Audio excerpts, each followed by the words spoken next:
Fate is capricious and unpredictable. She sometimes likes to play tricks on us. Our protagonist was looking for a chiromancer, Master Wang, when he was young. The meeting with the fortune teller took place. The chiromancer told an absurd thing. The master said our protagonist will always be alone. That's unfortunate. But after the divination, some very interesting things happened, and it made me doubt the chiromancer's words. Loneliness could only be a dream. Not a day was a calm, serene life. Old Wang had died, so there was no way to tell him how cruelly wrong he had been. And here are the painted beauties, our heroines. We'll meet them later. It's an explosive spectacle, not for the faint of heart. And this is Li Yifei. He used to be an integral part of the Flying Eagle Team Special Unit. Naturally, it had its own identifying serial number. His activities were completely classified. The enigmatic Li Yifei has been involved in highly dangerous international peacekeeping operations, worked in extreme situations, flawlessly, brilliantly, successfully completed every mission. Guy's got the look of a bird of prey. I guess that's why they call him the Golden Eagle. During the last mission, a guy was charmed by a tempting serpent. Li Yifei gave in to temptation. A scandal was brewing. Forbidden fruit is sweet, but once it's eaten, it's a sin. I had to make amends somehow. Conflict was inevitable. Therefore, Li Yifei resigned. After a month, the fallen angel arrived in a remote town. In this town, he knew no one, and no one knew him. The crowded Shoujing station. Passengers are warned to be careful when exiting. Li Yifei has a new life. Instead of army clothes, he wore a strict formal suit. The guy became a regular office employee. But will you always be able to play the role of the extraordinary employee? A cigarette can be put out. But how do you drown out the memories of the past? A robbery in broad daylight on a crowded street. Some lout with a giant physique stole a tiny, fragile girl's purse. A voice came from the car. Someone asked me to stop the robber. A gorgeous beauty rolled down the window in the car. She was talking on the phone and watched the robbery closely. The thief was rushing down the street at full speed. Li Yifei happened to get in his way. The guy was unfazed. He didn't seem to notice the pickpocket. The bandit was running away at a breakneck pace. In his hand was all the little girl's emergency savings. Why didn't the fearless Li Yifei stop the insolent thug? He could have easily taught this bully a lesson and broken his bones in no time. The unflappable Li Yifei didn't want to be a hero anymore. He longed to be an ordinary man. He also carefully hid his past life from others. A beautiful woman in a luxury car is talking on the phone. She complains that there are tons of rich guys around her, potential suitors. However, none of them meet her parents' requirements. It seems like the conversation in the car will go on forever. How can the poor driver stand it? The huge Huayang commercial building. This is where our humble protagonist comes almost every day now. The guy's job is very ordinary, quietly, peacefully working from bell to bell. A former intrepid Special Forces officer has become an ordinary security guard. A long time near the computer can enjoy a delicious breakfast. The feisty colleague asked the thoughtful Yifei to swallow his breakfast as quickly as possible. After all, they had to leave for their patrol.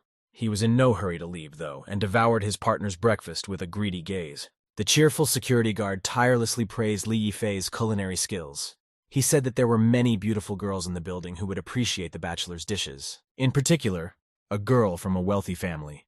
Principal Shu is considered particularly beautiful. Yifei stated that he doesn't want to grab stars from the sky. He's an ordinary security guard. He should date ordinary girls. A pretty girl was discussing something heatedly on the phone. During this conversation, she learned that her mother had called her once again. There are as many grooms as there are monkeys in the jungle, but we have to choose the one and only one and the sanest one. At that moment, the guards saw her. She was moving straight in their direction. The attractive girl with the wasp waist is the director of Huayang Trading Corporation. Her name is Shu Yingying. She's only 26 years old, but she's already overseeing multi-billion-dollar projects. The guard was as numb as a bandit in front of Ka, the boa constrictor.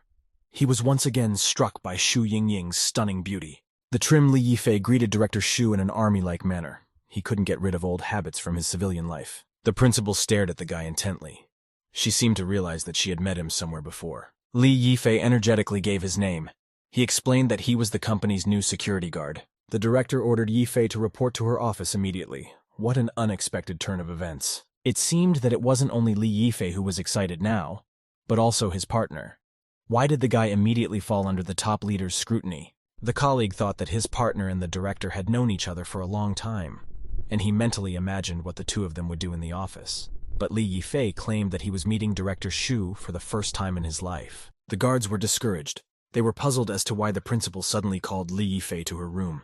Fate likes to give unexpected surprises. A few minutes later, someone's shadow appeared on the principal's door. The mysterious shadow was immovable. Time seemed to stand still for a moment, and so did the shadow. There were heartbreaking screams from behind the door. The principal was arguing with her mother. The chief was outraged that her mother was constantly calling all the employees of the company for nothing. The director felt that the parent had embarrassed her in front of all her subordinates.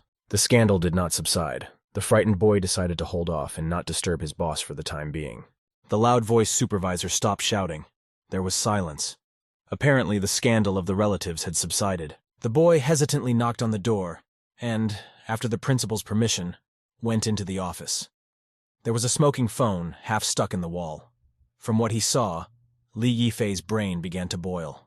The angry principal scolded the boy for not showing up at the right time, even though she had called him to come at the wrong time. Then she asked him to sign some paper, leave, and never come back. The perplexed guy saw his resignation agreement. He asked why the boss wanted to fire him so suddenly. The director sat immovable and did not explain the reason for the dismissal of the new employee. An indignant Li Yifei demanded a clear explanation of why he was being kicked out of the company. He had just gotten a job recently. He was performing his duties without flaws. It turns out that Director Shu saw that Li Yifei witnessed the robbery and didn't even try to stop the pickpocket. The chief declared that she didn't need such cowardly, heartless people. The boy asked me not to give him a high morale. After all, there were many witnesses in the crowded street.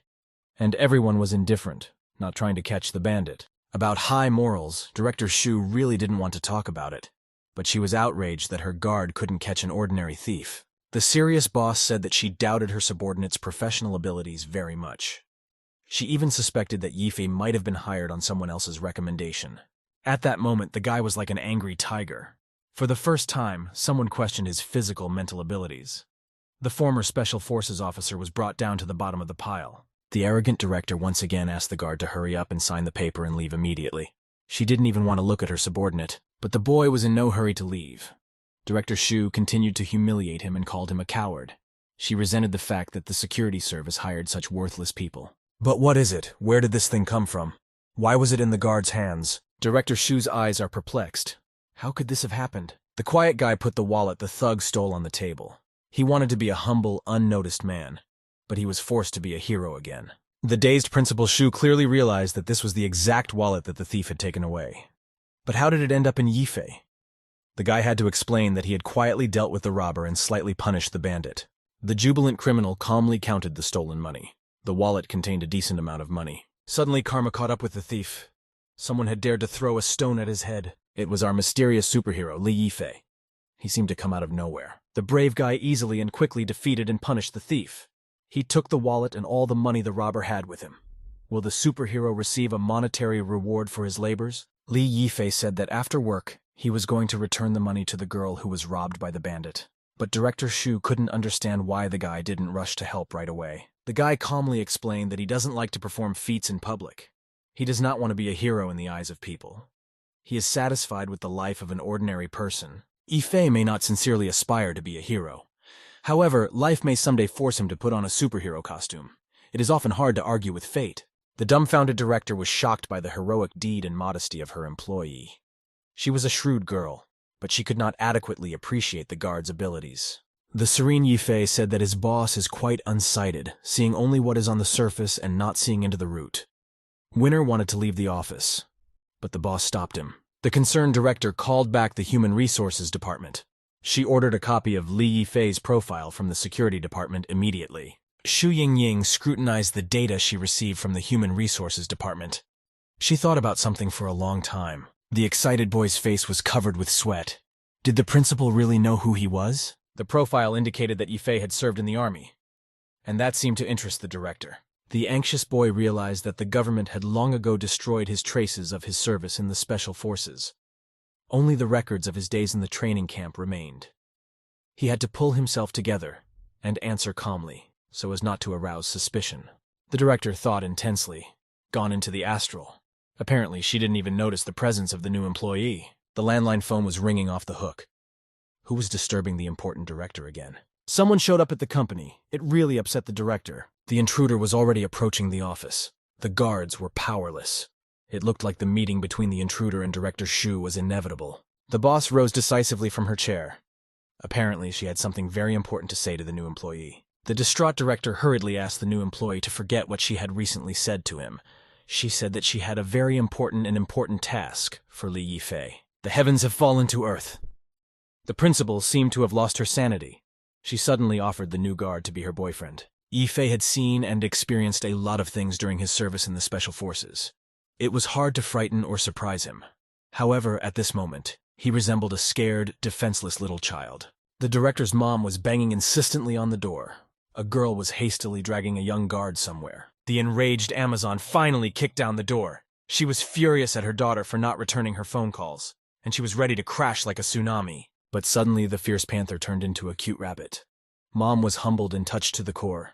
Her eyes radiated unbridled joy. Crossed arms, crossed legs, crossed fate, crossed fate. Ife's brain has taken a vacation. Unearthly pleasure, unbridled emotion gushed forth ceaselessly. Next day, Pyongyang Airport. After landing, an exciting, unforgettable adventure awaits us. Shu's mom is thrilled. She saw her darling daughter with a handsome guy, a potential son-in-law. The embarrassed Li Yifei had to say that he was Shu Yingying's boyfriend. After all, that seemed to be what the principal wanted. Shu's happy mom invited her future son-in-law to visit her home during Chinese New Year. No refusal was accepted. Do no good, you will receive no evil. The executive boy acted as instructed. But why did Director Shu decide to spoil his handsome face a little? Li Yifei accidentally named his bride-to-be Director Shu. He forgot that he was no longer a security guard, but his boss's boyfriend.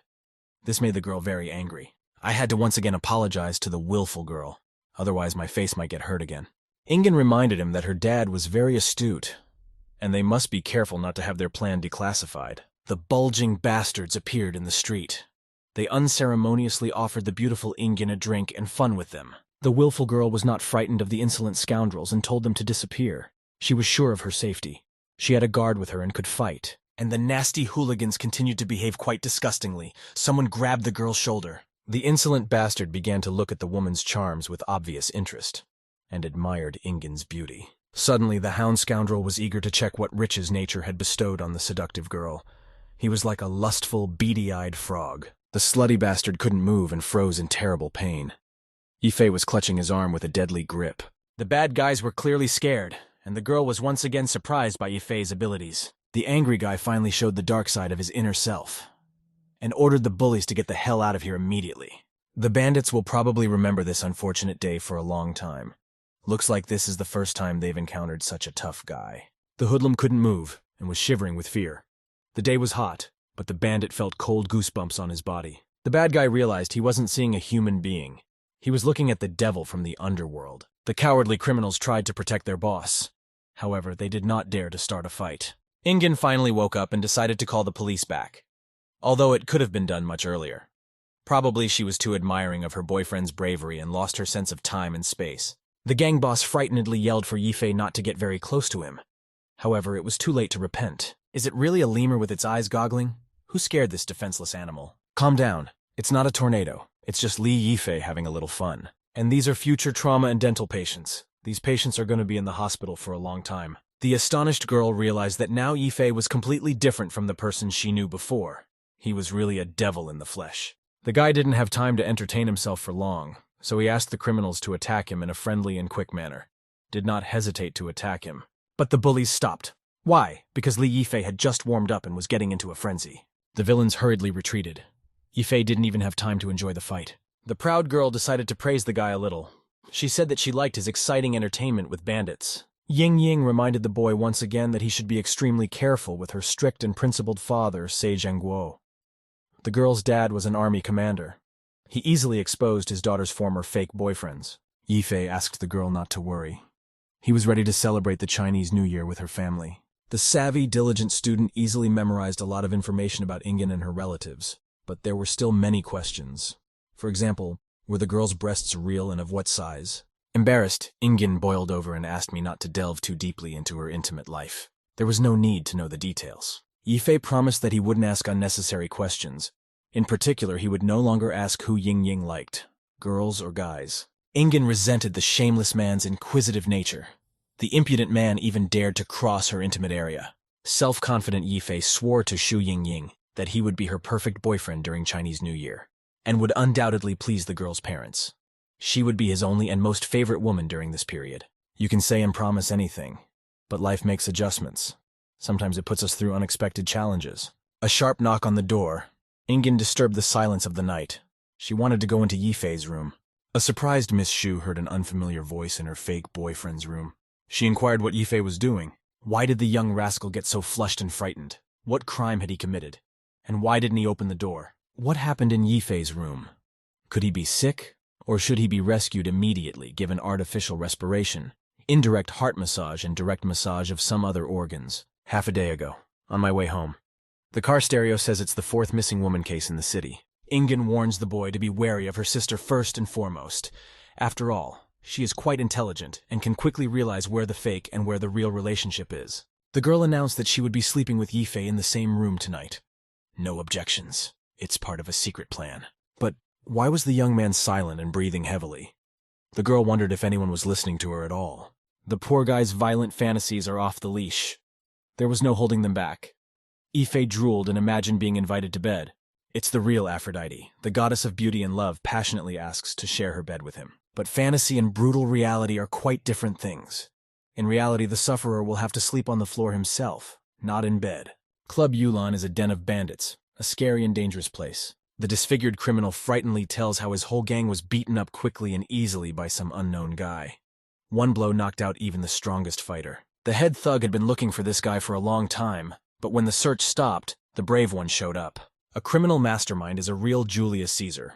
He does several things at the same time. He gives himself to love affairs and solves important mafia cases. The gang leader was beginning to realize that his men had confronted Berkut. It seems that Yifei's identity may be declassified. The mysterious nymph immediately suggested that such important news to inform the terrorist syndicates. After all, these syndicates have long been hunting for Berkut and offer colossal sums of money for his head. But the boss was in no hurry to go to the syndicates. He had a better idea. The finicky boss ordered fresh young virgins to be brought to him immediately. He also asked the third brother, a mysterious nymph, to kill Berkut. If the task is completed successfully, the name of the Nan Chen gang will become famous all over the world. In the evening, the long-awaited guests showed up at Shu's residence. Now the whole family would be gathered. Where's Mom? Why doesn't she meet her daughter and future son-in-law? Mom rushes out to greet her dear guests. A mystical Cerberus barked in the room. Another full-fledged member of the family is rushing over. He's the first to greet the guests. Such a sweet, loyal creature loves his owners more than they love themselves. His love is boundless. I recognized the mistress immediately. I hugged my immense soulmate. This cute creature's name is Shu Fei Fei. He missed his dear mommy very much. The four-legged family member had found a secluded, cozy, warm place to rest, and was carefully studying his future son-in-law. Yifei thought the dog was looking at him rather haughtily. A smiling, polite plumber finished cleaning the toilet. The landlady promised to give him 5 stars for the work he had done. Suddenly, Fei Fei clutched the frightened plumber's arm with a dead grip.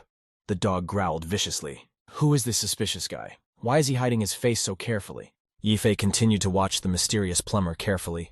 Anxious thoughts swarmed in his mind. The joyful mother was welcoming her own daughter and her future son-in-law. Yifei was still thinking about the strange plumber. The tireless dog could not stay still. He had many more important matters to attend to. There were no owners, so there was no control. So the four-legged criminal decided to sneakily steal the tasty fish. The sly dog heard a familiar sound. For a moment, he forgot even about the treat. The little criminal was caught in the act. A menacing host entered the room. Everyone met the head of the family with grim, serious faces. Few dared to utter a word. The former army commander walked slowly but confidently. There was some irritation in the sound of his footsteps. The old man carelessly, sourly wished everyone a happy Chinese New Year. His face was displeased. The head of the family sat silently in his chair. The relatives stood at attention in front of him, standing at attention. The embarrassed dog behaved cautiously. He knew that the head of the family was not to be trifled with. The stern father focused his attention on his daughter's new boyfriend. There was a coldness in his demeanor, in his voice. The daughter told her dad that Li Yifei was her real boyfriend and was the manager of the company. However, the father did not want to believe the daughter. The head of the household said irritably that Yifei had broken one of the family rules. The boy smelled of cigarettes. His father hated it. The daughter indignantly declared that she had chosen the kind of boyfriend she wanted for herself. She asked her father not to interfere. The mother fiercely supported her daughter. The willful head of the family asked not to talk about his daughter's private life for the time being. Now, for some reason, he was interested in the plumber who was repairing their toilet. Yifei tensed up even more. He also thought that the repairman was very strange and suspicious. The fussy mom began to explain that the toilet was clogged, so she called a man who was able to fix it. The jealous husband angrily shouted that his wife deliberately chooses young boys to renovate the toilet, and then probably has affairs with these repairmen. The husband said he could always clean the restroom himself. The heated family argument stunned and frightened the future son-in-law. He was confused and did not know where to hide. This nightmare resembled an Olympian revolt. His relatives rebelled against the almighty Zeus, the head of the family. Yifei didn't stand idly by. He finally dared to talk to his father-in-law. The head of the family was ready to listen to the young man carefully, although he still looked down on him. Witty Yifei reminded him that his uncle was in the army, so all matters should be handled in a manly manner. The angry head of the household agreed with the boy quite readily. That's right, a man should always be a man. But why were the women in the house so disturbed? Why were they so frightened by men's way of solving problems? On Olympus, a feast of the gods, the all-powerful Zeus and the charming Apollo quickly found common ground. Ingen's father hugged the boy and said that Yifei would be his wonderful son-in-law. Caring Ying first wanted to put her tipsy father to bed. Then she promised to scold Yifei, but the boy promptly ran to the brooding study. Even after the raging feast, the former Special Forces officer remained sober-minded. He managed to successfully pass the first stage of the test. Our hero gathers his strength. The second stage of the test is ahead. Why was the guy so interested in the toilet? Maybe he wanted to hug it after a good feast. First, Yifei checked the drain pan thoroughly. Once again, his intuition did not fail him. Turns out the repairman remodeled the cistern and put a bomb in it, and it needs to be defused now. Now there was no doubt that the plumber was no ordinary worker, and he didn't come to the house to fix the toilet. Ordinary gangsters can't build a bomb like this. Perhaps this deadly creation belongs to a terrorist syndicate. Apparently the timer on the bomb was set for half an hour. We need to act now. The shrewd Yifei had already spent a lot of time getting his uncle drunk and diverting the attention of the other occupants of the house. Now the main thing is not to make a mistake and do the right thing. In this case, to make a mistake is to fall into the arms of death. There were more than 2 minutes left to defuse the bomb. Yifei believed that in that time he would be able to eliminate the deadly threat to the surrounding people. There was a strange sound. Someone's going to the restroom? We can't let Yifei see this object from this angle. Then he'll obviously forget about the bomb and won't be able to disarm it. A woman can always show up at the most opportune moment. This mysterious beauty wasn't even called, but she showed up. A delightful meeting of two lonely hearts in such a romantic place. The girl was extremely surprised. It's not every day you see a strange man in your toilet. There was something slippery under her foot. The stranger screamed shrilly. The astonished girl flew at the speed of light to the dumbfounded guy. It seemed that time stopped then, and the brain shut down. It was like the explosion of a supermassive star. It all happened in a matter of seconds. The girl felt pain in some part of her body, and at the same time she couldn't stop admiring the man's unearthly beauty. A real man will always come to a woman's aid. He will support her in a difficult moment. Guys have a very developed tactile sense. Men's hands cannot get bored and idle. There was a knocking at the door. The stranger moaned, screamed, and made many unintelligible noises. A surprised Ying tried to figure out why her sister Shan was screaming wildly in the bathroom. They were heartbreaking screams. Yifei tried to explain that he was his own man, and Ying is his girlfriend. Shan didn't seem to be in a hurry to get up. She felt quite cozy and comfortable in his arms. Time is running inexorably. We're seconds away from the explosion. There was a slight click, but there was no big bang. What happened? The frightened Shan gasped. The room was filled with smoke. A bewildered Ingen knocked desperately on the door, and her exhausted sister felt quite safe in the strong arms of the handsome man. Why are Yifei and Shan so hot? Why is there a blush on their faces? And why is Ying wildly agitated? Finally, the door opened. Ingen burst into the bathroom. You can't see a thing. The acrid smoke completely filled the room. The sisters were screaming, trying to find each other in the thick smoke. The confused Ingen still couldn't clearly understand what had happened. And where is the future son-in-law? Time's up. The bomb should have exploded, but it didn't. They were on the verge of death. However, Yifei had always won in death games. Looks like he didn't lose this time. It's morning at the Exu residence. What does the new day hold? The lady in the revealing blue outfit is Ying's younger sister. Her name is Shan. She politely wished Yifei a good morning. The guy also wished everyone a good morning, and tried to hurriedly sit down between the two beauties. The seductive Shan stared intently at her sister's new boyfriend. She seemed to have something very important to say. The sister-in-law tried to calm the embarrassed future son-in-law. She whispered quietly in his ear that she would not tell anyone about the events of the previous night. Yifei thought his sister-in-law was very sweet and caring. She seemed like an angel in the flesh. However, the angel was also very prescient. Little sister suddenly inquired about how much money Yifei received for playing the fake boyfriend. The embarrassed boy, like a child, began to make excuses. He claimed that Ingen was his real girlfriend, and they were in a serious relationship. But even a strong man can find weaknesses. Our valiant ex-army man was no exception. Those around us could only see the tip of the iceberg. But what did the bottomless deep waters hide? Sweet Angel was too stubborn and wanted to know the real truth. The heavy artillery came in. Angel didn't even try to surrender. His opponent was practically disarmed. But even under heavy torture, he remained stubbornly silent. Ingen's mind is a pile of questions. She didn't understand why the guy was so distracted and shamed. Mom brought a delicious dish. Earlier, the eldest daughter had lied to her that Yifei had been out with friends last night and didn't return on time. Caring mom asked her future son-in-law to stay the night at their house. The boy didn't even know what to say. He was attacked from the right and left flanks. That's what girls need healed shoes for. It's one of their powerful tools. Annoyed, Ingen asked the guy to think with his brain and not some other place. Her eyes were full of anger. The poor man's electrified body trembled. His brain shut down. His animal instincts kicked in. Yifei's thoughts wandered in otherworldly realms. He was captivated by a sweet, kind angel and a passionate, seductive devil. Beloved Shanshan was going to practice at the dance studio. She asked her big sister to pick her up in the afternoon. The stern Ingen indignantly advised her younger sister not to wear revealing, provocative clothes, and asked her to finish the dance early. There was still some shopping to be done. This is the Shudai Fitness Club. You can see many graceful and seductive girls here. We got here on time. We still need to find Shanshan. A warrior maiden never leaves her weapons behind. I carry all of mine. The young gentleman was quite obliging, asked Ingen to take care of herself. The restless girl headed impetuously to the fitness club. The guy asked her to slow down. Pleasantly surprised, Ying noted that Yifei was playing the role of her boyfriend more and more believably. It seemed that deep down it pleased her. The girl praised the boy, but she also asked him not to be too important, not to get too cocky. This young terpsichore is very graceful and talented. She's also incredibly perceptive. She can easily recognize where the truth is and where lies are. The adorable dance goddess is Ingen's twin sister. She is quite intelligent, just like her older sister. However, she is not interested in business. Shanshan could easily and quickly expose her older sister's bogus boyfriends. Therefore, one should be extremely careful in the presence of this graceful goddess. A disgruntled Ingen stopped suddenly. Apparently another question was keeping her calm. The girl wanted to know where her supposed boyfriend had disappeared last night. She seemed to be waiting for a detailed report. The girl's unceremonious behavior angered the guy. She had overstepped the bounds of what was permissible. Angry Yifei reminded him that he was not a loyal guard dog. His freedom should not be restricted. However, the persistent girl wanted to know absolutely everything about her fake boyfriend, although she did not want to tell some details about herself. Ying asked that Yifei do his best to make their joint plan a success. She promised him a high position in her company. The stubborn girl wouldn't let it go. She wanted to know where the boy had spent last night. A disgruntled Yifei said that excessive curiosity does not lead to good.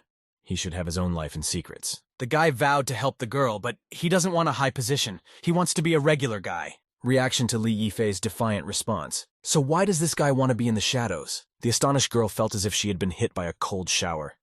The boy's answer surprised her.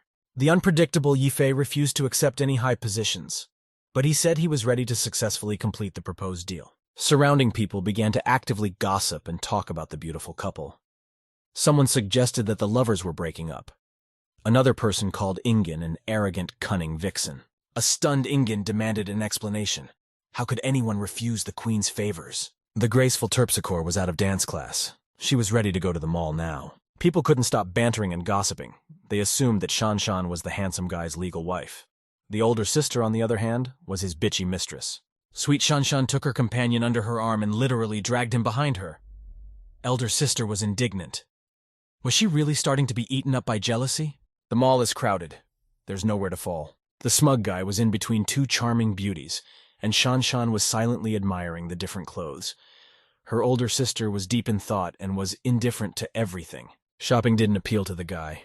He was like an elephant in a china shop among a pile of women's things. Fate has prepared another serious and sometimes pleasant ordeal for the guy. He was dragged into a lingerie store. The curious saleswoman thought that Shanshan and her companion were husband and wife.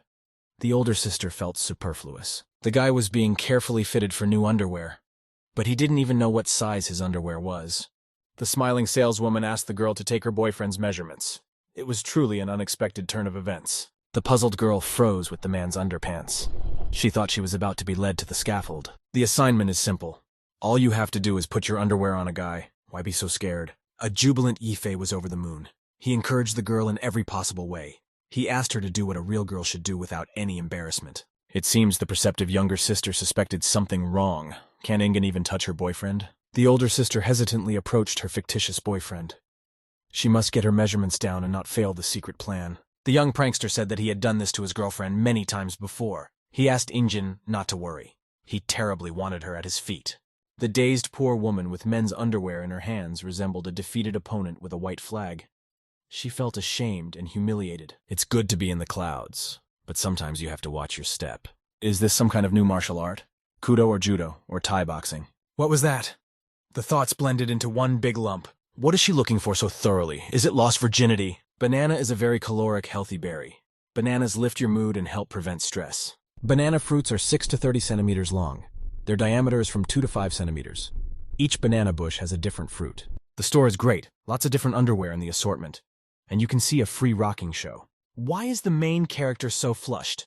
Does he have a fever? Do you need to call an ambulance right away? The customers were shocked. One would have to be too hungry to do such a thing in broad daylight in a public place. Shanshan was extremely worried about the condition of her brother-in-law and her sister.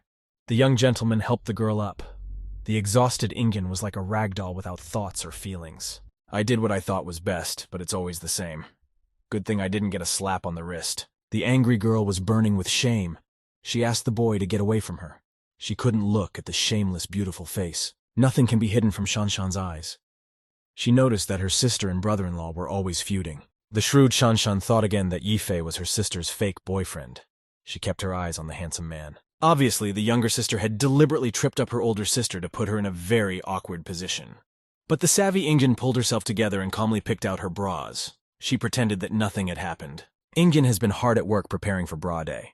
On this day, all employees of their company can come wearing only one piece of underwear. Only women worked in Ingen's office. The voluptuous guy presented them all in the same underwear. The young Don Juan thought he was very handsome. Any woman in the office would not be able to resist his masculine charm. But he himself could easily be tempted. The only man among many beauties. Paradise. This is the picture painted by the unbridled fantasies of a shameless man. Bargain shopper. Now you can wear a new bra every day. This must be a dream, right? Yifei is asking for the top job, and is willing to protect his favorite boss at all times. The girl heard a sharp sound. What was that? It sounded like an explosion. A dejected Ingen walked through the mall. She didn't notice anyone. A distraught Ying Ying called all the men shameless scum. Shanshan couldn't understand why her sister was sad. It looked like Ingen was ready to explode like that firework.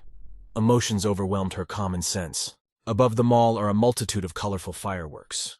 Their glow dazzles Ingen's eyes, but does not warm her soul. Who's that strange girl? And what's that sparkling thing in her hand? There was a massive explosion. Ingen was rapidly flying somewhere. The flames blazed not only in Ingen's soul, but also around her. However, there were cold goosebumps on her skin. What happened? And where did all the bras go? It seemed as if the gates of hell had opened over the mall. There was darkness and a lot of smoke. Are they alive? Or are their souls already wandering the mall? It's not the creepy devil reaching out from hell. Our superhero is coming to the rescue. The superhero's shoulders are quite broad. Behind them, the beauties are safely hidden from danger. A fiery three-way tango on the flames of the flames. This is a dance you'll remember for a long time. The rousing dance ended. The excited superhero asked how Ingen was feeling. And no one even paid attention to Shanshan. How does she feel? The boy and the girl cooed like lovebirds. Yifei was like a caring husband. The boy helped Ingen up. He was very glad that the girl was alive and well. Shanshan was very surprised by the guy's behavior. Young Terpsichore would not forget this fiery dance for the rest of her life. Yifei was simply brilliant during that dance. He is every woman's dream. Quietly dusk descended on the Sui residence. How is the restless family doing? Why is the head of the household roaring like a lion? What's wrong again? The young men stood motionless, silent in front of their father. It seemed that they were even afraid to breathe. The head of the family had already learned that there had been an explosion at the mall. He was proud of his son-in-law, and sincerely thanked the young hero for saving his daughters. The joyful Shanshan didn't take her eyes off her brother-in-law and sister. She smiled mysteriously. Shanshan finally believed that her sister had found her soulmate. She thought it was true love. A confused Ying Ying didn't dare look into the guy's eyes, and Shanshan couldn't get enough of the superhero that was in their house. Real men can always find common ground, and when they find common ground, women rest. The whole family is here, all in anticipation of the holiday. Here come the long-awaited fireworks. Are they safe? Won't they ruin the festivities this time? Midnight is just a few minutes away. May all the deepest dreams of our heroes come true. The anxious mom wished her son-in-law a good rest together with her daughter. After all, they had a hard and stressful day. A heated Ingen dragged her boyfriend by the ear to rest. The love-making began. This is the torture room. Pray for disarmed Yifei. No tenderness. It looks like Yifei will be beaten painfully but gently. The prisoner was patiently silent. It was hard to get even one word out of him. The ruthless Valkyrie wanted to know what Yifei's true intentions were. Why he suddenly wanted a high position in her company. Meet the girls. They're cute Siamese twins. They're always and everywhere together. A man's ego has been hurt. A man's dignity has been violated. All thoughts went below the belt. The beaver tried to jump out of the booth. He was extremely anxious. The teary-eyed boy drifted off into a world of voluptuous fantasy. Common sense had fallen asleep. The senses mixed into a mind-blowing cocktail. An eerie war began in my head. The explosions rumbled continuously. Feelings erupted like Vesuvius. The fires of passion could not be extinguished. You can't run away from the battlefield. One must stay until the victorious end. It's urgent to seize the strategic site. Then Yifei's army can defeat and capture the enemy. The restless Bobik was barking and trying to get off the chain. Tension was rising. The soldier reports that the method of covering from the sky was used very successfully. It allowed us to suppress the enemy. The strategic site will be taken soon. Never give up! Believe in victory! What is it? What has so suddenly taken the valiant warriors by surprise? The enemy has received significant reinforcements. A superpowered tank. What do? A giant muzzle was pointed at the ferocious enemy, and at any moment a shot could be fired. A violent fantasy attacked Yifei incessantly. In his fantasies, he frantically attacked the super tank and his opponent. Looks like the enemy has another powerful weapon.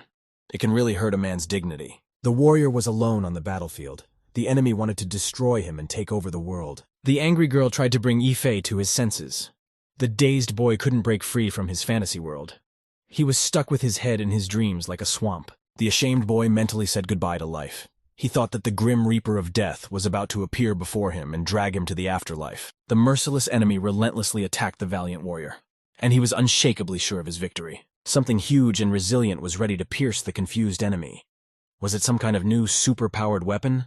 Guy's super-powered weapon is hard for a girl to resist, and it's useless to resist. What is it? Is it a woman's joy? It's a perfectly normal mushroom with a big head and a nice stalk. Why does Mom think it's stale? Mom's in shock. Did she eat a poisonous mushroom? The keeper of the household admired her son-in-law's endurance. The boy had had a hard day. However, he still has enough strength to have fun with her daughter. The enemy is safely hidden behind 2 huge hills, a good position for an attack. The valiant warrior blushed like a boiled crawfish. He must have been too tired during the fierce battle. The enraged girl was like a furious panther. She called the valiant warrior a shameless man. The bewildered guy said his weapon went off spontaneously. It was a natural male reaction. However, Ingen was determined to tie the shameless man's hands. The enraged panther went on the attack. The prey was just around the corner. It reminded me of a fight between 2 strong predators. Who would win? The youngest daughter told her father that Yifei and Ying Ying love each other to the point of madness, and they are a real couple in love. An eerie rumbling sound came from Ingen's bedroom. That's suspicious. What happened? The father and his youngest daughter looked into the bedroom. They were obviously surprised and shaken to the core. Naughty kids having fun. Fate bound them together forever. The dumbfounded father and his youngest daughter froze near the door. It seemed as if they had seen a ghost. The relatives couldn't even think that Ingen and her boyfriend liked to play such daring games. It is frightening and at the same time a burning interest. A confused Ingen fell into her own trap. It was difficult to free herself. The rope must have been enchanted. The more you untie it, the more tangled it becomes. The shocked father thought he was dreaming.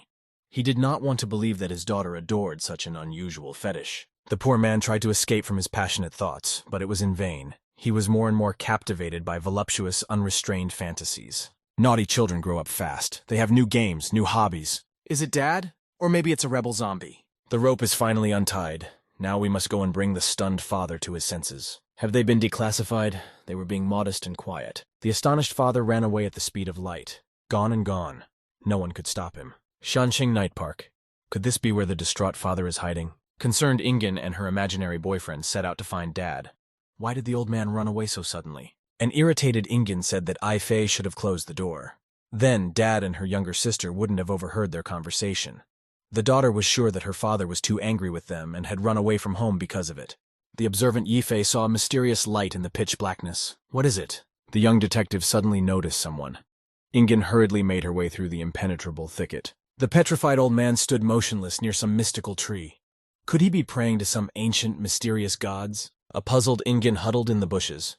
She didn't understand what Daddy was doing here in the middle of the night. The thoughtful father plunged headlong into the memory of the events that had taken place in the summer of 1985.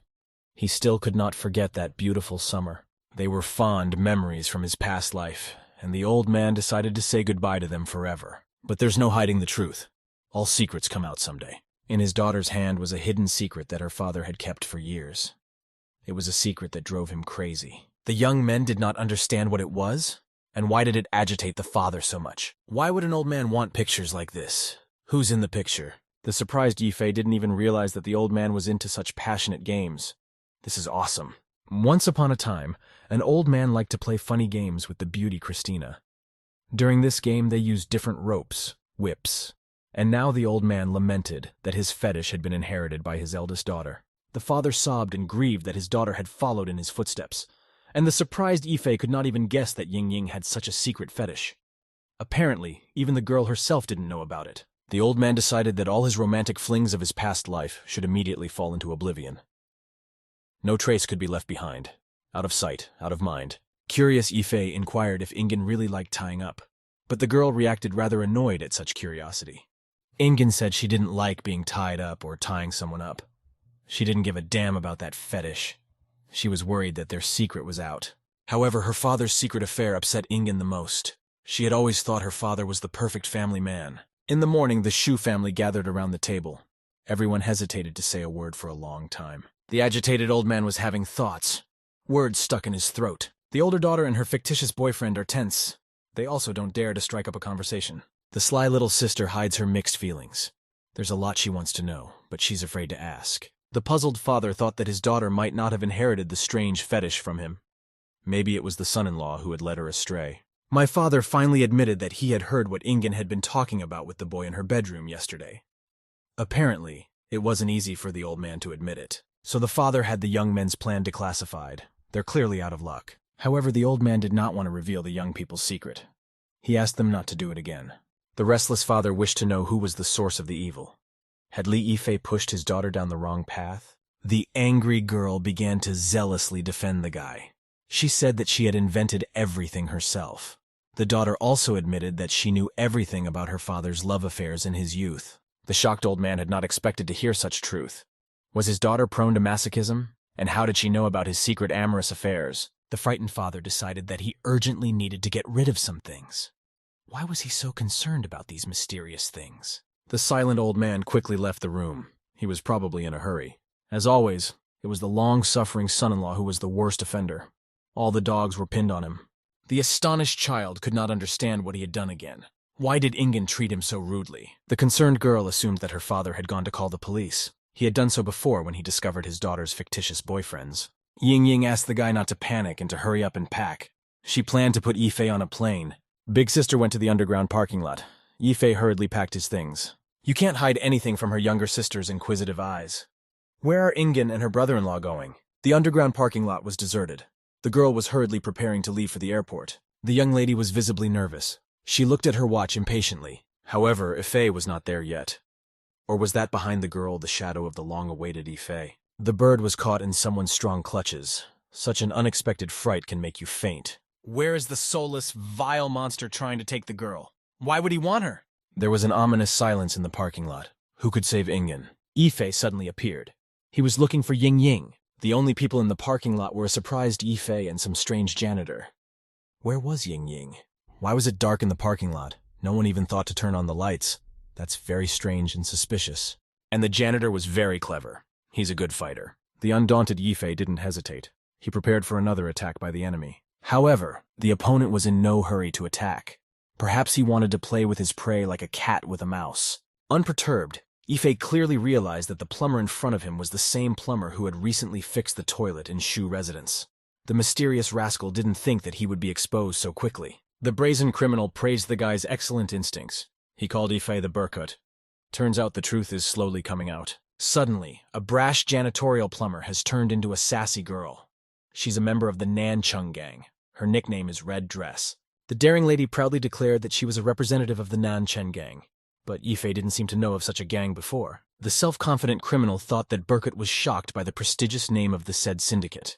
and thought Yifei was a very naive, defenseless guy. Surprised, Burkett said he had never heard anything about this syndicate before. He was sure that the little-known gang was rather worthless and not worthy of his attention. The annoyed criminal didn't like the guy's bad reviews of her gang, so she went on the attack. Burkett couldn't figure out what he should do with this restless fiend. The furious lady was clearly begging for a beating. But a fight was inevitable. It was too late to run away. The fierce young woman circled around Burkett like a whirlwind. She swiftly struck blow after blow. Yifei realized that the infuriated lady was not a bad fighter. However, he was in no hurry to attack his opponent. Burkett had never fought a woman before. That's why this time, too, he was in no hurry to land at least one blow. The angry lady was glad that she had found the Achilles' heel of the undaunted superhero. The unfamiliar young lady suddenly said that Ying Ying had called out strongly for Yifei's help before she lost consciousness.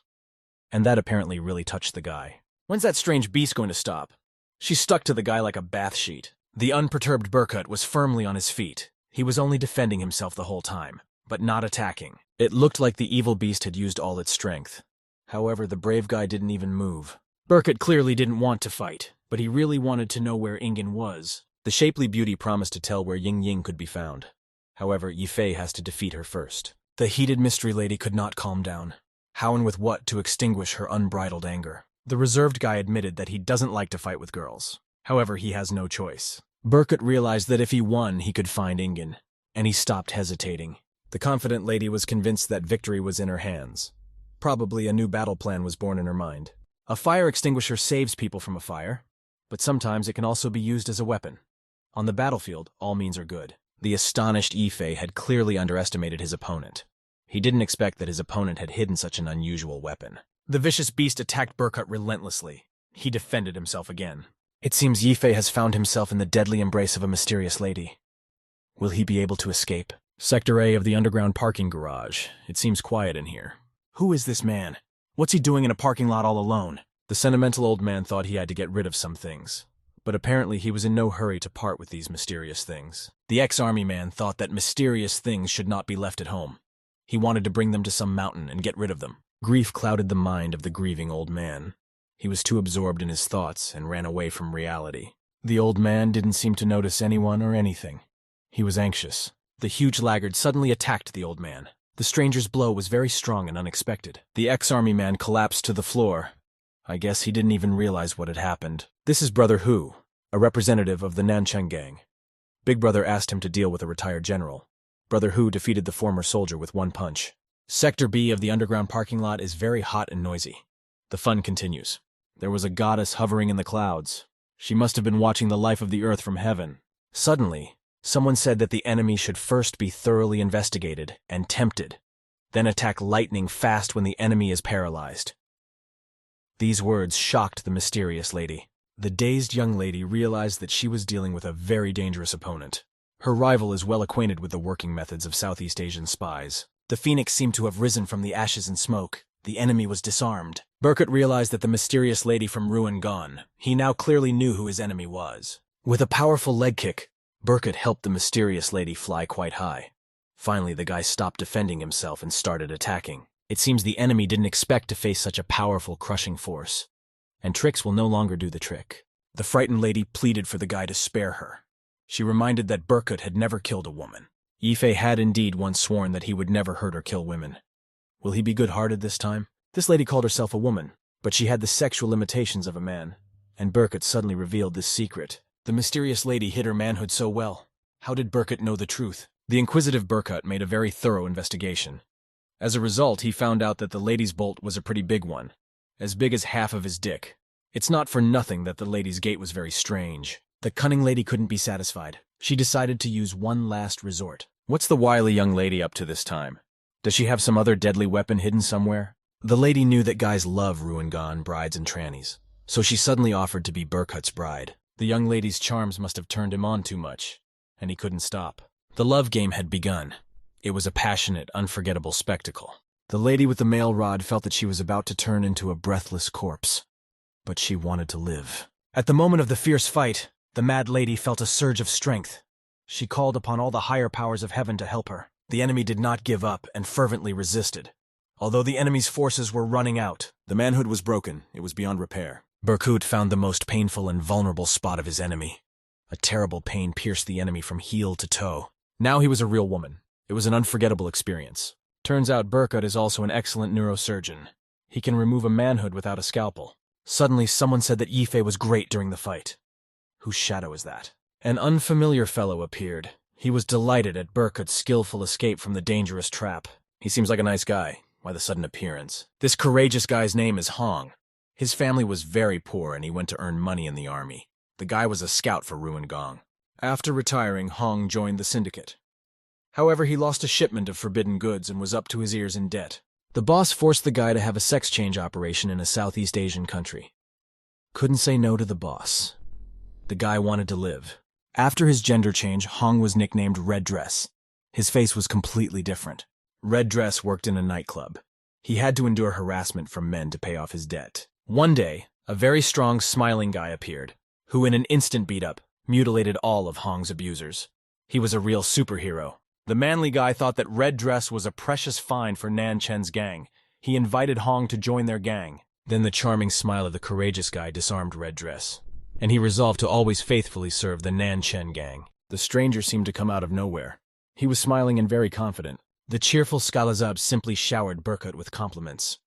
He was extremely surprised that Yifei had figured out the secret of the red dress so easily. The strange stranger finally realized why the syndicates were offering huge sums of money for Berkut's head. Yifei is truly uncontrollable and dangerous. The stranger said that his name was Chung Yuan. He was sure that Berkut looked too much like him. Suddenly the guy claimed that Berkut had changed a lot after the army, and now Yifei had become like an ordinary person. Chung Yuan wondered who had changed Berkut's lifestyle so drastically. Did Ying Ying really do it? Angry Berkut ordered the guy to release Ingen immediately. He threatened to kill anyone who harmed the girl. But the funny man wasn't afraid. He wanted to play on Berkut's nerves. The careless joker was behind Yifei in no time. How did he teleport so quickly? Was it not a human, but a ghost? Dodgy Berkut didn't wait to be stabbed in the back. He started defending himself. Chung Yuan said that he had already studied all of Berkut's fighting techniques. He thought he was quite slow and clumsy. The enemy turned out to be very cunning, like a fox. His actions are unpredictable. Is it a fight? Or perhaps it's a love affair? What a touching, romantic scene. Where's the lover running off to so quickly? There's no hiding from the merry man's naughty hands. It seems the persistent bandit is trying to let Berkut's guard down. It was hard to anticipate the actions of an insidious adversary. The golden eagle was at the center of the tornado. Was he scared? Or was he waiting for the enemy to run out of steam? However, the jolly man seemed to enjoy this kind of survival game. He was addicted to the game to the point of self-indulgence. Suddenly, the mischievous joker saddled a stroppy horse. Chung Yuan used the Shenlong Castle during the battle. Why doesn't Berkut even try to defend himself? Did he really lose? Shenlong Lock is a very effective martial arts technique. Only the most talented and diligent fighters can master this technique. With this technique, you can easily defeat tougher and stronger opponents. Even a giant is far from being able to escape from this castle. The strongest opponents weep and beg for forgiveness when they enter Shenlong Castle. They become completely helpless and defenseless. Such a horrible castle is what Berkut has fallen into. Chung Yuan said that Yifei should surrender immediately. It was useless to resist. Can Berkut escape the new trap? He seems to be on the verge of death. Yifei felt a terrible pain and discomfort. However, he was unwilling to give up. Chung Yuan said that only an American captain he knew could break the Shenlong lock. This captain must have been a tremendously strong giant. However, Berkut, as an experienced, talented burglar, easily found the key to the complicated lock. He's free. Now Berkut wanted to teach the swaggering bastard a lesson. The sword of justice is upon the enemy. The master had once warned Chung Yuan and his other disciples that there were some very powerful people who could escape from Shenlong Castle. But apparently, the overconfident boy didn't even believe his master. And those who can tear apart Shenlong Castle are best not to fight. You should run away without a second thought. However, the avenues for retreat had been destroyed. We had to humble ourselves and accept the punishment for the sins we had committed. Master was right. Why didn't Chung Yuan listen to him? Now he must be bitterly regretting being overconfident. The spaceship is launched. What planet or star will it end up on? The bandit's pretty face was damaged in the battle. How can you smile now if you don't even have teeth? Here, one must always use one's knowledge and skills carefully and listen to the older, wiser masters. Chung Yuan disobeyed the master and went his own way, for which he was now punished. Don't tease the beast. An angry predator is hard to tame. It's the owner's fault, but it's the pretty face that's hurt. The cocky thug won't be able to smile for long. The undaunted enemy had become a punching bag. The golden eagle was relentlessly striking blow after blow. That's not an owl. It's the enemy's bulging eyes, full of fear and despair. The enraged Burkut demanded that the bandit tell him where Ingen was now. His fist was ready to strike again. But the stubborn man was silent. He received many blows to different parts of his body. The formidable Burkut said that before that he had only tickled his enemy. But if the criminal continues to remain silent, he will experience hellish torment. The weary villain tried to smile and tease Burkut. However, it seemed to be laughter through tears. The mutilated thug called Yifei a proud and arrogant eagle. However, the bandit believed that in real life, Burkut suppressed his true instincts and resembled a sheep. The criminal couldn't understand why Yifei suppresses his inner desire to kill. Why doesn't Burkut want to be a predator? The bandit refused to say where Ingen was hidden. Will a real predator awaken in Burkut and kill his enemy? Director Shu reports that their company has high ratings this year. Thanks all colleagues for doing a great job. The employees bowed their heads to the chief. They are ready to continue working hard and productively for the benefit of the company. The tempter serpent follows Ingen everywhere and all the time, even comes into her dreams. The Don Juan seems to have grown out of the ground. He makes my heart beat faster. How tender his touch is. How caring and attentive this guy is. He is an artist's dream and many women's dream. Why is Li Yifei constantly in Ying Ying's head? Who gave him permission to go in there? Why is he disturbing Aphrodite's soul? The confused girl decided to punish Yifei. She spared no effort and struck a powerful blow. What is it? Where's the shameless man? How quickly the impudent one got away. The girl woke up. It turned out that she had seen her tempter snake in her dream. Tied up Ingen is in the trunk of the car. It's incredibly noisy outside. An angry Ingen broke free. She was determined to find the shameless man and punish him. The tempter serpent was very busy. He was too engrossed in the fight and didn't even notice the surprised Ingen. The ruthless local stopped. Was it really the voice of the one he had been searching for so long? The cruel punisher turned into a surprised, joyful boy. Had he seen his favorite toy? The distraught boy began to hastily untie Ingen. He apologized for getting too involved in the fight and not being able to release the girl quickly. Caring Yifei tried his best to please his princess. He even forgot about his insidious enemies. And why is the mutilated bandit laughing wildly? Does he have a mental disorder, a nervous insanity? The mad criminal looked contemptuously at the couple. He couldn't understand why the all-powerful Burkut had decided to become an ordinary man because of some woman. At last, Ingen could see the face of her captor. The villain's makeup was excellent. The makeup artist had done an excellent job. Suddenly, the criminal confidently declared that Ahu had already sent the entire Ingen family to the other world. The bandit believed that Ahu was the strongest in their syndicate and could not be defeated even by Burkut. An unexpected turn of events. Is the Ingen family gone? The crazy maniac did not stop talking. He believed that the girl and the guy would hate themselves for the rest of their lives and regret that they could not help their close, dear people. Where's that big guy coming from and where's he going? Why is he yelling so scared? It's the invincible Ahu. Is he still alive? Suddenly the giant's huge shadow appeared. One bandit was lying unconscious. The other was screaming fearfully. Yifei and Ying Ying tried to understand what had happened. The old general wondered why a half-dead thug was called invincible. It was just a mountain of meat. And who could hardly breathe? He was afraid to even move. Once upon a time, a martial arts master insinuated to Ahu that the guy had tremendous strength. This master also believed that the gangster's body was perfect and invulnerable. The master must have been right, and Hu was incredibly strong. But could he control his strength? The menacing voice of the head of the Shu family rang out. He said that Ahu didn't even know what gunpowder smelled like. He also said that the huge lout had never been to a real battlefield. Old Shu believed that a body could be called perfect if it was covered with scars. That was exactly the kind of body the retired general had. Ingen was glad to see her dad alive and well. Her father probably didn't expect to meet his daughter in such a dangerous place. The front of the retired general's torso was completely scarred from gunshot wounds and burns, but his back was clean and unharmed. He used to be sent to the front lines often. Burkut said a polite hello to the retired general. The observant Yifei realized that the old man had been to more than one battlefield and had vast experience in combat operations. The old man saw the mutilated bandit.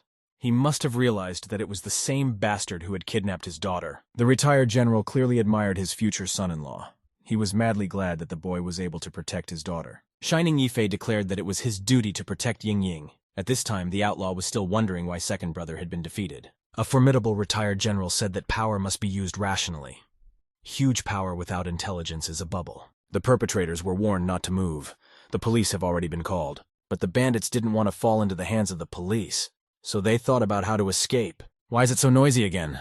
not a moment's peace. The criminals revolted. They gathered the remnants of their forces and began to desperately attack their opponents. Chung Yuan decided to see if the retired general could break out of Shenlong Castle.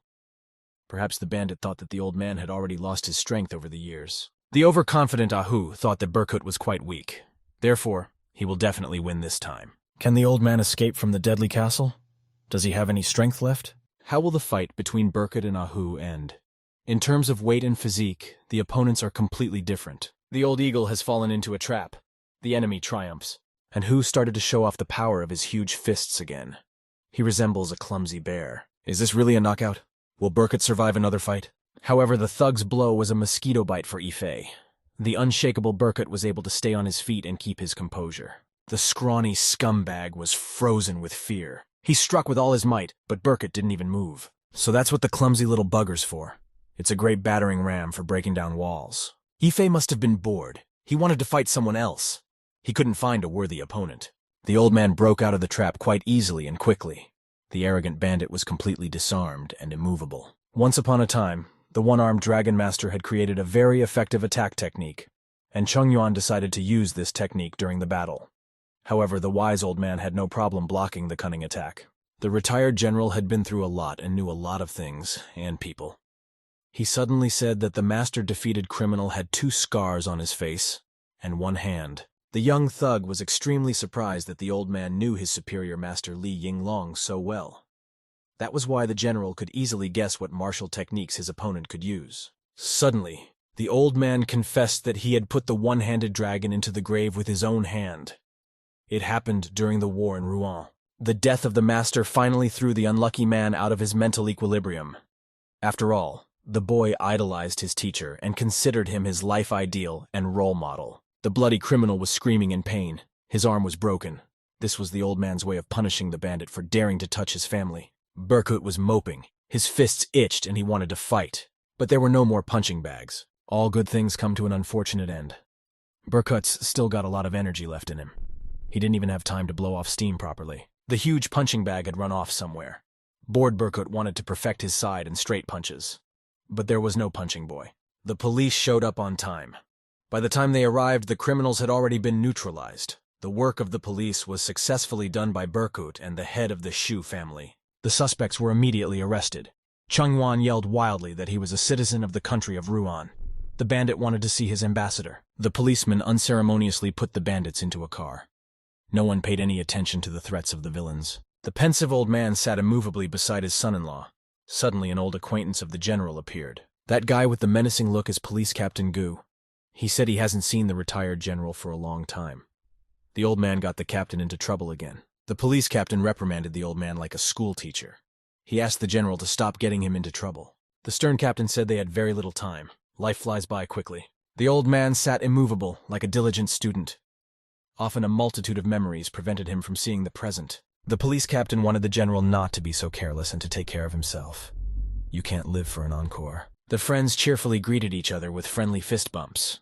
The old man said that he missed the captain's late father very much and wished to visit him in the afterlife. The observant Berkut realized that Father Ingen and the police captain were old friends, and they seemed incredibly happy to see each other. A man approached a retired general and said he wanted to marry his beautiful daughter. But the old man replied that there was already a beautiful guy in Yining, Li Yifei. The man was greatly annoyed when he saw Ingen's boyfriend. Now the general's daughter would never be his wife. The endless chatter of the people around him bored Yifei. He began to have anxious thoughts. The old man looked at Li Yifei sadly. Was he really so worried that a bad habit would ruin his son-in-law's health? The general cried like a child. The frightened son-in-law began to comfort him, and he wanted to throw away the villain with the filter. Yifei thought that the old man just hated the smell of cigarette smoke. However, that was not the case. The main reason for hating cigarettes is because of Police Captain Gu. Strange but true. The sad old man searched his memory. He painfully recalled what had happened on the eve of their victory. This brave fellow is young Xu Zhengguo. His reconnaissance team has just successfully completed an important mission. The guy was satisfied with the team's performance and relaxed. It was then that Xu Zhengguo made a terrible mistake. Gu's father, the squad captain, was worried that the young scout's pacifier might give away their location. You can't play with such a toy at night when there are tons of enemies around. The captain ordered him to put out the cigarette immediately. But Xu Zhengguo felt that he had been a real hero during the last reconnaissance mission. Therefore, he decided that he was entitled to a small portion of nicotine. But the kid wasn't allowed to relax. The tasty candy was taken to the kid. The captain suddenly saw a suspicious flashing light. He snatched the smoking toy from the young warrior's hands in a flash. Something terrible and irreparable had happened. It was a terrible, heartbreaking memory. Their location has been revealed. The enemy launched a surprise attack on the squad. Here comes the first deadly surprise from the enemy. No one expected such a terrible gift. The young man was born with his shirt on. He just flew away. After all, the lucky guy was far away from the epicenter of the explosion. When Xu Zhengguo woke up, the enemy had already been destroyed by his comrades. However, 3 fighters from the squad had died. Among them was the captain. It was the captain who saved Xu Zhengguo with the value of his own life. Gu was young then. He was 36 years old. The light of the cigarette gave away the location of the squad. The captain snatched the cigarette from Xu Zhengguo's hands. That's why the fortunate man is still alive. The furious Xu Zhengguo was burning with a thirst for revenge. He ruthlessly led his team into the enemy camp and ruthlessly, lightning fast defeated the Ruin army. But the cunning Li Yinglong pretended to be dead. Then the one-armed dragon fled the battlefield. A grief-stricken Xu Zhengguo personally buried his battle comrades. But he couldn't bury the bitter, painful memories of that tragic day. Remorse followed him continuously on his heels. Now standing in front of the old man was the son of the dead captain. Apparently, Xu Zhengguo often remembered that tragic day when he saw this man. Xu Zhengguo believed that he was the one responsible for the death of his comrades. The man always regretted disobeying the captain. It was sad that his son grew up without a father. The police captain became a kindred spirit to old man Xu. They never left each other in trouble. Xu Zhengguo regularly provided financial assistance to the family of the deceased battle comrade, until Captain Gu's son grew up and began to earn money on his own. But money can't make amends. Tears came in hail down the old man's face. Captain Gu said that Xu Zhengguo should not constantly torture himself and repent. There is no right or wrong in war. The story of the sentimental retired general moved Yifei deeply. His body still couldn't get its usual dose of nicotine. The men saluted the general. To them, he was a true hero. There are people who protect us and are willing to sacrifice themselves for the good, to save others. They should be respected and not forgotten. Captain Gu assumed that the suspects were a gang of gangsters from South Asia. One of these suspects managed to escape. Someone cheerfully called out to the son-in-law and the head of the Xu family. Who is preventing the police from investigating? Whose slender legs are those? Why are the policemen so flushed and embarrassed? Ingen has brought her mother and younger sister with her. She's worried about her husband's condition. And for Shanshan, the most important thing is that their son-in-law is alive and well. Captain Gu was quite happy to see Ying Ying. He seemed to like the girl a lot. The embarrassed police captain showered the girl with compliments. Inijin introduced her new boyfriend to him. She said that Brother Gu was a very nice man and thanked him for his timely help. Apparently, Captain Gu wanted to be more than just a good person to the girl. When the policeman left, Ying Ying said that her father didn't hear her conversation with Yifei in the bedroom. It was told to her by her younger sister. Ying Ying ordered that Yifei should not tell anyone about her father's racy photos. She wanted her family to always have peace and tranquility. The girl asked me to keep my mouth shut. Her request seemed to come from the heart. The glowing boy vowed that he would not reveal Ingen's father's secret to anyone. Even if he was tortured, he would still keep silent. Here comes the queen of intrigue. She always shows up at the right moment and is ready to do a good deed. The guy finally reached his dream, which seemed to be so out of reach. Fate had thrown him an unexpected surprise. It was a bonus for saving Ingen's life. The dazed boy apologized wildly for what had happened. But he was in no hurry to remove his hands. His palms were glued to the ripe, juicy melons. This was a scene Shanshan hadn't seen in any romantic TV series. She was over the moon. The angry girl asked when the guy could clean up his dirty, lustful hands. Embarrassment and anger prevented her from breathing normally. Inigen quickly brought the boy to his senses with a sharp and strong blow. His hands were free, torn from the woman's charms. The peregrine falcon is considered the fastest bird, but it turns out that Yifei can fly faster than this bird. The boy clutched at the sleeve of the old man's jacket. The Earth's gravity seemed to be gone. Photographs flew from his jacket in different directions. Like carefree butterflies, they fluttered lightly in the air. Who is this mysterious beauty? And what is Xu Zhengguo doing near her? Why such surprised, frightened eyes? What did the sisters see in the pictures? Everyone was extremely surprised and shocked. No one could move from their seats. Suddenly, the general's wife's surprised eyes were covered by a photograph with a seductive beauty. It was a hurricane of miracles. Xu Zhengguo frantically gathered the photos that he had previously hidden so carefully in his jacket. He clearly didn't want anyone to see these mysterious photos. The wife tried to find out what had happened. The husband was numb with fear. The wife wanted to know the truth. Why did her husband keep these pictures? Ingen realized that the truth always comes out. Sometimes it comes out when you don't want it to. The daughter told him not to panic. She assured me that her father would be able to explain everything. The son-in-law didn't know how this family show would end. Was war coming, or would peace prevail among the relatives? It seems that soon the old man's secret will be revealed and the masks will be removed. How will this affect family relationships? Unexpectedly, Shu's mom picked up a picture. There were more pictures of them scattered around her. No matter how much Shu's father tried to hide them, it was useless. Shu's mom stomped over some of these photos, barely able to stand on her feet. She wondered why Shu's father had kept these pictures. Shu's father opened his eyes wide with a desperate expression. With sweat on his face, he asked Mama Shu to listen to him. While Shu's mom was standing there with the photo in her hand and a puzzled expression on her face, Shu Shanshan tried to approach her. She yelled for her mom to calm down. Just then, Shu's mother, with an angry expression with fury in her eyes, raised her hand at Shu's father. Shu Yingying shouted for her to calm down. With a frightened expression on her face, she tried to stop her. Li Yifei didn't stand aside either. He begged his aunt to wait. However, it turns out the expression of fury on Shu Mama's face was only an illusion. Lightly whipping Shu's father with a blush on her face, she asked why he still kept the photos with their beautiful memories from their youth. Shu's father said that they were too mesmerizing, while the rest of the family fell over in surprise. Li Yifei and Shu Yingying were surprised at this outcome of the situation. They were all very much perplexed. They were also joined by Shu Shanshan, who, although she didn't understand the situation initially, was extremely surprised. With a look of skepticism on their faces, all three of them questioned whether these photos had been taken when they were young. Puzzled, Shu Yingying asked if that was really the case, and if her father was having an affair. With an embarrassed expression on her face, Shu's mom said that his father Shu wouldn't dare to have an affair, because she was very beautiful, and in her youth, Shu's father Shu was literally charmed by her. But she also said that Shu's father was extremely courteous, and all these photos were the fault of his request. Shu's mom said she didn't expect her husband still had them, although he said that he didn't dare to throw away the photos, because they were evidence of their love. He also said that Mama Shu is still as beautiful as ever. All three of them stood in a stupor while Shu's mom said that maybe she shouldn't say that in front of the kids, and asked them to postpone the conversation until tonight. Everyone was about to leave when a policeman called out to the protagonist and asked him to go to the police station. Li Yifei started to say that he was also a victim, but the policeman was adamant. He said that as long as the investigation was not over, he was still under suspicion. But suddenly, Shu's father called out to the policeman. The policeman turned his head in the direction of the source of the sound with a nervous expression.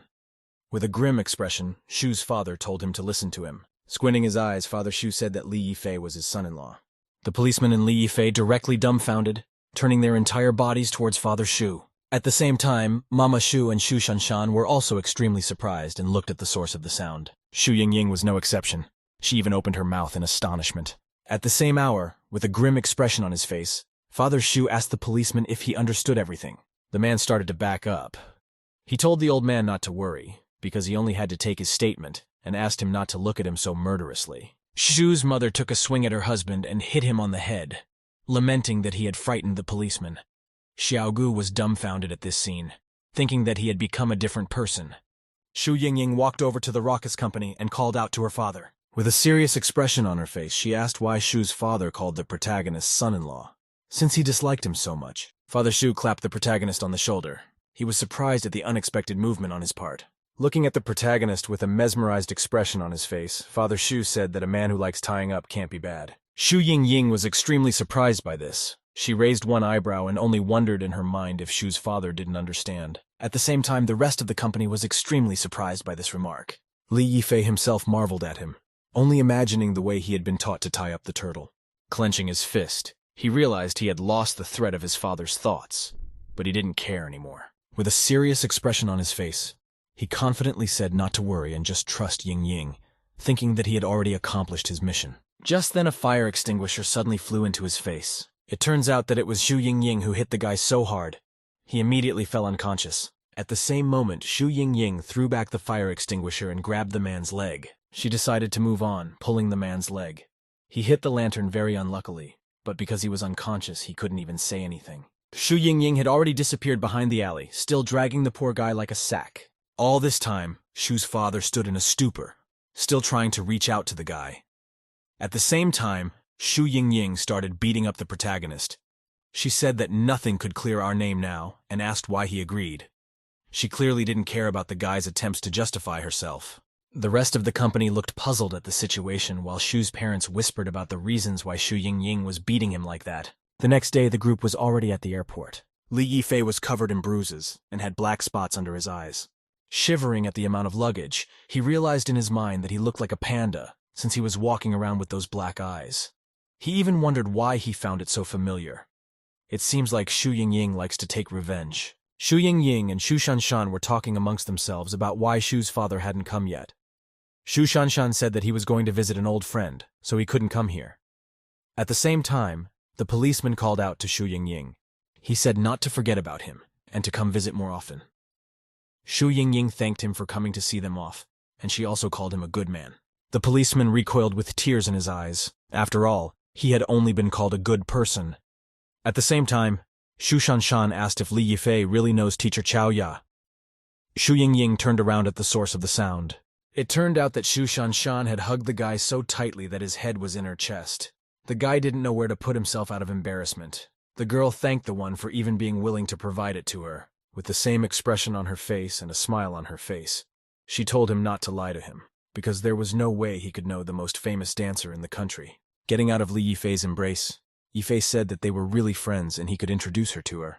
At the same time, Shu Yingying took the protagonist by the collar. With a serious expression on her face, she headed for the plane, dragging the protagonist behind her at the same time.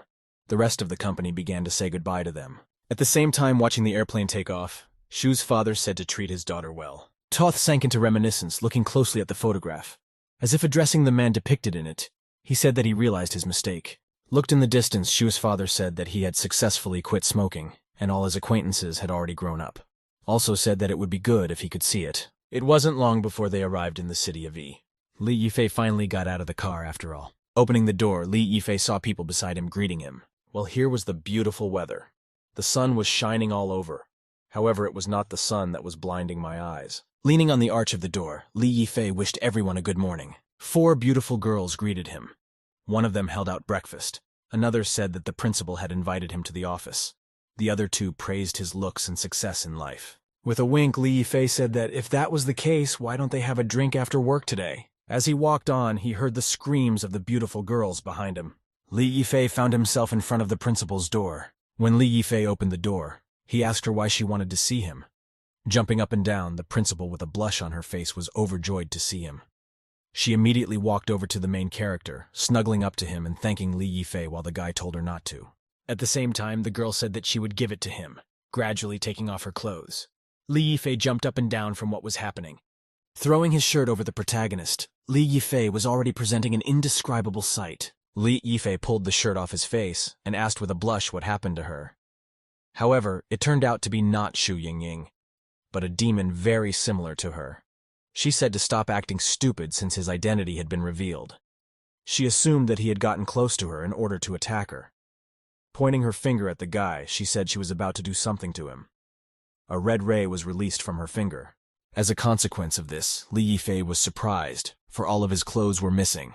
At the same time, the demon punched the protagonist in the groin, laughing and calling him a corpse. However, it turned out to be just a dream. The protagonist finally woke up with an unbelievable scream and fright on his face. The same Li Yifei realized that it was a dream and asked himself why he bought such a stupid pillow in the form of a ram's head. Barely recovered from his nap, he began to prepare his breakfast. Then he made himself a big hearty breakfast, consisting of chicken leg and rice with extras. Right after that, Li Yifei went to work. He stopped as he was waiting for the shuttle bus. Finally inside, Li Yifei, like many other men around him, took out his phone and started watching the news. At some point, some girl fell on the main character. He finally got off his phone and looked at the victim. The girl, still leaning on the man, immediately apologized, averting her eyes. Li Yifei said it was fine. He finally got a good look at the girl, and realized that she was the schoolgirl who had gotten into trouble for stealing the bag. Looking closely, there was a grown man standing behind her and sticking his hand under the girl's skirt. That man, or should I say pervert, was breathing heavily into the girl's back. However, Li Yifei could not tolerate such bullying of a girl. He immediately grabbed the rascal's arm. However, he grabbed so hard that that person's hand even began to tremble. Li Yifei shouted at the fat pig to stop. The pervert, covered in sweat from the pain, yelled out what this had to do with the protagonist. However, Li Yifei did not like this response. He squeezed the rogue's hand with even more force. The man's eyes bulged with pain as a consequence of this action. At the same time, Li Yifei was already furious, wryly asking if perverts could argue, and then he shouted for the man to get lost. As the man ran out of the protagonist's sight, he thought to himself and tried to calm down. At the same time, Chu Xiaoyao cried and thanked the protagonist for saving her. Li Yifei had clearly gotten used to it by now and said that it was fine. However, at the same time, the bus decided to stop unexpectedly. Due to Chu Xiaoyao not holding onto the support at that time, she abruptly ended up on the main character's chest. Li Yifei, not expecting such a sudden move, blushed heavily. At the same time, Chu Xiaoyao, who was feeling dizzy, said that she didn't feel good about something.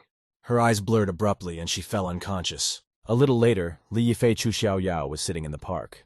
Li Yifei, thinking that the girl would benefit from the breakfast more than him, gave it to her. Chu Xiaoyao asked if she could really eat it, to which Li Yifei said yes. After tasting a bite, Chu Xiaoyao said that the food was really delicious and praised the main character's cooking skills. Li Yifei said that since she was dizzy, she shouldn't skip breakfast, especially when she was at such an early age. At the same time, he looked at his watch and realized that he was late for work. Li Yifei thought that every time he sees a girl and she's either being robbed or harassed, and it seems like she's really out of luck.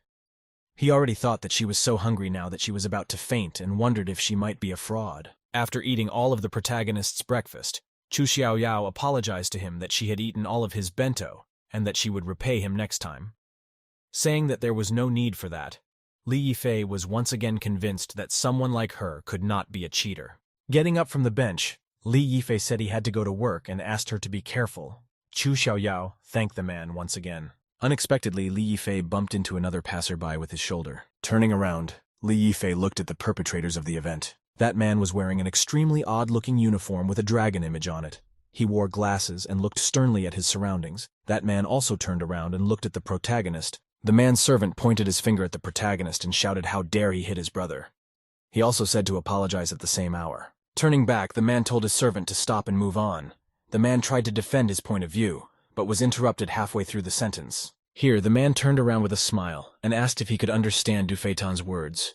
He also said to bring him to him as soon as possible. The servant finally disengaged himself from the protagonist and, nodding his head nervously, followed the man. Li Yifei squinted his eyes and seriously looked at the passers-by. Upon reaching his place of work, Li Yifei saw the Huayang commercial building. Once through the front doors, the man thought he was finally here. After presenting a piece of paper to the girl at the reception desk, Li Yifei said hello and said that he was starting work today and asked to be escorted to the office. The girl said to follow her.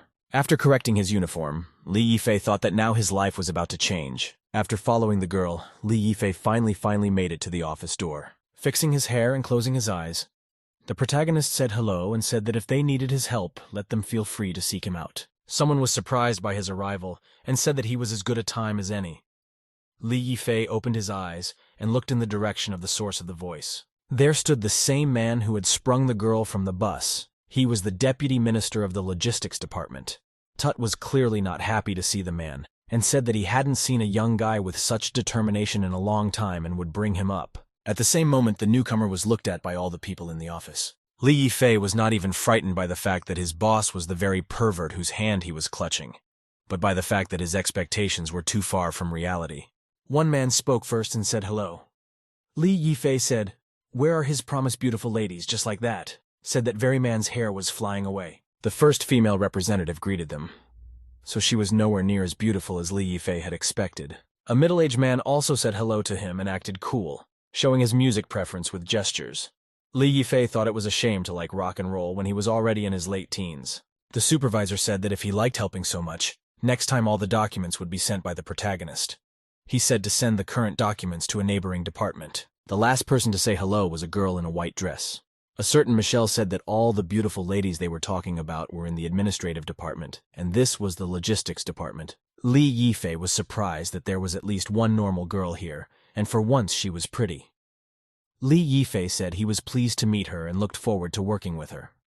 Michelle held out the very paperwork to be sent to another department. The boss asked why he was still here while Li Yifei turned back toward the exit with embarrassment. Well, as he walked down the corridor, various thoughts crossed his mind. He thought that this was some kind of misunderstanding, that Xu Yingying would not have gotten the protagonist into such a department. All the same time, the bell suddenly rang. Li Yifei reached into his pocket to answer it. Picking up his phone, Li Yifei saw that Xu Yingying had told him to come to the roof. While pondering what they would do on the rooftop, the protagonist thought that, as expected, Xu Yingying had not abandoned him. He also thought that she was here to comfort him. Running right past the one-time donation poster, Li Yifei headed straight for the roof. After reaching his destination, Li Yifei approached the woman. He, with a serious look on his face, said he was here. The girl was looking at the vastness around her at the time. When she heard that a man had arrived, she said that she really needed his help. Li Yifei flinched as he realized that this was very serious. Turning around and holding the phone in her hands, Xu Yingying said that Xu Shanshan wanted to check on them again. She said that he was busy, but that didn't help. She asked to pick up the phone and be ready to answer when the girl called later. Looking at the woman's phone, the protagonist said of course she would, wondering if she really called him for such a trifle. Holding out the phone of the protagonist, Xu Yingying said that she is obviously trying to test us if they are not together to expose them one simple call. Li Yifei said he understood and picked up the phone. The man said hello and asked why Xu Shanshan was looking for him. So out of breath from her dance class, she asked if he was really with her sister. She's doing what's obvious they're together. He's just been shopping for breakfast. Xu Yingying wanted something light, so he went to the supermarket to buy bamboo shoots and cook porridge. On the other side of the phone, Xu Shanshan's desire to eat was heard. Li Yifei also said that he would also cook for her when she arrived. She said that she would not stop the man from cooking for her sister, and said goodbye. Li Yifei exhaled, saying that it was finally over. However, Xu Yingying interrupted, saying that it wasn't over yet. With a serious expression on her face, she said that Xu Shanshan was going to stay at their house soon, so he should move in with her. Li Yifei walked back to his office in contemplation of what he had just heard. Then Xu Yingying told him to come home in a few days.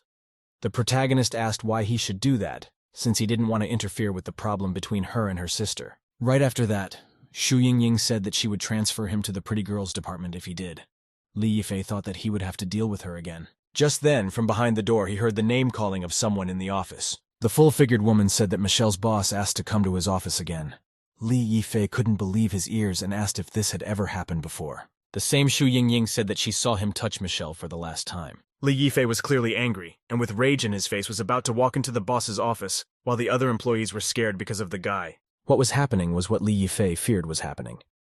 Michelle was too close to the supervisor at that time and said, "Don't do that."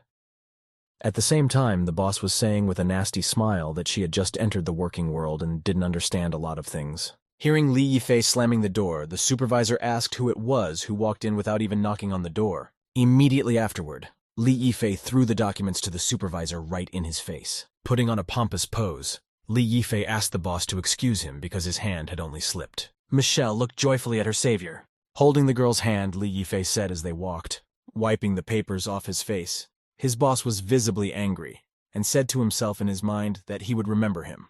At the same time, a group of people gathered near the collapsed houses. Unexpectedly, standing in a puddle of muddy water, the man shouted. The man said that he had heard from his servant that the sage knew the whereabouts of the members of his syndicate. That very person turned out to be the passerby who passed by the protagonist. With his hands behind his back, he said that he was the best fighter of the Nan Chen gang, but also said that although the syndicate of people standing opposite was stronger than him, however, no one in Asia who insulted that man's syndicate would have a good ending.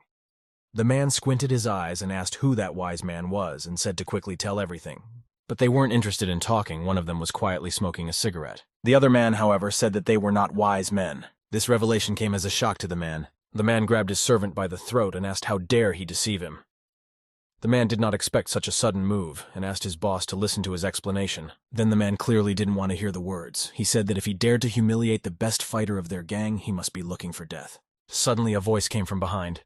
At the same moment, another hand pierced the man's chest, and the owner of that hand said that he was called the Sage. As soon as the man dropped dead, the very men across the street bowed and politely said that they had figured out the whereabouts of one of the gang members. Turning around, the Sage said that the dead man was a profile sent by the syndicate to investigate a case. The man had been following him for a long time, but he didn't suspect him at all. He also said that it was not surprising that this syndicate was considered third-rate since it was made up of only losers. Throwing off his upper clothes, the man said that he had investigated everything, and had learned through Dufetian that the gang was also looking for these people. He said that it seemed like everyone in the syndicate had turned against each other after the two were put away. Looking at the corpse, the Sage said to show the one who dared to steal goods from the best terrorist syndicate in the world. At the same time, one of the gang members, the one who had undergone plastic surgery, was in prison. He was surrounded by other prisoners. It was already evening. Li Yifei was on his way home from work. He stood on the subway and held onto the handrail, completely immersed in his thoughts. Well remembered how Michelle apologized for giving the main character a hard time. She also said that the boss was an evil man and told him to be careful. Suddenly a ringtone sounded. Li Yifei put his hand into his pocket to take out his phone. It turned out that it was Xu Yingying who had written to him and told him to come to her house because they had something to discuss. After sorting out his affairs, Li Yifei had already come to Xu Yingying's residence at night. After standing in front of the eye and confirming my identity, the door was opened. I went into the main character's room and saw an extremely cozy interior. The guy looked around and said what a stylish villa it was. Walking up to the main character, Xu Yingying said that he had come to ask him to sit at the table and provided him with 2 cups of tea. She began to say that Xu Shanshan would arrive in a week. And taking the mug in her hands, Xu Yingying inhaled the flavor. She also said that her mother had told her about this news, so it was definitely true. After swallowing a gulp, Xu Yingying said that Li Yifei should stay here. The protagonist was surprised by such news and questioned whether it was really true. He started to argue that it was too much since their cooperation was already over. Xu Yingying said that the guy should live with her for a week to get used to it. At the same time, the bell rang, and it was the person responsible for the events who called. Li Yifei looked at the woman and asked if he should answer. Xu Yingying said not to panic and just pick up the phone. Picking up the phone, Li Yifei said hello and asked if anything was wrong. Xu Shanshan said that she was checking on him again. She asked how he was doing and whether he was with his sister or not. Li Yifei confirmed everything and asked why she was awake at such a time. The girl said why she had to go to bed so early. Intercepting Xu Yingying's phone, Xu Yingying said that it was obvious that they were asleep and what Ta wanted. Xu Shanshan said not to shout, since how could she know that they were sleeping? She also asked to be allowed to say something. In a naive voice, she said that she would fly to E-City tomorrow morning. It was like a snowball to both listeners. Li Yifei had already started to say that shouldn't she have come only a week later as the girl hung up. Looking out the window, Xu Shanshan giggled and said that she had tricked them. Pressing his hand to Li Yifei's head, he wondered why she was flying here. Standing up, Xu Yingying said that she had been like this since she was a child. She began to explain that they had been fighting since they were kids, since they always wanted the same thing. However, this time she wouldn't give up so easily. She also told the main character not to worry because she has a lot of empty rooms, and today he will stay with her and wait for her attack. The very next day something was about to change in the tranquil villa. Hearing someone wanting to go inside, Xu Yingying said she was on her way. Standing on the threshold was Xu Shanshan with a suitcase. She apologized to Xu Yingying for disturbing her. Xu Yingying said with a soft smile that she was finally here after all and said welcome. Xu Yingying also said that she was very happy that Li Yifei was able to come. Xu Shanshan smiled and said that she was very happy to see her and asked how Li Yifei was doing. However, these smiles were only pretenses. They looked at each other with tense gazes. Just then, Li Yifei asked Xu Yingying to help him. Both women looked in the direction of the source of the sound. There stood Li Yifei wearing an apron preparing food. He was surprised by Xu Shanshan's arrival and said that he had just finished cooking. He also told the girls to sit down to eat. Xu Shanshan, on the other hand, was clearly pleased with the face of the protagonist and said that she was on her way. At the same time, Xu Yingying was immersed in her own thoughts. While Li Yifei was serving the food, she reflected on the fact that Xu Shanshan had always wanted what she didn't have and had always wrestled with her. However, she was determined that she would not give in this time. There was another conversation you had last night. While in Xu Yingying's bedroom, she tried to talk to the protagonist. She tried to say that they should watch out for her sister, but no sooner had she finished her sentence than she was interrupted. Xu Shanshan changed for worrying and asked the woman for an electric kettle. When Xu Shanshan left, Xu Yingying tried to continue the conversation. She had already started talking about what they should do. However, she was quickly interrupted by Xu Shanshan, who instantly entered the room. She said that she had prepared a nice tea for the two of them. Xu Yingying and Li Yifei were extremely embarrassed. Xu Yingying thought that she was really an extremely open spy, and also realized that she might be eavesdropping even now. It was indeed so. Xu Shanshan leaned against the door trying to hear something. Closing her eyes with irritation on her face, Xu Yingying said that they would then use Plan B. However, Li Yifei himself didn't understand what she was talking about, so he asked her again. Xu Yingying took the protagonist by the tie and leaned over. By inertia, the protagonist knelt down and asked why he didn't know about the existence of Plan B. The girl was sitting in her office uniform in front of her computer. Xu Shanshan leaned against the door, listened behind the imaginary lovers, and wondered why there were no sounds, and if they were really so innocent. Suddenly she hears a loud moan. that it was so loud that Shu Shanshan immediately moved away from the wall. The table was not the only one, and several more were heard right after that. Shu Shanshan was embarrassed and began to imagine what was going on there. At the same time, the main characters with a blush on their faces asked if Shu Yingying was that good. Closing her eyes from the reddening in her face, Shu Yingying awkwardly replied that she felt very good. But Li Yifei started to say that Shu Yingying was working, and he had learned some massage techniques that would help her relax. At the same time, Shu Yingying admired the main character's skills and said that she would never have known that he had such a unique skill. As a result, Shu Shanshan couldn't sleep all night because of the moans in the other room. The next morning, the weather was beautiful. The sun shone with its soft light. She says a beautiful day Shu Shanshan never got a good night's sleep and got up with circles under her eyes. While she went downstairs, Li Yifei wished her a good morning and told her to go have breakfast, and also asked if she slept well last night. Shu Shanshan embarrassedly replied that she had slept well. Clearly remembering the events of last night, she blushed heavily. Immediately after that, she ran out of the room saying that she wasn't feeling well and asked to eat without them. Li Yifei looked at Shu Yingying with a puzzled look. Once winked showed the protagonist a thumb in approval. Looking at the beautiful couple, Shu Shanshan thought that they really loved each other, and she didn't stand a chance. Seeing Li Yifei giving tea to Shu Yingying, she realized that they really looked like the perfect couple. Patting the edge, Li Yifei realized that the crane was not working. At the same time, Shu Shanshan was heading to her room thinking that it was a wasted trip. She thought that she should give up. At the same time, Li Yifei asked Shu Yingying where the flashlight was because he wanted to fix it. That same evening, Shu Shanshan decided to take a walk around the villa. It was then that she looked for her sister as she walked past the rooms. Suddenly she noticed something unusual. Li Yifei stood in a room dedicated to light and shook something. Shu Shanshan was so greatly surprised by such a finding that she almost turned white. She was extremely embarrassed and wondered what it was like. At the satellite surveillance center, people who are on their way to launch the rocket and will launch it in exactly 1 minute. General Michael watched with a pipe in his teeth as his aide asked for the signal to launch the missile. At the same moment, the general pressed the red start button. With a tremendous noise, the rocket rushed upward while the general shouted that everything was for the pride of the White Eagle. Immediately after, the aide said that so far so good they had succeeded. The general took his assistant by the chin and said that it was the way it should be, and offered to have a drink after work. Turning her head, Shu Shanshan caught herself thinking that she didn't need to think about it because he was married to her sister. However, as she thought a little more, she realized that theoretically he shouldn't be so horny after that night. She realized that she had most likely fallen into their trap, and also began to recall that the sounds from last night weren't as natural anymore. As soon as possible left the room feeling cheated, Shu Shanshan said that she would remember this to them. At the same time, Li Yifei merely shook the flashlight. Walking from room to room, Li Yifei stumbled into the right one. Shining a flashlight into the pitch darkness, Li Yifei realized that that's where the faucet was leaking.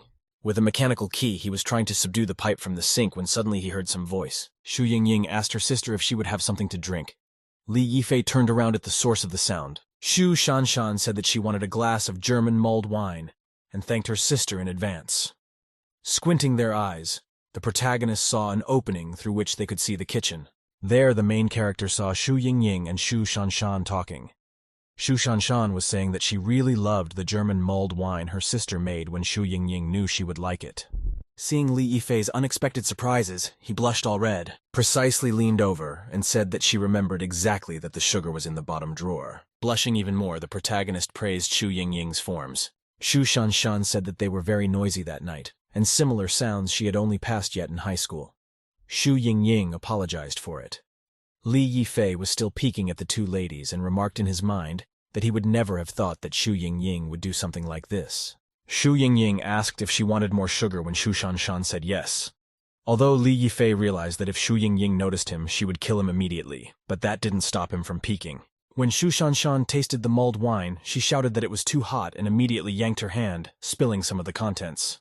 Immediately, Shu Yingying poured all the mulled wine into the sink and said that she would redo everything. However, because Li Yifei was trying to fix the pipe and it wasn't very tightly secured, some of the contents began to spill out. Unfortunately, it hit right on the bottom of the man's apron. Felt in the boiling water of a vulnerable part of her body, Li Yifei barely restrained himself from screaming. The women walked out of the kitchen while Li Yifei, with all his might, he wished they would leave as soon as possible. Immediately after they did so, Li Yifei ran out with a red stain on his apron.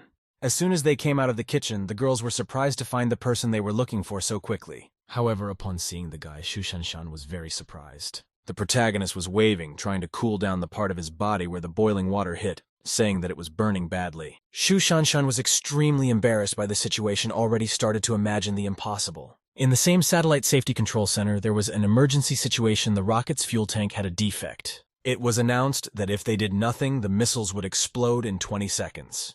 The general kept trying to reassure his aides, telling them not to worry when the girl asked what they should do. Here, the man realized that they still had a chance to disconnect the second booster and allow the rocket to launch normally. Slamming the table, he announced his plan. When the aide had already started to realize the negotiations with the support service, the aide had bad news for the general. Turns out the missile exploded. Blushing and interrupted by her fantasies, Shu Shanshan suspected something amiss. At the same time, Shu Yingying handed the protagonist a rag and told him to wipe the stain with it. In her thoughts, she went into Sherlock mode. She wondered if they hadn't been doing this last night, why the hair would shoot from behind his rocket, leaving such a big stain on his pants. Coming to the conclusion that they had a fake relationship, she pointed her finger at Shu Yingying. Glowing from her thoughts, Shu Shanshan thought that she would soon take the toy away from Shu Yingying. The two revealed lovers asked each other what it was about Shu Shanshan, however. Neither of them had a clue about what was going on in her head. Toge Shu Shanshan walked out of the room with a confident step and said that she would be back soon. Li Yifei told her to be careful. With her intuition, the woman realized that Shu Shanshan was up to something. Li Yifei took the hint and said that he would be careful. At the same time, the door opened. This Shu Shanshan waved, and from the other room and called out to the protagonist. She said that the air conditioner was probably broken and asked the guy to look at it. After checking the air conditioner, Li Yifei said that there was probably nothing wrong with it. Shu Shanshan asked him to check it again. Didn't turn her head, Li Yifei asked confidently that it was the remote not discharged. At the same time as he wrapped his head around a pillow flew into his face. She flew straight to her destination. Into the pillow from his face and sitting down on the bed, Li Yifei asked what Shu Shanshan was up to. When Shu Shanshan returned, she said that since Shu Yingying didn't want to wash his pants, she could do so and told him to take them off as soon as possible. Li Yifei was surprised by this since he thought it was not tactful. Blushing, Shu Shanshan asked what he was waiting for. Li Yifei embarrassedly told her to wait. Recoiling, Li Yifei asked if she was afraid that her sister would find out about it. A reference on her face, she pulled down the guy's pants and asked what his relationship with Shu Yingying was. Li Yifei tried to cover his intimate place with his shirt and asked Shu Shanshan to stop. This is where Li Yifei imagines a nurse. He says it's been a long time since the last time one can still do it. She also tells me not to worry because the injection will be painless. He is interrupted from his fantasies, however, realizing that only if the nurses on the battlefield possessed such agility. Covering herself with a pillow, Li Yifei says let it be, as she wants only for her to quickly wash her pants. At the same time, Shu Shanshan abruptly grabbed her hands onto the pillow that Li Yifei was holding. The girl, blushing seductively, asked if he was really her sister's boyfriend. While Li Yifei was asking what Shu Shanshan was doing, the woman kept saying that she saw what Li Yifei was doing recently. She said that she had the proof right under her hands and told him to put them away. Also abruptly, Li Yifei thought of continuing in his imagination and caught himself in the unworthiness of such thoughts. At that moment, the door opened abruptly. Shu Yingying took off her heels and asked if Li Yifei had seen her car keys because she had forgotten to take them. And not hearing the protagonist, she also asked where he was. At the same time, Li Yifei and Shu Shanshan glanced at each other. Shu Yingying was already beginning to wonder what Li Yifei and Shu Shanshan were doing. She approached the room they were in. At the same time, Shu Shanshan thinks this is the chance she has been waiting for. Shu Yingying finally opened the door to the room. Looking around, she asked if they were here. However, the room was empty. Shu Yingying decided to walk a little further. She was just passing by the bed. Right behind her lay the main Shu Shanshan. The lower part of their legs were covered by a successfully lowered blanket. Li Yifei was also covering Shu Shanshan's mouth. She tried to free herself, but due to the main character's strength, she couldn't. Then Li Yifei noticed some blue piece of cloth hanging from the bed. Looking over, Li Yifei noticed that it was Shu Shanshan's shorts. He covered himself in sweat and bewilderment. Li Yifei was extremely frightened and made a sullen face. He was now wondering how did this happen. His imaginary hair immediately fell out of his face, and he started smoking a cigarette from somewhere. He was beginning to realize that it seemed that when he dragged Shu Shanshan down, he had accidentally taken them off. Looking again at Shu Shanshan's body, he suddenly realized that she was now naked under the blanket. However, he still didn't understand why she was smiling like that. He shouted to himself in his thoughts that her sister was here, and if she saw them, they wouldn't be able to prove their innocence. Here he noticed that she was trying to say something and prayed in his mind that she would not say anything in this situation. Meanwhile, in Shu Shanshan's thoughts, there was only a wish that he didn't press down so hard. Li Yifei realized it himself, because the space was really small, and they were now very tightly pressed against each other. However, Shu Yingying also thought of the rat under the bed. While Li Yifei was trying to hold back, Shu Shanshan is only thinking about that particular rat. Li Yifei realizes that if she doesn't stop this rat in time, she will fall under the control of this nine-tailed fox. Earth is our home, the mother of all things. Whenever we see it, we cannot help but marvel at the power that created it. 46 million years ago, life did not exist. Earth was nothing more than a free family, much like purgatory. And who knows on what day? But one day it rained heavily. A later generation proclaimed that it was God's command. The heavy rain wet the earth, made life possible. The sky, wind, and sun came in contact with the earth. Gradually the mountains took their shape, the ice melted. Little streams merged into rivers from the hilltops, as if it were a sonata of life. The rivers turned into waterfalls, very much like the Milky Way, like the silk of the heavens, carrying the roar of Pangu, falling from the sky until it poured onto the earth. The land has both rivers and greenery. Where does this winding river take you? They actually connect to each other. Even the late Beethoven's Fifth Symphony doesn't sound fresh because I'm running water, a form of life and a song of praise for life. It's the river finally reaching the sea, creating life. However, some person is trying to obstruct this stream. Barely staying on his feet, it was Li Yifei who kept shouting for that jet to stop. However, Li Yifei was unable to hold back this flow. With a furious expression on his face, he was still trying to do it. He was saying they couldn't create life. Slamming the door, Shu Yingying finally left. Li Yifei, barely enduring what was happening, finally opened his eyes. Shu Yingying, already outside the door, said that she had found the keys after all. The guy apologized to Shu Shanshan and said that he would slowly get up. However, Shu Yingying grabbed onto the main character's shirt. Li Yifei clearly did not expect this development. However, Shu Shanshan looked at him with wizened eyes, still also not letting go. The guy was saying that this was wrong while Shu Shanshan was still trying to grasp onto him. The next day, Li Yifei came to the office. Nevertheless, he had gotten absolutely no sleep and was walking around with circles under his eyes. Both women in the office saw what looked like clouds gathering over the guy and asked each other what he was so lethargic about today. The second woman said he'd probably been playing all night. Finally ending up in the shuttle bus, Li Yifei realized that work was over and he should go back to those sisters. However, he was suddenly called out by Chu Xiaoyao. Li Yifei turned around to the source of the sound. It turned out that she was sitting right next to him. She began to ask the protagonist if he had just finished working, to which Li Yifei replied in agreement. Li Yifei asked if she was coming from her studies. She said she was, but now she had to go to work because she was participating in the work-study program. Suddenly a wasp flies in from behind the window and lands on the girl's skirt. Li Yifei tells Chu Xiaoyao not to move because there's a wasp on her. The girl screams for him to chase the wasp away. Suddenly, however, the protagonist's hand is grabbed and he is told to stop. A statuesque girl, apparently a policeman, walks up to him and she says she's gotten the report since then. She's been waiting for it. With an abrupt motion, she cuffed the man. After presenting the documents, she told him that if he had anything to say, he should wait until they got to the police station. Li Yifei slammed himself on his face at such an injustice. You can in your police station, someone starts apologizing to the protagonist. The deputy chief at the police department, they say she's just a rookie and doing things recklessly and ask her to forgive her. Li Yifei with a calm face says that it's fine. Even the girl said that she was really sorry and she introduced herself that she was an intern. She also promised to help him if he has any problems in the future. Staring at the girl, Li Yifei blushed in his mind and only thought about how beautiful she was. However, he quickly got rid of those thoughts because she was protecting the people, and he should respect her. She didn't stop him from periodically glancing at the woman's form. He said I was already a pleasure to meet him, but it was time to go. She girl caught that shameless look and blushed. Despite her boss, Lin Qiang asked him if he had seen his eyes since a normal person couldn't do that. At the same time, the policeman wondered what she was talking about. However, the woman became even more angry at her boss's bewilderment. At the same time, Chu Xiaoyao asked the protagonist why the girl was so angry. When Li Yifei with a confused face said that he had no idea, Chu Xiaoyao suddenly asked directly. Not because he was staring dignity. Li Yifei from such a direct question spilled whatever he was drinking right at that moment. At the same time, the trainees said that if they were careless to let go of the perverts who prey on underage girls, they would undermine the citizens' trust in them. And the protagonists finally realized the thought process of such cops. Immediately after Lin Qiang said this, the policeman slapped her on the head again, ordering her to stop talking nonsense. With a manly expression on his face, he said our two heroes could go. A policeman even volunteered to open the door. However, we were not the only ones who entered the office. Li Yifei was surprised by the unexpected guests. Many of them looked oddball. However, they all looked like some kind of special agents. The policeman recognized the people who had come in and asked Lin Qiang to take care of them, to which she replied in agreement.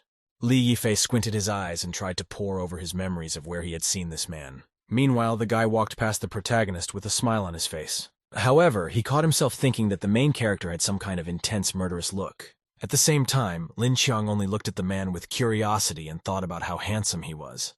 Suddenly, the guy smiled and laughed softly. He said that Li Yifei was his ideal type. Chu Xiaoyao even blushed and said that she really wanted to know what would happen next.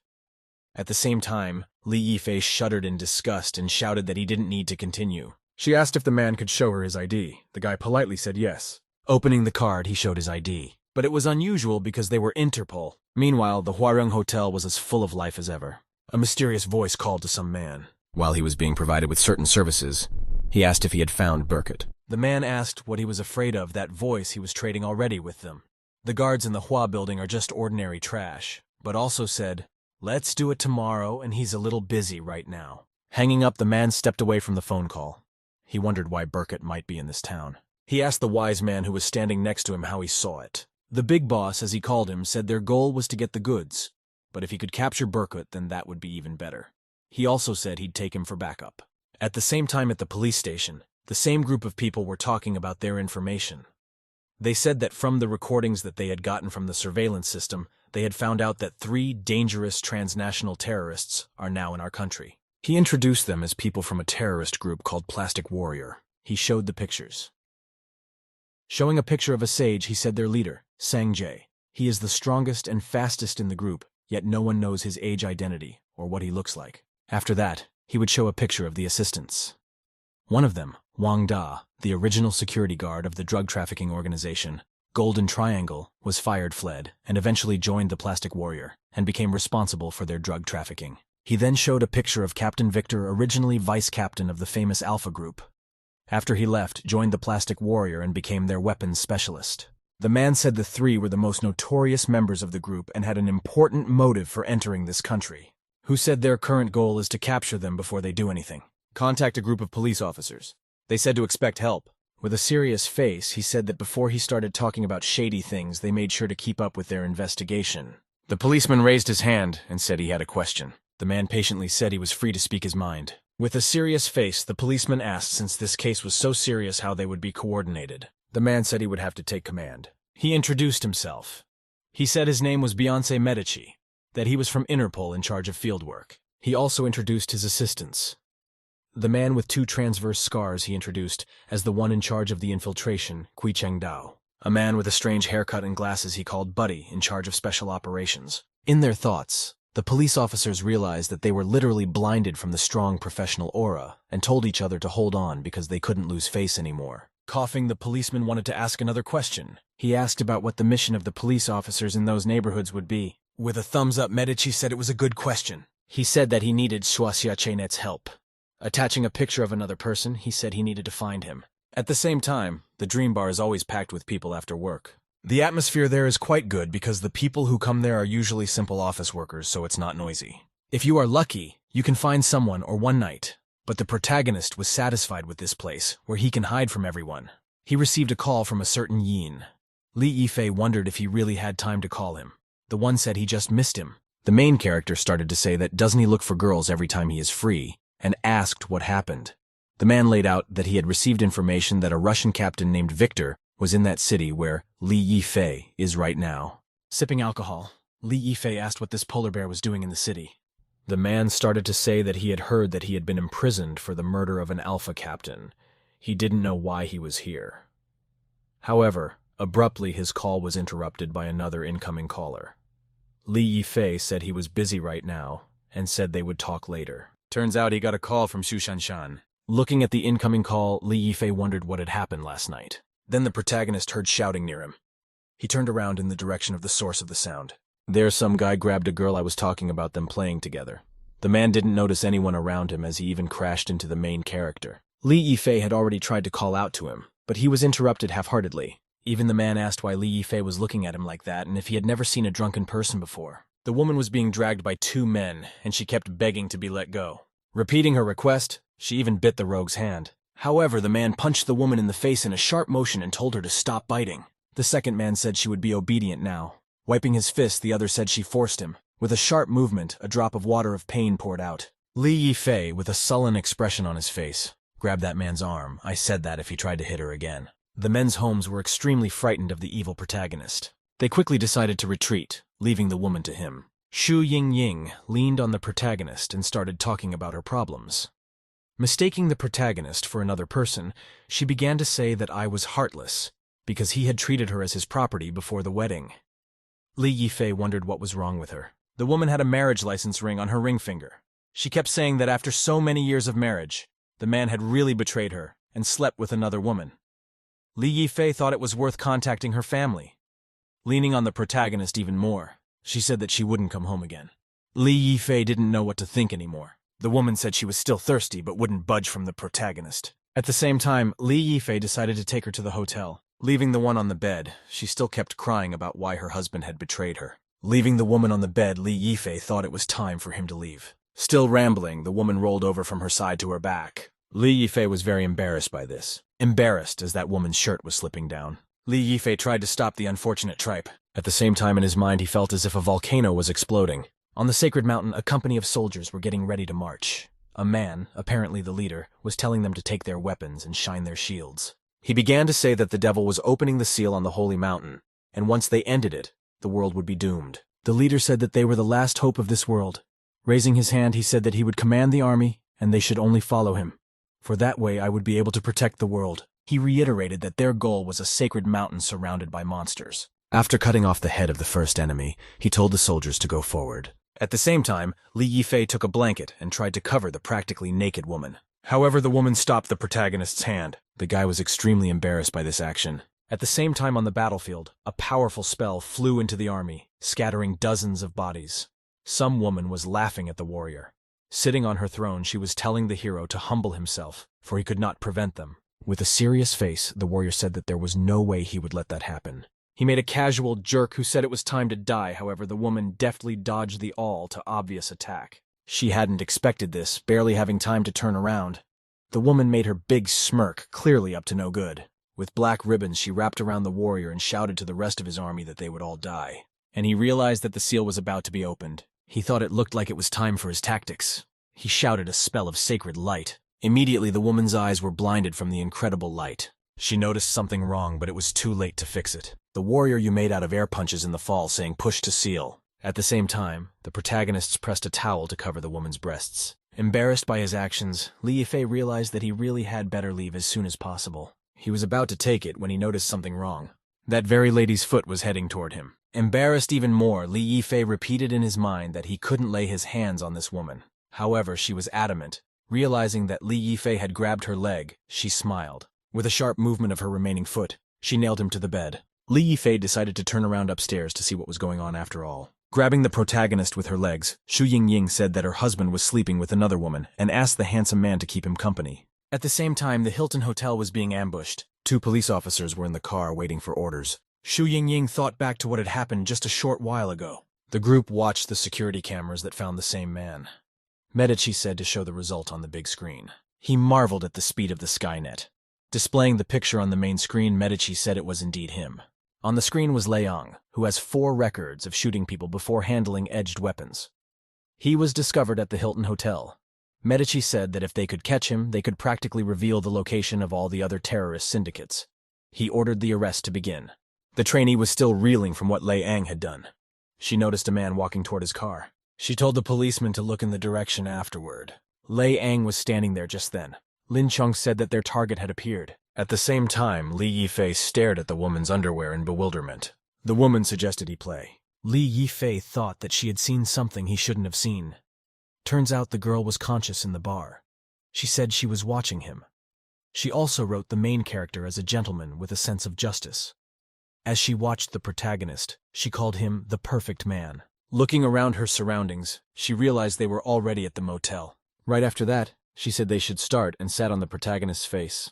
Li Yifei thought, what was this fragrance? What was this source hidden amongst the flowers and mountains? He realized that he couldn't just give up. The man tried to find a way out of the situation while the woman told him to keep going. At the same time, a ringtone was heard from the main character's jacket. The woman turned around at the outgoing sounds. The second Li Yifei realized that this might be his chance. Breaking free from the woman's grasp, Li Yifei picked up the phone. Xu Yingying asked him why he wasn't home at this time and where he was right now. Li Yifei said that he went to see a friend and that she shouldn't wait for him. Xu Yingying started to say that she had never heard about friends from his mouth. While Xu Yingying was trying to assume something, the woman in the hotel took off her underwear. At the same time at the Hilton Hotel, in the car, Lin Qiang was saying that their target was fleeing. She also asked where their reinforcements were to surround the area. The man said that they would be here soon, so they just had to wait a little longer. Unable to resist, Lin Qiang opened the car door and told Lei Ang to stand. The cop, who was her partner, radioed in to say the operation was starting right away. Seeing Lin Qiang's sudden movement, Lei Yang ran away. The girl led the chase, but no sooner had she looked into the alley than she lost him. She began to look around as she realized he couldn't have gotten that far. Turns out he'd been on top of her the whole time. Saying she was caught, he came down from above with a knife, trying to make an accurate stab. With a death wish, the man smiled. However, Lin Qiang wasn't short-sighted and blocked the attack. Taking advantage of her outstretched hand, she grabbed the man's shoulder. Turning the man over, she told him not to move because it was the police. Realizing things were bad, the man tensed up. However, it turns out that wasn't the only knife the man had. Right out of his other pocket dug another one just like it. With a sharp movement of his hand, he pointed the knife behind his back where Lin Qiang was. With a hand to stop the unexpected attack, the girl cried out in pain. Lei Ang made a sharp movement with the same knife and freed himself from the woman's grip. He threw her back enough that she covered herself with both hands. However, such a movement cut the woman's clothing right in the chest area. Lin Qiang cried out in pain. Lei Ang smiled evilly and began to swing. He punched the woman right in the stomach and toppled her over even further. Tipped it over with such force that it clipped into the other wall. With a stomp of his foot, Lei Ang approached Lin Qiang. Twirling the knife in her hands, the man said that she had indeed tried to single-handedly defeat him. Licking it off, he said she was flirting with death. Realizing that things were not good, Xu Yingying reprimanded. However, that's when her partner sped up. He said he found her and started calling for the others. Trying to become Xu Yingying said that she would not be able to escape today. It turned out that the police had already surrounded this alley. The policemen with guns started running up to Lin Qiang. One of them asked if she was all right. Raising the gun at the perpetrator, the man said to put his hands in the air. Lei Ang realized that the policeman was already here. He had nowhere to run. Suddenly, however, he noticed the barbershop statement. He threw the knife in his direction. Turns out his goal was to break the statement so it would block the cop's path. With this trick, a huge sign prevented the cops from catching up with him. The man began to run away rapidly. He climbed up this sign and already climbed higher on the building with the help of the pipes. The police officers ran up to Lin Qiang and asked if she was all right. Realizing that they let the criminal go and informed their companions. They realized that the man had fled to the hotel. At the same time, the main character had his own atmosphere. While the woman snuggled against the protagonist's back, the protagonist tried to convince Xu Yingying that multiple voices were the norm since he was in a bar. However, Xu Yingying changed the subject. She said that Xu Shanshan hadn't been home since yesterday. Li Yifei was scared out of his wits. At the same time, the woman put her foot on the protagonist's leg. Li Yifei cried out in surprise. Xu Yingying asked him why he was shouting. The woman said that since it felt so good, he should turn his head and look, while Xu Yingying asked why she was hearing a woman's voice. Li Yifei realized that he couldn't control his eyes. Li Yifei started making excuses that it was the bartender serving them drinks. Xu Yingying decided to end the conversation and talk about the rest tomorrow. At the same time, the woman started to say in a seductive voice that Li Yifei was really naughty because he was having an affair while a girl was calling him. She so inquired more honestly or another part of his body. Li Yifei groaned at this. The woman on the other end of the phone was wondering what was going on. Li Yifei hurriedly ended the conversation, saying that he had something to do right now and was hanging up. It was as if the woman had been waiting for this because she was standing behind him. The protagonist's eyes closed because he realized he couldn't hit a woman. Sitting down on the main character, the woman offered to start since he was done talking. Li Yifei tried to back away. He asked to hear him out. He began to say that he saw that she was drunk, so he took her to this hotel to make sure she was safe. He said he didn't want to do that. The woman looked unpleasantly surprised. She trembled with the emotions that overwhelmed her. Finally unable to bear it, she covered her face with her hands and began to sob. The protagonist realized that he had upset the girl. With a serious expression on his face, he made a decision for himself. As he pulled himself up, he realized what he had to do. He said it was okay and asked her not to cry anymore. At the same time, he lifted his hand to her tears and tried to wipe it away. Immediately afterward, he offered his lips to hers and began kissing. The woman was already crying from such a drastic action by the man. She realized that this was her chance, and she took the guy down. After that, Feng Qing did this to the main character. After a few rounds, Li Yifei didn't support and come inside her. After a while, they were completely exhausted. The girl was at the peak of excitement and waved hello. At the same time, the police surrounded the Hilton Hotel. He told everyone to search all the rooms. Lin Qiang's partner told her to go. Another police officer offered her a change of uniform, for which she thanked him. The police came to the hotel management and told them that there were criminals in their hotel, and they hoped for cooperation. The police officers split into two groups. The group with Lin Qiang went to the third floor. With a serious expression on her face, she had already said that they would definitely capture him. The main characters sighed, whether it was a sigh of relief or sadness. Putting a hand to his head, he realized they had done it after all. At the same time, a woman's foot came down on his shoulder again. The woman asked what he was thinking about. At the same time, a team of police officers arrived at the third floor. Already there, they had split up. Lin Qiang was asked to take care of this sector. At the same time, in the main character's room, a woman asked how he was feeling and if he wanted another round. Blushing, Li Yifei asked if she really wanted to do it again. Turned off his brain, Li Yifei decided to go with the flow. They did it again, and once again they were both exhausted. The girl started for this room. She pulled out a bunch of keys and opened the door. A woman broke into the room and said that it was the police and the room was being searched. Li Yifei turned around at the source of the sound. At the same time, the woman who saw the picture was greatly surprised. There were two men lying in an embrace. Li Yifei thought he heard something outside as the woman asked where he was looking. After flirting with him, she asked if he wanted to do it again. The two men who broke into the room screamed. They threw her out of the room, and she tried to apologize for disturbing them. Thinking how scary this couple was, she realized it was time for the next room. The woman once again shouted her shriek about searching the room. At that time, Li Yifei leaned against the wall and realized that the sound was quite close. While the girl was asking him what he was doing, Li Yifei became and felt that something was wrong. Opening the curtains, the protagonist looked out into the parking lot. As he expected, it was filled with police. Li Yifei hesitated and thought that perhaps he had been exposed. At the same time, he felt a woman's hands on his chest. Grabbing the guy, she asked him if he liked doing it by the window. Looking at the protagonist in the eyes, she said that young people these days love it so much, and asked him did he really think he wouldn't understand it because she was old. Finished with checking the other rooms, the woman started on the next one. She had already pulled out the key. Li Yifei turned around at the source of the voice. He realized that someone had entered the next room. Tu told me that she had finished shoeing room 302, and nothing unusual had been detected. But she continued searching for the suspect, until Li Yifei guessed that this voice belonged to Lin Qiang, and wondered why she was here. Such a woman tried to please him in every way. Li Yifei pondered that the woman was searching every room. The next room was number 303. Li Yifei feverishly gave in to throwing himself off that woman's hands, realizing that he didn't want to let her see himself with Feng Qing. Taking out another key, Lin Qiang tried to go through the door. Li Yifei whined and realized that it was her. Already branded slamming the door, Lin Qiang said that it was the police and asked for cooperation.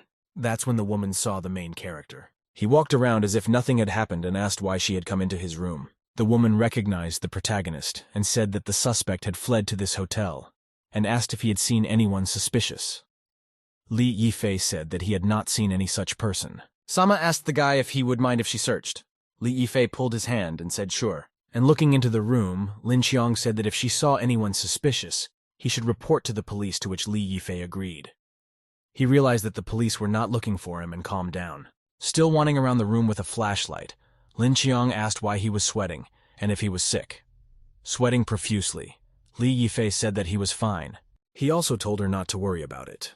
The girl apologized to the protagonist for bothering him and said there was no problem. She also told the guy that if he noticed anything suspicious, he should report it.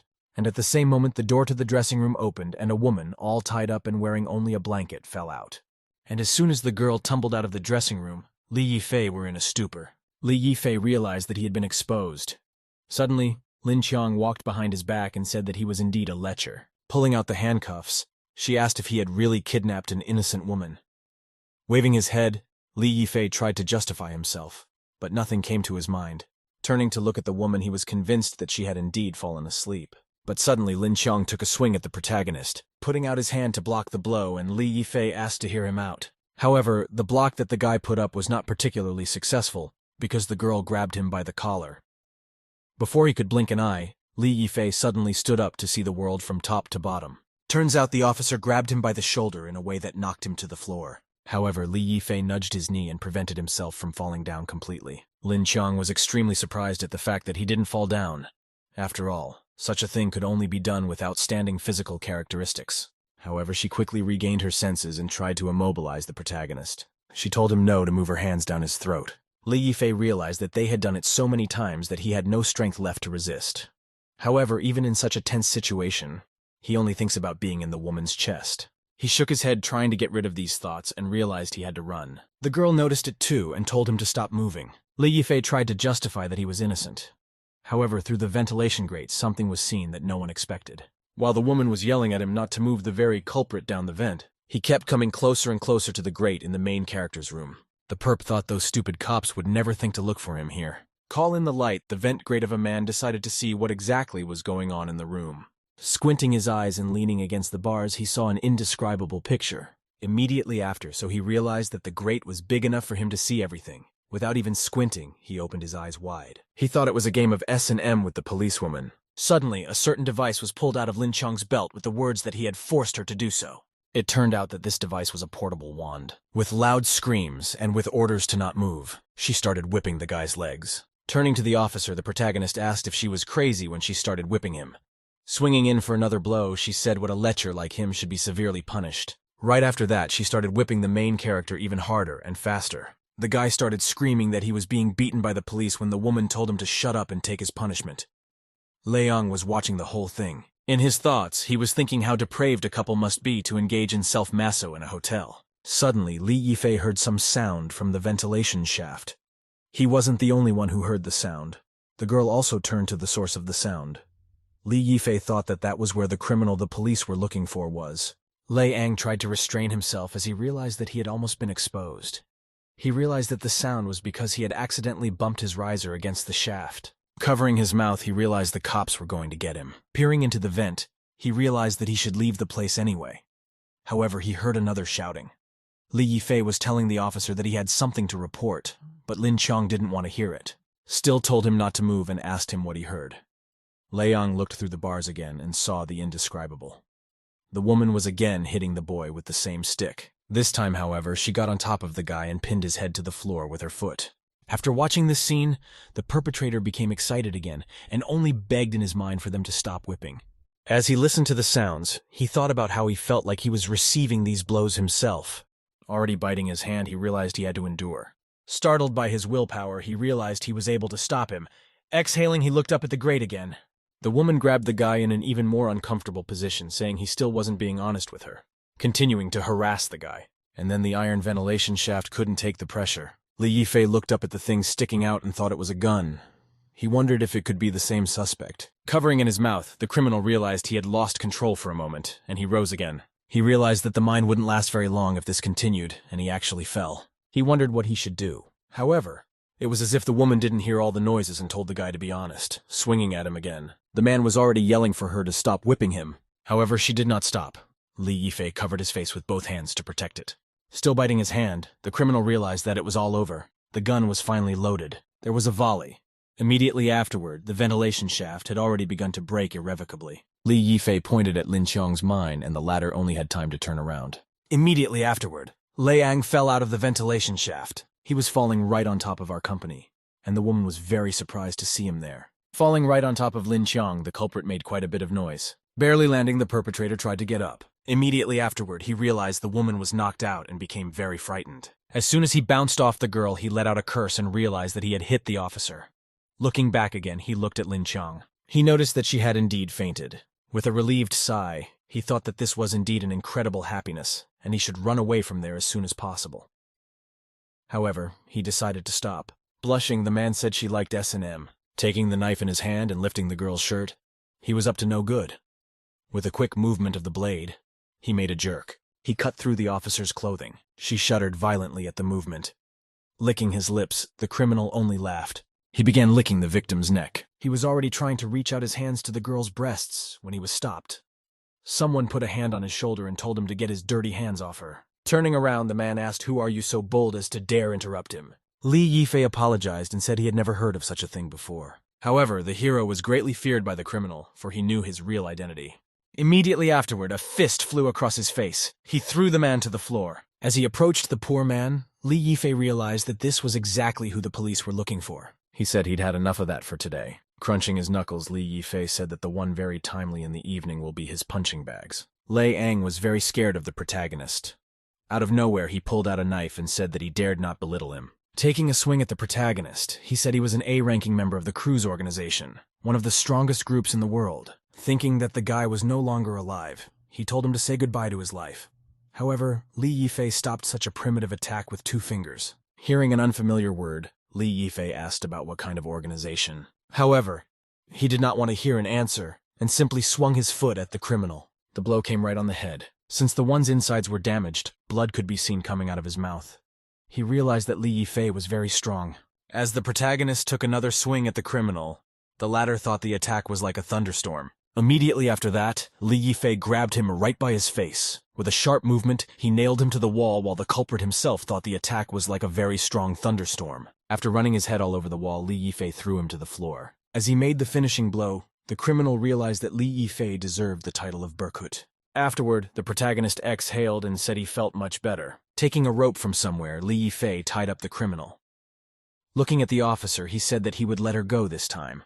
Li Yifei went to his jacket and repeated the name of the organization. As he left the room, he hoped this organization wouldn't bother him again. The next morning, an important guest arrived at the airport in the city. A man with a suitcase walked past the crowds of people inside the airport. A man was walking with a disgruntled look through the airport. He was looking around as if he was looking for someone. Suddenly, someone called the man Captain Gu and immediately summoned him to his side. A policewoman stood at the side. She was holding a poster with a portrait of Captain Gu. Captain Gu said hello to the policewoman. He asked her, "Did they really find the perpetrator?" The woman confirmed that they had. The policewoman pointed her hand in the direction and told Captain Gu to go with her to the hospital. After which the captain and the policewoman arrived at South Hospital to identify the perpetrator. Captain Gu, looking at the criminal lying on the bed, called him by his name, Lei Long. The captain asked, "Did the police beat the perpetrator so badly that he was in a vegetative state?" The patient had a skull fracture and a concussion. The policewoman explained that this was the current situation anyway. The captain asked with interest to the policewoman how the perpetrator was found. The girl frightenedly said that when she tried to catch the perpetrator, she was knocked out. When she came to her senses, the perpetrator was already tied up and lying in front of her. The woman did not know who disarmed the suspect without disarming him. The policewoman explained that the perpetrator belonged to a terrorist group, which is why Captain Gu was called here. The woman added that Lei Lang was a Ranka operative.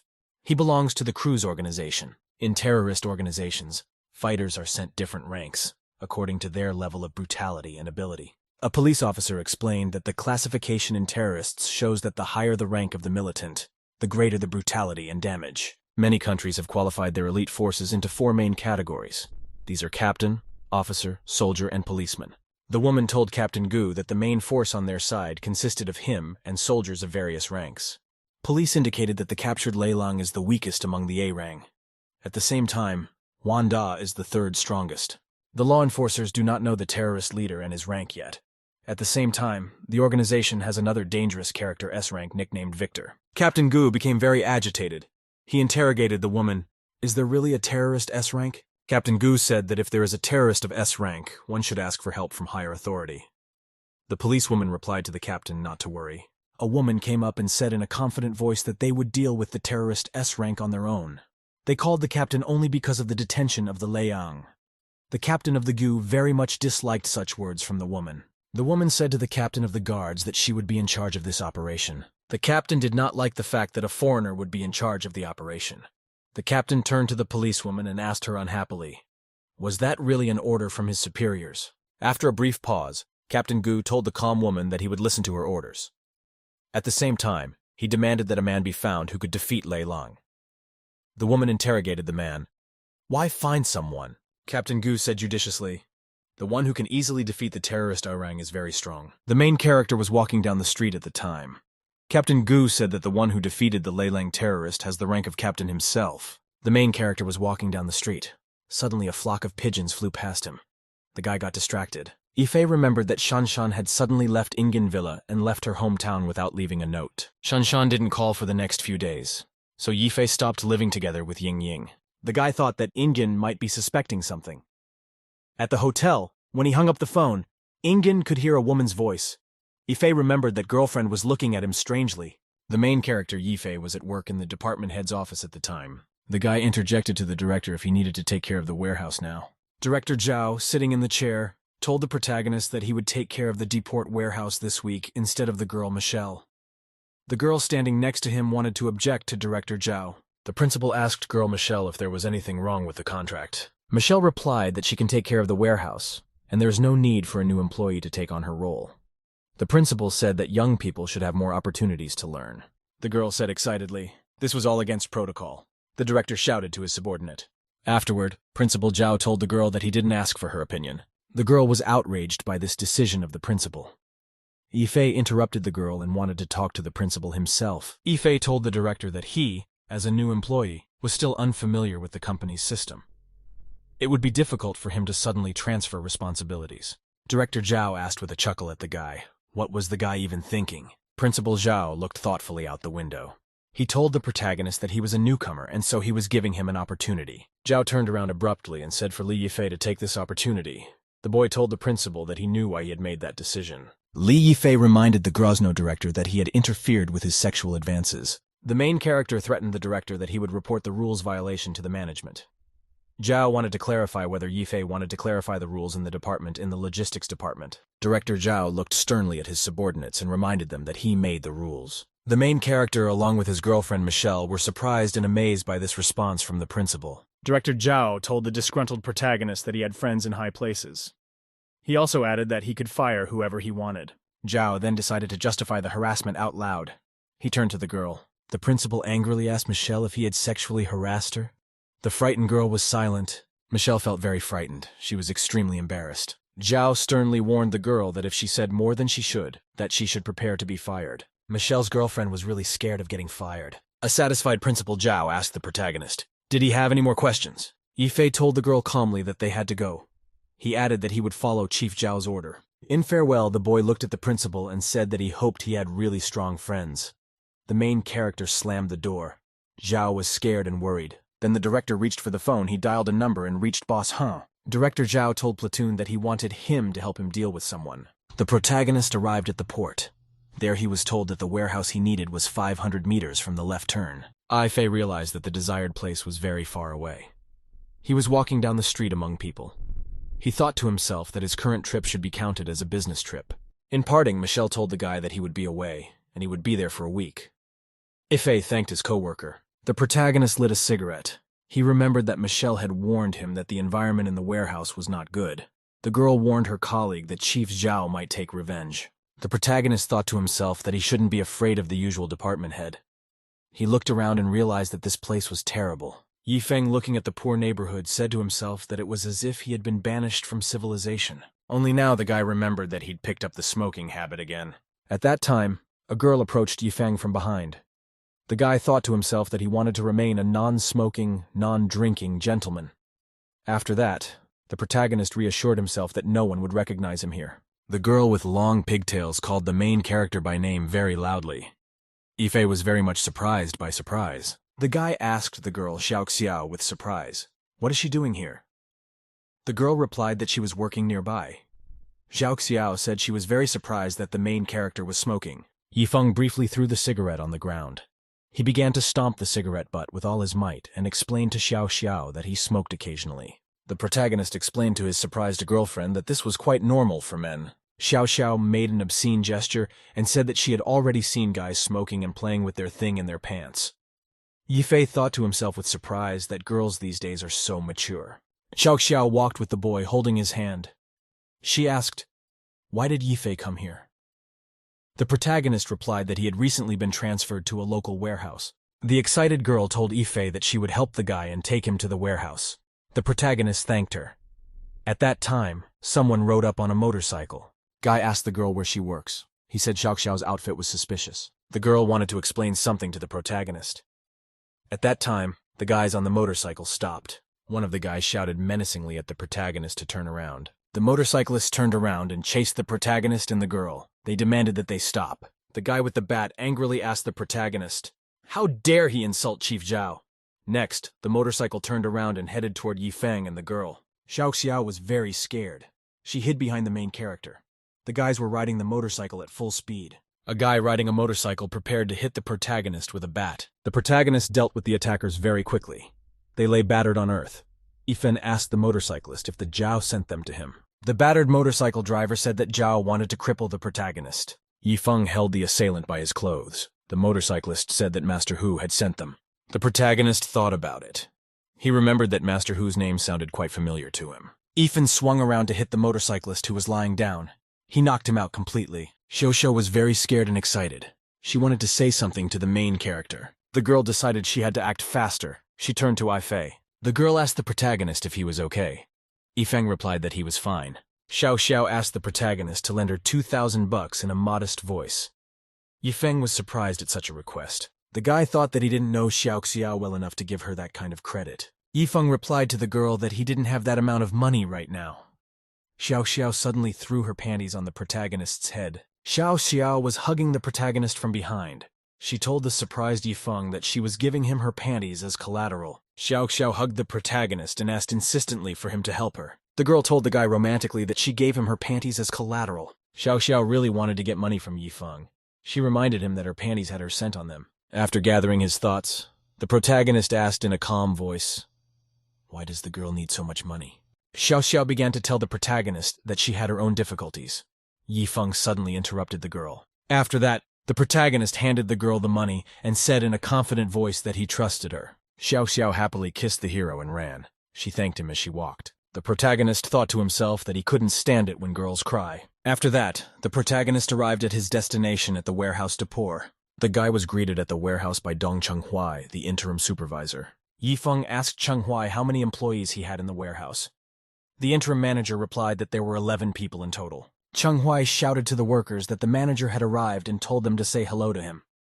Yifeng said grudgingly that he was hot in here. The workers said hello to the protagonist. Yifeng asked that Chai introduce him to the work processes. The next morning, the protagonist was sitting by himself in his office cubicle. He thought to himself that in principle, he was not so badly off here. Suddenly, there was a knock on the door. Chai walked into the office and suggested that the protagonist go to a place and have a good time. Chai brought his new acquaintance to the King Tiger Karaoke Club. Yifeng liked the place very much. The main character said he wanted to go back to the warehouse. Chai shouted after the main character to wait. Yifeng told his new acquaintance not to call him to such establishments. Chai explained to the protagonist that there was a welcome party going on inside the club. The protagonist did not immediately believe what Chai said. Afterward, Chai once again confirmed that he was inviting his new friend to a good place. He agreed to come in. He performed a few karaoke songs inside the club. Chai was very much surprised by Yifeng's abilities. The main character got almost the maximum number of points for his karaoke contest. The surprised Chai told the protagonist that he had a lot of hidden talents. At this time, Chai waved his hand to someone to the side and told them to come in. The protagonist was wary. The hero was wary. At that time, the door creaked and girls started to enter the hall. All the girls were thin, slim, and tall. The protagonist turned to his friend Don and asked him in surprise, "What is it?" A group of girls stood silently on the stage. Chai replied to the protagonist that he could choose a girl and have a drink. The main character began to dress. He told his friend Don that he thanked him for his good intentions. At this time, Yifeng looked closely at the group of girls. The guy noticed that standing among the girls were his acquaintances Chu Yui and the girl Chu Xiao he had seen recently. Xiao Xiao's girlfriend was also very much astonished when she saw the main character. Yifeng was flustered. He couldn't understand what Xiao was doing here. At this time, Xu Yui asked with surprise, "Why is Xiao's face so red?" The guy Don said cheerfully to the protagonist that Xiao and Xu Yui is the most expensive combination set. The protagonist got even more excited. He told Don that he was wrong. Don pointed his finger at the two girls, Xiao and Xu Yu, and told them to keep manager Li company.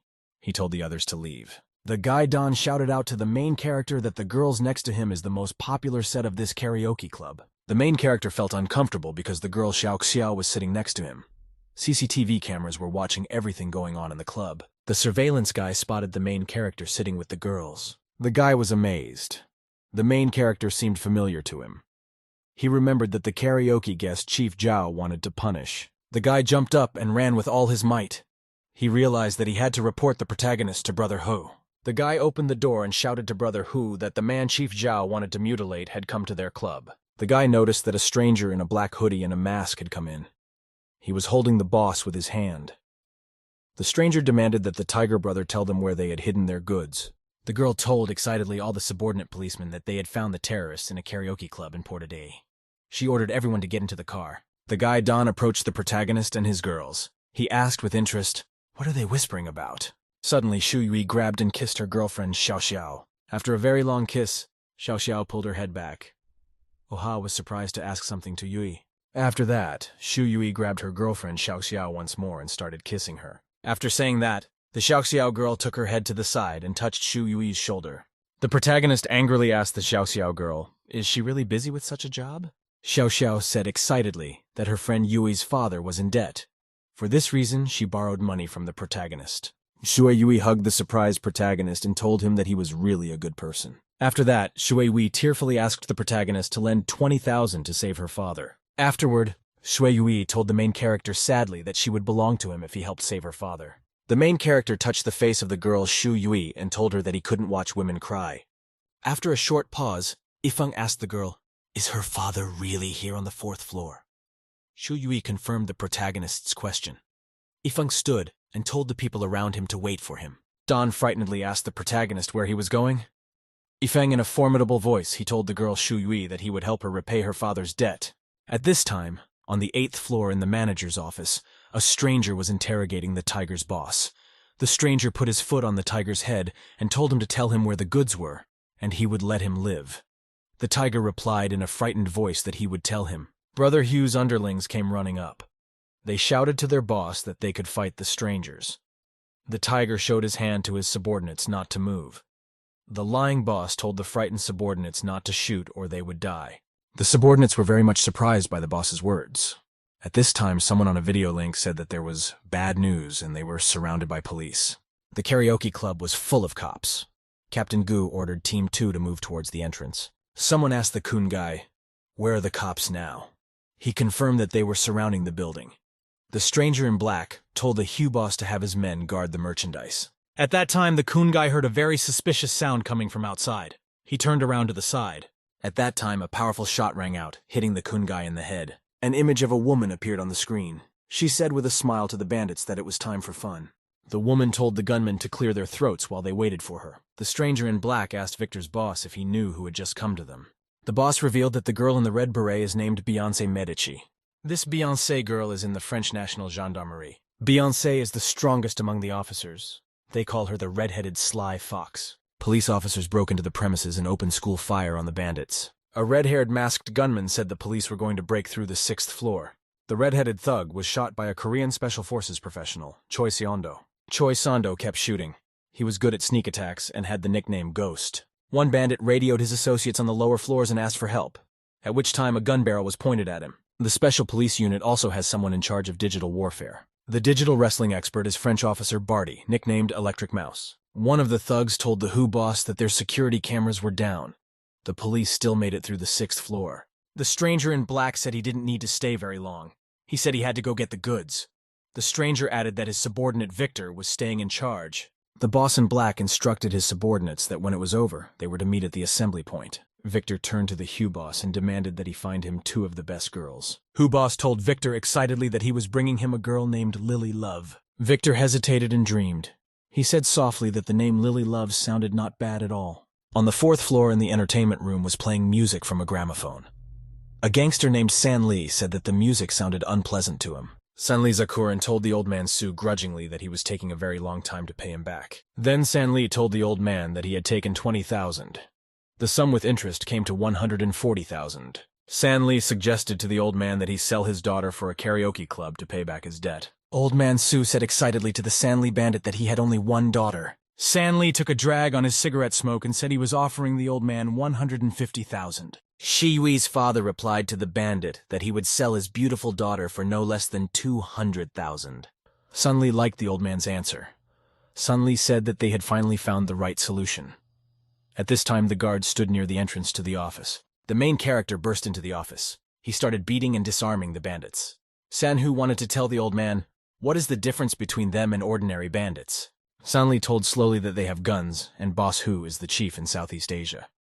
Yifeng at this time disarmed another bandit with his foot. Old man Su wanted to warn San Li of the danger he was in. San Li threateningly demanded that the old man not interrupt him. Old man Su held out his hand. He wanted to say something. At that time, the protagonist grabbed the head of the bandit San Li with his hand. The protagonist sternly asked the San Li what floor his boss was on. The bandit started shouting, calling for his guards. Yifeng threw Sanli off the chair with a strong blow. Afterward, the protagonist asked Su Yui's father if he really wanted to sell his daughter. The old man asked the boy in surprise, "What does this have to do with him?" Yifeng put the money on the table. The protagonist told the old man in a confident voice that he would repay his debt for his daughter. A group of bandits opened the door on the 7th floor. The leader shouted that the cops were going to break through the 6th floor. The bandits heard the sound of an elevator coming. The leader told his underlings to wait. The ringleader told his subordinates to get ready. The elevator arrived on the 7th floor. The bandits put their sights on the elevator doors. The doors opened. The bandits noticed that the elevator was empty and there was a flashbang grenade on the floor. There was a huge explosion. When Beyoncé's girlfriend jumped from the top of the elevator into the car. Without wasting a moment, Beyoncé opened fire on the thugs. The bullets from the girl's gun hit all the standing bandits. The ringleader wanted his accomplices to kill the girl as soon as possible.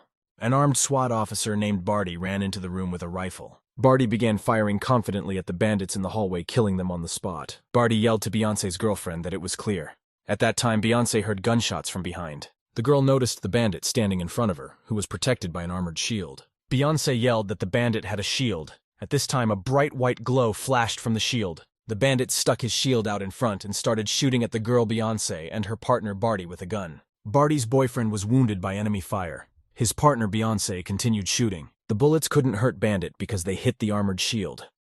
Beyoncé called her colleague's name in fright. Barty replied that he was fine and asked the girl to cover him. Barty watched fearfully as a bandit with an armored shield rushed against him at full speed. The whole building of the karaoke club was occupied by different people. The most violent massacre took place on the 7th floor. The main character was on the 4th floor. Beyoncé's girlfriend fired mercilessly at the bandit, reloading her magazine. Her bullets hit the armored shield. The bandit got very close to the girl, and with all his might knocked her rifle so that it shattered into pieces. Beyoncé's girlfriend was left lying on the floor. The bandit's name was Van Da. He had a rank. Van Da told the girl that he defeated her because he used an exoskeleton. Beyoncé looked to the side and saw that Barty's boyfriend was lying against the wall. The girl said to Van Da, which is no wonder he moved so easily with his shield. After which the girl took out a rope and offered her opponent to fight for nothing. Wang Da was very much astonished. He asked the girl in surprise, "Does she really want to defeat him in close combat?" After that, Van Da accelerated and shouted to the girl that he was about to teach her a lesson. Beyoncé's girlfriend quickly and deftly dodged the thug's punch. He couldn't get her. The Beyoncé girl deftly used her metal string to grab the Van Da bandit by his arm. The bandit was startled to realize that the girl had found a loophole. Van Da decided to himself that he should not allow himself to be wounded. After that, the girl threw down her metal thread with which she held the bandit's arm. The girl with a professional and quick dodging motion and was able to hit Van Da. The bandit looked at his hand and noticed a serious cut on it. At the same time, the smoke screen was activated. Van Da, standing in the puffs of smoke, thought fearfully, his vision now blocked. Beyoncé's girl is on a high-speed run. She decided to take a flying leap at the bandit. Very quickly, the girl was able to get up and wrap her wire around the bandit from behind. Van Da remembered a henchman warning him about the murderous red leaf wire. The bandit realized that the girl was attacking him from above. He grabbed the wire with his hands. Beyoncé's girlfriend looked at the thug with consternation. Van Da shouted groggily to her rival that he had finally caught her. Then the thug turned around and managed to grab the girl with his hand. He knocked her to the ground. Beyoncé was knocked unconscious by the powerful blow. The bandit swung around to finish her off. The exhausted Beyoncé girl stared unseeingly in front of her. On the 4th floor, police officer Lin Qiang walked by herself through the corridors. She recalled how Captain Gu had promised to bring his team. Captain Gu told police Lin Qiang that the 6th floor needed support. He told her to go in the back with the team. Lin Qiang looked carefully in front of her and noticed that the entrance was blocked. A policewoman heard loud cries for help. She was frightened and surprised. Lin Kun noticed as something began to cling to her shirt and it began to tear. The cop realized she would have to move forward slowly. She heard a woman's voice ahead. The policewoman ran. She shouted loudly ahead that she was on her way. Suddenly, Lin Qiang stopped. She felt that she couldn't advance any further. The policewoman felt that if she moved now, her clothes would be torn to shreds. Lin Qiang continued to hear long cries for help very close by. Police Lin Qiang stood in indecision. She unhooked her clothes and decided to move on. An agitated policewoman decided she had to slow down or all her clothes would rip. At this time, Lin Qiang heard a suspicious buzzing sound nearby. Something was flying near her. Looking closely, Lin Qiang noticed that a huge and dangerous wasp was flying beside her. The policewoman thought to herself fearfully, what could a wasp be doing in a place like this? The woman was frightened. She could not understand why the wasp had landed on her chest. The insect looked at the policewoman carefully and slyly. Lin Qiang thought that if she didn't move, the wasp wouldn't sting her. At this time, the wasp rose from the body of the Ling and prepared to fly away quietly. The police line still continued to hear cries for help. At this time, the police Ling Qiang heard the wasp fly towards her from behind again. The woman realized the scream was coming from the room next door. Police Ling Qiang tensed up with all her might. She told herself that she didn't have much left. As the cop struggled to make her way forward, Lin Qiang thought sure to herself that she is not so easy to stop. She must save the girl calling for help. The policewoman shouted to herself that she could do it. She sprinted forward, losing some of her clothes. Lin Qiang shouted loudly forward. She was on her way. She ran to the door and opened it. A policewoman ran into the room. She yelled for no one to move. She noticed the main character inside, surrounded by several girls. The policewoman was very surprised to see a Lifai in such a place. While on the 8th floor, the Vanda bandit prepared to finish off Beyoncé Medici lying on the ground. Vanda prepared to hit the girl lying in front of him with all his might. In the end, his fist hit the floor. The bandit was unable to finish off Beyoncé as he was prevented by the drone's powerful shield. Barty came to his senses. He was sending small drones to the aid of his colleague Beyoncé. Vanda bandit was really pissed off.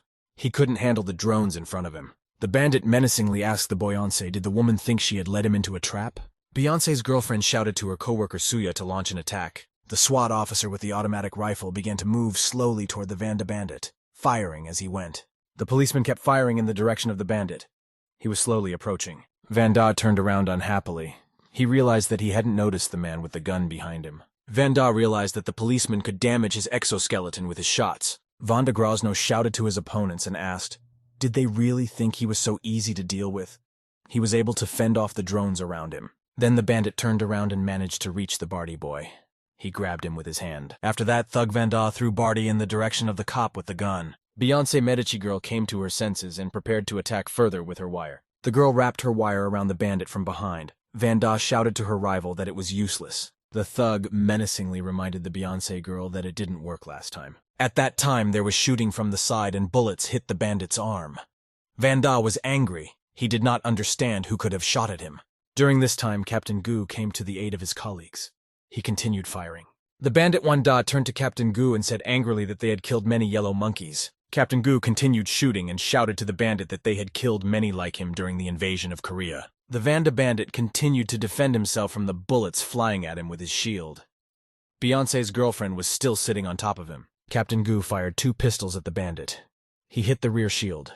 Vanda thought excitedly to himself that this was not good. The bandit then threw his shield at full speed towards his opponent. Beyoncé warned the GU captain to be careful. Captain Gu ducked very deftly in time to protect himself from the shield flying at him. At which time the Vanda bandit sensed that he was starting to have trouble with his exoskeleton. Captain Gu flew up to the bandit very quickly.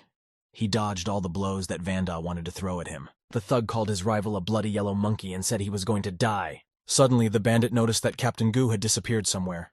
At that time, the man was behind him. Captain Gu swung his foot to finish off the bandit. He yelled that he was a descendant of the Chinese army, and then the man swung and kicked the thug's leg with all his might. The Vanda bandit flew into the wall at full speed. The impact was so powerful that the Vanda took out a wall. The thug was lying unconscious.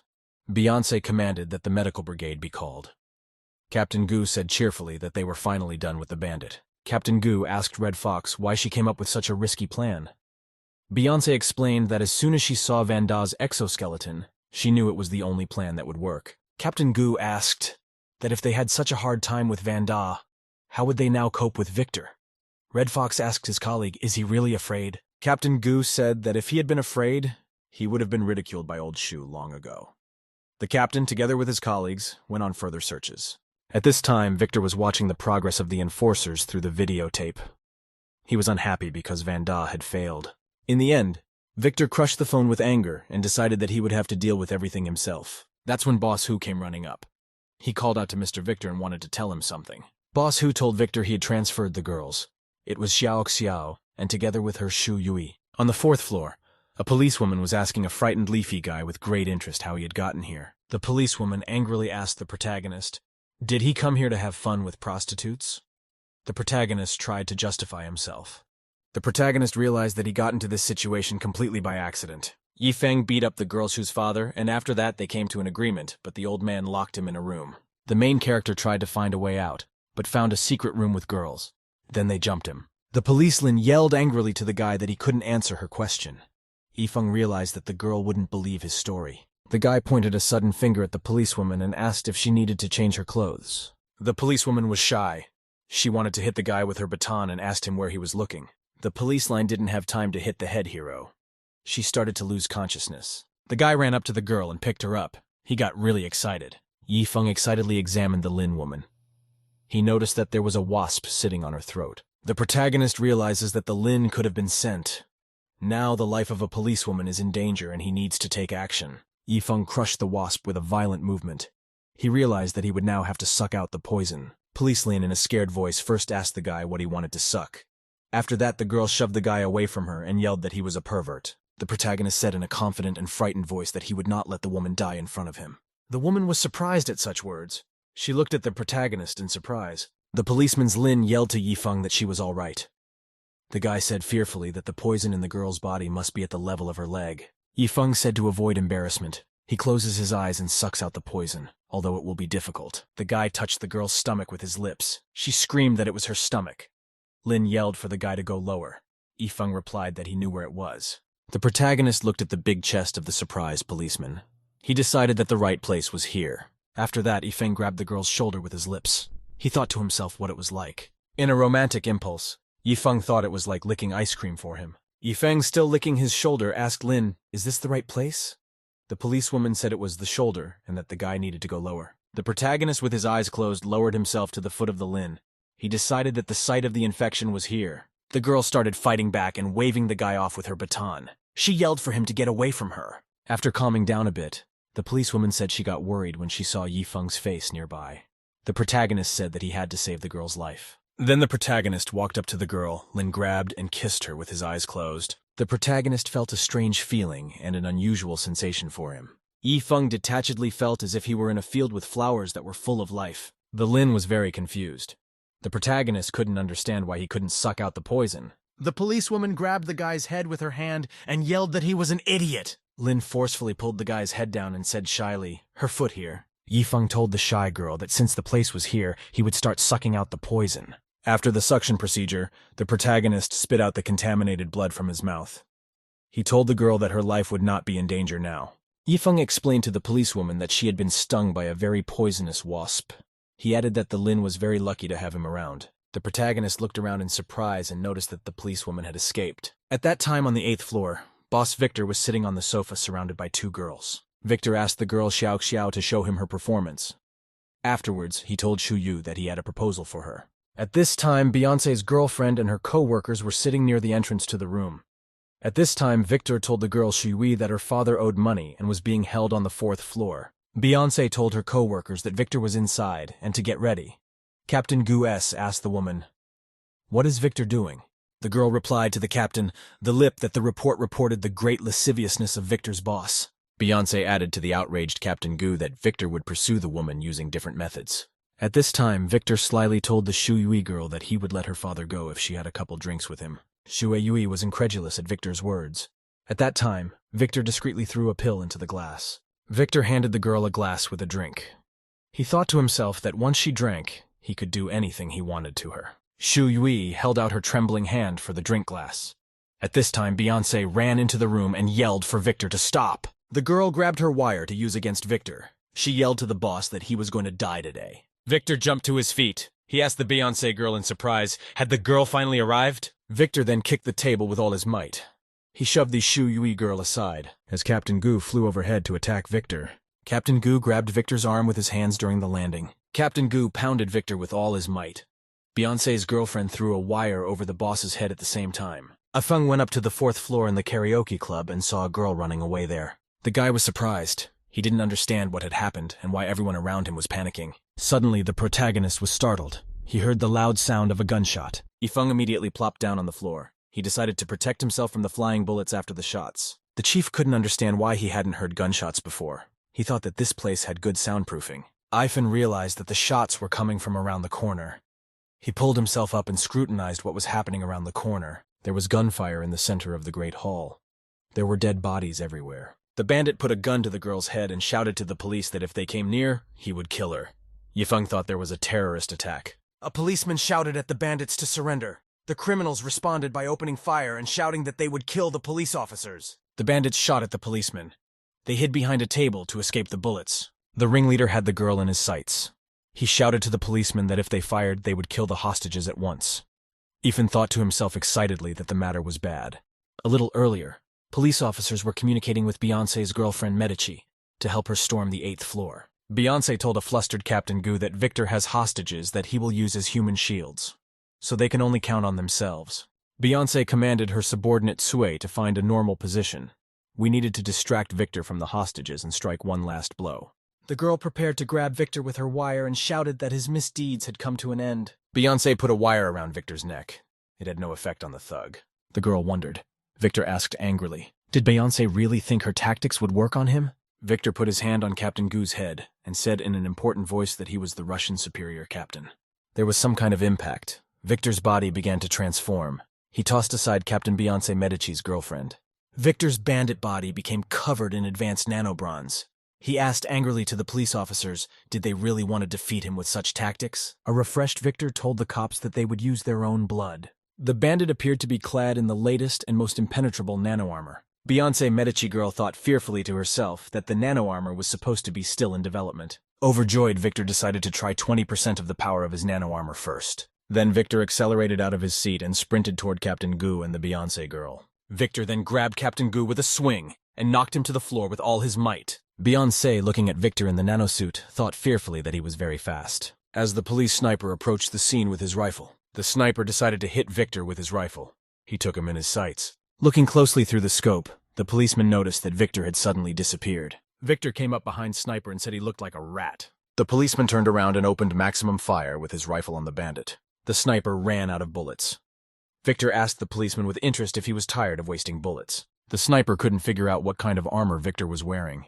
He thought his nanosuit was the latest. Victor then increased the power of his nanoskeleton to 30%. He prepared to hit the policeman. The bandit hit the sniper and shouted that this was the killer difference in ability. The cop was knocked aside by a powerful blow from Victor. Beyoncé Medici's girlfriend ran up to her coworker Tsui with fright. She shouted his name. Tsui lay on the ground unmoving. He couldn't fight any longer. At that time, the bandit Victor ran up to Tsui and started beating his body against the floor with all his might. Medici's girlfriend was scared. She couldn't help her coworker. Victor looked at Beyoncé and shouted to her that he'd already gotten rid of the rats. Victor looked angrily at the girl nicknamed Red Fox and said that she was the only one left. Beyoncé wasn't about to give up. She angrily called Victor by name. The girl prepared to use her wire. She shouted to the bandit that she would fight even if she was alone. The protagonist looked closely at the bandits who had taken hostages. The shootout with the police continued. Ethan couldn't decide whether he should have rescued the hostages or not. He remembered that he couldn't save everyone, and he needed to assess the situation soberly. The guy listened to the hostages' cries for help. Ethan realized there were security cameras. If he did anything, his identity would be revealed. Yifeng heard a huge anger inside him. An inner voice advised him to leave the police behind. If he left now, he could live a normal life. The protagonist was struggling with several thoughts. He couldn't decide what to do. The girls were screaming for help. The police didn't know how they could save the hostages. The protagonist angrily thought to himself that he would leave this place and continue his peaceful life. Ethan decided to himself that he needed to warn the girls. He picked up his phone to make a call. The guy called Xiao Xiao's girlfriend's phone and told her that the karaoke club had become dangerous. They should leave the place immediately. At that time, the bandit Victor answered the phone. He asked, "Is Burkett calling him?" Victor added that if he wanted to save his favorite girl, he should come to the 8th floor. Victor held the girl Beyoncé Medici's hand. He asked the protagonist, has he forgotten his old friend? At the end, Victor told the protagonist that if he walked too long, his friends might die. The protagonist remembered the instruction of his military commander. All of them, as soldiers, must defend their country. After that, Yifeng turned off the phone. Now he had to go help the Xiaoxiao girl. It was hard for the protagonist to just leave now. He realized that he had to rescue the hostages and the girl Xiaoxiao. Victor held the girl Beyoncé's hand and told her that he now understood why those dared to attack him. The bandit said joyfully that the secret weapon of the police turned out to be a special forces Burkut. The girl was surprised that Burkut was here too. Oh shouted to the bandit that he would not run away. Victor told Beyoncé that she really had grand plans. Victor asked the Beyoncé police officer why she's been following him for 2 years. Beyoncé Medici asked Victor if he remembered that terrorist attack in Flower City a couple years ago. Beyoncé told the thug that her girlfriend had died in the attack. When she found out Victor was behind the attack, she vowed to make him answer for what he had done. Victor impatiently shouted to Beyonce that she was about to meet her girlfriend. He was getting ready to hit her. At that time, a sudden shot rang out and a bullet hit Victor in the head. It was Captain Gu who fired. Victor was surprised that the captain was still alive. Beyonce's girlfriend yelled at her co-worker to get out of here. Captain Gu replied that escape was not his style. He took aim and began to shoot the bandit further. Victor then threw the Beyonce girl with a big swing in the captain's direction. The bandit yelled to the captain to pick up the gift. Beyonce Medici's girlfriend flew at him at high speed. The girl knocked Captain Gu off his feet at high speed. Bandit Victor was smiling contentedly. Captain Gu told the fallen Beyonce girl that she simply lacked practice. He touched and noticed that she had soft muscles on her chest. Taking a closer look, Captain Gu was surprised to notice that Beyonce Medici girl has breasts. A shocked Captain Gu reminded her colleague that she had said she had a girlfriend. Medici asked Captain Gu calmly, "Hasn't he seen lesbians?" The girl shouted to the captain that they could defeat Victor if they worked together with the Golden Eagle. Captain Gu asked Beyonce with surprise, was the Golden Eagle really part of her plan from the beginning? Victor angrily asked the police officers, do they really want to beat him with the bear cut? At this time in the harbor, against the background of the setting sun, the loading of goods on the ship was taking place. The leader ordered his subordinates to load all of Master Xianzhe's goods onto the ship. A subordinate asked Master Xianzhe in a black hoodie, why are there no people at the back entrance of the karaoke club? At this time, a deadly wasp suddenly flew towards Master Xianzhe and prepared to land on his finger. The master looked at the wasp and said judiciously that this warrior was as deadly as the Reaper of Souls. A subordinate informed the Master of Information from Intelligence that the Golden Eagle is already in the city. It is assumed that the Golden Eagle may take part in the operation. The Master replied grudgingly that there was a hierarchy even among warlords. At this time, Victor told a surprised Beyonce girl that Berkut is ranked 43rd among the warlords. He is ranked 9th. He is also ranked 9th. Captain Gu and the Beyonce girl looked at their opponent with great consternation. Victor asked angrily to his opponents, did they really want to beat him with the help of some Berkut? The girl shouted disappointedly to herself that she had miscalculated. Captain Gu wanted to say something in support of her. Xiao Xiao and her friend Shu Yui looked on apprehensively. Captain Gu ordered Beyonce to stop whimpering. Captain Gu jumped up and said menacingly that the concept of surrender did not exist in the vocabulary of the descendants of warriors. Victor asked the captain, was his father a soldier? He added that his father must have been a deserter if he had raised such a son. Captain Gu said that his father sacrificed his life on the battlefield. He also added that Victor will pay with his life for the insult. The bandit cheered up. He asked the captain angrily what he could do to him. Captain Gu accelerated. He decided to kick the bandit's leg at full speed. The captain struck Victor in the face with maximum force from the acceleration. The policeman then beat Victor with all his might, hitting him on the body. Captain Victor was carried far away from the wall by the powerful blows. Xiao Xiao and Shu Yu watched the fight fearfully. Captain Gu angrily demanded of Victor that he apologize, after which he knocked the bandit's hand with a swing. Victor wasn't too impressed by the blow. Captain Gu was very surprised, after which the bandit Victor kicked the captain with all his strength so that he flew far away. Victor watched as the departing captain crashed far into the wall. The bandit said he had used up about half of his armor's potential. He asked the Jew captain, what's the name of that move he just used? Captain Gu replied to the bandit that he used a move called the Polar Bear Hammer. The captain thought to himself that he'd used all his strength and Victor hadn't gotten a scratch on him, while gunfire continued on the 4th floor. The leader told his subordinates to use their full firepower. Police officers sitting in cover radioed that the perpetrators had hostages and needed help. A policeman came out of hiding and started shooting. A colleague shouted that the bandits had hostages. The policeman managed to wound one of the criminals. The ringleader, holding the girl back, shouted to a subordinate to cover them with a smoke grenade as soon as possible. After the grenade, the whole place was filled with smoke. The leader told his subordinates that it was time to leave. He ordered the rest of the bandits to grab the hostages. The bandit shouted to the sitting hostages to get up as soon as possible. At this time, the protagonist appeared in front of the criminal. The bandit pointed his gun at Yifeng and asked the man angrily who he was. After that, the guy hit the intruder with all his might. The ringleader told the girl that he would kill her if she didn't serve him well. At that time, the main character's footsteps sounded. Yifeng walked and counted something out loud to himself. He walked over and told the surprised bandits that he had collected 10 pieces of trash. The protagonist, looking at the bandits, remembered that he had spent his whole life defending the country as Berkut. The bandits were holding hostages at gunpoint. Yifeng remembered that he didn't want to see innocent people die in Huas. The protagonist didn't want to watch families fall apart. The leader was holding the girl at gunpoint. He remembered very clearly his army oath to protect the country from external threats. And among those the protagonist defended were those who turned into scum. The ringleader commanded his subordinate bandits to open fire. Ethan thought he was just picking up a weapon and using it to bully people. The criminals opened a barrage of fire in the direction of the protagonist. He covered himself with the body of one of the bandits. The protagonist covered himself from gunshots with the body of the perpetrator.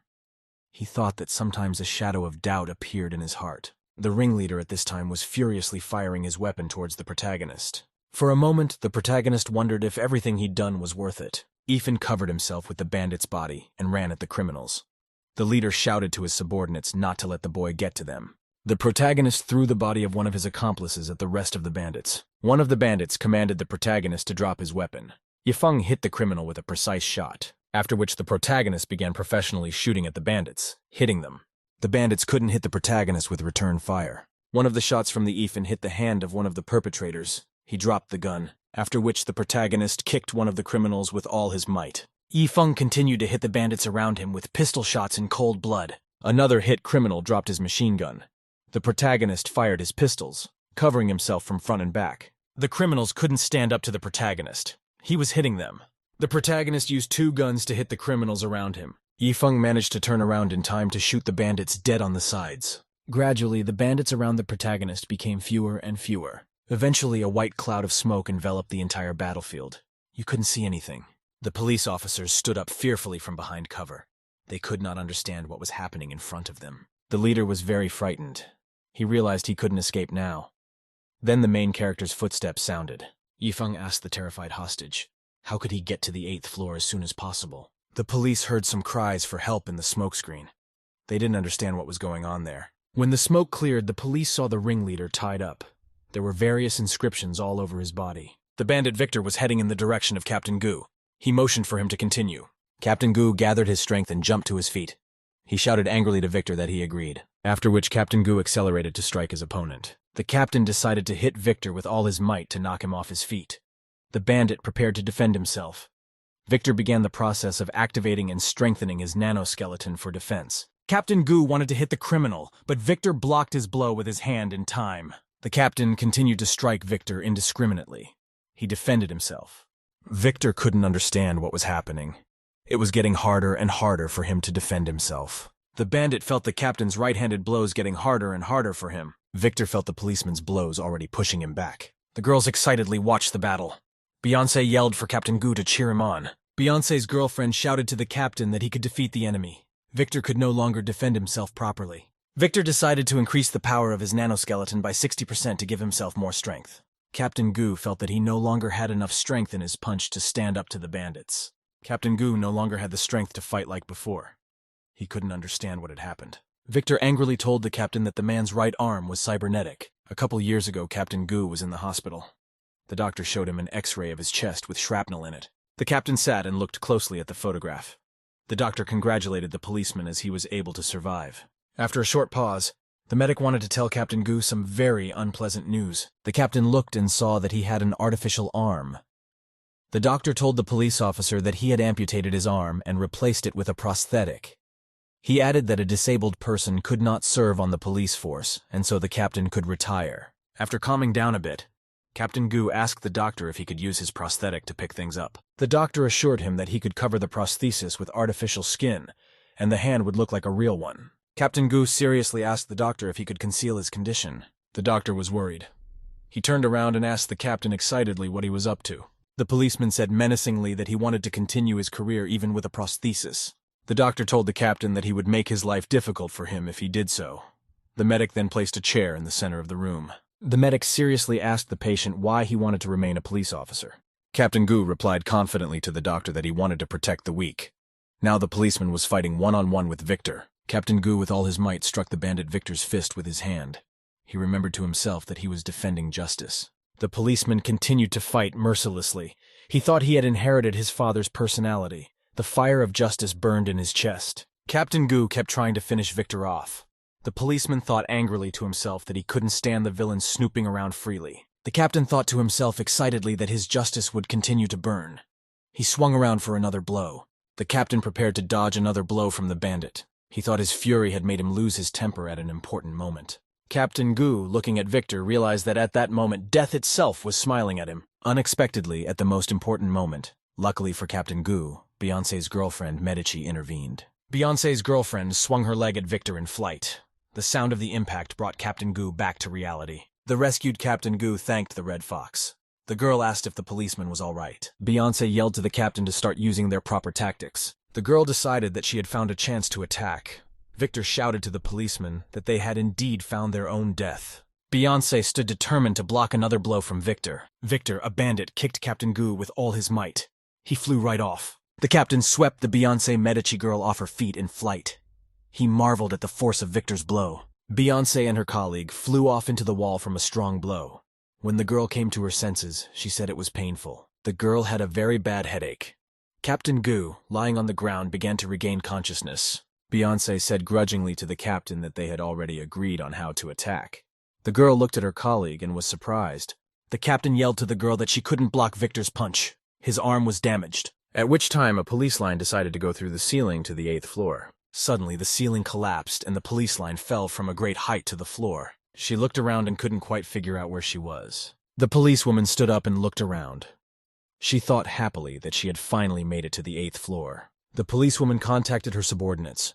A colleague told her not to rush into battle, but to wait for their unit. The policeman shouted to his colleague that the fight would be very dangerous for her. Lin Qiang replied that she was immediately going to attack. The woman then turned off her radio and pulled out a gun. She was preparing to attack. Lin Qiang ran confidently forward with her weapon. She thought to herself that she would soon come to the rescue. At which time the bandit Victor hit Captain Goo in the face with all his might. Victor angrily told his opponent that his movements were already slowing down. Victor told the policeman that he had waited a long time for this. He asked the captain, "Is this really all there is to it?" The angry captain prepared for another attack. He decided to use an 8-degree fist. The captain swung around to strike Victor with all his might with a crushing hammer. Gangster Victor defended himself from the blow. He increased the strength of his nanoskeleton to 70%. Afterward, Victor grabbed the captain's head and asked, "Is this really all his power?" And then Victor slammed the captain to the floor so hard it cracked. The captain was slammed to the floor by a tremendous blow. He couldn't resist any longer. The bandit grabbed Captain Goo with his hand and threw him aside with all his might. Victor continued to beat up the policeman. He asked angrily to the Jew captain, "Does the latter still call himself a soldier?" Beyonce Medici's girlfriend called out to her co-worker with consternation. The captain would be unconscious by now. Victor once again accelerated to throw Captain Goo. He yelled that he could no longer call himself a police officer. After a powerful throw, Captain Goo flew at high speed past Beyonce and hit the wall. Beyonce's girlfriend looked at the recumbent captain with a slumped look. She said there was a very big difference between the ranks. Beyonce dropped to her knees. She said there was no chance of winning. Victor shouted that all men in this country are trash. Victor told the girl angrily that it was her turn now. At this time, the captain woke up. He demanded that Victor take back all the insults. Captain Goo was barely on his feet. He threatened Victor that he would kill him. Beyonce was surprised that her colleague was alive. Victor staggered. He turned around and headed in the direction of the captain's Goo. The thug standing next to the captain interjected. "What did he say?" Beyonce yelled to Victor to stop. Captain Goo gathered his last strength and wanted to remind Victor to take back his words. After which Victor swung around and hit Captain Goo with all his might. The bandit demanded that the policeman speak louder. Captain Goo shouted at the bandit to take back what he said. Victor then slapped the captain's hand with all his might and shouted that he couldn't hear a thing. A surprised and stunned Beyonce Medici watched as the captain was beaten. Victor shouted to the policeman that he was babbling but couldn't fight back. Captain Goo was on his knees. At which time Victor swung around to hit him again. The thug hit the policeman with all his might and shouted that Captain Goo's father was also trash. The policeman briefly lost consciousness from the strong blow. He remembered that he had said in the hospital that his father had been a righteous man all his life. Looking at his hand, Captain Goo said he inherited his father's character from him. He can't watch the weak being bullied. Captain Goo clenched his hand in a fist and told the doctor that with this he could continue to protect people. The hand would be justice for him. The medic asked with interest to the policeman, "Is justice the reason for his obstinacy?" Eventually, the doctor conciliatory told the captain that he would cover up his condition. The medic warned the cop that the process would involve the nervous system directly. At this time, Victor tapped Captain Goo's arm with a swing and asked, "Is the prosthesis his secret weapon?" From the powerful blow on Captain Goo's arm was pierced by a very intense pain. Victor kept tapping his foot on the policeman's arm. He shouted excitedly that he had already broken it. Captain Goo shouted with pain in his voice that his arm hurt very badly. The bandit told the policeman that he would keep him alive if Captain Goo barked. The policeman wanted to say something, but he couldn't. Victor shouted that he couldn't hear anything. Captain Gu shouted menacingly that a policeman should be ready to sacrifice his life at any moment. Victor and Beyoncé were very much surprised. The bandit was still holding the captain. The policeman could say nothing more. Victor told the captain angrily that he had already made his choice. He swung around to finish the cop off. Victor didn't have time to land the decisive blow. Someone behind him yelled for the bandit to stop and raise his hands. A Lin girl ran into the room. She shouted menacingly that she was a police officer.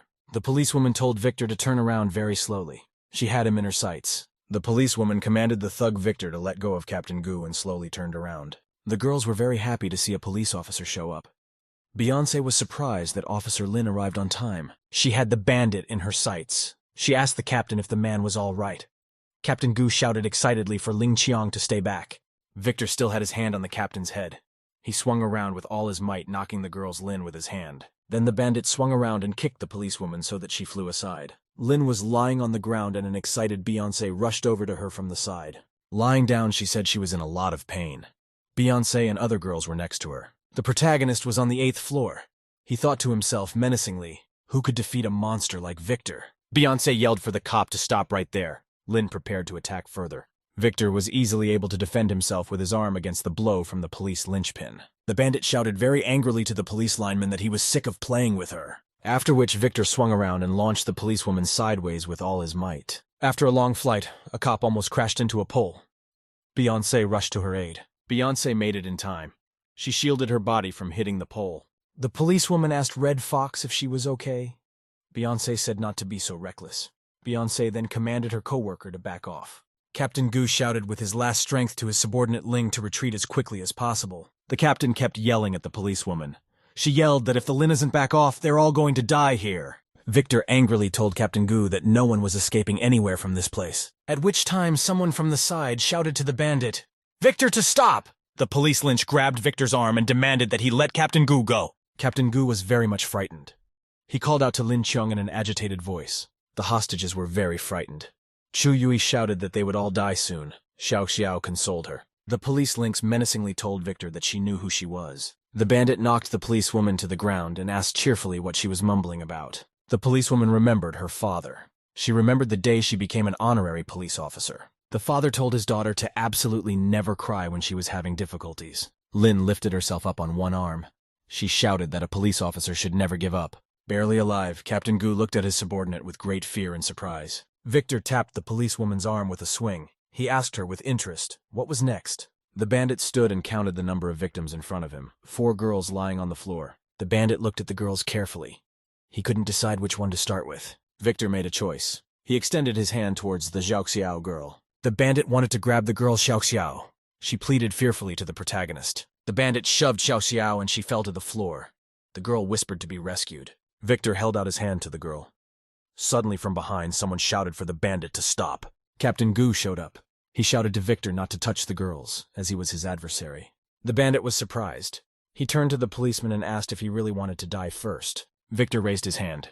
He prepared to crush Captain Gu once again. Captain Gu was still on his feet. The bandit marveled what amazing willpower the policeman had. Victor swung around to finish off the cop. He yelled that Captain Gu was about to die. At this time, the protagonist appeared next to Captain Gu. Yifeng told the policeman that he sensed his strength from afar. Victor turned to the protagonist and asked the man in a calm voice, "Does he see the difference between the two?" The bandit told the protagonist that he would not spare him. Yifeng told Captain Gu that he respected his willpower. The protagonist extended his hand toward the captain. Victor was a little surprised by Burkutt's actions. Yifeng, holding the policeman's hand, thanked Captain Gu for fighting courageously. The main character leaned the captain against the wall and told him to rest, and he would take care of the rest. Victor said the others had passed out. The bandit asked Burkutt why the latter was ignoring him. Yifeng angrily asked his rival, did the latter mock his friend? Victor looked angrily at his rival and said that he was very guessing. After that, the bandit hit Yifeng with a U-turn and said he would beat him to a pulp. Victor was surprised when the protagonist addressed him in a calm voice and called him bro. Yifeng withstood another blow and asked Victor if they happened to know each other. Li Yifei wasted no time in punching Victor in the stomach with all his might, knocking him aside. The impact was so powerful that Victor was blown far into the wall at the other end of the room. After the blow, the protagonist caught his breath. He looked at the unconscious policeman lying there. Victor came to his senses very quickly. He decided to attack the protagonist while he was smoking. Victor quickly and confidently jumped to his feet. The protagonist prepared to defend himself. The bandit told his rival Golden Eagle that he would not have 70% enough to defeat him. He asked Ife if he remembered him. Ife looked excitedly at the bandit. Victor asked Burkut if it had finally come to that. The protagonist called the bandit by the name of Lee Chung-shin and remembered immediately that he had already shot this Korean captain. After that, Ife called his rival to Sanbad. After that, the boy remembered that Sanbad was black and tall. The protagonist revealed excitedly that he recognizes Victor's height and skin tone. Ife confidently called his opponent a Nixia captain who uses the finger-killing technique. The bandit cheerfully told the Golden Eagle that he had a bad memory. He added that he would make Ife remember.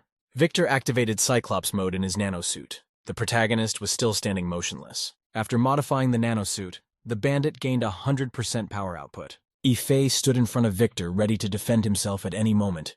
The bandit then decided to change tactics. Victor decided to attack his opponent from afar. To do so, he picked up a huge stone from the floor. The bandit, with all his might, kicked the stone into flight. The protagonist repelled the stones flying at him with his bare hands. Ife couldn't defend himself in time. Victor shouted to the Golden Eagle that he was acting too slowly. A satisfied Victor called Burkut by name. The protagonist looked excitedly at his opponent. Ife continued to attack the bandit's arms to no avail. Victor shouted that Burkut's blows were very weak. The bandit prepared to hit the guy with his arm from the side. He yelled to the Golden Eagle that he had to hit harder. The protagonist felt his strength waning. The bandit at this time laughed menacingly. Victor accelerated for another punch and yelled that he was sick of playing with the main character. The bandit then attacked the Golden Eagle with a merciless blast. Bandit continued to throw punches at his opponent and yelled that he couldn't even respond. Victor swung around for another blow and reminded the protagonist that all soldiers are weak. The bandit looked menacingly at the Golden Eagle and reminded him once again that absolutely all soldiers are weaklings. Suddenly, Victor was afraid. The protagonist looked at his opponent with a powerful gaze. He continued to fend off all the blows. Victor bounced away. He felt he had no more strength. The bandit didn't understand what was going on. Ife asked, wondering why Victor had backed off. The bandit knew his opponent was weaker than him. He didn't understand why his instincts were fluttering. At the same time, black smoke appeared around the protagonist. Looking closer, Victor saw the face of a merciless monster in front of him. Ife asked his rival in surprise, "What's the matter with him?" Victor couldn't understand. Was he afraid of the Golden Eagle? The bandit realized decisively that he couldn't lose. He raised the level of strength to 200%. At that time, Xu Ying was in the Huayang Company building. Suddenly, a cup on her desk cracked by itself. The woman stood up and was surprised to notice that the cup had cracked on its own. After that, the woman developed cracks on her clothes. Ingen got excited and thought it was a bad sign. Afterward, the woman's phone rang on her desk. Ingen asked the caller, "Chief Zhao, what can she do to help him?" The woman was surprised to hear the main character's name from Zhao on the phone, while the protagonist continued to fight. Victor was preparing for the attack after upgrading his nanosuit. The excited Ife saw that the bandit's body had become more demonic-like. Victor shouted that he was able to increase the power of his armor by 200%. It was hard for the bandit to bear such a drastic improvement. Because of this, he had to pay the price. Victor shouted loudly that once improved, the core would be permanently damaged. The bandit accelerated and prepared to attack. He shouted to the Golden Eagle to be afraid of him. Without wasting a moment, Victor rushed in the direction of the protagonist. Ife prepared to defend himself against the bandit with professional fighting moves. The protagonist used a skill called Dragon's Hand of 8 trigrams. Victor was almost on par with the protagonist. Ife fought back with his palm. The protagonist was able to stop the bandit's onslaught with the strength of his arm. Victor could not understand what had happened to his nanobronze. The bandit shouted angrily that his armor could regenerate.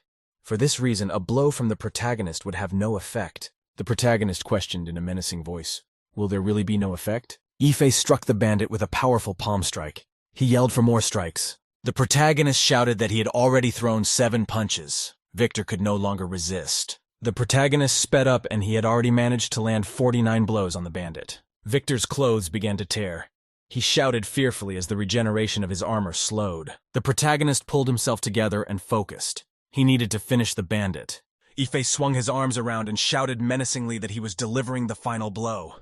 The main character struck Victor with a double dragon blast with both hands. The police lineman barely heard the thug keep saying that such a thing was impossible. A stunned Victor didn't understand why he couldn't defeat the main character with his armor, and his regeneration no longer worked. Lin thought about the protagonist here. He's very strong if he saves her. I've shouted to Victor that he was beating him using his inner strength. The Lin girl collapsed exhausted. The protagonist told Victor that there was another unique thing about using inner strength.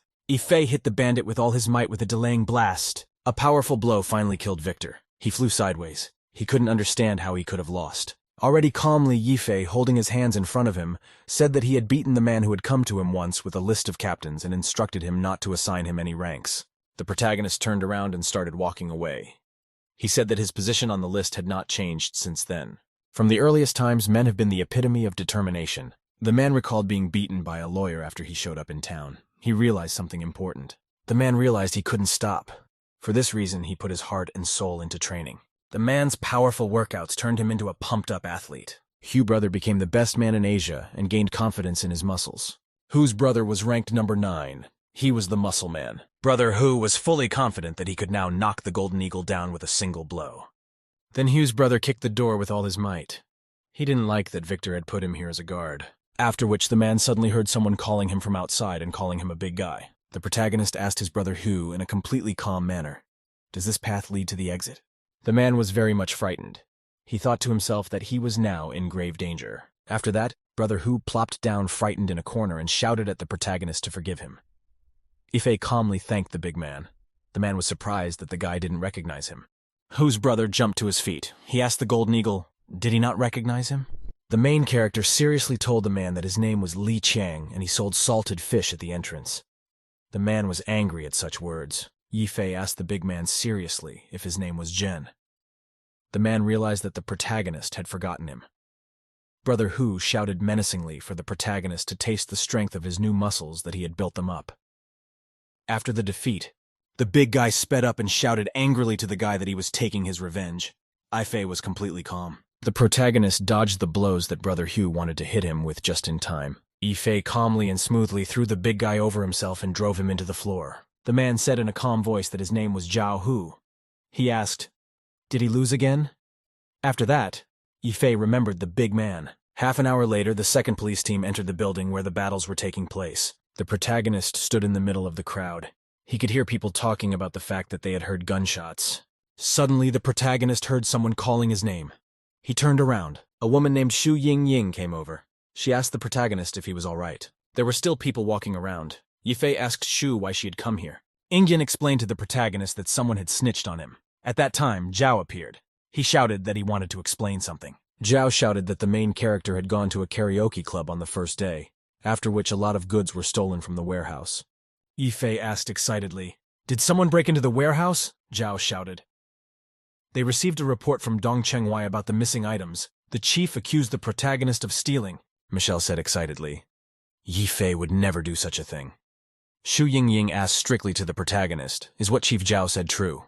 Zhao pointed at the protagonist and shouted that he had called the police and Yifei would be going to jail soon. A policewoman came over. She asked the chief if his name was Zhao Tingshe. Chief Zhao pointed his hand at Yifei and said unequivocally that the guy was guilty. The policeman told a subordinate to handcuff Chief Zhao as soon as possible. After that, the policeman handcuffed the chief. Zhao was very surprised because he was arrested. Chief Zhao cried out loudly and shrilly in surprise and fear. Zhao shouted at the policewoman that they had arrested the wrong guy. Lin replied calmly that they had arrested the right person. Lin explained that they had detained Zhao Hu and found a recording on his phone. On the recording, the bandit was telling the director of Zhao Hu that he had sent people to steal goods from the warehouse. Lin ordered her subordinates to take the shocked Chief Zhao away as soon as possible.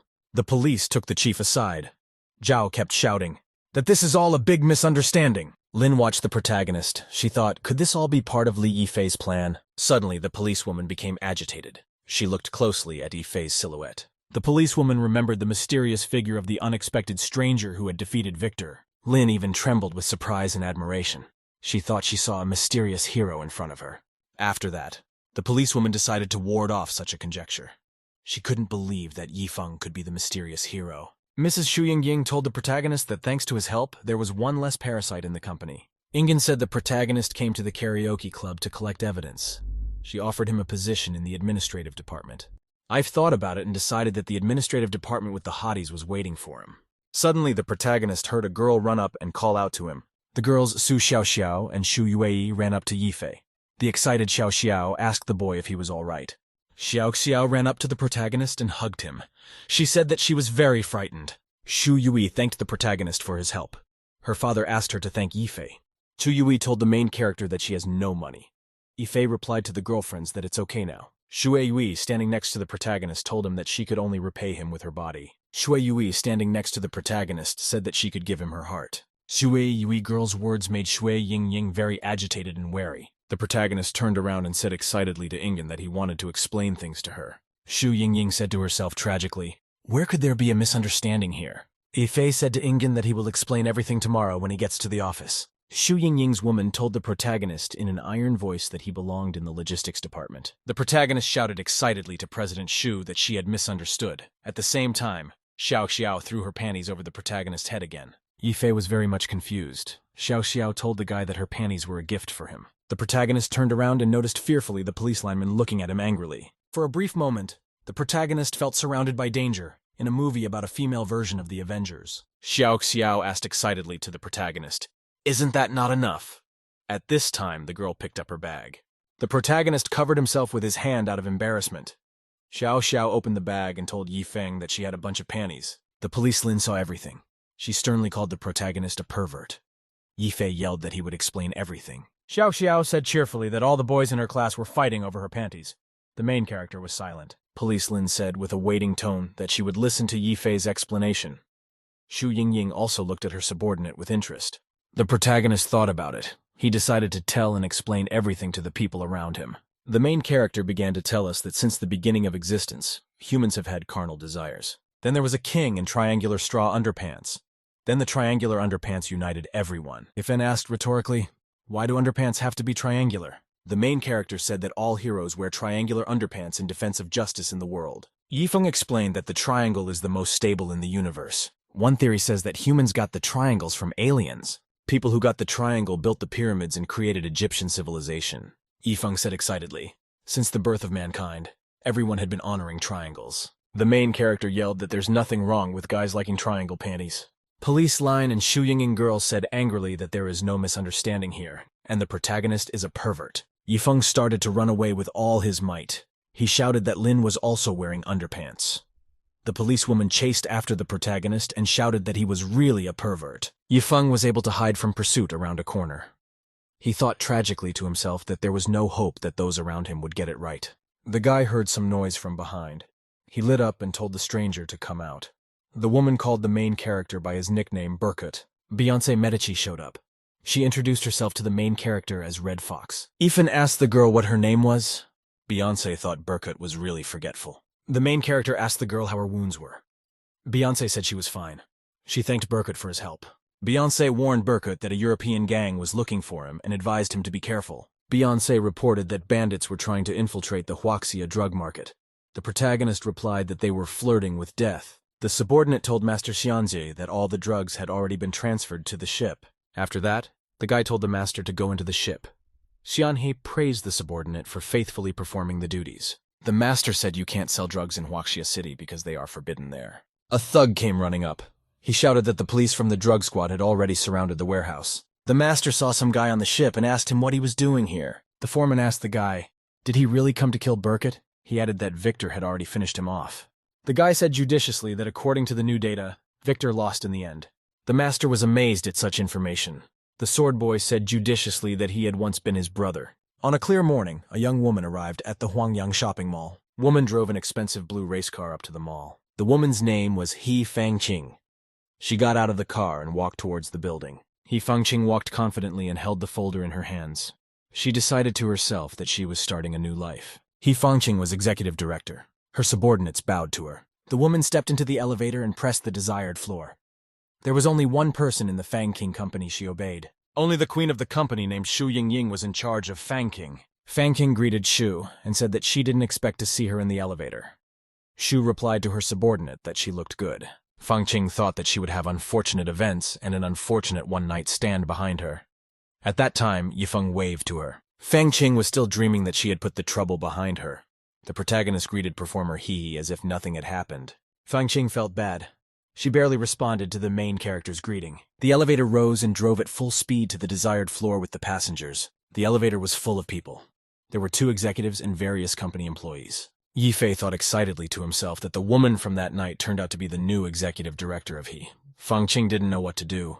The protagonist recalled how he lay in the arms of the Fansin. That night he fought against all odds. The protagonist thoughtfully recalled to himself the legs of a female fanking in black stockings. Fangqing commanded sternly to herself to keep her cool. Suddenly the woman became agitated. She felt the protagonist coming up behind her. Fangqing felt the main character touching her. Yifeng stood behind her. Fangqing said something excitedly to the guy. Yifeng immediately replied that he would fix it immediately. The horny protagonist tried to focus. He wanted to force himself to take his mind off the black stockings. Yifeng remembered that in ancient times, stockings were fishing nets. It was a divine gift. When a sailor threw his net deep into the sea, he counted on a big catch. Yifeng thought to himself that with the net the fisherman might have caught something. The main character envisioned the fisherman's huge catch in the form of a fish. Yifeng couldn't give up the gift of innate ability that is hidden in his genes. Fangqing woman excitedly felt the protagonist behind her move again. The terrified protagonist berated himself inwardly for his dirty thoughts. The fancying woman turned around and formidably whispered to the head hero to be careful. The people in the elevator looked intently at the indicator, waiting for the right floor. The doors opened and the passengers began to get out. Yifeng thought to himself that such a misunderstanding would be difficult to explain. Chief Xu Yingying watched the whole situation with great interest. Late at night, the protagonist returned to his apartment in the big house. To get the latest information, the protagonist took the remote control and turned on the TV. News reports said the perpetrators of the karaoke club shooting, named Zhao Hu and Victor, escaped during transportation. The news added that Captain Gu and police Lin Jing acted very quickly during the operation. Yifeng thought unhappily to himself that he had offended the executive director on his first day in his new job. The main character was distracted from his reverie by a knock on the door. A package had been delivered to him. Yifeng walked to the door. He couldn't figure out who could be delivering packages at this late hour. Then the protagonist looked closer and noticed a large box. The box was standing near the entrance. It had a beautiful bow on it and a sign that said it was for Li Yifei. The main character started to untie the bow himself. Suddenly, the lid opened and someone jumped out. A Yu Yui girl in a revealing costume jumped out of the box and lunged at Yifei. The protagonist was amazed. He didn't expect to meet a girl at this time and place. Yifeng repeated the girl's name Shu Yui with consternation. The guest excitedly shouted to the guy to catch her. Shu Yui tearfully told the guy to forgive her and threw herself at him. Lying on top of the protagonist on the floor, the girl Shu Yui asked if he was okay. At that time in Capital City, a woman asked her subordinate if they had found Burkett. The subordinate replied that Burkett was retired and living in the City E. The woman headed for the airplane ramp. She gave instructions to depart for City E. After an unexpected encounter in the night, the protagonist woke up the next day in his apartment. Li Yifeng stretched out on the bed and remembered that it was Saturday. He didn't need to go anywhere. The protagonist opened the door, expecting it to be a happy day for him, as always. The guy saw in front of him a completely outlandish dish on the table that looked like a monster. Yifeng asked the girl, "What is that on the table?" Shu Yui replied that there is a specially prepared love breakfast on the table. The guy asked the girl, did she really put monosodium glutamate in the dish? The main character decided to taste the cooked dish with chopsticks. After the tasting, the main character collapsed on the floor unconscious. Shu Yui rushed to him excitedly. The main character, after coming to his senses, told the girl that he almost died. Shu Yui got ready to pour water for the guy, and said that she had added the wrong flavoring. Yifeng remembered that the girl last night had said she would do housework for 2 months to pay him back. Shu Yui got up very early and cleaned the apartment to a shine. Yifei thought the girl was a very hard worker. The main character sipped water and decided that the girl was not cooking very well. Shu Yui turned to Yifei. The girl clutched the teapot to her and told the guy with tears in her eyes not to send her away as she had no other option. The main character got a real kick out of seeing the tears in his girlfriend's eyes. Shu Yui fell to her knees and told her that all the stores she worked in had gone bankrupt. She once again asked the guy not to send her away. Yifei replied to the girl that she could stay. The main character told the girlfriend in a calm voice that everything was fine. Shui Wei thanked the guy with tears in her eyes. Yifei sat down on a chair and decided to drink some water. He grudgingly thought to himself that this could be a curse. The protagonist, after drinking the water, immediately spit it out. Afterwards, the shocked protagonist noticed his TV lying broken on the floor. Shu Yui was wiping it up. Shu Yui tearfully apologized. The protagonist said soothingly that he wanted to change the TV anyway. At that time in the harbor, a police line was chasing a criminal. She shouted for him to stop. The girl ran at full speed in pursuit of the thief who had escaped from her. Lin ran at full speed, yelling at the thief to stop running. The perpetrator in the green sweater shouted for the policewoman to surrender, as she had already run 2 kilometers behind him. The thief thought he had decided to steal a wallet today, but he was suddenly seen by a police officer. She pulled out her baton and shouted at the perpetrator to stop. The perpetrator turned around and looked at the policewoman with a frightened expression. The thief lay unconscious on earth. Lin told the criminal to try to escape now. The girl grabbed the handcuffs and wanted to put them on the thief. Suddenly, she heard something interesting outside the window. Lin saw some mysterious encounter in the street. She couldn't figure out what the smugglers were. The subordinate told the ringleader that Burkett must be hiding in the city. The ringleader said menacingly for Bloodwolf and Bloodywoods to find the protagonist. He must avenge his brother. The leader told his subordinates to follow him. Their master had prepared a feast. The thief decided to get out of the room as soon as possible.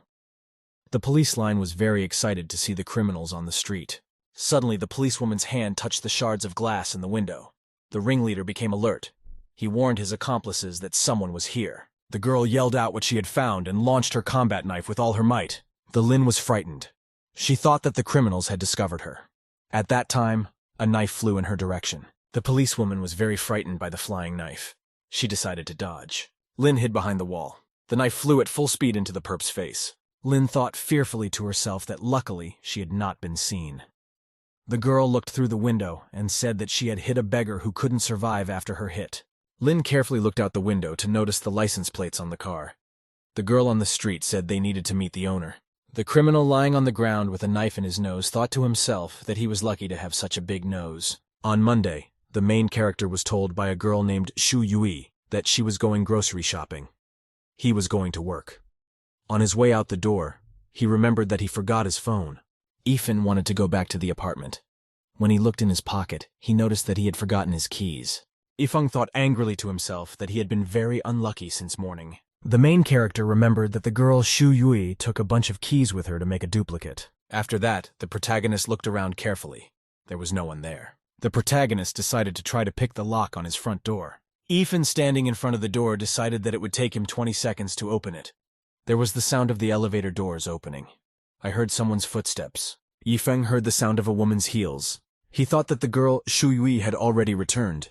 The protagonist didn't notice the police line coming at him from behind. The police line kicked the wall next to the guy with all her might. Lin angrily asked the protagonist, how dare he break into other people's apartments? Yifei, looking up at the policewoman from below, addressed her by name and wanted to say something. Yifei asked the policewoman, did she want to show him her underwear? Lin got really angry. The protagonist accelerated and started running away. The policewoman yelled for the Yifei to stop. The protagonist reflected to himself that Lin Qiang had beaten him more than once. But there was a limit to his patience. The policewoman grabbed the guy from behind with her hand. Yifei decided that he should give the Lin a lesson. The policewoman pinned the protagonist against the wall with her foot and shouted for him to stand. Yifei kept repeating to himself that he was innocent. Lin yelled at the guy to shut up. Suddenly the girl stumbled. The police lynx realized fearfully to herself that she couldn't hold still any longer. The police line fell to the floor. The protagonist was under it at the time. The protagonist felt a strange feeling sweep over him on the floor. At which time the policewoman decided to put her arm around the protagonist's neck. Lin yelled at the guy to stop prying.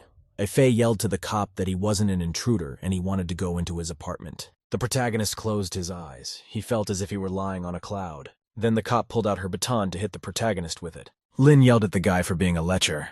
Yifei thought the girl wanted to spank him, after which the cop wrapped her legs around the guy and threw him on his side.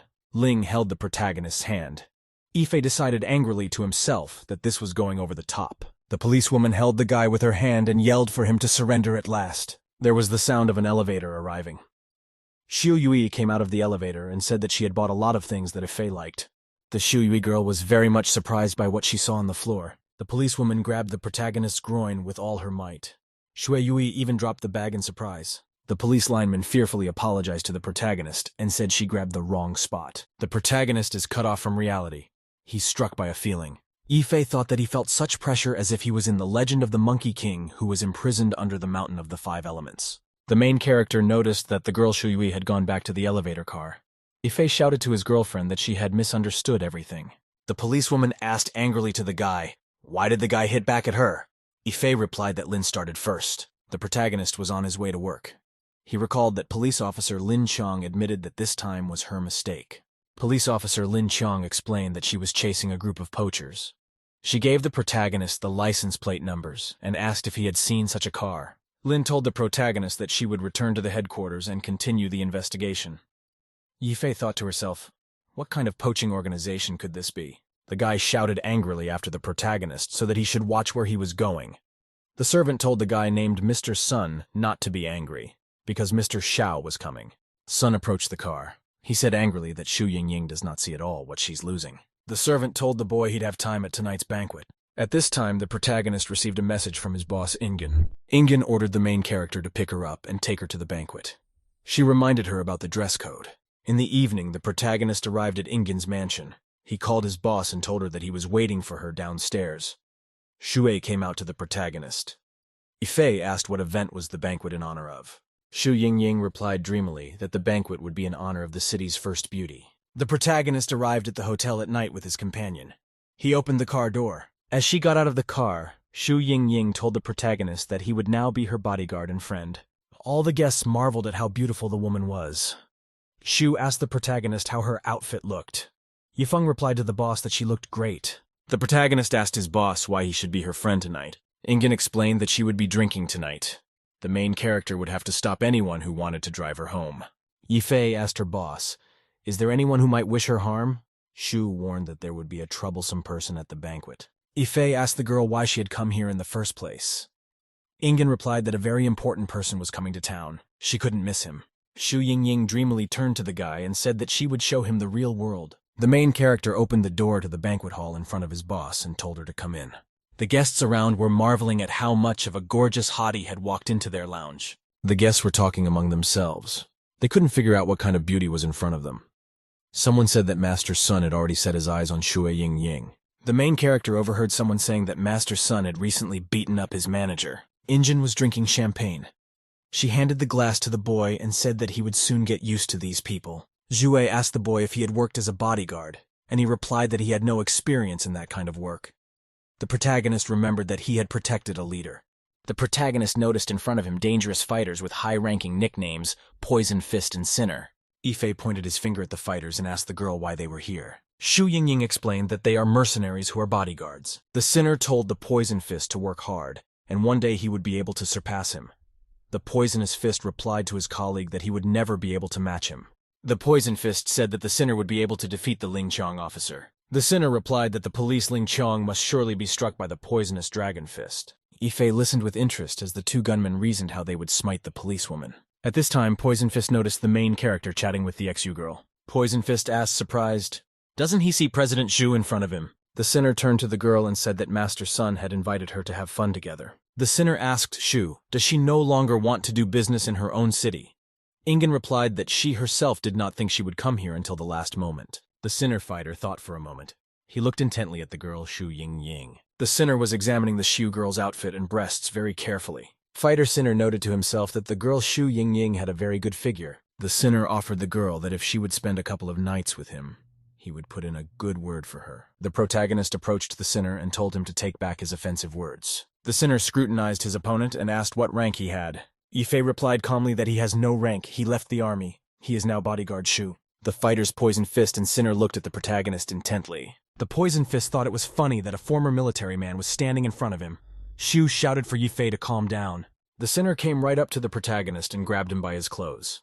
He asked him if he knew who he was. The Sinner asked angrily, "How dare the former military trash provoke him?" At which time someone came up behind the Sinner and called out to him very sternly. A group of professional bodyguards approached. One of them asked the Sinner gruesomely what he had against them. The fighters were frightened. Poison Fist timidly replied that he had nothing against it. From the fright of the fighter, Sinner even fell to the floor. Guards were standing next to him. The frightened Sinner realized that the Zhongnanhai bodyguards were now standing in front of him. These bodyguards are considered the elite. They are of the middle rank of a class. One of the bodyguards turned around angrily and looked at the protagonist. After that, the Zhongnanhai bodyguards walked calmly down the hall towards the stairs. Poison Fist shouted excitedly, which was a very eerie atmosphere. The frightened Sinner said that the guard in front of him was Ranka. Yifei thought that if the Zhongnanhai bodyguards had come here, then it meant that a very important person had come here. At which time someone in the audience shouted that the sister had arrived. Everyone looked up. At this time, a beautiful girl started to descend the stairs from above very slowly. The girl had long red hair. Her name was Su Mengxin. She was the first beauty of China. The main character remembered this girl. He'd seen her once in the service. Yifei was very excited. He thought to himself, what could be the purpose of the most beautiful woman? The girl was walking down the hall. All the guests were very much enraptured by her beauty. Yifei realized he was looking at the right girl. Everyone around him rushed over to Miss Su. Xu said she'll be gone for a while. The protagonist can get something to eat in the meantime. Ifei decided to take a sip of champagne. He decided it was a good time for him to eat something. At this time, Miss Sue was surrounded by a large number of fans. They all wanted to talk to her. Sue Girl was completely silent. She held her glass in her hands and looked at the people around her. The sinner looked at the girl and said she was very beautiful. He added thoughtfully that he would die peacefully if he spent the night with Miss Sue. The sinner said the bodyguard had messed up their plans. He added that he'd beat him to death if he saw him. The poisonous fist indicated that the protagonist was walking towards Junanhai's bodyguards. The sinner shouted that Yifei was now a dead man. The protagonist calmly turned to the standing bodyguards. They looked at him in surprise. Yifei said quietly to one of the guards that he too was in the capital troops. The guard asked, what unit was the main character in? The protagonist said that he was already in the same unit as the guards. He then gave the guard his phone number and said that he suggested they meet for a drink. The guard looked at the protagonist very incredulously. He interjected, did they serve in the same unit? Sinner looked at the protagonist in surprise. He figured the guards were about to beat the If. The guard extended his hand to Ifei and said that they were now brothers. He added that they would drink together when they had free time. The fighter's poison fist and Sinner looked at the guards and the protagonist in surprise. Ifei stood and listened as someone from outside called out to the ex-Shu girl and said that she was very beautiful. Shu Yingying asked Master Sun affably how things were going. Sun Dongjian was the son of the owner of the Tianli group. He asked the girl why she had declined his invitation. Ingen told Master Sunu modestly that she was busy until the last moment. The protagonist noticed that Master Sun had taken the champagne glass behind his back. Aloud, Sun told the girl that her apology sounded implausible. The protagonist noticed Sun Guy throwing some kind of pill into the girl's glass. After that, Master Sun decided to offer the Shu Yingying girl a drink. Sun held out a glass to the girl and told her to drink it as an apology. Shu looked at the glass with uncertainty. She reached out her hand for it. At that time, someone called out to her. The main character ran up to the girl with his phone and said someone was looking for her. Shu Yingying turned around and started to leave with the main character. She apologized to Master Suna. Master Sun was very disappointed. He looked unhappily at the departing girl, while security guards outside the hotel kept a close eye on what was going on. Suddenly, the killer girl appeared. She was covertly sitting behind the unsuspecting guard. The assassin threw herself into a rapid sprint. She thought to herself that infiltration was child's play. The assassin recalled what her head had said about Su Mengshin's arrival in the city. He was alarmed by the time of arrival. The headman then warned of the possible danger to them of the union of Su Mengshin and Berkut. The leader emphasized the importance of killing Berkut. He reminded the girl that she was only an assassin. The killer thought to herself that this banquet has a terrible security system. The assassin thought to herself that her leader was just imagining things. Suddenly, the killer spotted a police lineman standing there with a flashlight. The killer was very surprised to find someone unexpectedly on the road. The police officer remembered that the license plate she had found could only belong to an elite businessman. The policewoman remembered that the license plate she had discovered could only belong to an elite businessman. The assassin prepared to attack. She didn't realize how she was discovered. The killer prepared to attack the cop. She drew her combat knife. The policewoman asked the stranger who she was. The killer prepared to throw a knife. And then the stranger swung the knife at the policewoman. The cop got really scared when she saw the knife coming at her. At the last moment, the policewoman was able to dodge to the side and the knife hit a tree. The killer was very surprised that the policewoman was able to dodge. Police line. Seeing the knife, she immediately remembered that she had seen the stranger before. Lin pointed to the stranger and said that she had crossed the border illegally last night to hunt golden eagles. The killer realized their plan had been discovered and she was trapped. She pulled out more knives. The killer said her name was Sophia.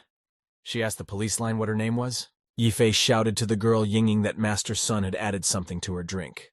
Shui thanked him.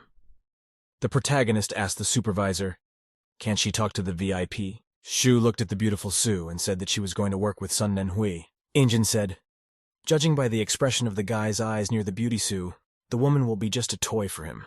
Yingying told sadly she knew a female manager who jumped off a building. After that, Shu called the protagonist by name. Injin said it's sad that she sometimes wonders why she couldn't have been born a man. Ifei handed the girl a handkerchief and told her that it would protect her from anything today. Shu took the handkerchief and asked incredulously to the guy, "Would that guy be able to stop them?" After a short pause, the girl said in a confident voice that she was feeling better. The protagonist turned to his companion and said they had to go. Shu took the guy under her arm. The protagonist asked his companion, "Does she really want to use him as a shield?" Master Sun was still inside the banquet hall. He looked angrily at the returning Injin. The girl told Mr. Sun that her boyfriend named Li Yifei was beside her. Mr. Sun said angrily to Ingen that she had taken a stranger under her arm to pose as her boyfriend.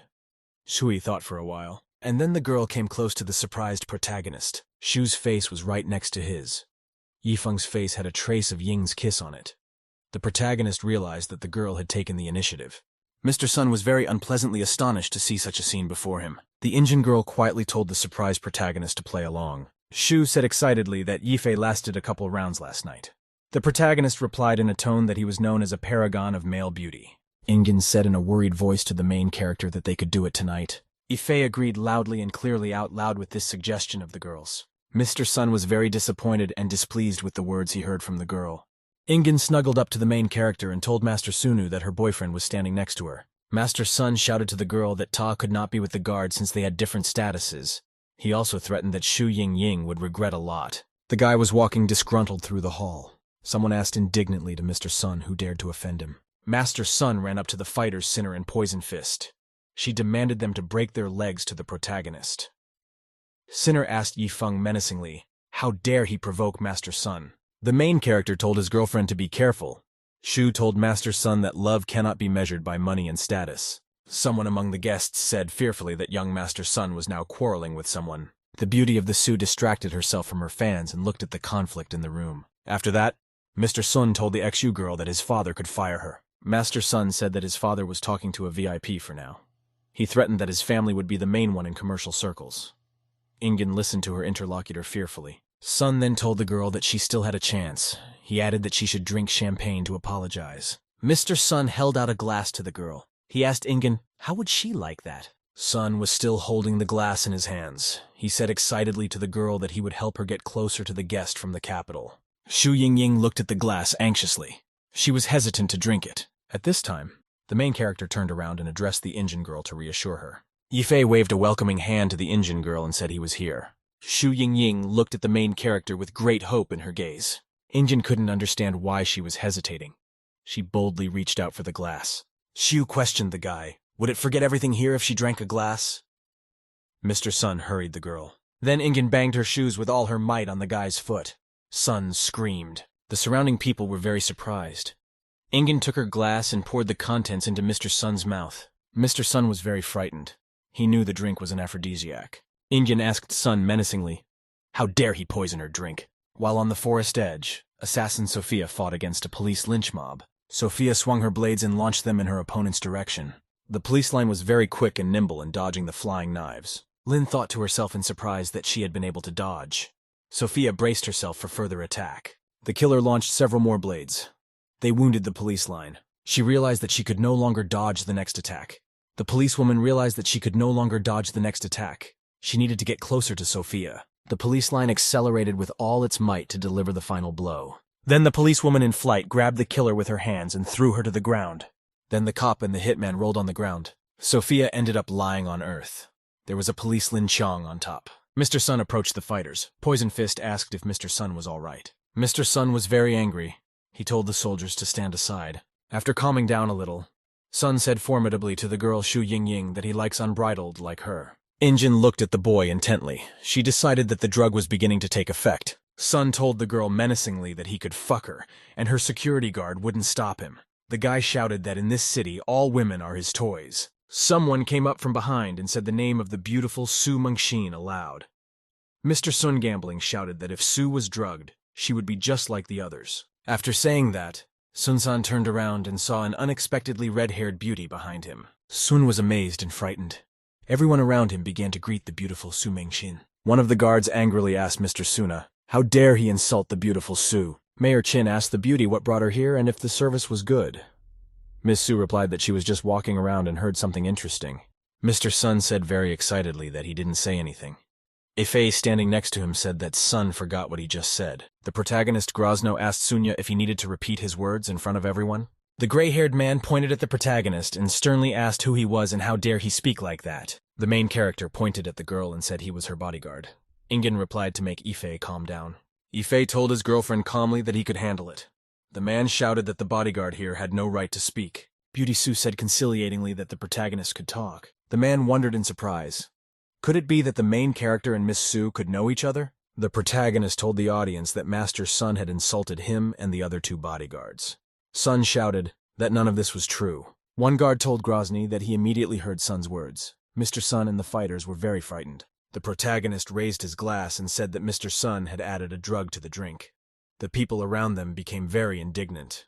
One girl shouted that they were drinking from the glass. Mr. Sun began to shout fearfully to those around him that he could explain everything. The man led the girl away and shouted that he would deal with Sun later. The protagonist told the audience that Mr. Sun behaved very rudely to the girl Sue. Pretty Sue said she was scared because Mr. Dream was trying to drug her. All the guests were very startled by such words from Miss Sue. They were shocked. Mayor Kin said excitedly to the beautiful woman, "What has nothing to do with it?" Miss Sue replied to the mayor that it was all right. The gray-haired man timidly reminded Mistress Sue of the topic they had been discussing. Beauty Sue replied to the man that they would have to wait.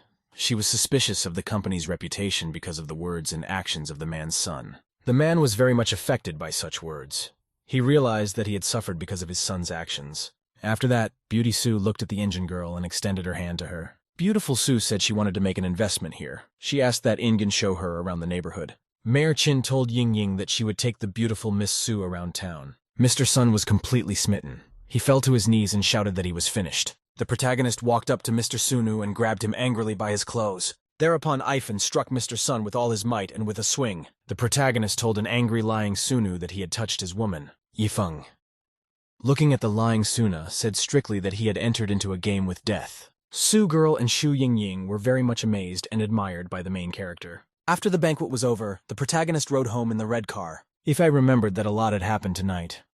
Ingen was lying in the back seat. The protagonist thought to himself that the guests at the banquet were planning to visit the temple of Tianlun, and he had absolutely no idea why Meng Xin was doing all this. Suddenly some obstacle appeared on the road. There were two fighters standing there. Yifei stopped the car. Sinner said angrily, getting in the way of their young master. The protagonist asking for trouble. The protagonist leisurely got out of the car and addressed the fighters. Yifei asked the fighters, "Who are they?" Sinner asked menacingly, "How dare a guy ignore him?" Sinner accelerated and prepared to use a devastating straight punch. The protagonist calmly grabbed the hand of the Sinner fighter and squeezed it with a handshake. Yifei held the fighter's hand in his and said that those are farmers with fruit who have trouble selling. Afterward, the protagonist twisted the fighter's arm to the side and told the Sinner that it was very nice of the fighter to shake his hand. Fighter Sinner felt frightened that he couldn't pull his arm out. Plucking out his arm, the shocked Sinner noticed that it was completely fractured. Yifei asked the Sinner for forgiveness. He said he shook his hand too hard. The poisonous fist launched a fan at the protagonist. The fan flew around the protagonist and he launched it back in the direction of the fighter. The flying fan clipped the head of the fighter nicknamed Poison Fist. Very hard. Yifei asked calmly to the Poison Fist fighter, what happened to his head? On the other side of the woods, a police lineman grabbed Sophia's killer with a professional tackle. Sophia not confused. She reached out her hand and grabbed the policewoman's head. Sophia held the policewoman by the hair and threw her over herself in a strong motion. The police line ended up lying on the earth after a powerful throw. Sophia jumped up. She pulled out a knife and ran with it against the policewoman. Suddenly something very fast flew past Sophia's killer. Lin looked up and noticed a fan sticking out of the wood. It was an impressive weapon, she thought. The killer got excited thinking her backup was heading toward the cop. Sophia decided to run away.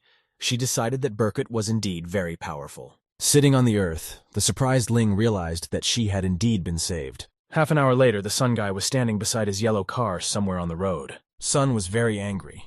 He was embarrassed in front of the guests at the banquet and decided to take revenge. Sun remembered that the fighters had promised him to deal with the protagonist. He didn't understand why they were delaying. Sun excitedly thought to himself that he should wait and the girl engine will belong to him. Suddenly, Sun felt the drug's effects in his body begin to abruptly take effect. The boy noticed a dog walking beside him on the road. Sun thought to himself excitedly that he would explode with patience. Sun looked at the dog and he thought it was adorable and similar to Shu Yingying. Mr. Sun felt his heart beating very fast in his body. Sun Guy plopped down on his knees and shouted to the surprised dog so that Injin didn't run away from him, after which a very excited fellow Sun rushed forward at the dog. At this time in the car, Mayor Qin sternly asked the man Sun Ninghui what his son was doing. The mayor asked how did Sun's boyfriend dare to touch his daughter. The man excused himself by saying that his son was normal and that it was a misunderstanding. The driver shouted that there was someone in the road. The mayor asked fearfully what was the matter. The car stopped. A man named Sun Ninghui got out, along with the mayor. Sun's boyfriend yelled very excitedly to the dog, calling her Injin that she was adorable. The men were shocked. The father sternly asked the boy Sunya what on earth was he doing. At the same time, the protagonist was driving his car through the city center.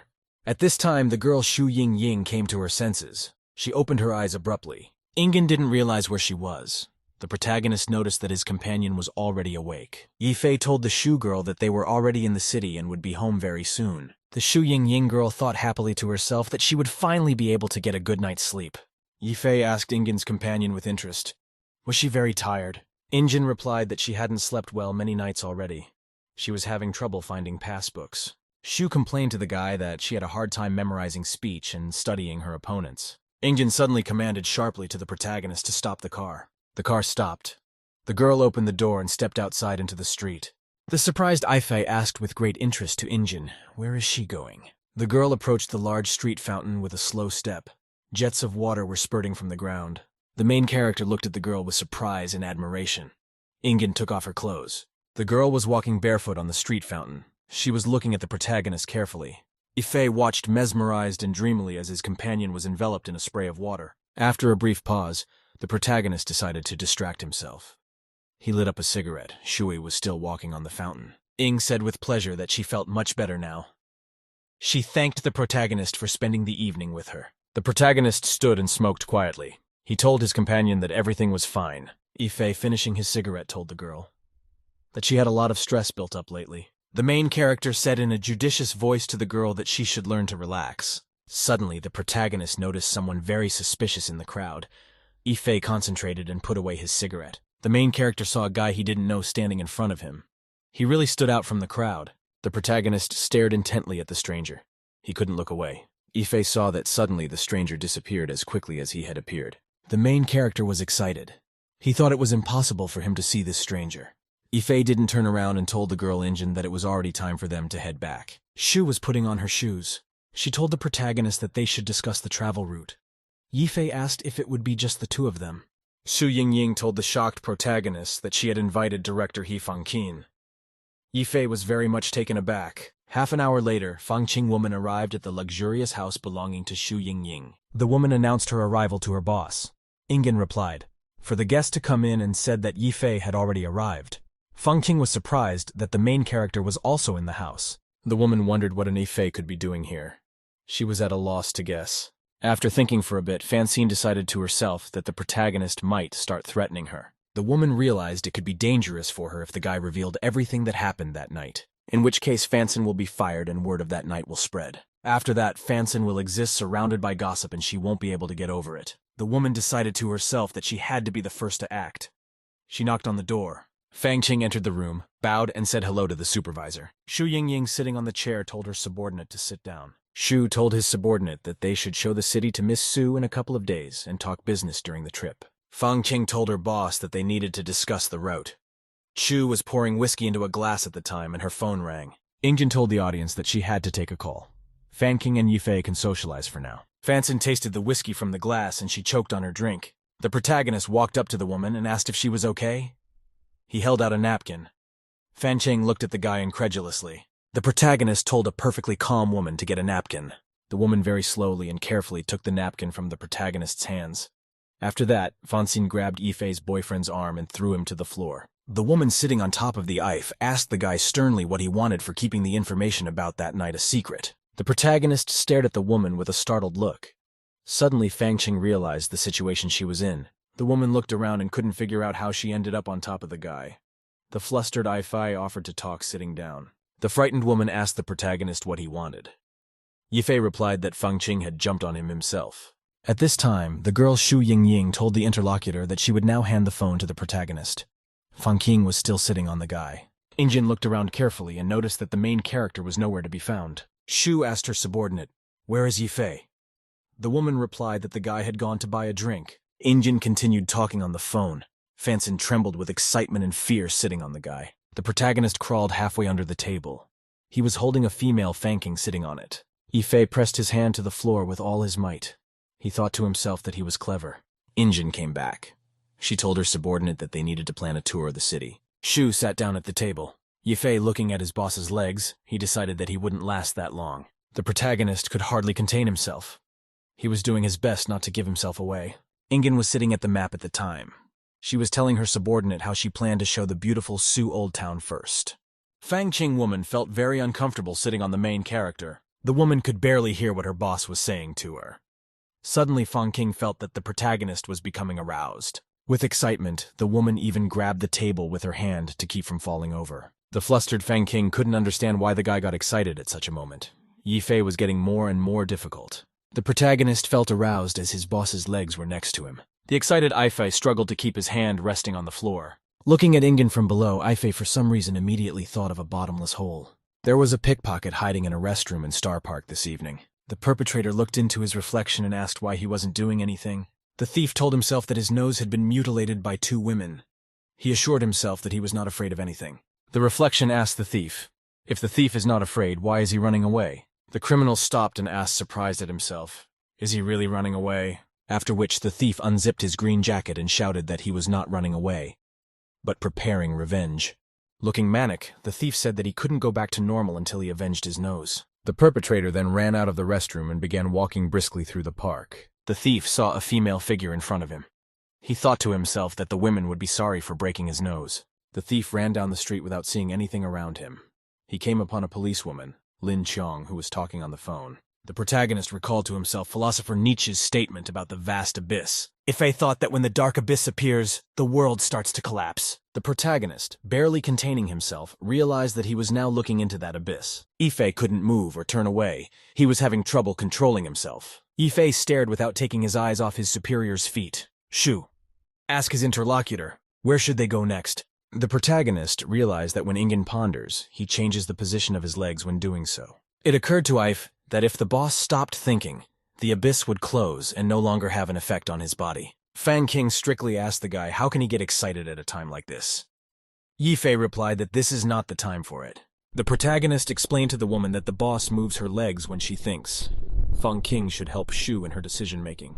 The flustered woman realized that she had misunderstood the protagonist. Ingen, sitting beside the map, asked her subordinate Fang King where they should go. A woman suggested a water park to her supervisor. Ingen praised her subordinate for a good idea. The protagonist, lying under the table, noticed happily that the abyss was closing. Fanson was suggesting new places for her boss to visit. Ingen said she'd write it all down. Fang Qing woman immediately felt that the main character's arousal was dropping. Ingen asked her subordinate what is the best way to end the walk with a temple or a water park. Ife, being under the table, thought excitedly to himself that the abyss is opening again. Fanson woman unequivocally and emotionally shouted that it was better to visit the temple at the end of the walk. The supervisor liked the temple suggestion. Suddenly, Ingen dropped her pen on the floor. The fallen pen rolled under the tablecloth under the table. Ife could hardly contain his silence. The leading edge got really scared. He realized he could be exposed now. The main character abruptly grabbed the nearby Fangqing woman by the arm. Ife gave the woman a pleading look to do something or he would be discovered. Shu Yingying crouched down, picked up the tablecloth, and began to look for a pen. Yifei was getting more and more worried. The protagonist looked at his boss's hand. He knew she was about to see him. Fangqing woman was also very frightened. She didn't know what to do. Ingen fumbled under the table for her pen. She wasn't happy. The main character was very scared. He imagined what would happen if the boss saw him. Fei imagined holding out his hand to his boss. Ingen would yell that everything was disgusting. The woman looked under the table with a piercing gaze, searching for her pen. Ife watched the top with an unblinking stare. Suddenly, the supervisor heard some shouting from the side, and she was immediately distracted. Fangqing ran after her wedding ring, which rolled across the room. Shu was still near the table. Ingen told her subordinate that her ring had rolled under the cupboard. She asked why Fangqing was so careless. The woman apologized. At this time, a loud thud was heard at the door. Ingen asked what could it have been. Fangqing replied that there might have been a mouse. The protagonist stood listening to the two girls chatting. Fangqing asked the boss to ignore the mouse and look for her ring. Ife thought wistfully to himself that the woman had used her ring to distract the Ingen boss. At that time in Star Park, a police line was chasing an offender. The policewoman was able to catch up with the intruder and grabbed him from behind by the pants. She eventually ripped the pants off the thief. The police lineman swung her baton with all her might to throw it at the perpetrator. Launched a baton at full speed into the ass of a fleeing felon. The thief ran around the corner at the same time. The perpetrator ran in the direction of the women's locker room. Lin asked menacingly where he was going. The thief grabbed the doorknob and told the policewoman that she would regret breaking his nose. The perpetrator shouted at the Ling that he was breaking into the ladies' room in the girls' school to take revenge on the policewoman. Suddenly, the door to the locker room opened, and the thief was hit hard in the face. The woman came out and asked grudgingly, looking at the thief, "Where did this scum come from?" The other girls said their base had been discovered. A subordinate asked her superior, "Do they need to change the shelter?" A leader named Captain Hunter said that tomorrow they would capture Burkut at the Hualin Temple. The criminal brother Hu managed to successfully escape from prison. The police never caught him. The protagonist, accompanied by the girls in a car, arrived at the Hualong Temple. Beautiful Sue got out of the car. She asked in surprise, "Is this really the Hualong Temple?" Miss Sue said in a cheery voice that it was a very nice place. Sue asked with interest to Shu, how did she find such a place? Ying thought to herself that she had organized everything well. Ife remembered his dangerous adventures yesterday with Feng Qing. Ife thought sadly to himself, under what conditions the trip route had been worked out yesterday. The protagonist, accompanied by the girls, was climbing the steps towards the temple. Beauty Sue told her companion that she could not believe there could be such a lovely place in the city. Ife decided that he shouldn't look at girls, but rather look around. Sue asked Ingen who had been with her yesterday. Sue asked in a sly voice to Ingen if the main character was her boyfriend. The protagonist detected a strange and mysterious aura around him. Sue pointed at the main character and said he was her bodyguard. Sue replied that she was clear. Sue was thinking about something of her own. She smiled.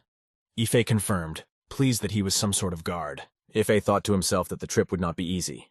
He continued to climb the stairs with his companions. At that time, someone from the forest thicket was following the protagonist with a rifle with the girls. A sniper named Cutie has requested permission to fire. She reported that a Burkut target has emerged. The commander informed the Cutie that you can't shoot because Burkut won't just show up. The Cutie said there was a man coming to see her commander. She asked if it was Burkut. The commander said the target was found, but it's not a Burkut. The woman with the sword said she saw a patrol officer and plans changed, at which time a completely lone police lineman was walking through the forest thicket. The woman with the sword said confidently, the assassination squad acting first. At this time, the protagonist was near the temple. They approached an auction to throw objects at a target. The perpetrator changed into a yellow suit. He shouted to those around him on the megaphone that the ride costs 1 yuan per throw. Ife launched a stone at the target so that it collapsed. His companions received a toy as a reward. The girl was walking through the fair. Everyone looked at her with wonder and admiration. After that, the girls approached the bead merchant near the temple. Ife followed them. Both girls entered the temple and held a prayer near a huge statue of Buddha. A girl Sue came out of the temple. She carried a large and white hat in her hands. Suddenly, the beautiful Sue stumbled on the sidewalk and twisted her ankle. Shu told the protagonist to guard Miss Sue. She went to get bandages. The main character was sitting on a bench. He looked at the Sue girl's leg and noticed that her ankle looked normal. Beauty Sue looked amazingly at the protagonist and said that it had been a long time since they had seen each other. At this time, a policeling wandered lonely in the forest near the Hualong Temple. The policewoman was walking and thinking about something. She didn't pay attention to the sounds around her. Lin remembered what she had heard yesterday about the Hualong Temple. She came to check it out, at which time a woman with a sword suddenly attacked the policewoman from the side. The woman wanted to hit the policewoman with one punch, but Lin ducked. Lin ducked down and looked closely at the woman who was attacking her, at which time another woman with blades rushed at the policewoman from above. At once, even the Lin didn't see or hear the danger behind her. Lin was mesmerized, still staring at her rival's face with burning red eyes. The woman with the blades struck the policewoman with all her might, but missed. The police lynx deftly dodged the attack and landed on her feet. The masked woman's attacker told the policewoman that she was able to dodge her blades. The woman then commanded her subordinates to proceed with caution and take their time. At this time, the escaped criminal brother Hu was hiding from the rain in a chimney and thinking about his future. The police line was attacked by a ninja in black clothes and a mask with a sword. The ninja swung around to strike the policewoman. Lin managed to duck in time. The policewoman glanced to the side and noticed more warriors running at her. A shuriken-wielding warrior was approaching towards the police line. Deadly steel stars flew in a flock towards the Lin. The policewoman at the last moment noticed the shurikens flying at her. Lin ducked professionally and dodged all the incoming stars. Lin thought to herself that she may have gotten stronger as she dodged the sprockets. Then a woman with swords in her hands appeared in front of the police line. The woman sternly told the policewoman Lin to get Burkut right away. The police Lin asked with great interest to the warriors, "Who are they all?" The woman said that Burkut had sent a small drawing party to test their capabilities. She decided to tell the policewoman who they were. The woman reported that there was a team of deadly mercenaries in the dark part of the world. These mercenaries are very professional and use a variety of weapons. Many elite soldiers were defeated by the mercenaries. Because of this, the mercenaries started calling themselves soldier hunters. The mercenaries eliminated the former captain of the Alpha Squad, who was called Ivanov. The woman said menacingly that they were a mercenary unit called the Blood Fox. She promised that Burkut would die soon. Lin listened in amazement to the story from the woman. Lin couldn't remember if there was a breed of bird called golden eagles in their country. At this time, Miss Sue told the protagonist cryptically that they hadn't seen each other in a while. The protagonist was agitated. He tried not to give away his emotions. Sue addressed him as Golden Eagle and then by name. After calming down, Ife thanked the beauty for not revealing his identity. Sue said she understood. She asked the guy, why is he working as a small-time employee? Ife said that he had served in the Soaring Thief Squad for 5 years, but he was very tired of everything. The main character wanted a cigarette. He asked the beautiful woman why she had come to this town. Miss Sue snatched the cigarette from the boy's hand with a sharp movement. Beauty told the protagonist that she was just as tired as he was. The protagonist looked silently and questioningly at his interlocutor. Sue reported that her identity has been revealed, for which reason she is only dealing with personal matters. The main character remembered that the family of the beautiful Su Mengxin is one of the strongest in all of China. Beauty Sue said in an excited voice. The protagonist now didn't look like the cold-blooded Burkett she knew. The protagonist liked this unusual compliment from the beautiful Sue. Ife said calmly that he is like other men in town, drinking, smoking, and dating women. Sue said playfully that Mr. Burkett is very angry. Ife asked in a serious voice, was Sue disappointed after seeing the true Burkett? At this time, suddenly the beautiful Sue approached the protagonist and grabbed him from behind. Sue told the protagonist that her leg still hurts. Let Ife carry her and she'll look at the beautiful views. 10 minutes later, the boy was walking and carrying the girl through the hills of the Dragon Temple.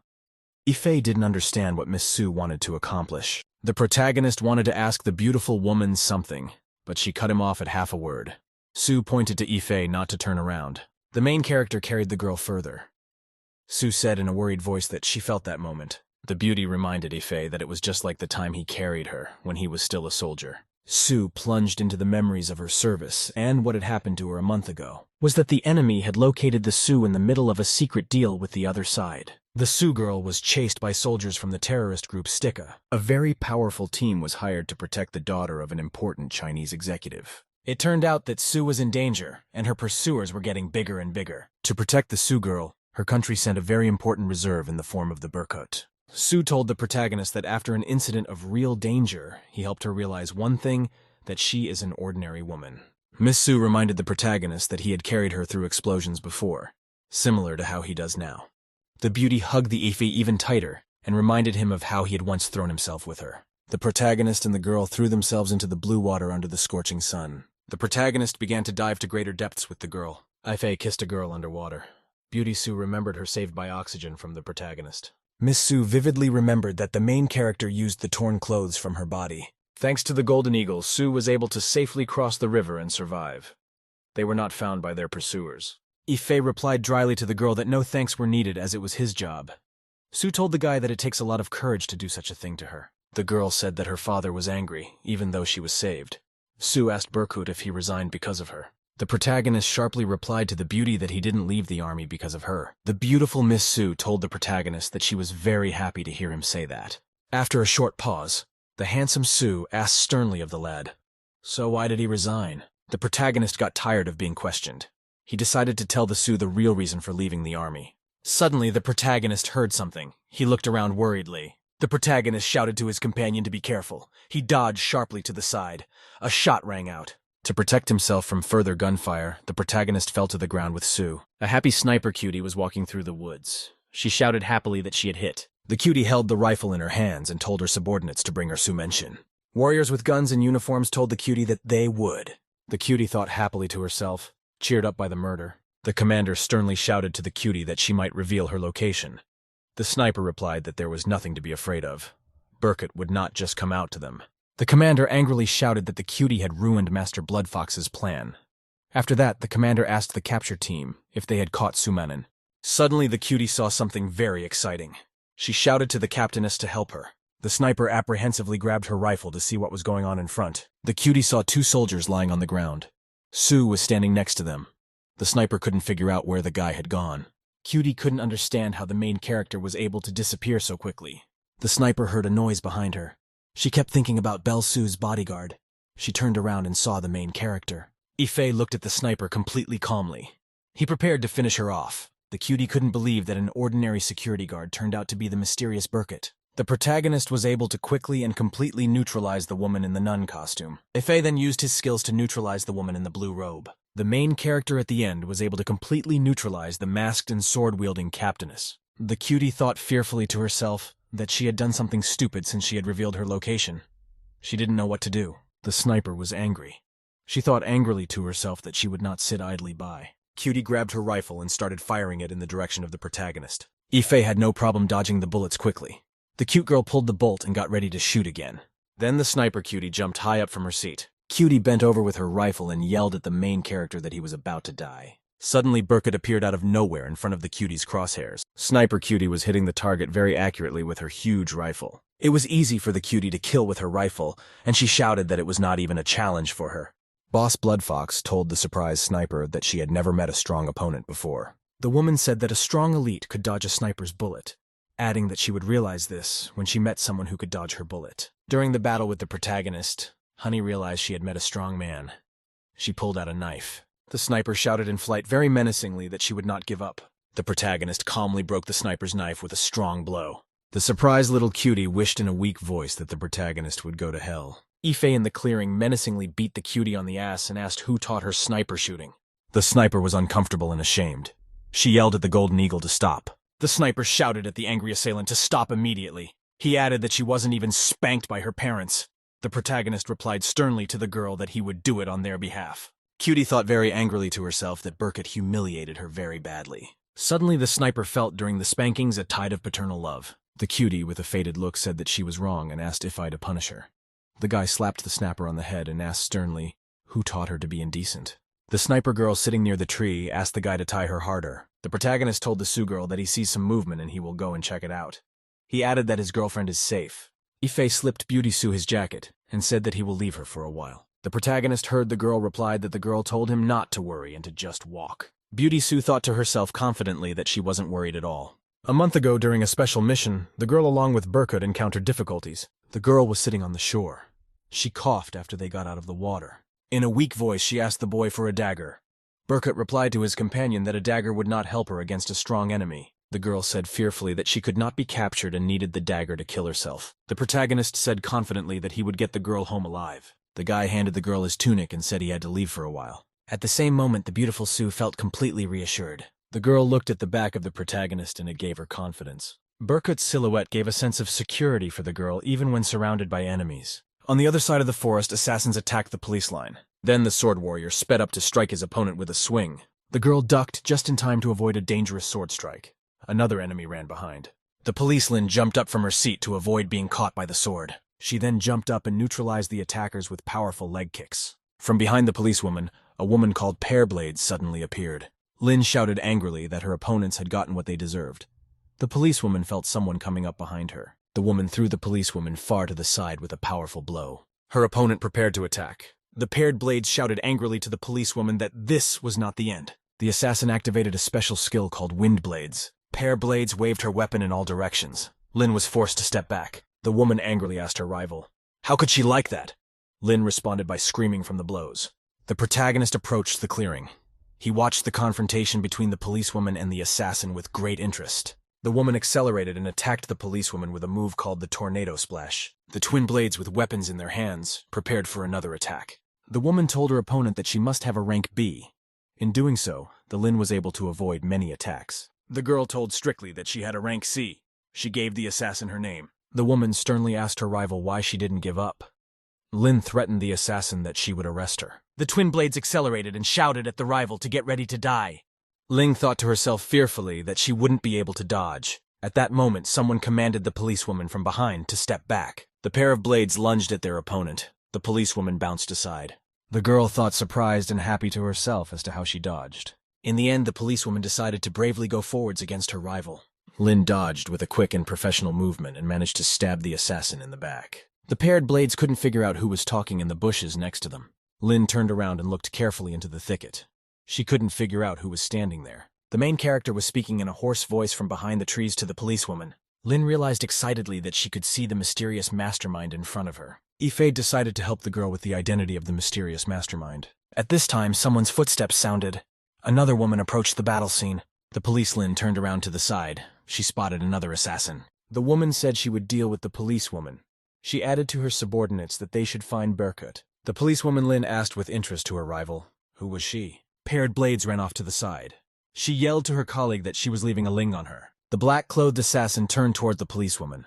There were tears in her eyes. Lynn asked excitedly to her rival why she was crying and are they in cahoots? The woman threw off her black clothes and said she wasn't crying at all. A hired killer called the Red Widow pulled out a chainsaw and yelled that she was glad she could kill someone. A policewoman naively asked her rival why she was undressed and very revealingly dressed. The chainsaw killer said she wasn't a nun, but it was easier to pretend that way. The line yelled at the woman to stay away from her. The Red Widow told the policewoman it was time to die.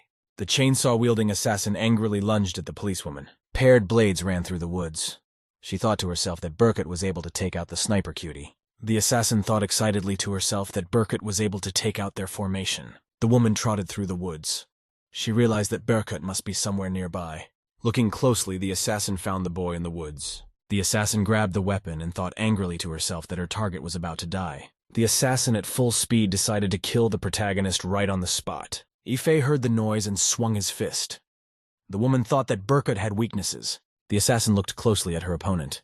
The guy stopped suddenly. The paired blades knew that Burkett never hit women. She swung her weapon at him. Paired blades swung her weapon to hit the guy. The assassin was surprised at how very quickly Burkett crouched down to dodge the blow. Ife was squatting.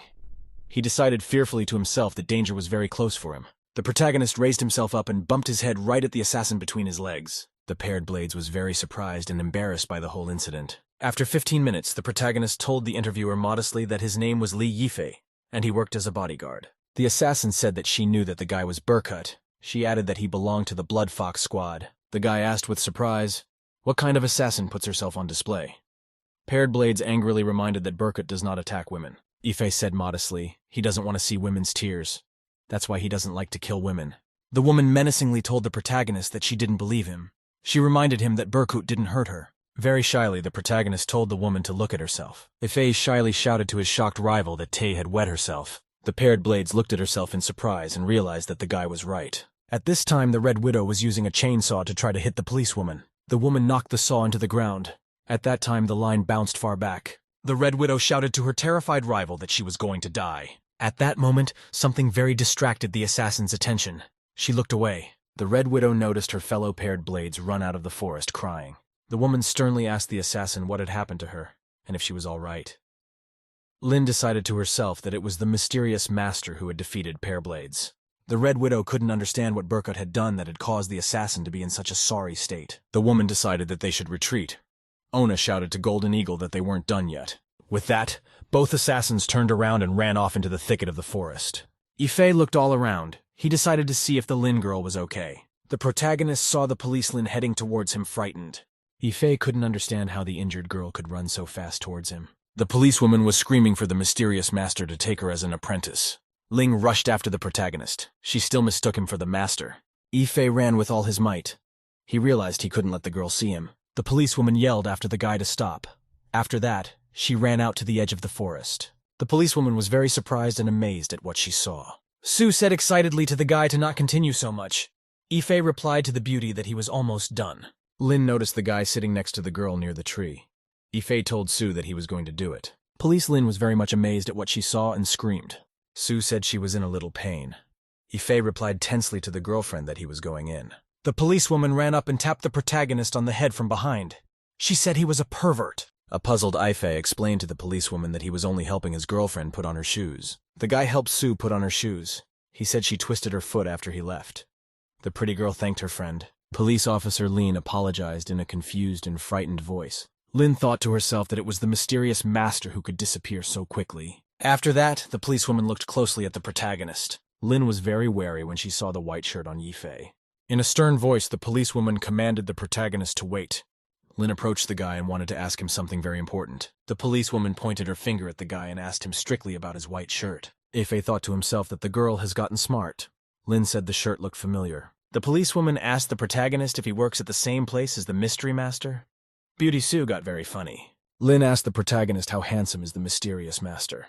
Ife decided sadly to himself that he overestimated the policewoman's intelligence. The girl Sue told the policewoman that she saw the master when he was passing by, and the master's very handsome. Sue said the master looked like a classic Chinese with a sense of confidence. Lin shouted happily that the master looked like her idol Leonardo.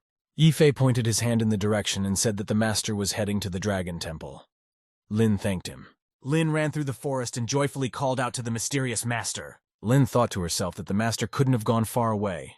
She saw a suspicious guy in the temple. The policewoman approached the stranger from behind. and asked him to take her as an apprentice. The guy turned around and the policewoman saw the crook with the big nose she already knew. Lynch was petrified and frozen with surprise. She realized she wouldn't find the master. The crook ran away and shook the policewoman that he would never pretend to be a priest again. The lion hit the crook from behind. Pretty Sue asked the boyfriend, did he leave her to save the policewoman? Ife explained to the girlfriend that it was an emergency. Sue told the guy she wasn't angry. He'd saved her life before. The protagonist asked the girlfriend to repeat the last sentence. Shu Ying appeared. She said she had brought medicine for Sue. The pretty girl was sitting on the bench. Yifei was massaging her leg. Sue's girlfriend thanked the guy. She put on her shoes and said she was no longer in pain. Ingen asked the main character if he took good care of Miss Sue. Yifei replied that he took care of Miss Sue as if she were the empress. Miss Sue turned to the main character and said that he did take care of her. After that, the beauty said that the protagonist just call her by her name Mengxin. After that, Sue suggested to Shu Ying to talk about business. At the top of the hill stood the bloody fox. She asked her subordinates, does she see Burkett now? The Red Widow confirmed the guy's identity. Nearby sat a woman wielding a pair of blades. The leader asked sternly, how could her subordinates lose? The blood fox told the sniper cutie that they had spent a lot of effort to save her. The cutie remembered being spanked by the protagonist and said he had great strength. The leader demanded that the paired blades tell her why they failed. The assassin with tears in her eyes said that her opponent was very fast. She promised that she would kill Burkett next time. The blood fox said that Burkett was able to easily get into the minds of the two cold assassins. The leader said that they needed to retreat. Pairblades replied, that retreating would be a failure of the mission. Blood Fox sternly said that they had accomplished the mission since they had lured Burkett out. She said that he would live for a couple more days. The Bloody Fox communicated with upper management. She said the information about Burkett not attacking women was complicated. The top boss asked a subordinate if she was back. The Blood Fox replied that she was back. The woman sat down and said that the squad had completed its mission. The big boss was not happy. The Blood Fox was very surprised after this reaction from the head boss. Bloodwolf pointed his sword at the woman. He said that those didn't kill Burkett. The woman sternly asked Bloodwolf, did the man want to discuss personal matters? The guy said menacingly that Burkett didn't have any weaknesses. The head boss said that so far the Blood Fox had lured Burkett out and they had accomplished their mission. After that, the head boss asked the Bloodwolf, can he defeat the main character? The Bloodwolf stood and listened intently to what the leader was telling him. The guy angrily said that he was a former member of the protagonist's team. Bloodwolf added with confidence in his voice that he would kill Burkett. Yifei was riding in the car at this time. The protagonist was sitting behind the wheel. He was distracted and looking at his companion Fang. The disgruntled woman grabbed Yifei's ear with her hand and told him to look at the road. Fang thought to herself. She didn't understand why she had a love affair. The woman asked the guy why he was taking her to the main office.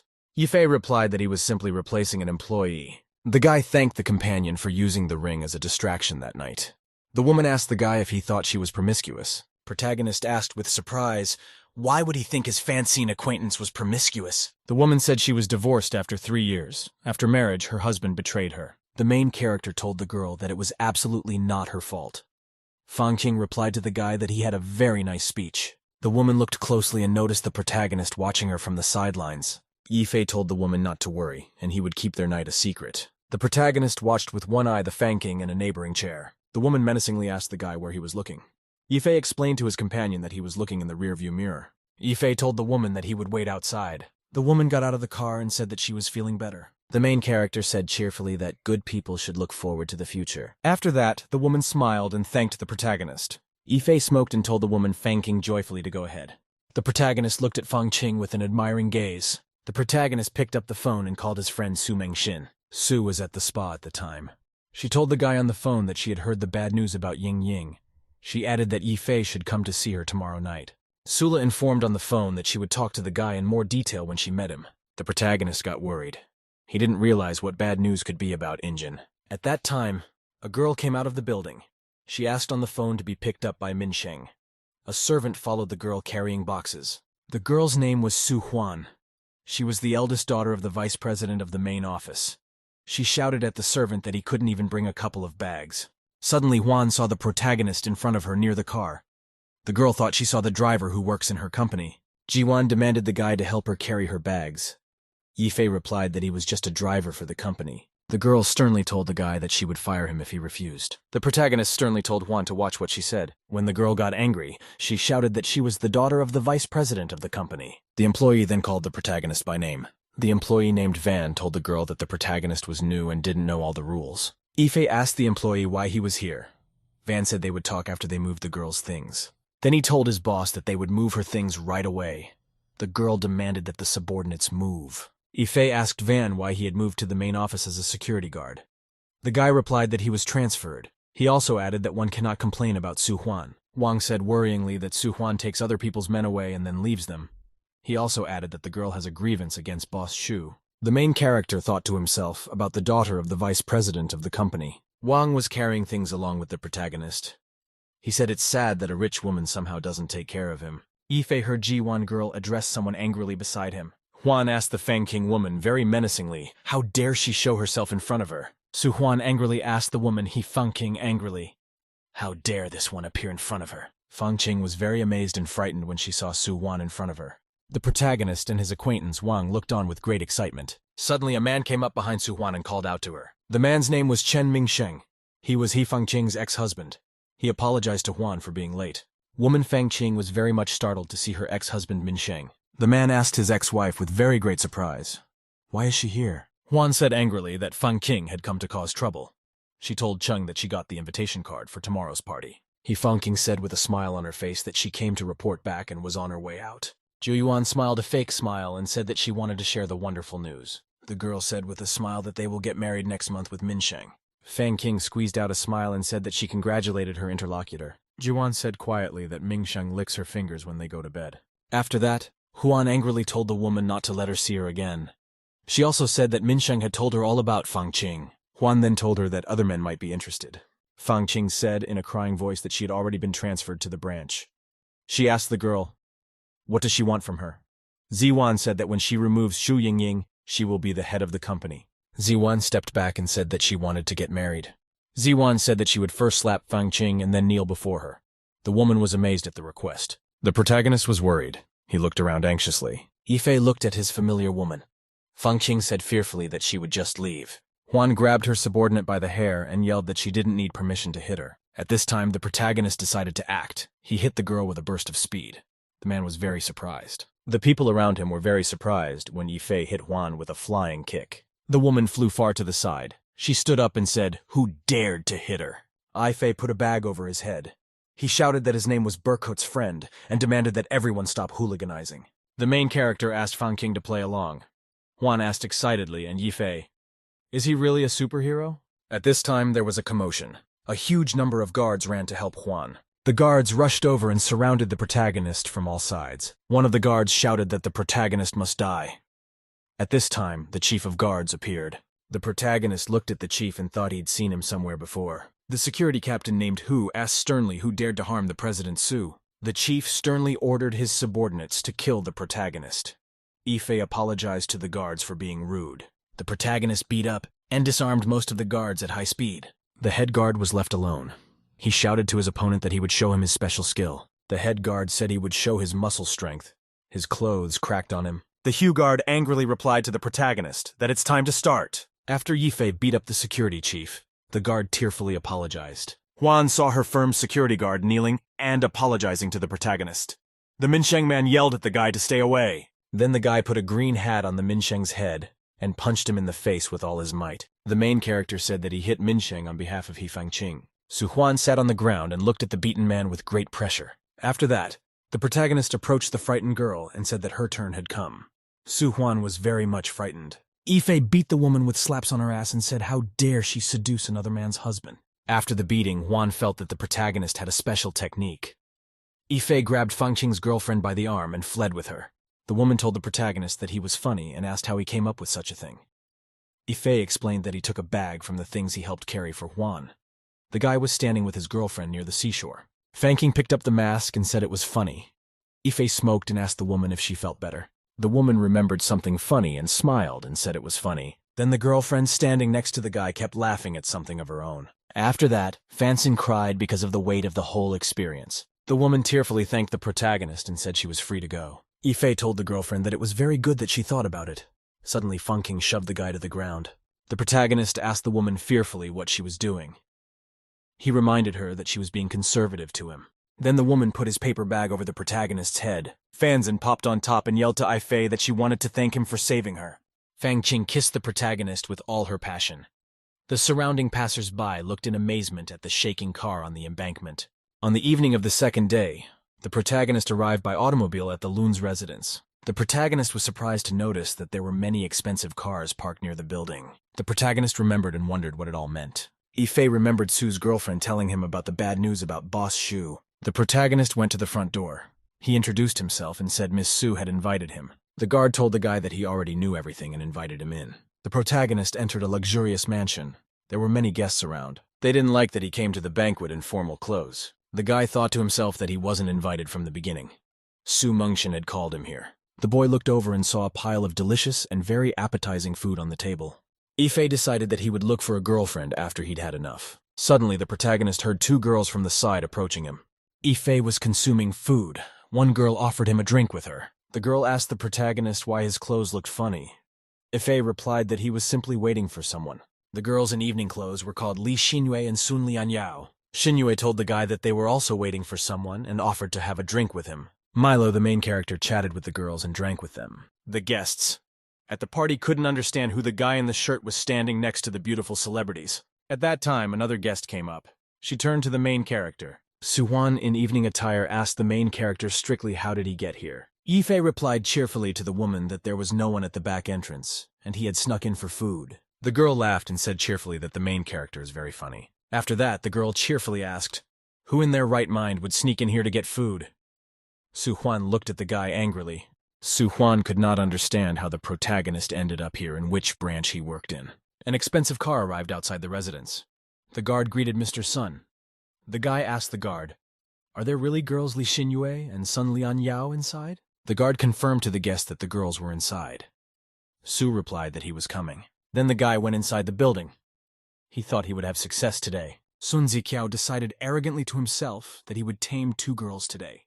Next to him was Sun Junjuan. The girl Ziwan turned to the side and looked at the arriving guests with great attention. Juan greeted the guy and suggested that Mr. Sun discuss Huayang's company. Juan wanted to complain to the guest about Shu Ying. The guy's son walked past the girl. The guest said cheerfully that Guy Li is very interesting. He knows a lot of things. Yifei replied to the girls that those two have great knowledge. Guy's son came up.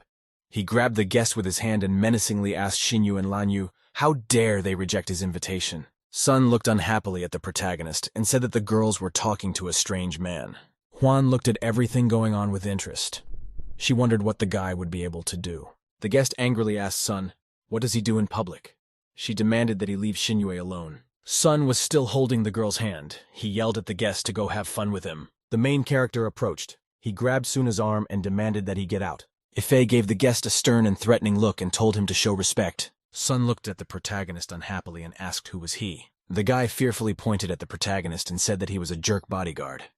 Juan became curious because Ifei was in a fight with Sun. The protagonist surprisedly greeted Mr. Lee Sun standing next to him. The guy knocked back the protagonist's handshake and said that he had injured his friend. Sun told the protagonist that he was being used by Shu Ying as a hired dog.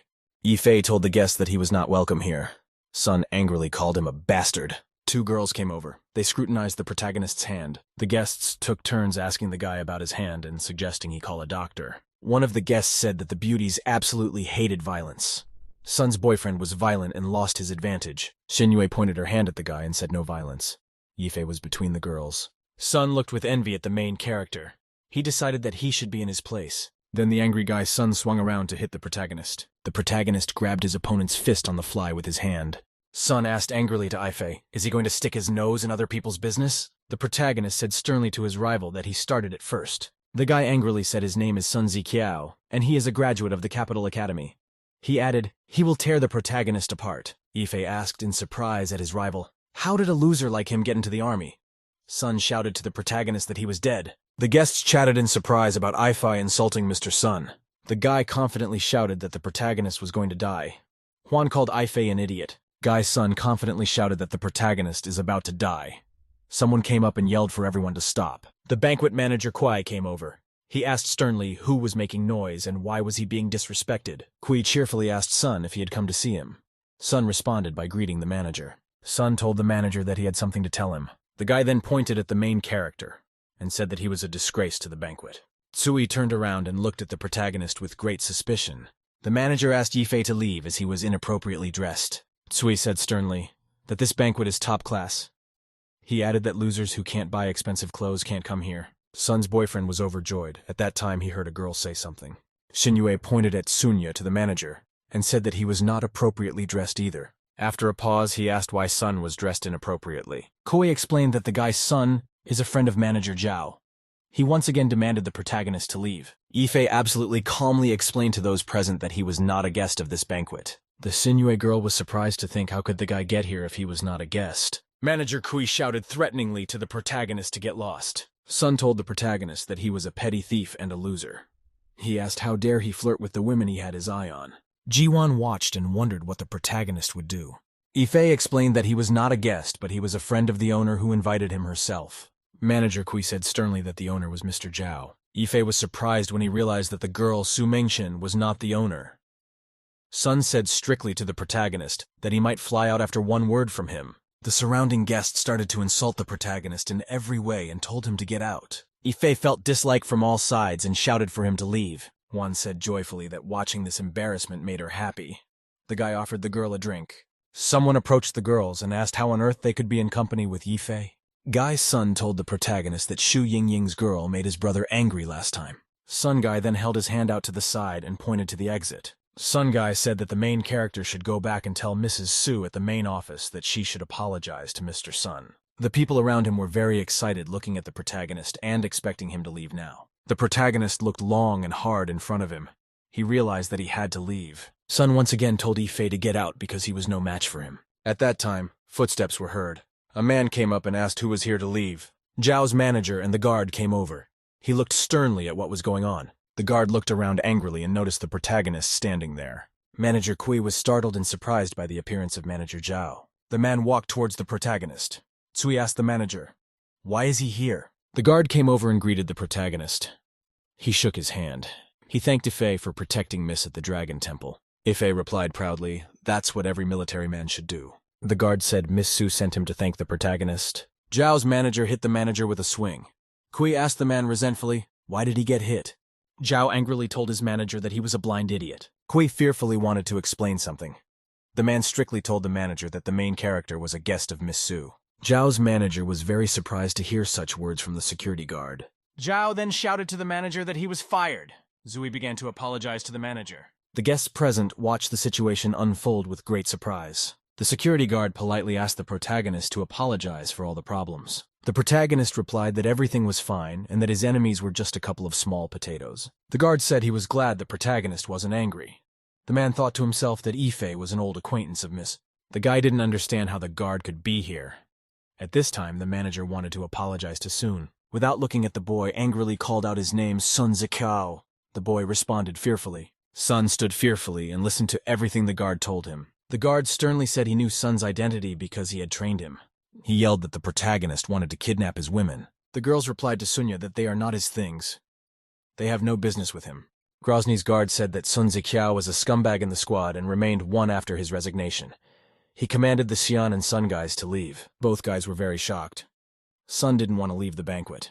The guard told the main character that Miss Su was waiting for him. Yifei thanked the girls for their help. Sun Guy was very angry. He threw the manager Tsui to one side and the chair to the other. Guy's son shouted menacingly to the guard that he was allowed even to sample the performance of the Soaring Eagle Squad.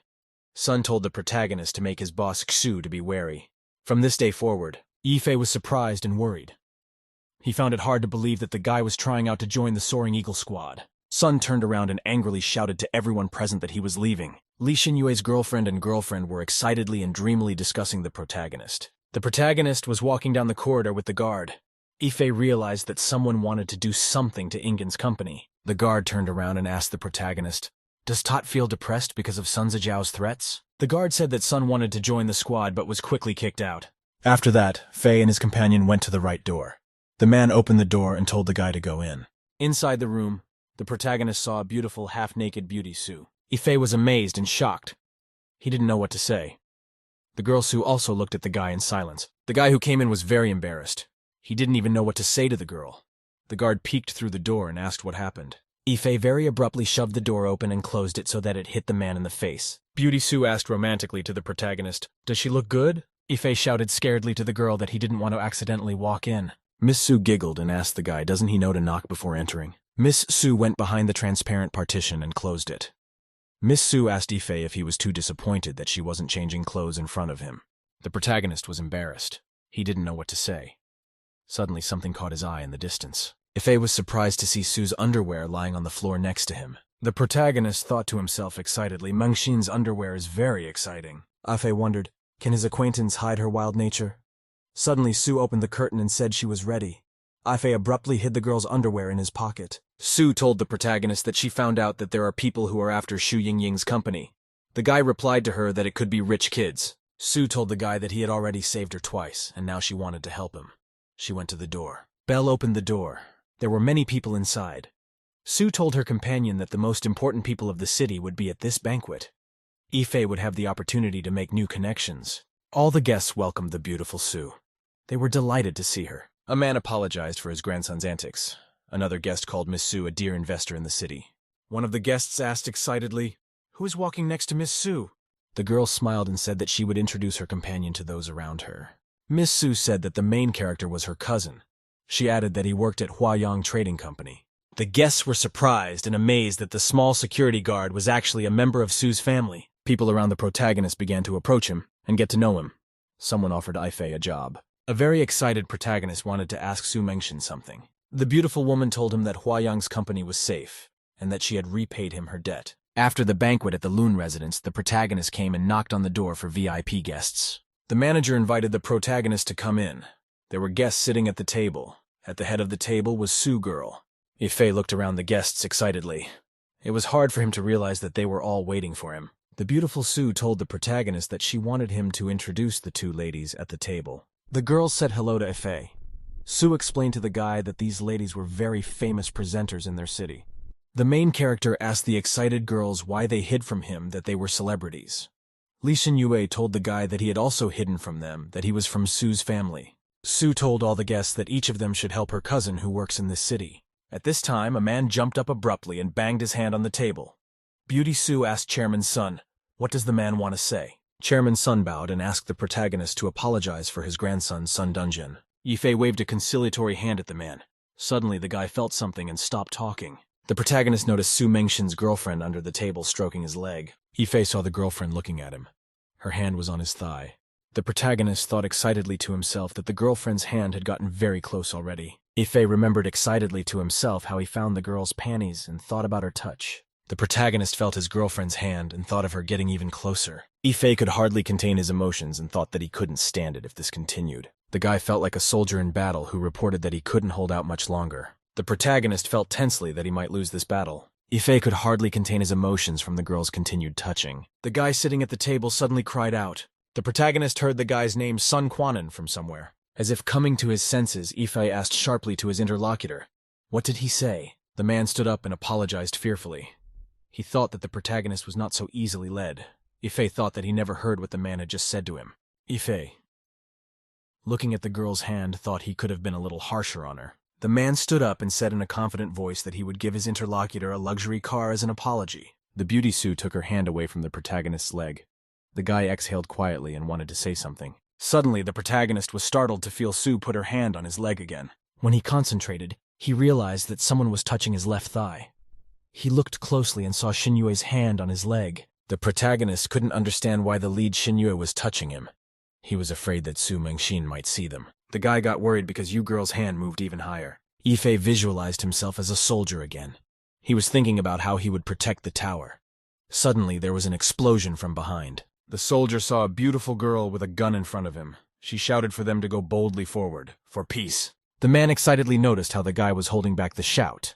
Sue looked excitedly at her friend.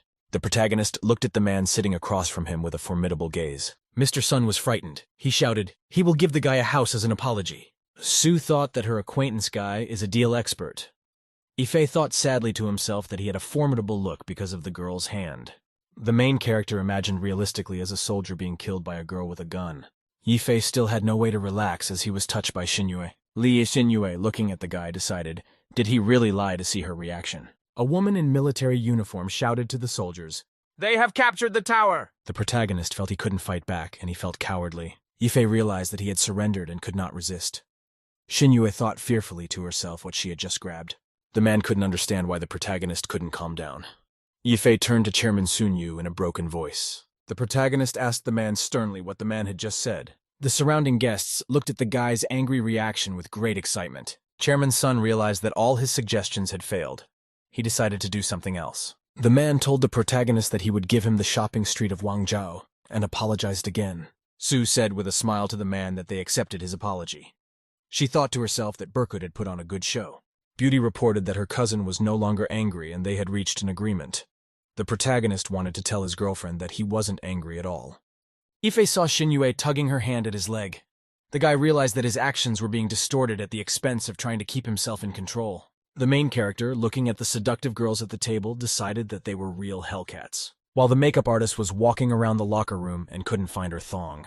Beauty Sue stood up and told Chairman Sun that the matter of his grandson was settled. Then the girl told Strictly that she had heard a dangerous rumor. Sue got up from her seat and reported that someone wanted to take action against the Huayang Trading Company. The man and the guy looked at the girl with excitement. Sue paced around the room and talked about the investment in the Chamber of Commerce. Beautiful Mengson said she didn't want to hear anything negative in the press. The girl turned around and threateningly asked the guests present if everyone had heard her. The guests got worried. They assured the girl not to worry. After the meeting, Sue told the boy that she had repaid him for saving her. Ife happily thanked the girlfriend for what she had done for him. Belle Sue said that she had already sent someone to notify the Sun family. The girl asked for the Zhao manager to come over to her. The man presented a gold card on a platter. Sue told her friend that it was a local VIP card. The pretty girl handed the guy the card and told him he could come here whenever he wanted. The girl said that Zhao's manager will formalize all the property donated by Chairman Sunem. Zhao told the girl that he would do everything. The man decided to himself that he should try his best to have a chance for promotion. Ife was surprised by the luxurious interior of the room. There were bottles of drinks on the table. The guest decided that a lot had happened today. He needed a good rest. He walked over to the couch. The guy sitting on the sofa felt great. He poured wine into a glass. Ife held the glass in his hands and thought to himself that he hadn't had such a good chill in a long time. At this time, the guy heard two girls enter the room. He distracted himself and looked away. The main character decided to drink more wine, as he was sitting in a public room. The girls approached Ife and hugged him from both sides. The guy felt shy. Shinue asked in a romantic voice, "Is the guy really their VIP guest from the capital?" The guy asked the two girlfriends, "Are they really drunk?" The girl replied that they drank a little more because they are excited. The excited protagonist decided he had to get out of here. The guy jumped up abruptly and told the girls to wait. Trying to keep his cool, Ife asked the girls to listen to his story. The guy started telling the girls a story about a raven who found a bottle of water but couldn't drink it. Ife then excitedly reported that the raven flew to the river to find rocks with sticks and fill her bottle. The guy reported that at the end of the story, the raven put the last stick in the bottle and the water came out. Shinue asked with interest to the guy, "Does the guy really want water or want to put a stick in the bottle?" The protagonist shouted excitedly to the female interlocutors that they had misunderstood. Shinue told the guy cryptically that they wanted to thank him for protecting them from Mr. Sun's molestation. The girl put the guy on the couch. The guests told Ife cheerfully that they would give him a reward. The guy felt that he couldn't move. After that, both girls pounced on the protagonist. He couldn't resist anymore. The raven, with a branch in his teeth, asked for someone to help him find a stick. The raven showed that there were two identical bottles filled with water in front of him. 3 hours later, the raven lay on the earth near the vessels, feeling that he had not drunk so much water for a long time. The main character was lying exhausted on the couch. He was smoking silently and tiredly. Behind the guy lay two girls under a blanket. Ife reassured himself that he had to do it. The protagonist quickly got dressed and ran out of the room. He wanted to leave as soon as possible. Near the entrance, he was met by the girl Sue. The guy, very frightened, apologized to the girl for the inconvenience. The beautiful Sue told her acquaintance that she was done with her work and could take him home. Ife was leaving with his girlfriend. Sue asked the guy, was he bored in the break room? The protagonist replied that he was fine. Beautiful Sue was driving around town in a red race car with her friend. The girl arrived with her companion at his apartment. She suggested him to go together to his house. The guy, together with his girlfriend, went up in the elevator and went to the right floor. The protagonist and the beautiful Sue got off the elevator on the 7th floor where he lived. To himself, the guy thought fearfully that the girl had reached his floor, although usually people say goodbye at the bottom. The guy told the girl excitedly that his apartment was here and thanked her for giving him a ride. Sue replied with a smile that she would walk her friend to the door. The main character was scared and worried. He didn't know what to do. The guy suddenly thought to himself that maybe his girlfriend wanted to come to his house. Ife realistically imagined that his girlfriend would offer to test the durability of his bed. The guy was getting more and more worried about what might happen after the Sioux came over to his house. The guy, along with his companion, walked down the hallway and felt increasingly anxious. The main character stood at his door. He was in no hurry to open it and thought to himself what he should do. Ife held the key in his hands and realized that the daughter of a powerful man was standing next to him. The protagonist thought to himself how he should behave with the family of Sue's girlfriend. Suddenly, the beautiful Sue told the protagonist that she was ready to go now. Ife felt relieved. He thought to himself the daughter of an influential person wouldn't do something like this. The guy waved to the girl and said goodnight. Sue went to the next door and told her companion that they would see each other tomorrow. Ife was very much taken aback when he realized that his companion lived next door to him. The guy excitedly asked his girlfriend if she should live in a mansion or a luxury suite. Sue replied that she wanted to live like a normal citizen. Belle said with a smile to her friend that he looked trustworthy, and she settled next to him. Ife said happily that he had already thought of something. Beauty Sue leaned over to the protagonist and asked, "What has he thought of himself?" The girlfriend smiled and asked, "Did Ife think she was going to visit him?" The startled protagonist waved his hands and said, "That's not what he meant." Sue turned around and told her companion that she could believe him. She said goodbye until tomorrow. The protagonist looked at his girlfriend and thought she was very cheeky. Ife went into his apartment and was greeted by Su Yui. Shan arrived at the airport. She was texting her sister Shu Ying. Shan was sitting on an airport chair near the luggage. She was waiting for her sister and her brother-in-law to arrive. The next morning, the weather was nice and bright. The main character woke up in his house. Ife got up, stretched, and prepared to go to his room to have breakfast. Suddenly, the guy heard from the kitchen a very familiar to him laugh of a girl. Ife thought to himself with fright that it was Mengxian's voice. He couldn't understand how Sue had gotten into his house. When he opened the door, he heard the guest tell the maid Shu Yui not to cause trouble for the guest. The guy looked out and saw a very frightening dish with eyes on the table. The beautiful Sue was cooking a huge omar. She told the maid that she should add some spices to the seafood. Yui replied that she would make a note of it. The guy told her friend apprehensively that there was no spice in the box at all. Girl Sue greeted her friend and told him that he was awake. Ife asked his girlfriend how she knew his maid Yui. Sue replied that she met Yui when she was returning from the grocery store. The guy looked apprehensively at the huge omar he was offered for breakfast. Ife didn't want to eat that kind of food. It disgusted him. He remembered to himself that Sue had done him a big favor yesterday, and he couldn't disappoint her. He activated his special army techniques to shut down his taste buds and began to quickly devour the food. Suddenly, Omar grabbed the main character's sticks with his claws. The guy was really startled. He looked at his breakfast with a frightened look. Ife shouted fearfully that the crab wasn't ready yet. His dish was still alive. The protagonist told his girlfriends fearfully that he would be making his own food. 10 minutes later, Ife explained to his girlfriend that Yui owed him money and that she worked for him. Sue replied to her friend that she knew everything. Beautiful Sue asked the protagonist if he was free on Saturday so he could keep her company. Ife sipped from his glass and said he wouldn't be busy on Saturday. At this time, a chase was going on at the other end of the city. A group of people were chasing a guy. The fugitive was running through the alleys at breakneck speed, trying to escape his pursuers. The angry guys were yelling at the crook in the green sweater to stop. Man menacingly asked the guy how dare he provoke their swimming pool. The crook saw a wall in front of him. He realized he was completely stumped. The man sternly asked the guy how dare he sell life jackets next to their swimming center. After that, the man threatened the crook that he would torture him. At that time, there was a noise from outside. A policewoman ran up and kicked the man with all her might. The crook with the big nose looked at his savior in surprise. The guys were very surprised that a policewoman had appeared in front of them at such a moment. Lin sternly asked those present what they were doing here. After that, the guys turned around and started to run away. They were yelling that they didn't have a chance. Then the woman turned around and looked at the crook standing next to her. Lin twisted the intruder and asked why he was always there when she was catching someone. The crook yelled tearfully that he wasn't doing anything illegal this time. The policewoman thought to herself excitedly that she had been in a bad mood lately because of the mystery man. The girl recalled the figure of the mysterious man to herself for the umpteenth time. Lin looked to the side and saw the protagonist.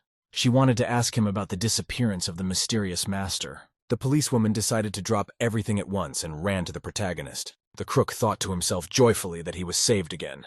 Lin shouted to the protagonist to stop. Lin walked towards the protagonist and demanded that he stand. Ife greeted the Lin officer in a calm voice. To himself, he was displeased with such an encounter. The policewoman said excitedly that the protagonist and the mysterious master disappeared at the same time and were dressed identically. Ife thought happily to himself that the policewoman finally got it right after thinking well. The joyful Lin told the dumbfounded protagonist that he was most likely a friend of the mysterious mastermind. That's why they wore the same clothes. Yifei answered the policewoman something inaudible. To himself, he thought to himself that the girl had someone with brains. Lin asked the protagonist if he could help the mystery master show up on Saturday. The guy replied that the mystery master was busy. The policewoman turned around and told her interlocutor that she was leaving it up to him. Yifei remembered that he had to accompany Mengshin on Saturday. The protagonist arrived at the house of Hao Yang Trading Company. He stood outside a large automobile. The guy greeted his boss. Ingen told the subordinate that she had bad news. The girl said that her younger sister was coming to visit her. For this reason, Yifei had to move in with her for a while. The guy said grudgingly that he was getting really sick of all the trouble already. Ying Ying, sitting in the car, said back to the guy to go back to work. Shu Ying Ying told the surprised protagonist one last time that he would take a walk with her and her sister Shan tomorrow. Yifei couldn't understand why the girls had asked him to meet them tomorrow. He imagined himself surrounded by all his girlfriends who wanted him. Yifei thought about it and decided that some higher power had organized it. Fangqing suddenly appeared at the side. She said hello to the guy and asked if he was free. Yifei began to tell the woman with all his might that he was busy tomorrow. Fangqing shouted after her that she wanted Yifei to take her to a place with documents.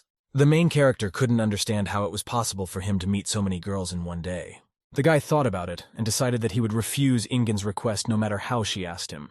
The guy immediately imagined how he would unequivocally reply to his boss that he was busy. The protagonist decided that he would explain to his boss that even an ordinary employee like him has pride. Yifei, confident, went to his boss to tell her right away. The guy opened the door to the office and turned to Ingen.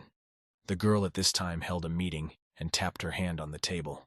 The protagonist noticed how the boss scolded her subordinates very severely for the decline in sales this season. Ingen told the employees that they were not managers, but trash. Yifei listened to the girl's words with fear. She yelled that if things continued, she would fire everyone. The girl turned around and asked the protagonist, why was he looking for her? The guy ran out the door and apologized for interrupting Ingen. The protagonist stood alone in the street. He wondered what he should do. Yifei thought to himself that he could refuse to meet Lin. He went to the police station. The girl was very much displeased. Lin asked the protagonist strictly if he knew what happens if someone turns her down. On the floor next to her sat the detained crook. The policewoman threateningly said that she would beat the intruder with a truncheon and then send him to jail. She shouted to the crook that he was always there when she went to arrest him. The girl asked the protagonist why he didn't look well. Yifei replied excitedly that he was fine and was going to try his luck. The protagonist went to see his girlfriend Sue. Mengshin asked the guy softly, why did he want to see her? Yifei looked at his roommate and was struck by her softness and smile. He realized he couldn't refuse her. The protagonist knelt down next to the surprised girl and realized he couldn't say anything to her. At the same time, an important meeting was taking place in a warehouse outside of town. The guy's son was walking through a large hall. There was a huge number of fighters standing around. Son walked up to the head boss and told him that he had to collect the rent. The head boss in return asked surprised, how does the guy want to get his payment? Son angrily asked the boss to help him kill the main character. He held out a picture of Yifei. The head boss smiled and told Son that he promises to fulfill everything. The guy was surprised that the head boss knew the main character. The head boss angrily commanded his subordinates Blood Wolf and Blood Fox to get busy killing Burkut. Next to the boss were his subordinates, professional assassins. The boss told the assassins cheerfully that it was time for their show. The girl Shan arrived at her sister's mansion. She took a small dog with her luggage. Shan joyfully shouted to her sister that she was now in her care. Ingen replied to the guests that they had prepared food for her. The girl said with a smile and joy that she had arrived on time and would even have time to eat. The main character walked over and greeted the Shan girl warmly. The guy looked at the doggy in the arms of the girl and decided that it looked familiar to him. Suddenly the dog broke out of her arms and ran away. Shan called out to her pet. Yifei watched in amazement as the doggy pounced on a pillow on the floor. Ying Ying asked her sister how long she would stay with them this time. Shan replied that she would stay for about a week. The guy offered to help his guest carry her things to her room. The girl turned around and said she could do it all by herself. Yifei thought excitedly to himself that the girl was embarrassed about what had happened. The protagonist remembered to himself how he once slept next to Shan. After lunch, the girl told her sister that she was tired and would go and rest. Ying Ying said that her sister was no longer the same as before. The dog at that time snatched the fish from the table. Shu said instructively to the protagonist that Shan is still weird. At midnight, Ingen and Yifei stood by their sister's door and listened carefully. When they entered the room, the guy asked his girlfriend if they could relax now.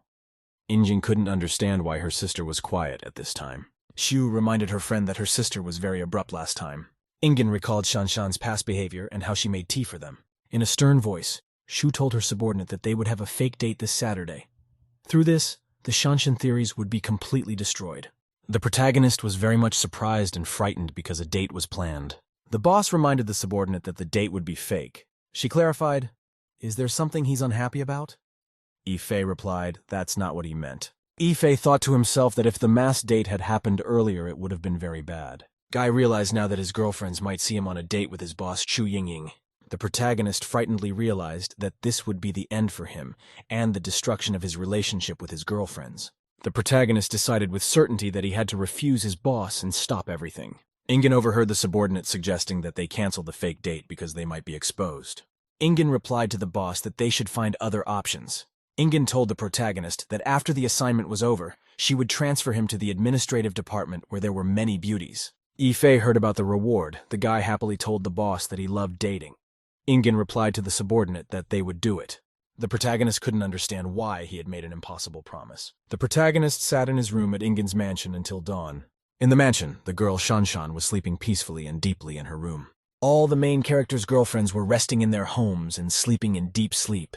Ife looked at the clock and realized that the day was about to start.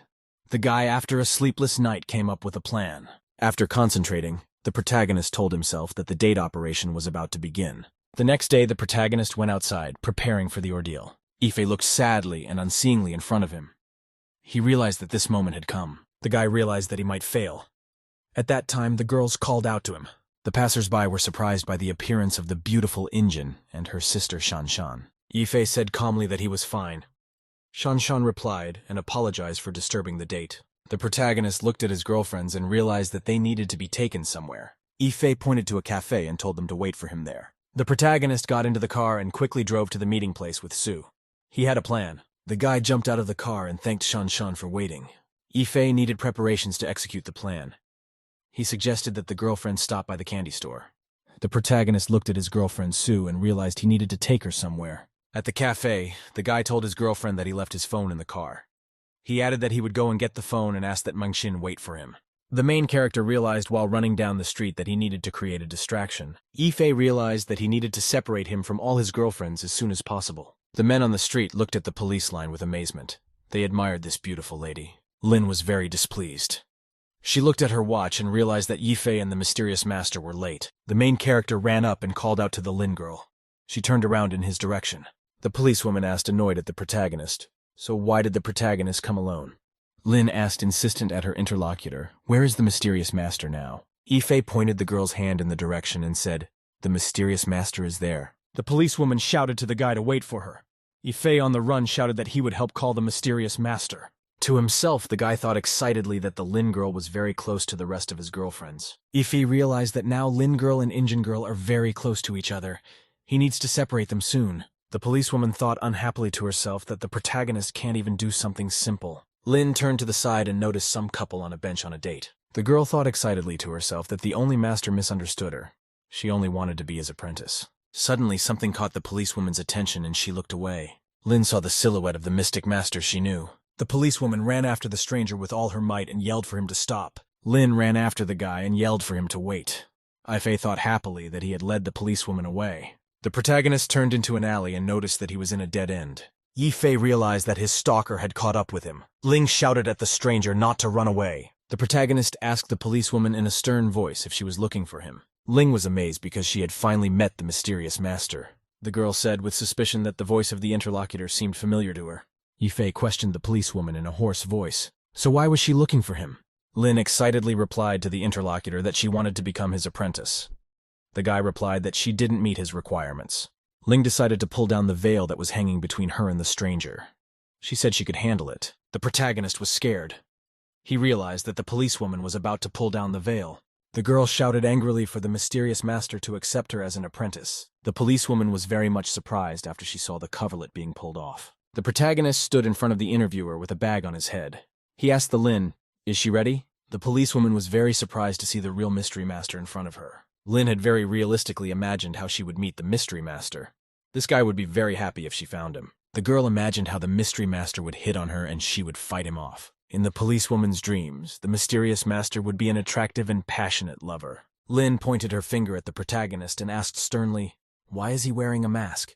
Yifei asked the girl, "Does she not believe him?" Yifei, as the mysterious master, asked the girl in a serious voice, "Why did she want to become his apprentice?" Lin shouted loudly to the master that she agreed. To herself, she looked at the guy's back carefully. The mysterious masked master said that he was an ally of Burkut and a friend of women. At this time, the guy's phone suddenly rang. Yifei thought excitedly that he had been away for a long time. It could have been Injin or Su Mengshin calling him. Ling obediently dropped to her knees and started begging the master to take her on as an apprentice. Yifei thought fearfully to himself that he would fail if Lin Qiang kept him longer. He asked the girl sternly, if she was sure she wanted to be his disciple. Guy sternly asked the girl why she wanted him to be her master. Lin emotionally replied that she needed a master to learn how to punish evil and help the weak. The guy smirked evilly and asked the girl, is that really the only reason she wants a master? The girl was very surprised and amazed at such a question from the guy. Guy strictly asked the girl, does she simply want to fulfill her desires in the form of fame, money, and reputation? Lin looked at the interlocutor excitedly. Lin was frightened herself. She couldn't believe that this was what her desires were. Yifei pointed his finger at his interlocutor and asked her menacingly, what made her become a police officer? The guy looked menacingly at the girl and told her to stay here and answer herself. The girl didn't know what to say. She wondered to herself what she was doing all this for. Lin fell to her knees. The guy turned around and started to walk away. He ordered the girl to think about it and then tell him. Lin asked the guy excitedly, where can she find him? Yifei told the girl he'd show up. As he came around the corner, Yifei activated his special army technique of super acceleration. The guy's cell phone rang. Yifei noticed it was Ingen's girlfriend calling him. After that, the guy ran at full speed towards the restaurant. At the restaurant, Yifei was waiting for his familiar girls. They started to worry, not understanding where the main character had gone. Suddenly, a woman named Heifang Qing appeared in front of Yifei. She asked the guy with interest, what's he doing here? The protagonist asked the woman fearfully, where did she come from? Ying Ying noticed Heifang Qing standing outside. The woman explained to the guy that she was delivering documents and happened to see him. Shu Ying looked out the window and said that the man on the street was wearing a mask. So he is not a very good person. Ying Ying said unhappily that Yifei was very slow. She wanted to call him back again. If his phone rang, she would definitely hear it. The protagonist realized that he had to think of something urgently. The girl from the restaurant was looking at him intently. The protagonist hugged and cuddled the Fangking woman. He addressed her with tender words. Yifei told the woman that he had come to save her. Then he kissed her. Fangqing woman was amazed by the protagonist's actions. She didn't resist him. Fangqing couldn't stand anymore. The protagonist held her in his arms. Shu Ying, sitting at the table, impatiently decided to make another call to the protagonist. Suddenly, Ingen heard Yifei call her out of the blue. The guy, as naturally as possible, explained that he was late to the girls because of the traffic jam. Ingen said grudgingly to the guy that he was very slow. Yifei explained that he couldn't find a parking space. The protagonist remembered soothingly to himself how he managed to make it at the last second. The protagonist was able to quickly put the unconscious Fangking on the bench. Yifei ran very quickly from the bench to the restaurant to his girlfriends. The protagonist listened to Injin but could not concentrate on her words. Suddenly something caught his attention. Yifei was startled to see a girl named Su Menin on the street. Ying Ying sternly asked him if he was listening to her. Yifei watched Su Girl looking around very carefully. She was searching for him. Ingen angrily asked the guy where he was looking. The protagonist grabbed Su Ying by the shoulders and put her in front of him. Yifei thought to himself that he should cover himself with Ying Ying so that he would not be seen by Su Mengshin from the street. Out loud, the guy said that he had a couple of surprises for Injin in honor of the anniversary. Su looked through the window into the restaurant. She saw that the girl inside looked like Shu Ying. Yifei carefully and excitedly looked out the window. Injin asked the guy with great interest. Asked the guy what kind of surprises is he talking about. Yifei told Ingen to wait. He added that he's about to bring surprises. The main character ran outside and called out to his familiar girlfriend Su Mengshin. Yifei asked why Su was in this place. The beautiful girl replied that it was boring in the store. She decided to take a walk. At that time, Lin was standing in an alley. She was thinking excitedly to herself about why she had become a policewoman. The policewoman was looking at her hands and thinking about her desires. Suddenly, something very distracted the policewoman. She looked away. Lin peeked out of the alley and noticed people in long hoodies. She realized they looked familiar to her. The policewoman excitedly recognized the assassin among the people on the street. The woman wielded a chainsaw and was known as the Red Widow. The policewoman then ran after the people walking down the street. She shouted very threateningly at the assassins to stay where they were. The leader commanded the Red Widow to take care of the policewoman. Their plan could not be thwarted. The Red Widow took out a chainsaw and lunged menacingly at the policewoman. The Lin was very frightened. At the last moment, she was able to bounce aside. The Red Widow slammed the chainsaw into the ground. The Red Widow angrily yelled to the policewoman that they were finally meeting again. The policewoman scurried away from the puffs of dust and prepared to defend herself against the assassin. Lin got into a fighting stance and told the assassin that she wouldn't let her do anything this time. At that time, a flight with important guests arrived at the airport of a city. A young girl in a long blue skirt got off the plane. The girl looked around and said that she had finally arrived in the city and was on her way to Ingen's house. The bearded man said in a sly voice that they had arrived secretly this time. The man sitting in the suitcase the girl was carrying said it would be a surprise. The girl listened to him with surprise. The man dreamily and cheerfully said that the expression on their faces would be very shocking. The girl carried the suitcase through the airport. The man envisioned aloud how they would arrive at Ingen's home. The man dreamily imagined jumping out of the suitcase and scaring Ingen and Ifej. The man imagined how the main character along with his girlfriend would be very frightened by his appearance. The girl sternly told the man not to show any fantasy. The man asked, "Does she have any other ideas?" The girl dreamily suggested Batman and Catwoman. The man in the suitcase didn't like that suggestion at all. The girl told the man in the suitcase to wait for her while she got directions. She stepped aside. The girl didn't notice that someone else's suitcase moved off to the side, knocked over her suitcase, and stood in its place. As a result, the man Xu Zhengguo ended up in the suitcase that the acquaintance had taken with her. The girl didn't notice it. The girl turned around excitedly and looked for her suitcase with the man inside. The girl ran over to her suitcase. She said grudgingly to the man inside that he was not allowed to move. At this time, the man Xu Zhengguo was lost in the crowd. He was being carried away in his suitcase by a stranger. At this time, the police lane continued their deadly battle against the Red Widow. The policewoman was very tense. She could hardly dodge her rival's attacks. Once again, the Red Widow wanted to take down the policewoman with her chainsaw. The killer swung the chainsaw in all directions. The Lin was struggling to dodge. The policewoman looked anxiously at her rival. She noticed that the assassin had opened up. The policewoman jumped to a safe distance. She prepared to fend off another attack. Then the Red Widow swung her chainsaw once again. The policewoman bounced aside. Red Widow asked her rival, "Is she attacking the lower half?" The policewoman realized that the assassin was stronger and faster than her. She thought about retreating. The policewoman frantically decided what to do in such a situation. Lin remembered the words of the master who asked her what motivated her to go the way of the policewoman. Lin shouted excitedly to herself that she would not run away anymore. She dreamed of becoming a good police officer. Red Widow swung her chainsaw and lunged at the policewoman. Lin reassured herself. The policewoman noticed a huge fire extinguisher standing next to her. Lin frantically came up with a plan using the fire extinguisher and the log. The policewoman grabbed the fire extinguisher and decided to use it against the Red Widow. Lin released the foam from the fire extinguisher. The Red Widow continued to swing the chainsaw. The whole place was covered in foam. The assassin looked around and couldn't figure out where the tench had gone. The assassin waved her chainsaw in all directions. She shouted angrily for her rival not to hide. The Red Widow shouted angrily that the police officer was hiding like a turtle. At this time, the police officer shouted loudly from outside that she was on her way. Lin ran headlong against the Red Widow with the help of a large log. The policewoman shouted to the assassin that she would not hide anymore. The Red Widow was very frightened. The protagonist was walking around town with the beautiful Sue. The girl told Ifei that the guy was taking a very long time to park. Sue asked the guy with interest what happened to the policewoman. Ifei replied that Lin Qiang had never recognized him. The protagonist said thoughtfully that Lin is always reckless and impulsive. If Lin faces a real threat, she might get hurt. The protagonist realistically recalled and visualized the image of the policeling. The protagonist sternly told his girlfriend that Lin would end up just like him. After that, Ifei suggested to his girlfriend, Miss Sue, to go and watch a movie. The girlfriend wanted to take the guy's hand. The protagonist told scaredly to girlfriend Sue that someone might see them. The policeman flew at high speed with a log against the assassin. The Red Widow shouted angrily to her rival that she would saw them in half. The policewoman pointed the Polino against the chainsaw in the Red Widow's hands. The chainsaw embedded itself in a huge log. The assassin realized her weapon was stuck. Lin shouted in an angry voice that she didn't become a policeman because of her father. The policewoman with tears in her eyes angrily shouted, "Why did she become a policeman?" She shouted that it was her dream. She shoved the assassin away from her with a log. The Red Widow fell to the ground. She was crushed by the sawn log. The assassin lay on the ground. She couldn't get up or even move. The policewoman started to walk away. The Red Widow asked Lin, "Wasn't she afraid of being sawed?" The policewoman turned to the Red Widow and said she wouldn't be afraid of such a thing. Ling shouted goodbye to the assassin that if she had been afraid, she would have made a bad policeman. The Red Widow, lying under a log, said in a barely audible voice that she had lost. The main character and his girlfriend came to the Soaring Eagle movie theater. Yifei and his girlfriend were sitting in a dark theater. The guy asked the girl, "Is there something wrong?"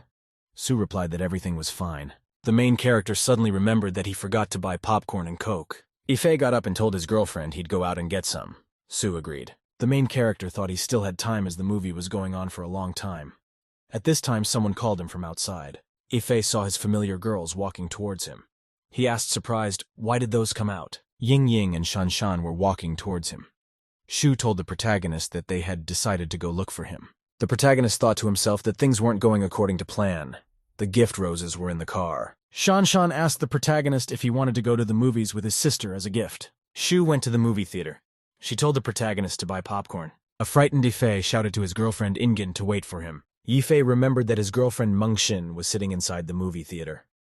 At this time, Shanshan came up behind the protagonist. Shanshan put her hand on the guy's shoulder and said she hadn't forgotten what happened. Shanshan then pointed her finger at the guy and said that she would bring them both out as revenge for that day. The main character listened to Shanshan's words with excitement and fear. After that, the girl headed to the movie theater.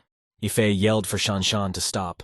Ife thought excitedly to himself that if all the girls were inside the movie theater, he would be finished. Ife thought to himself with hope that it's dark inside the movie theater and the girls won't be able to see each other. The protagonist remembered how inside the movie hall the audience sat on the chairs in the dark. Inside the movie hall, the girl Shanshan was watching a movie. It was hard for her to see that the main characters in the movie were not together. Ife thought happily to himself that Shanshan girl had finally forgotten her purpose. The guy noticed that his familiar girl Su Mengxin was sitting right in front of them. Ife glanced furtively to the side.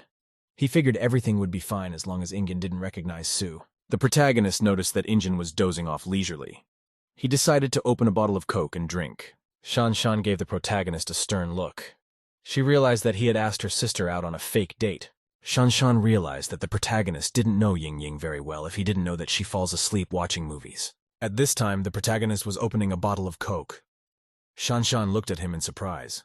Shanshan looked at the main character and Ingin sitting next to him with surprise. Shanshan in the dark thought it was the girl. Ingin reached out her hand and held on the protagonist. Ife continued to open the bottle. Shanshan looked at the guy and girl and couldn't figure out if those are really a fake couple. At the same time, Ife was pulling the cork off the bottle. The cola spilled out of the bottle because of the pressure. Shanshan looked at this with astonishment. A frightened Shanshan noticed how everything splashed on the Ying girl's face and body. The protagonist noticed the water splashed on his girlfriend Shu's face. The protagonist took out a handkerchief and started wiping Ying's face. Shanshan thought to herself, surprised that the guy and the girl were just kissing. Shanshan looked at the main character and his girlfriend and decided that they were a couple after all. Su's girlfriend heard a noise behind her. She turned her head. Then Su coughed loudly and symbolically. She thought that people these days are very shameless. Su couldn't figure out where the main character had gone. She picked up her phone and wanted to call him back. The protagonist was startled to notice that Su's girlfriend sitting next to him had decided to call him. Ife quickly thought that it was very good for him that his girlfriend Ingin had fallen asleep next to him. The protagonist grabbed the popcorn and rushed over to the SU girl with all his might. Ife sat down on the chair and told his girlfriend in a calm voice that he brought her popcorn and Coke. Su was surprised that the guy was already here. Su turned around and said to the main character, "There's a couple hugging in the back." Ife realized very excitedly that Su's girlfriend was just talking about him. At that time, the protagonist met his girlfriend Helen on the movie screen. The guy told the girlfriend that he still loved her. Helen replied to the guy that she wouldn't mind if he dated more than one woman at a time. Ife turned to the side and noticed that girl Su didn't like the man from the movie. Su said with a smile that she would kill a man like that from the movie. Ife, in a frightened voice, asked the girlfriend, would she really want to kill such a man? The girl told the protagonist that she was joking. The protagonist thought to himself that he mustn't exactly be discovered. At that time, a woman was walking down the street carrying a suitcase with a man inside. The woman's attention was occupied by a telephone. At that time, a police line ran past her. While running, the police line stepped on a small pebble. The pebble flew and hit the bag. The man inside the bag woke up unhappily to a noise. The man thought to himself where he was. He realized he wasn't home yet. Then the man decided that he was hot and decided to undress without anyone seeing him.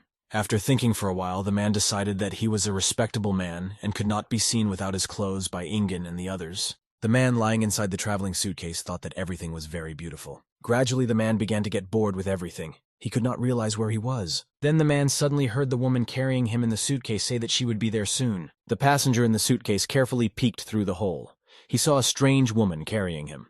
The man couldn't understand where he was, what was going on, and who was the woman driving him. Finally, the man decided to get dressed first. He sensed that this was not going to be easy for him. The man felt that it was very cramped inside the suitcase and he could not get dressed. At this time, the woman told someone on the phone that she was there. A woman was talking to someone on the phone and asked if the person she was talking to was at the Soaring Eagle movie theater. A woman was standing near the entrance to the movie theater and said she was at the location. The man inside the suitcase couldn't figure out where the Soaring Eagle movie theater could be. Then the man looked out of the hole in the suitcase and realized that the woman had taken the wrong luggage. The woman told someone on the phone that the right things were in the suitcase and she would bring them over. The man inside the travel bag became very frightened and agitated. The passenger realized that if the woman opened the suitcase, he would refuse to be completely naked. The man decided to save himself. He quietly apologized to the strange lady. For the sake of his reputation, the man yanked the suitcase open, and it rolled down the street.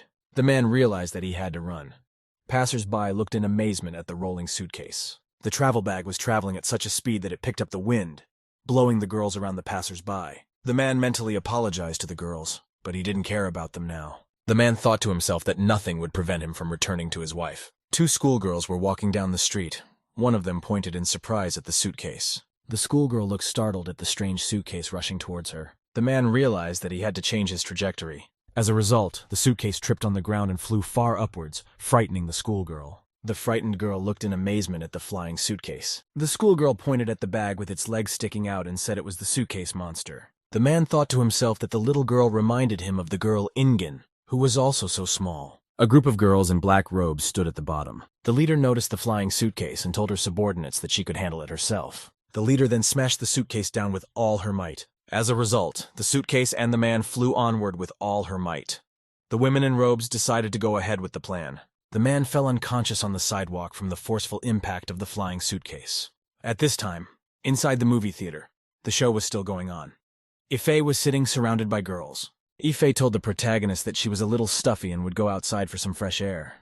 Ife told his girlfriend to take her time. As soon as Sue got up from her seat, Ife ran at full speed to his girlfriend Ingen. The protagonist looked closer and happily noticed that Su Yingying was still asleep. He thought to himself that he was safe because Shan hadn't noticed anything. Suddenly, the protagonist felt someone put a hand on his palm. Ife frightened thought that he was touched by Injin, who might have noticed him along with Mengxin. The Shan girl sternly asked the protagonist where he had just gone. Shan suspiciously reminded the protagonist that he was hiding from his sister for some reason. Shan then sternly asked Ife, "Is he cheating on his girlfriend Ying?" Shan showed the protagonist his thong and said it had fallen out of his pocket. Ife remembered that he found those panties in Mengxin's room and forgot to retrieve them.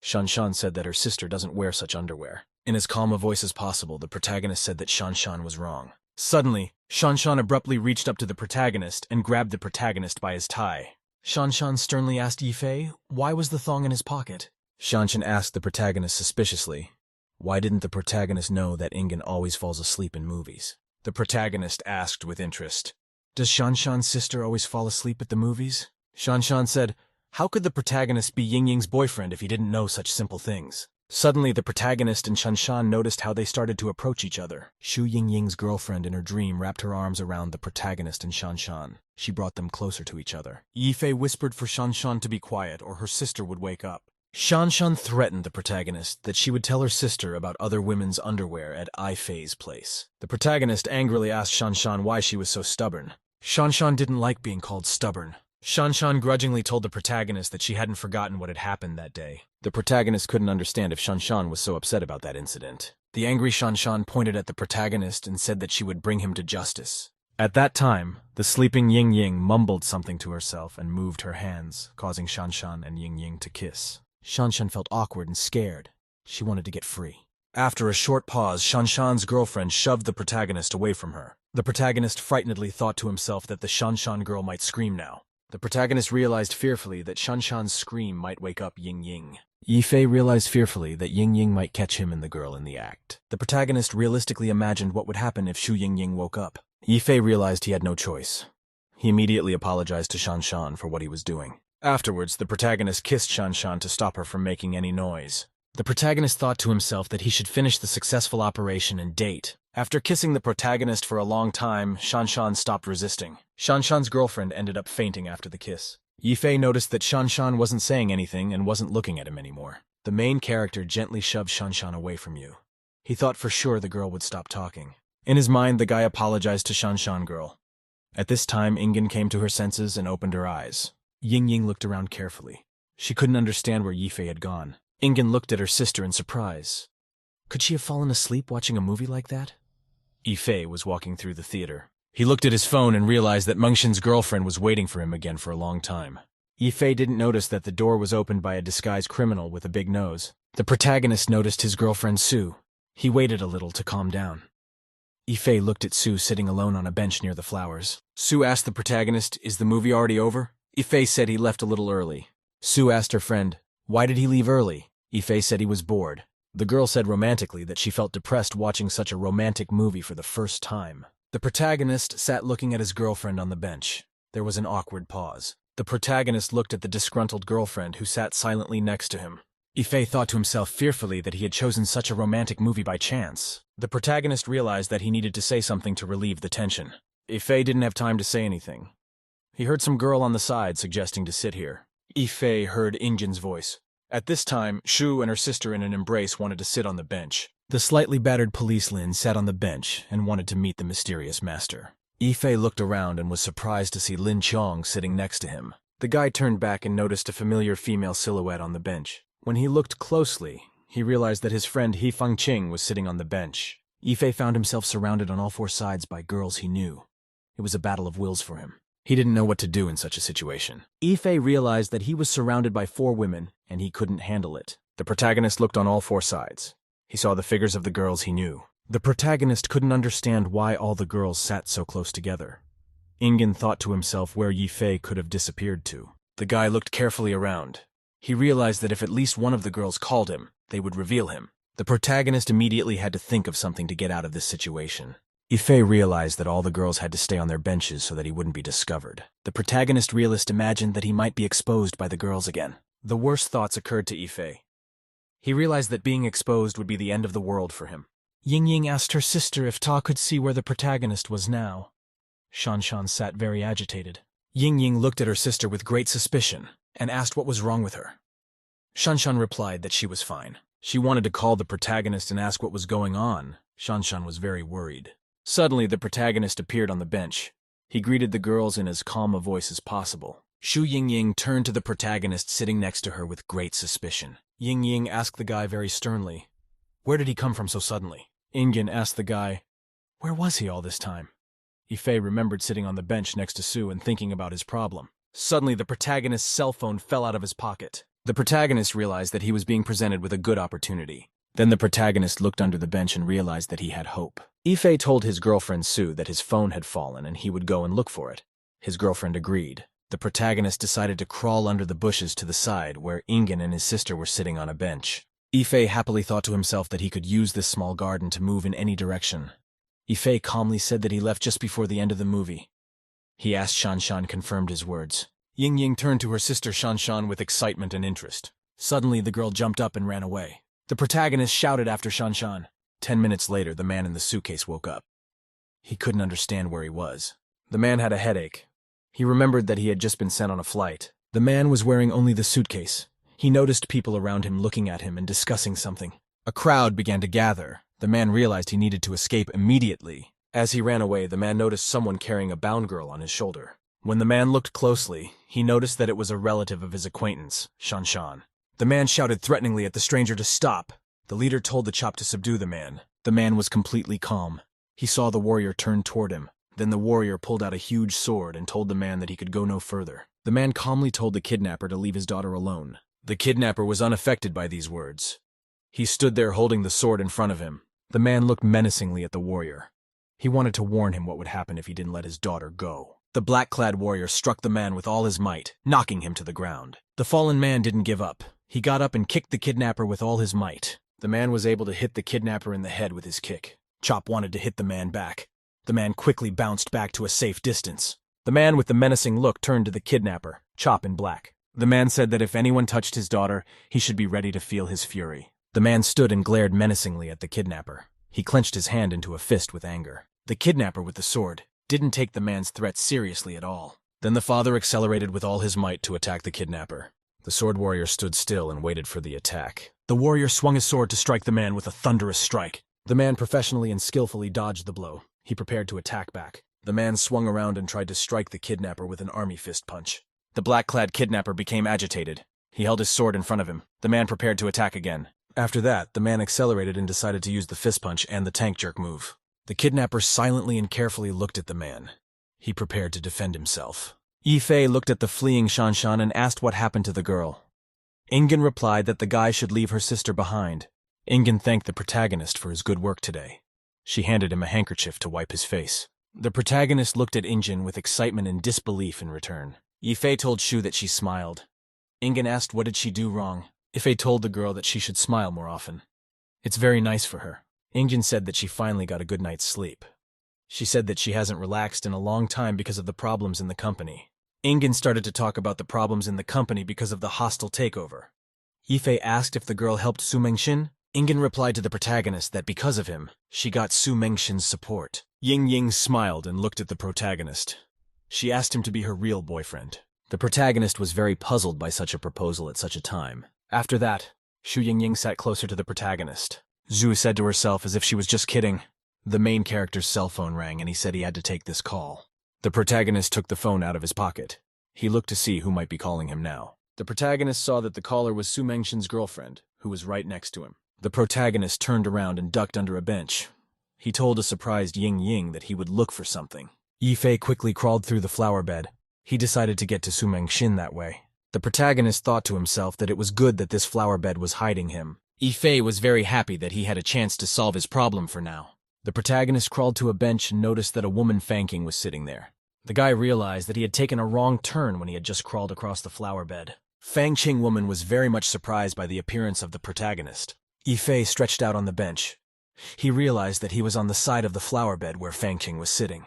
The protagonist thought to himself excitedly that he had come to the wrong place. He remembered where his girlfriends were sitting on which bench. Yifei was worried about what to do now. He didn't even look at the Fang Qing. The woman asked the protagonist in a sly voice where he had gone so quickly. Fang Qing suddenly seemed to suspect something. She studied the protagonist with an attentive gaze. Yifei waited anxiously for a question from the woman. Fang Qing decided to ask the guy directly. The woman asked if Yifei had been on a date with another girl by any chance. Yifei thought fearfully did the woman guess. Out loud he said that he simply had business here. Fang Qing turned around and told the guy that she believed him. The protagonist thought the woman was very gullible. The woman told the protagonist that he was very brave to do that to her in public. Yifei wanted to say something back. Fang Qing then put a paper bag over the protagonist's head and told him not to say another word. The woman suddenly kissed the protagonist and said that he was her masked hero now. The protagonist didn't resist in any way. This kiss was a big surprise for him. After the kiss, the protagonist felt overwhelmed with romantic feelings. Fang Qing then told the protagonist calmly to go and do what he had to do. The protagonist was surprised. He wanted to say something in response but changed his mind. Yifei told the woman to forgive him. Then he ducked under a bench. The protagonist raced through the flower bed. He realized that he couldn't disappoint his girlfriend, and he had to succeed. The protagonist ended up running from one girlfriend to another, spending some time with them on the bench. When he was sitting next to Ingen, the protagonist noticed that there was a rally going on in the park. While the girl looked away, the protagonist ducked under a bench with lightning speed. Yifei thought to himself that thanks to the bushes, he could easily come and go. The protagonist had already completely learned the exact route to each of the girls. He was ready to complete his operation. After another move through the flower bed, the protagonist climbed out onto the bench where the police line was sitting. The protagonist thought annoyed that he had gotten the wrong direction again. Meanwhile, the man in the suitcase continued to fight against the kidnapper. After another blow, the father managed to knock the kidnapper down in flight. The man menacingly reminded the warrior of his daughter. He swung to strike. The father shouted angrily to the kidnapper to let go of his daughter. He tried to hit the warrior with punches. The man struck his opponent with his fists, but could not hit him. The kidnapper remained on his feet. His eyes were still glowing red. The man looked at his opponent with hatred. The chop warrior kept swinging his sword to hit his opponent. The man ducked. The already tired man looked at the kidnapper in black. The kidnapper cheerfully told the man that he was old, but he knew a couple of tricks. Then the warrior shouted menacingly that he would show the man his true strength. The angry father couldn't figure out how he could defeat his armored rival. The warrior kept swinging his sword in all directions, trying to hit the man. The kidnapper used different techniques with his sword to finish off his opponent. The surprised man stared at his opponent. He could not understand how the warrior was able to execute the crescent moon strike. The kidnapper once again swung his huge sword. The man managed to dodge. The warrior swung the ball over his head. The man decided to use a tank kick to defend himself. Then the man swung the warrior's left arm with a powerful punch. From the powerful blow, the warrior dropped his sword. After that, the kidnapper prepared to fight with his hands. The man stood still and fought off all his opponent's attacks with his hand. The warrior swung his leg to strike the man with all his might. Only now did the man realize that his right hand was still inside the suitcase. The chop kidnapper kicked the man with all his might. He flew far away. The man in the suitcase flew far away over the square. After a long flight, the man in the suitcase landed right in the center of the flower bed where the protagonist was. The warrior said surprised that the man had disarmed him with only one hand. He would now wait for their next meeting. The protagonist climbed out of the shop near the police station. The Lin was surprised to see the protagonist. The protagonist realized that he was in the wrong place again. He needed to do something urgently. Lin asked the guy suspiciously, "Where is the mysterious master and why is he here?" The protagonist abruptly threw off his jacket and pulled out a paper bag. He pointed in the direction and told the girl that there was a UFO there. Lin turned around to the side. After she looked at the bench again, she saw the master there. The policewoman was very happy that the mysterious master had finally come to see her. Ife was very much surprised that the girl still didn't understand anything about the master. Lin said admiringly that the master had appeared very mysteriously. The protagonist thought to himself excitedly that he was close to being exposed. The policewoman thought it was difficult for the mysterious master to move around with a bag on his head. Lin imagined her walking up to the foreman and removing the bag from his head. The policewoman took off the bag on the master's head to see his real face. After removing one bag, another gray bag would be left on the foreman's head. The foreman sternly asked the policewoman, "What is she doing?" Lin was amazed to see another mask on the master's head underneath the mask. The girl refused to believe it. She went over and pulled off the gray mask. Underneath was a light blue mask. After that, the girl took off another mask and saw that the master was covering his face with a green mask. Lin noticed that the next mask on the master's head was bright pink. The policewoman thought that it was impossible that the master's appearance could not be seen. The master demanded the girl to stop immediately. Lin apologized. The master realized that he had to think of some reason and chased the girl away. The mastermind sternly told the policewoman that he needed her help.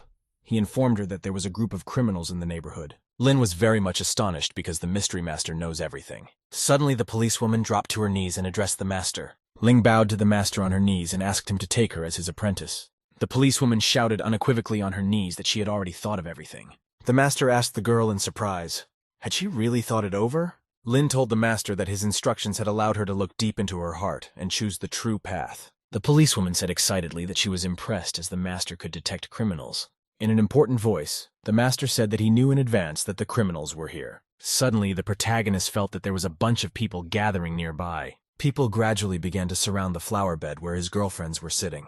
The master knelt down and put his hand on the girl's shoulder. He told her in an important voice that he was taking her on as his apprentice. Lin became very emotional. At this time, Master said in an important voice that he was entrusting Lin with her first mission. Lin listened carefully to the master and said that she would do anything for him. They were standing near the flower bed at that time. Ife told the girl that she should help him evacuate the two ladies to the left and right of the flower bed. Lin waved to the main character and said that she was on her way to fulfill his instruction. Ife looked and saw some suspicious people nearby. He thought that those people might be hunting the girl Mengxin. The protagonist decided he had to protect his girlfriend Sue. She was sitting on a bench. He went over to her. The protagonist hugged his girlfriend excitedly. Sue looked at the guy very carefully. The protagonist told his girlfriend to listen to him. Sue was very excited. Ife told the girl that there were some suspicious people approaching now. He told her to go with him. Su Mengxin looked carefully sideways at the suspicious people. Ife looked at the bench and happily noticed that the police Lin had already made contact with his girlfriends Shan and Ingin. The police Lin was saying something very fervently to the girls sitting next to her. Ife looked around him and felt very uneasy. The protagonist saw strangers nearby and he was very much disturbed by them. At this time, a man in a suitcase lying in a flower bed woke up. He felt that he was in pain. The man lying among the flowers in the flower bed could not understand where he was. Suddenly, the man heard a guy next to him talking to a girl named Mengxin.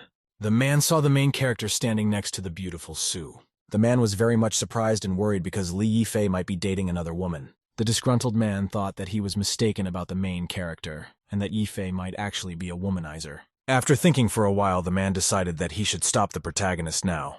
The protagonist looked around and noticed that the three girls he knew were leaving. Yifei decided to himself that he too would now leave with his girlfriend Sue from this place.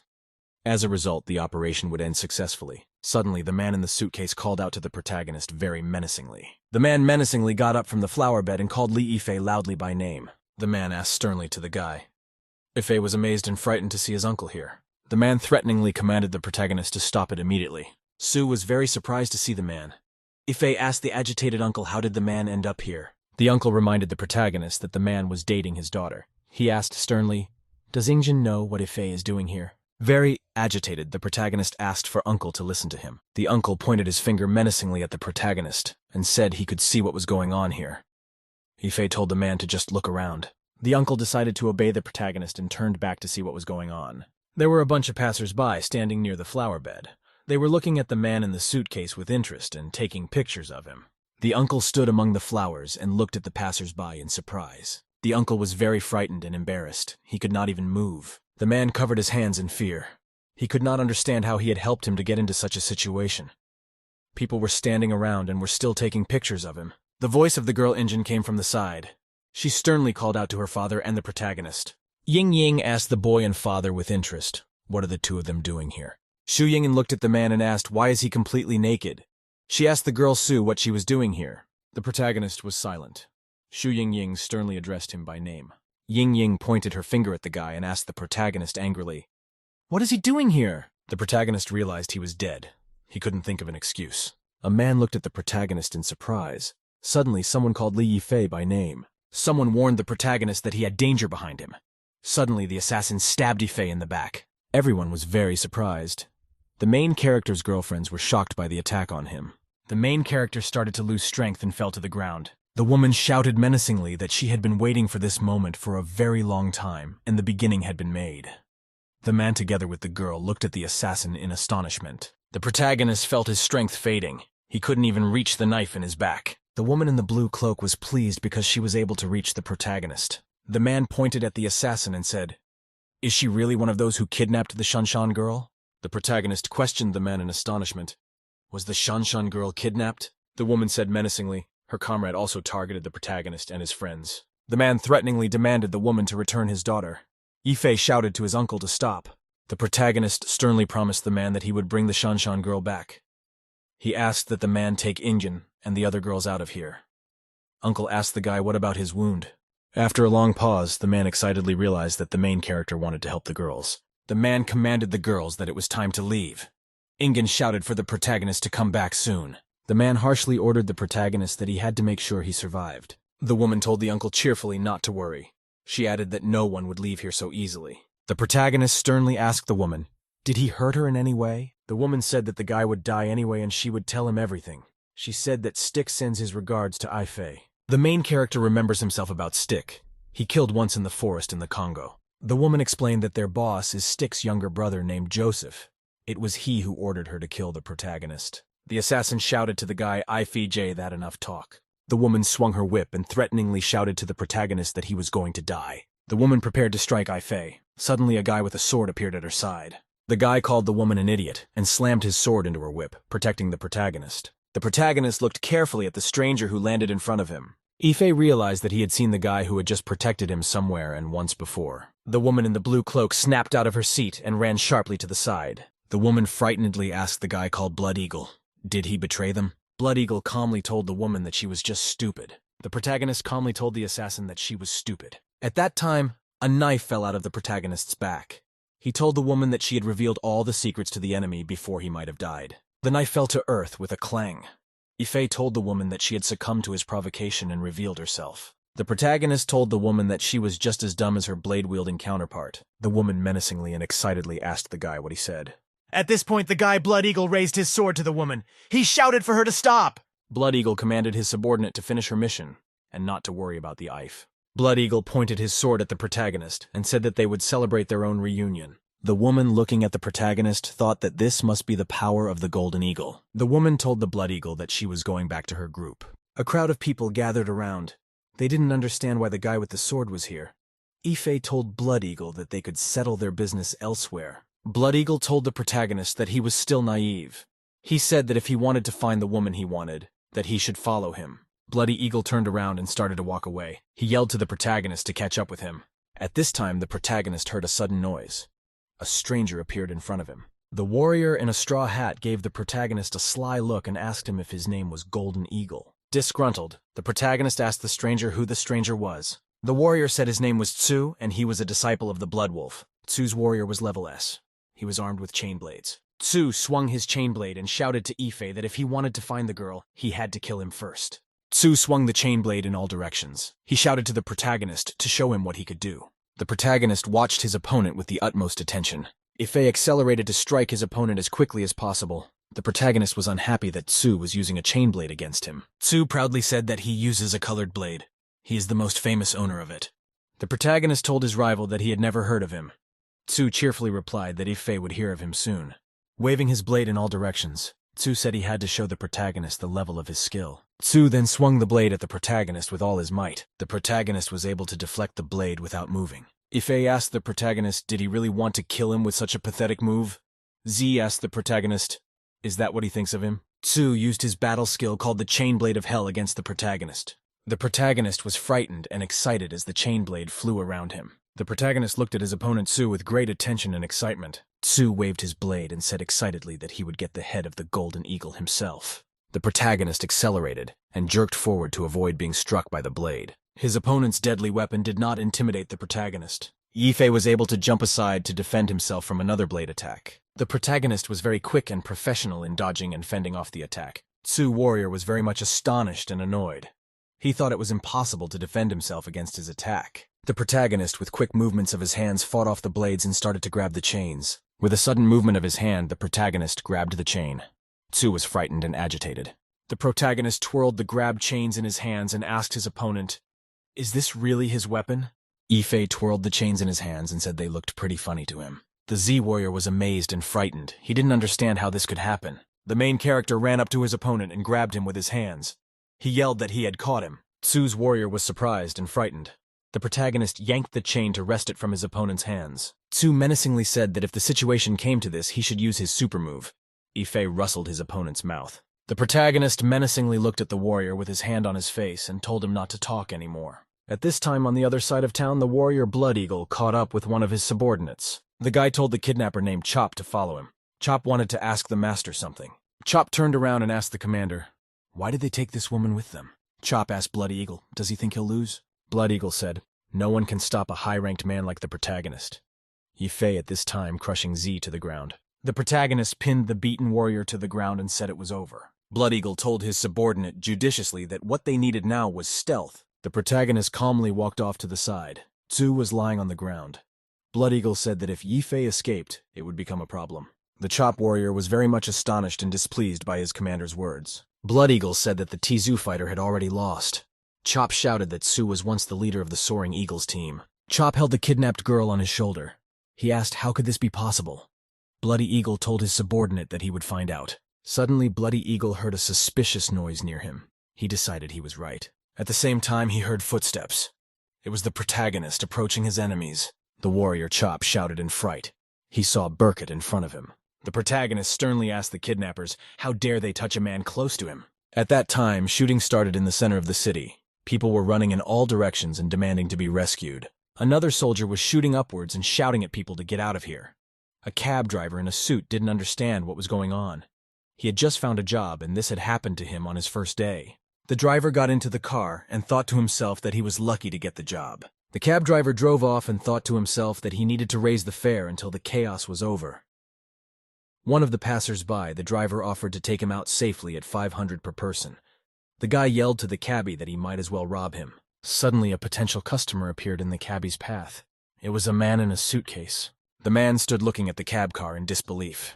A group of girls stood next to him. The driver was very surprised to see many beautiful ladies around him. The driver looked at the girls and said to himself that they were all beautiful. The cab driver admired his female passengers and wondered whether he should take them home. The man said sternly to the cab driver that he should take the girls. The cab driver replied that he does everything without any problem. The driver then slyly told his customers that he would give them a discount and take them home for $2,000. After a short pause, the cabbie apologized in an apologetic voice and said he was wrong. The driver told the passengers in a cheerful voice to get in.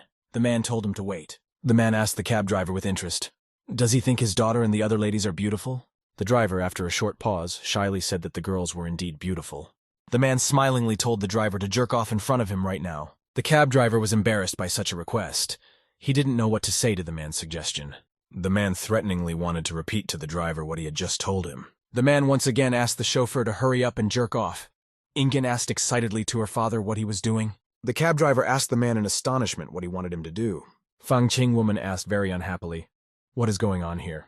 Beautiful, Sue said, with a smile to the other girls that she realized exactly what was going on. The man put the driver on the hood and suggested to go and fight in the forest. One of the girls said that the uncle would not ride along with them. The cab driver backed away with the man into the woods. He imagined himself as a pilot during a military battle. The pilot shouted that a fighter jet had appeared in front of him and he was now aiming at it. The pilot saw the enemy plane in the sight in front of him and prepared to shoot. The pilot shouted angrily that the enemy pilot had finally been caught. The pilot then pressed a button on the handle to open fire and engage the enemy. The pilot yelled to shoot down the enemy fighter immediately. At this time in Park Forest, the driver finished granting the man's wish. The cab driver said they were already finished.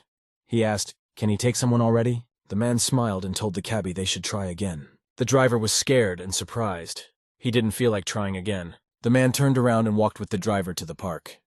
He told the girls to wait a while. The Sioux girl told her friend Ingen that Uncle was doing all this for their common good. The pilot ended up in a dangerous sky battle again. The enemy locked him up. The pilot looked around the cockpit and shouted how dare the enemy underestimate him. Then the pilot made a quick maneuver and got into position to attack. The pilot hit the enemy plane and angrily shouted that he was now ace. As the cab driver came out of the woods, a man came up and told him to do it again. The pilot in the plane yelled that he needed help as he was surrounded by lots of enemy planes. The pilot was yelling that his plane could no longer operate and he was requesting a parachute. At that time, the plane was hit by an enemy plane and started to burn. The pilot screamed in an exhausted voice that his plane had exploded. The man patted the driver on the shoulder and said that he was now calm.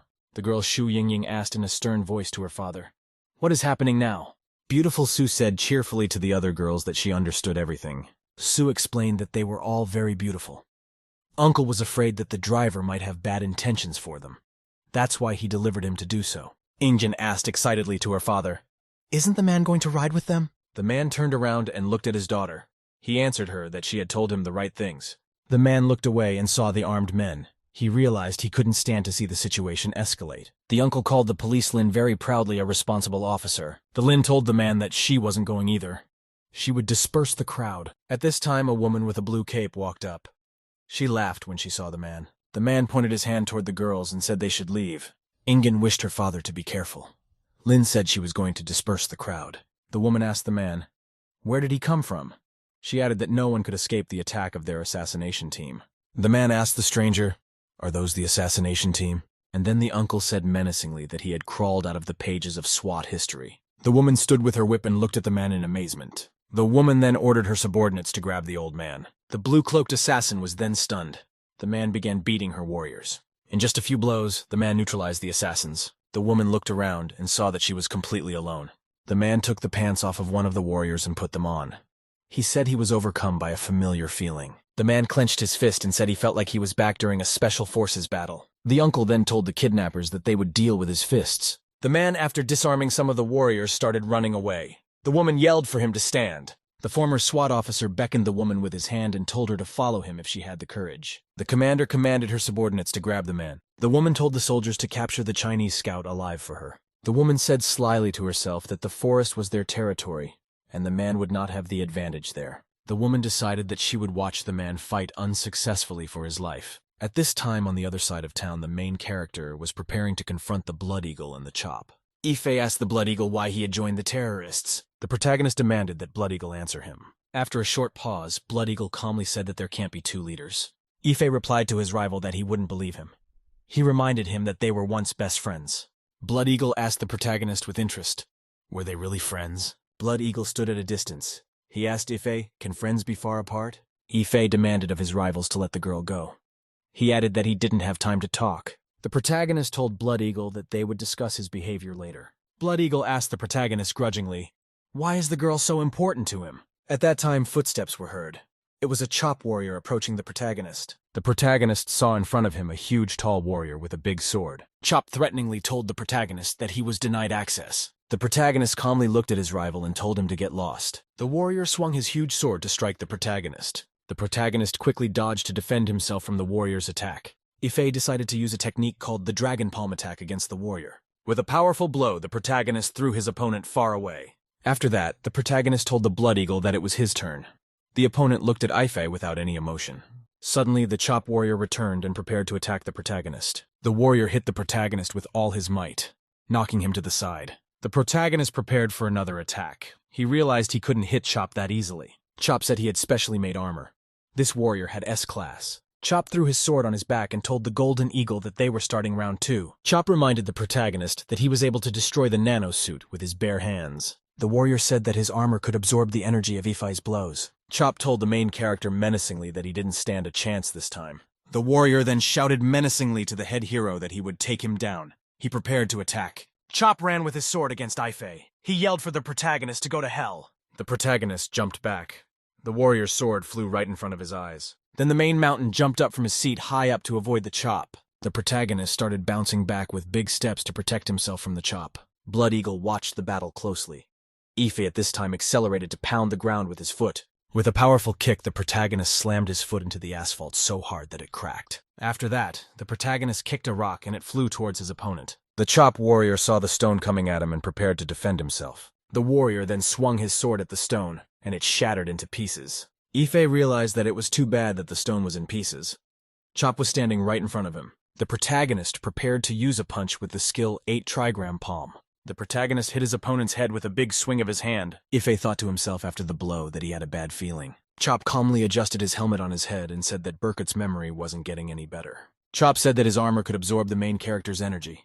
He kicked Ifei's leg. The impact of the blow knocked the protagonist far away from the warrior. Chop threatened the protagonist with a huge sword and said that he would definitely lose. The Blood Fox Squad is the most feared assassination organization in Southeast Asia. The organization has been trained by war and fighting in the mountains. All members are experienced assassins. A strong alliance of assassins once defeated the powerful kingdom of Lijiang. The forest is a huge net that can capture a man who has escaped. The leader told her subordinates that she would lead a team to capture the old man. The subordinates need to deal with the policewoman. The dagger killer said she understood. The cutie sniper said the man ran off into the woods and put himself in a tough spot. The blue-cloaked assassin decided to catch the man in the woods. One of them reported that the target had not been found yet. The commander told them to remain persuasive. Suddenly, a man's hand came out of the woods in the direction of one of the warriors. He grabbed him at once. Then the man jumped out and prepared to slowly attack his opponent. Then the man knocked the soldier off his feet with a very strong blow. He couldn't even fight back. The other soldiers saw that their colleague was under attack. The man grabbed the gun from the soldier. The man pointed the gun at the other soldiers who were nearby. With accurate shots, the man struck his rivals dead with the pistol. The soldiers grabbed their assault rifles and began firing in the man's direction. The former Special Forces soldier grabbed the body of one of the soldiers and covered himself with it, protecting himself from the bullets. The man carefully took out a grenade and pulled the pin. He then threw the grenade in the direction of the enemies. One of the soldiers shouted that a grenade had been thrown at them. At the same time, there was a huge explosion. The woman heard a noise. She was surprised and didn't understand what was going on. The man anointed the ash strips on his face and said that he had not smelled that odor for a long time. The former Special Forces man said it all reminded him of the days when he fought. The man was now armed with a pistol and an automatic rifle. He was ready to keep fighting. At this time, in the woods near the pedestrian zone, the former commando was fleeing from assassins. The man ran through the forest. The soldiers chased after him and fired at him with automatic weapons. The commander shouted sharply to his subordinate to stop. The soldier, unaware of the danger, was walking forward and unexpectedly hit a stick lying on the ground. Then a huge stake rose from the ground at full speed towards the soldier. Very quickly, the soldier was impaled by the huge stake with sharp teeth. The commander wasn't scared at all. He saw his subordinate just died. Then the commander stepped on the trap and the sharp teeth pierced his leg. The commander cried out loudly while someone approached him from the side. The leader couldn't move or run away. He looked at the approaching man with fear. The man pointed a gun at the ringleader and said he was going to die. The ringleader pleaded and shouted loudly for the man not to shoot him. The man shot the bandit with a pistol. The sound of the gunshot echoed around the neighborhood. The leader came to the place where her men had been killed. She looked around carefully. The woman noticed that the soldiers had been struck by traps made of wooden spikes and stakes. As she looked around, the leader realized that everything looked as if they were running into the hands of an experienced fighter.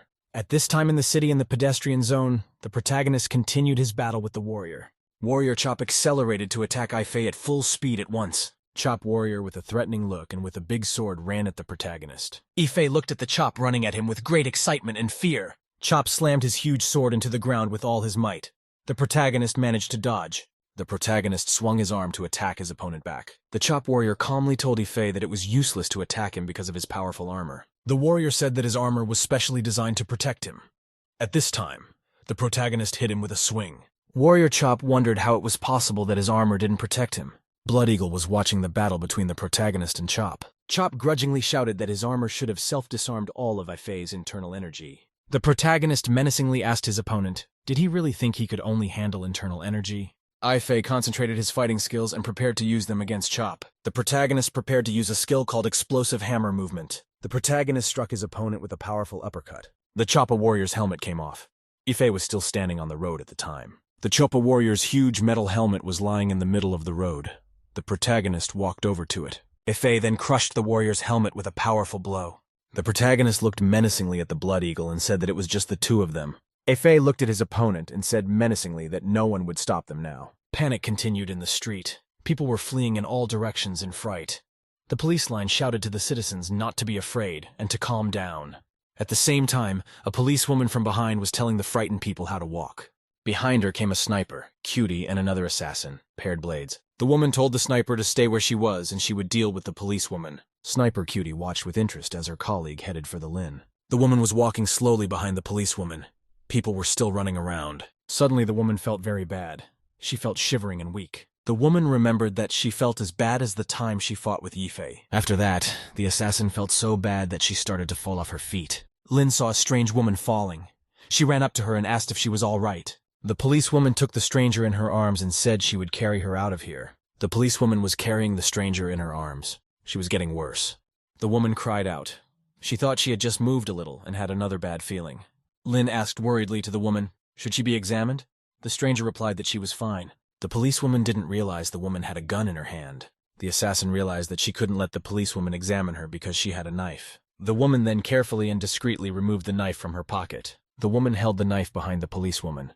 She waited until she was distracted. Suddenly, the policewoman lifted the woman she was holding in her arms with her knee. Lin told the stranger to get ready because she was going to rush forward. The policewoman then ran forward at full speed, holding the stranger in her arms. The woman felt like she had been kicked twice in the ass and now needed to go to the bathroom. The assassin felt a discomfort and an unpleasant sensation in her body. While in a city block, a female superhero found a bomb in a building. A woman in a Captain America costume stood and scrutinized the bomb. Captain America said the bomb would go off in 10 minutes and that everyone should get out of here. The women ran.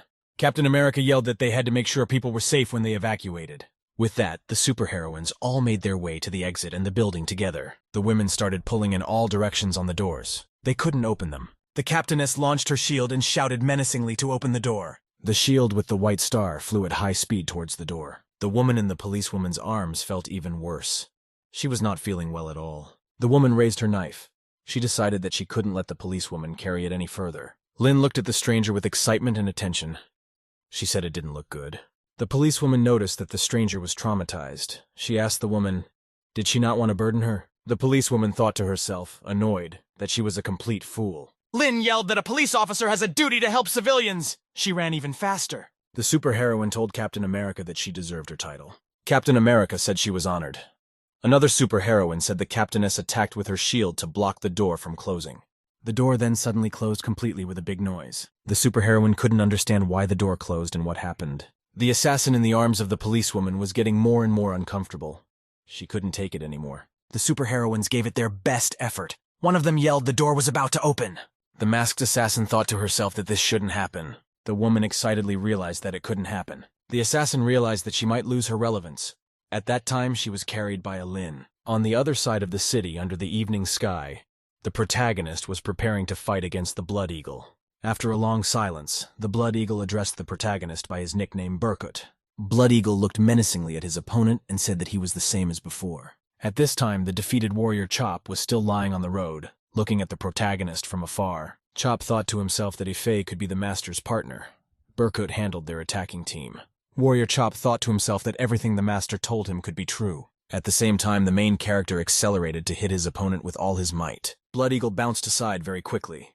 He said that Burkut could attack not only with his palm, but also with his fist and foot movement. Blood Eagle turned around on the spot. He thought, could there be someone on the ground so similar to the Golden Eagle? After that, Blood Eagle jumped up.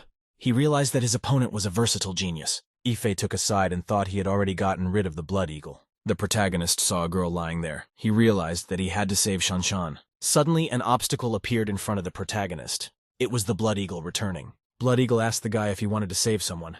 At this time, he was standing on his sword.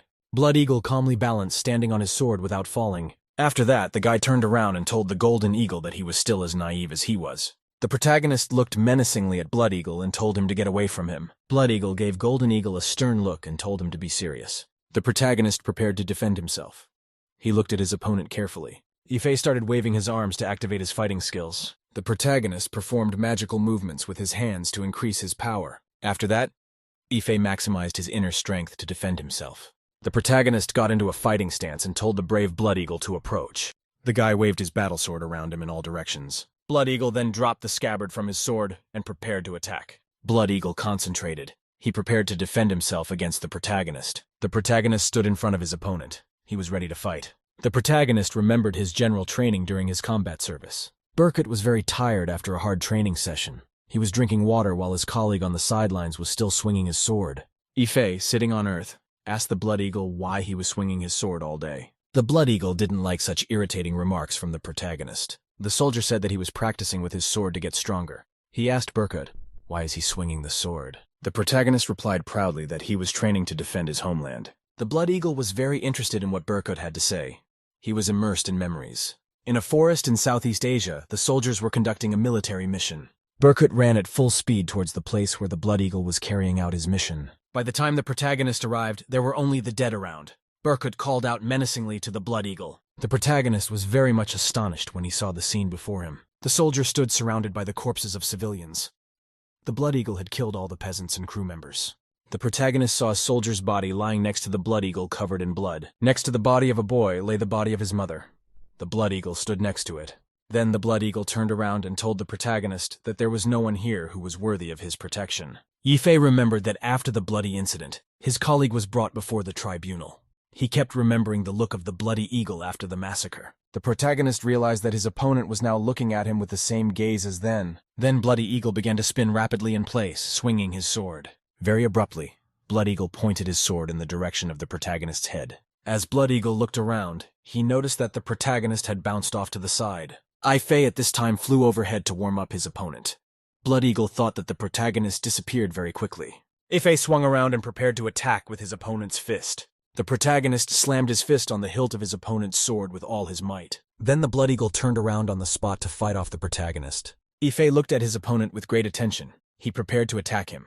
Then the protagonist pounced and pounded the Blood Eagle with his fist with all his might. The protagonist was surprised and worried. He noticed that his opponent bounced off of him. The blade of his sword flashed brightly in the air. The Blood Eagle prepared to attack next. At this time in the city, in the pedestrian zone, a cute sniper was following her fellow assassin. The sniper was laughing quietly and watching her fellow paired blade assassin with interest. Cutie watched the lynch and thought that the cop had fallen into their trap. Cutie decided that the killer aka Paired Blades was famous for her poisonous techniques. Paired Blades is number 1. She has a rank just below S. That said, she's been able to kill a lot of S rankers. The sniper decided that Paired Blades could very easily handle the police line. The assassin felt very bad and was very impatient. The assassin felt she had to let it all out right now. A group of people along with the female superheroes came to the door. They didn't understand why it was closed. Captain America started banging on the door at full speed. She demanded they be let out. The woman named Paired Blades felt very bad. She couldn't hold back any longer. Little by little, little yellow droplets started flying away from the woman. Yellow droplets from the woman flew sideways into the wind towards her coworker. The yellow droplets hit the pretty sniper's face. She got a little worried. The sniper thought to herself that the girl Paired Blades had shown herself. The snapper felt joy inside her. She even tasted one drop. The cutie thought to herself that she could smell the sweat from the girl Paired Blades. The sniperess watched carefully as the police lynx carried her colleague in her arms. The sniper wondered very much why the woman still hadn't done anything. Cutie ran out from around the corner and yelled for the assassin to hurry up and kill the Lin. The policewoman turned around and asked with interest, "Who was that lady who just screamed?" The Paired Blades felt that she was losing consciousness. At this time, one of the female superheroes yelled to her coworkers to step aside. The female Iron Man commanded that she be allowed to open the door. The female superhero then used a magic beam to open the door. The people rushed forward excitedly. They shouted that the door was finally open. The crowd of people shouted that they wanted out. Every one of them managed to hit the door in time. The woman didn't know what to do. She had to pee, but she couldn't stand it. The assassin's eyes began to close. She felt she was losing consciousness. The woman took a close look at the sniper's mouth. It looked like a container. Then the assassin realized she had to run towards the sniper's round mouth. After that, the woman jumped off and ran. The lynx excitedly asked the stranger where she was going. The sniper watched with great excitement as her colleague ran at her at high speed. The cutie saw a huge amount of yellowish blobs in front of her. The assassin-paired blades gradually felt relief in her body. The shocked policewoman line looked at everything the woman unknown to her was doing. Soldiers appeared. They shouted that they had arrived to support their boss-woman-paired blades. The soldiers were very much surprised by what they saw. They couldn't believe that their boss could do such a thing to a cutie. After all that happened, the rating of Blood Fox's team dropped very badly.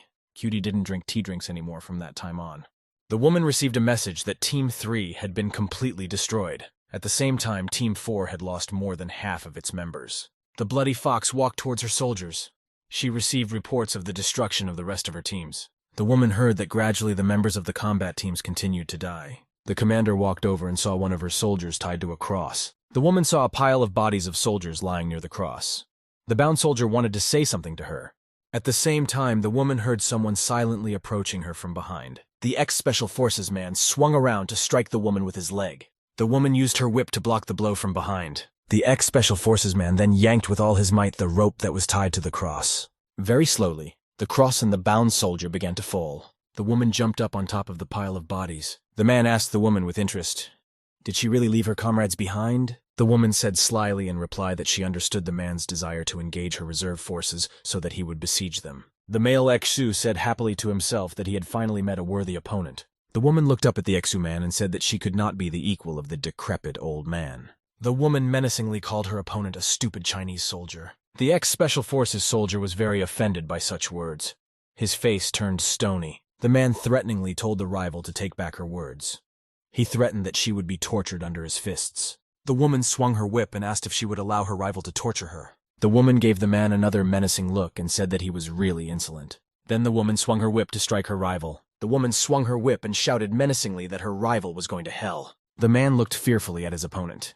He prepared to defend himself. The former Special Forces officer Shu covered himself with his arms to protect himself from the whip. The man received earlier severe wounds on his arm. He shouted that it was a whip technique. The woman asked her opponent in surprise, "Can't the man move?" The woman waved her whip sideways and shouted that she had blocked all possible areas for movement. The man barely defended himself. The rival said he would be defeated by her whip like so many men before him.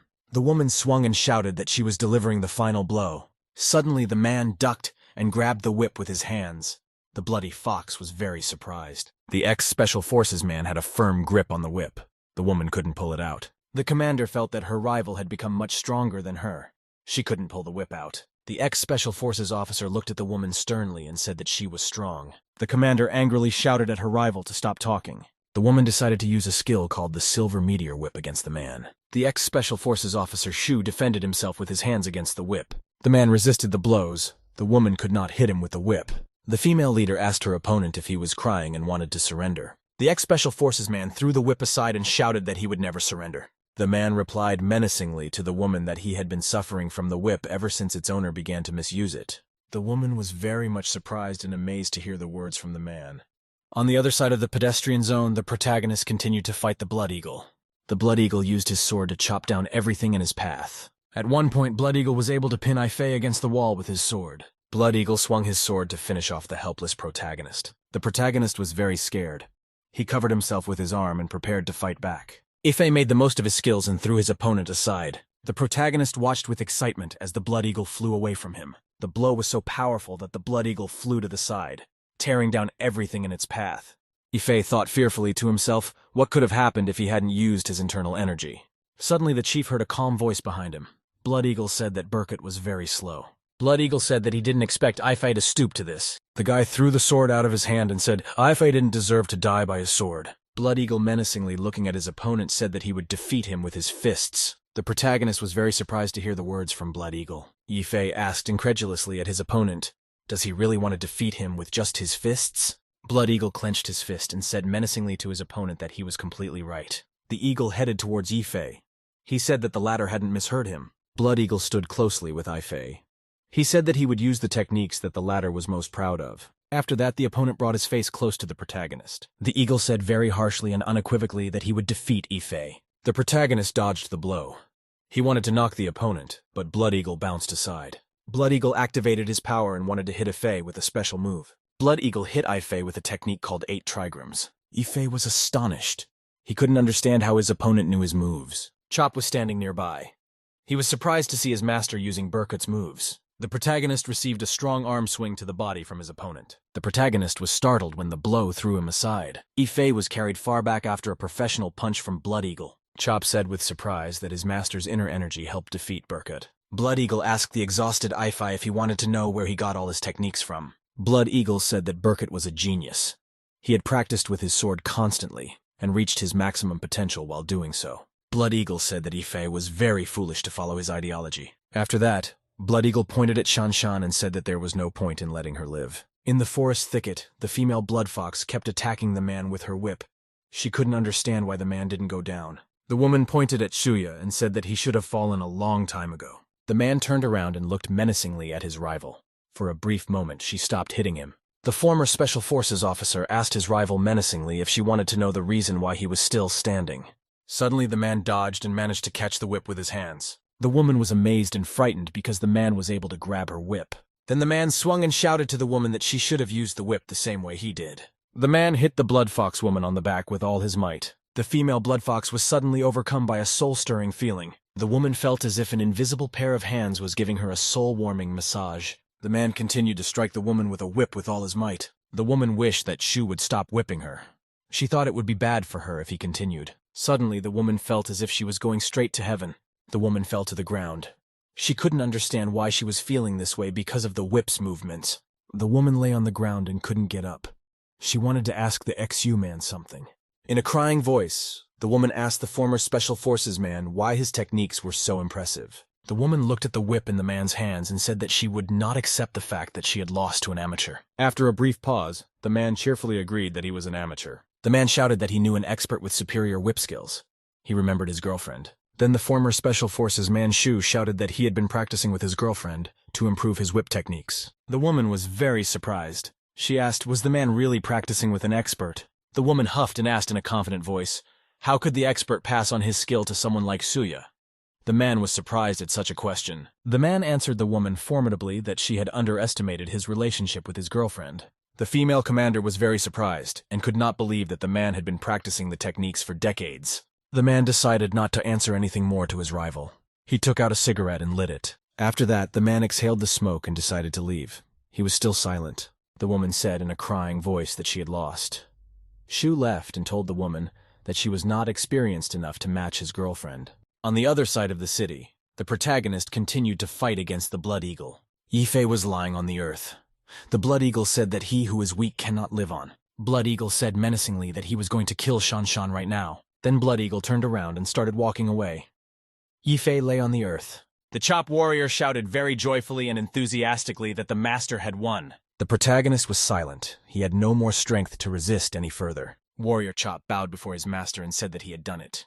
Shan came to her senses. She watched with great excitement as the protagonist fought. Then she saw the Blood Eagle approaching her. Shan was very frightened and asked the Blood Eagle who he was. The Blood Eagle told Shan that he was very sorry. Shan was lying on the ground and couldn't get up. The guy kept walking towards her. The protagonist began to slowly regain his senses. He concentrated. Blood Eagle heard the protagonist yell to him to stop. Blood Eagle turned around and saw an Ife behind him with burning red eyes. Blood Eagle asked angrily, does the protagonist really want to stop him? The master wanted to say something else, but the protagonist ran up to him and hit him. A very strong blow hit the Blood Eagle. He couldn't fight anymore. Then Blood Eagle dropped his sword and started to fall to the ground. The guy fell to the ground powerless. Opposite him stood the protagonist with burning eyes. Blood Eagle lay on the ground. He started to come to his senses. At this time, Warrior Chop began to approach his master. He timidly addressed Bloody Eagle. Warrior Chop told his master that he was frightened by the eyes of the protagonist. Chop said Ife had the eyes of the Grim Reaper. The protagonist told his master that he would be finished if he touched the girl. Blood Eagle had already recovered. He grabbed the sword and said he was very curious. Blood Eagle swung the sword and said that he would agree to fight in that case. The master held the ball in his hands and told the Ife that they would fight right there. Blood Eagle looked menacingly at Ife and said that they would decide who would be the winner. Chop looked fearfully at the red eyes of the protagonist. He realized that he couldn't be wrong. Warrior Chop remembered that there is an opinion that no one can be saved after seeing red eyes. Berkut's eyes are bloodshot when he's enraged. In doing so, the guy begins to perceive everything in slow motion. Shan fearfully called the protagonist's son-in-law. She looked at him with surprise. The girl remembered that she was kidnapped and Yifei saved her. The protagonist looked at his rival. The girl wanted to say something to the protagonist. Yifei replied to Shanshan to believe in him and not to be afraid of anything. The protagonist told the girl menacingly that he will get her out of here very soon. Shanshan looked at her savior amazed and delighted. The Shanshan girl was amazed and delighted that the guy was worried about her. The Blood Eagle eagerly asked the protagonist if he was finished. Then the protagonist kicked off the ground and bounced sharply to the side. Yifei prepared to defend himself. At the same time, Blood Eagle prepared to attack with his sword. Suddenly, a loud extraneous scream came from somewhere high up. A female voice strongly demanded to the protagonist and his opponent to stop. Yifei lifted his head up and saw a policewoman.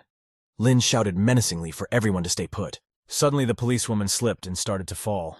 She couldn't keep her footing on the building. The policewoman started to fall down.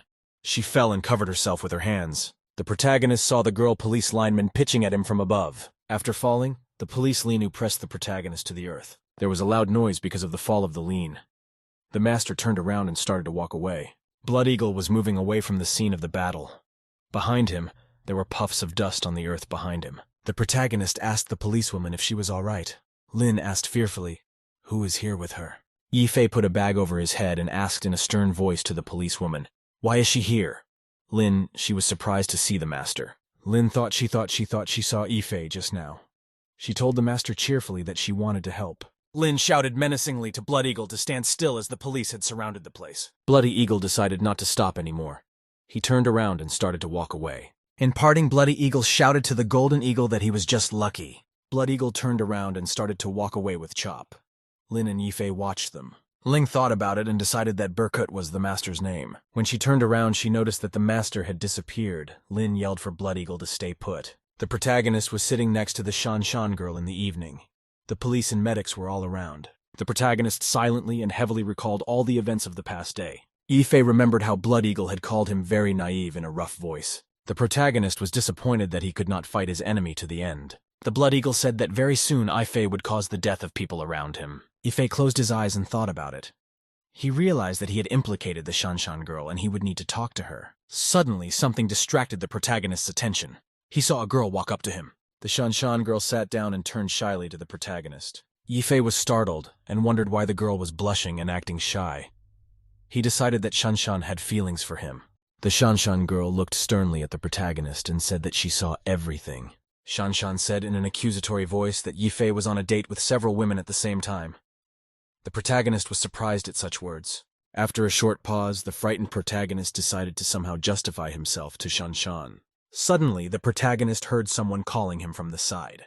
He turned around and noticed Ingen and the beautiful Su girl. Shu Yingying stood there looking at the protagonist very sternly. After a pause, Ingen asked Yifei with great suspicion, "What is going on here?" Ingen, looking at the protagonist, asked, "Why is Su girl and her father here?"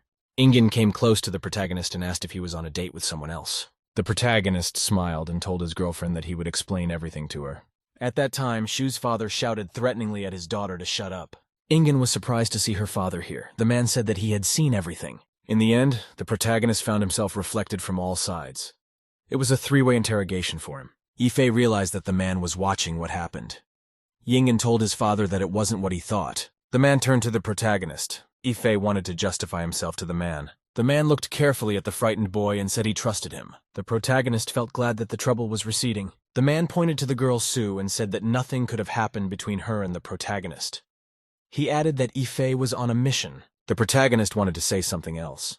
The man added that he believed in Yifei. Then the man pointed his finger at the beautiful Su and said that she had already confirmed his conclusions. Yifei thought reassuringly that it was very good that everything was kept secret. Shanshan's girlfriend came up from behind. She called out to the protagonist menacingly. Shanshan girl said she also had something she wanted to say. Shanshan girl told the audience that she could provide proof. Yifei remembered that he had forgotten that his sister-in-law could be very dangerous to him. The protagonist was horrified to imagine what might happen once the Shanshan girl revealed the truth. Yifei thought to himself with fear that Shanshan might have seen him with the beautiful Su Mengxin.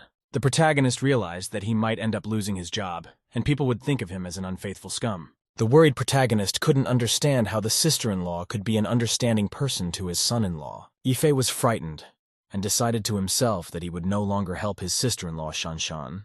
Shanshan turned around and told the protagonist that he was a match for his sister Yingying. She thanked Yifei for saving her. The main character's mood improved. He told Shanshan that they are one family. Yifei told the girl confidently to come to him for help if she had any problems. Suddenly, the protagonist heard someone asking him to sign. The police line brought the report. She was surprised to see that the protagonist was here again. The protagonist calmly asked police officer Lin what his friend she met looked like. Lin said that the friend looked like Leonardo. She said that he had even accepted her as a student.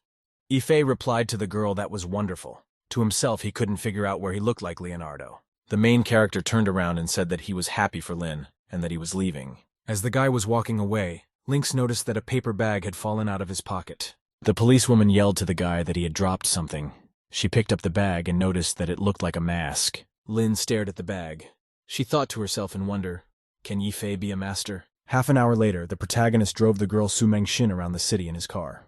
The protagonist sat behind the wheel and looked at the girl with excitement.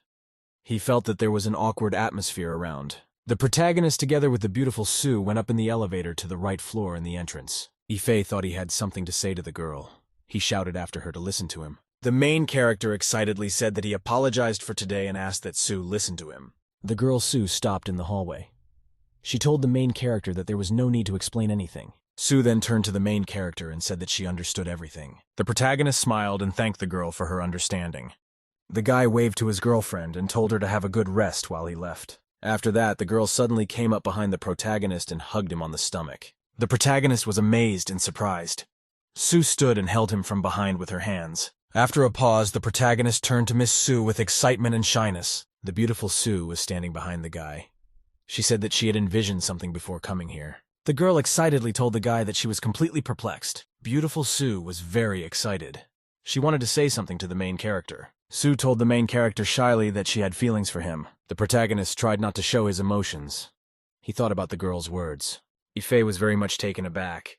He didn't expect such words from Su's girlfriend. Beauty Su, standing behind the protagonist, said that she had been watching him from the moment he pulled her out of the forest. The girl told the main character that he was calm, creative, and skillful. Beautiful Su recalled the time of the military mission.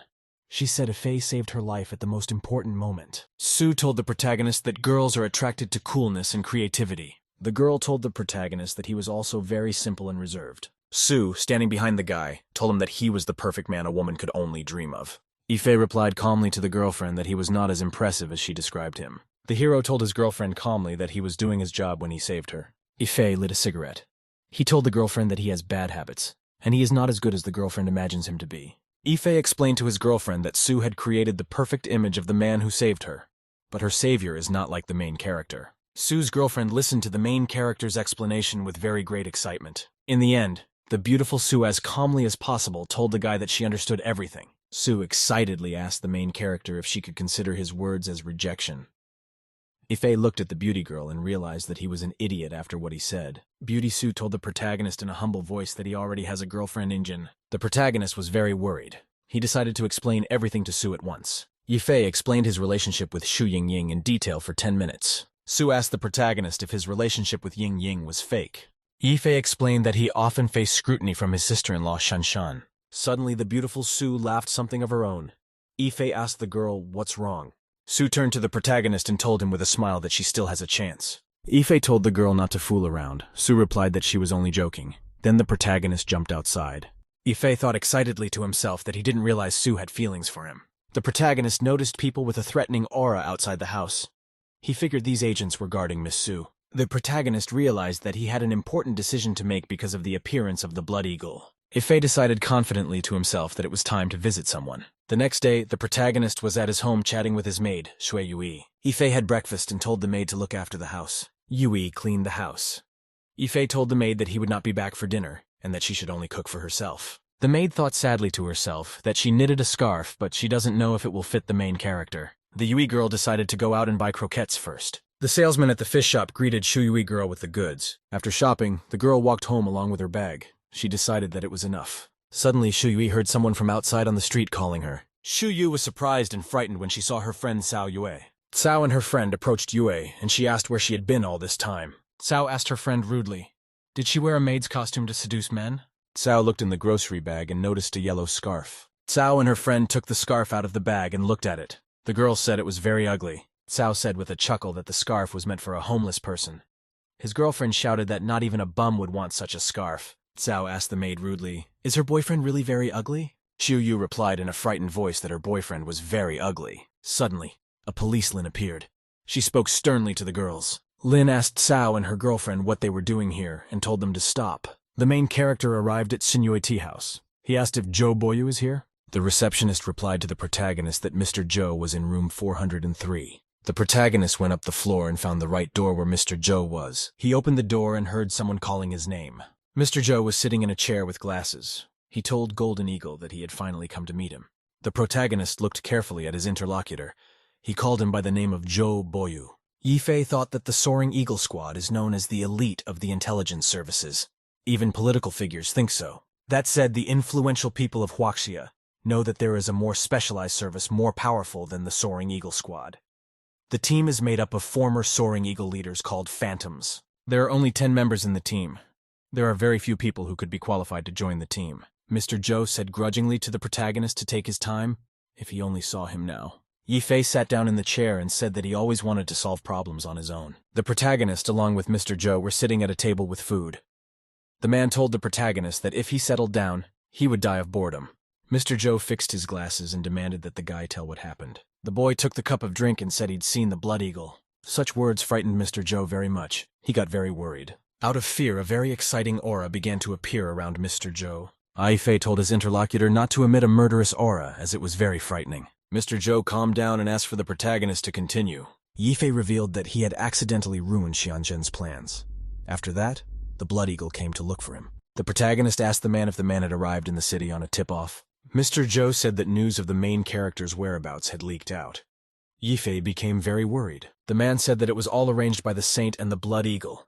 He added that the branch and the Holy Martial Organization knew about the news. The protagonist got curious and worried. He asked again which saint was Mr. Joe talking about. Mr. Joe told the protagonist that he was a threat to the two organizations. The man told the surprised protagonist that a woman from the organization could sympathize with him and make his life easier.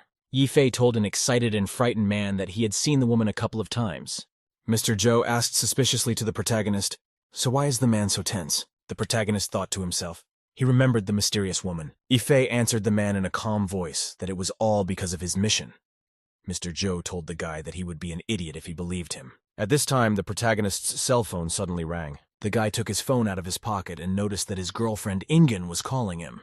The protagonist turned on the connection and greeted his girlfriend in a calm voice. Shu Yingying asked Li Yifei in a fierce voice where he had disappeared to. Yifei explained to his girlfriend that he had met a coworker. Ingen angrily demanded that the protagonist give the phone to his coworker. Yifei handed the man the phone and asked him to help him out. Mr. Joe took the phone and greeted Ingen's interlocutor. The man gave his name in a soft voice and identified himself as Yifei's coworker. Shu greeted the man. Yingying explained to the man that she was worried about the guy after he was kidnapped the other day. Joe replied to the girl that he would let Yifei go very soon. After the conversation, the man Joe said goodbye to the girl Shu Yingying. Joe said that the family was involved and targeted by the Blood Eagle. He asked why didn't Yifei say before.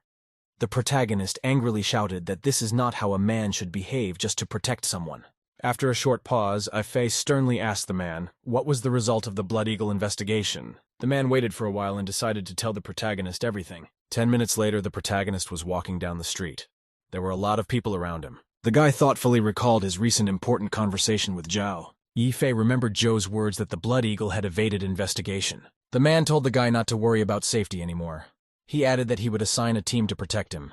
The protagonist suddenly heard a policewoman tell someone not to move. Yifei saw his maid along with the policewoman. Lin told the girls to apologize to Shu Yui. After apologizing, the girls ran away. Lin comforted the crying and scared maid. The policewoman said that Shu Yui should be brave and courageous. Lin said that she had been harassed by bullies as a child and had practiced to fight back. The maid thanked the policewoman very warmly for her help.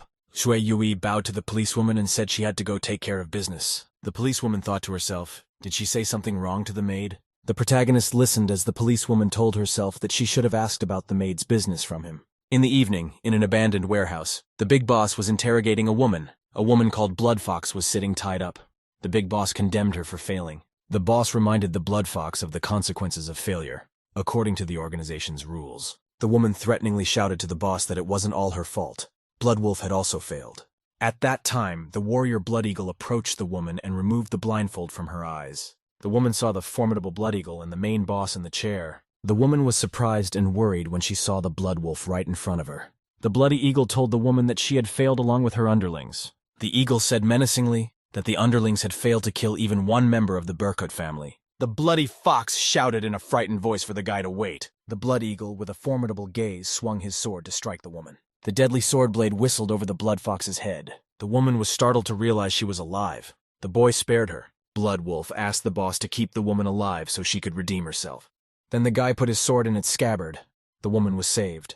The guy told the boss that people can be given a chance to redeem themselves and the woman can be given another chance. The blood fox asked, frightened and surprised, "Is she free?" Big Boss told Blood Wolf that he was free to go. The Blood Wolf silently turned around and headed for the exit. The woman was still sitting tied on her knees. The Blood Fox thanked the Big Boss for keeping her alive. The head boss wanted to tell the girl why he had assigned the Blood Wolf to this mission. The man explained that he wanted to test the guy's loyalty, and the mission was a good opportunity to test him. The main boss said confidently that everything looked like Blood Wolf had passed. In the evening, the protagonist arrived at the luxurious house of the girl Shu Ying. Ying Ying met the guy in a romantic outfit and greeted him. The protagonist was very frightened and embarrassed when he saw his girlfriend. The guy stood in the entrance. He looked at Ingen's girlfriend and couldn't say anything. After that, Ife wanted to leave. He said he had the wrong door. Ingen demanded that the boyfriend come back. Ife asked the girlfriend, why did she suddenly dress up? Ingen explained that it was her mistake yesterday and she was wrong. Shu Ying smiled at the protagonist and said she was dressed like that because of the Shan parents. Schumann hurried the protagonist to sit down at the table. After dinner, the man handed the protagonist a box and said it was a present for him. Yifei opened the box and asked what it was. The Manchu told the protagonist that it was a new whip. The protagonist and his girlfriend and Manchu decided to have a drink after dinner. At dessert, the guy and his girlfriend watched TV. They were having fun. Ying was getting more and more drunk. Shan watched her sister with excitement. At the end of dinner, Shungin's girlfriend said in a weak voice that she was already very drunk. Ying was lying on the bed the main. Hiro asked the girl why did uncle gave him a whip. Ife turned around and started to leave. He told the girl that they would lie down early tonight. Shu Ying, lying on the bed, said excitedly to the protagonist if he wanted to sleep with her tonight. Ying looked at the protagonist with an excited look. Ife was looking at Ingen's breasts intently and uninterruptedly. Ingen, lying on her side, said romantically to the guy to be bolder. The protagonist was surprised and amazed at the change in his girlfriend's character. The protagonist thought to himself that Shu Ying was not usually like this.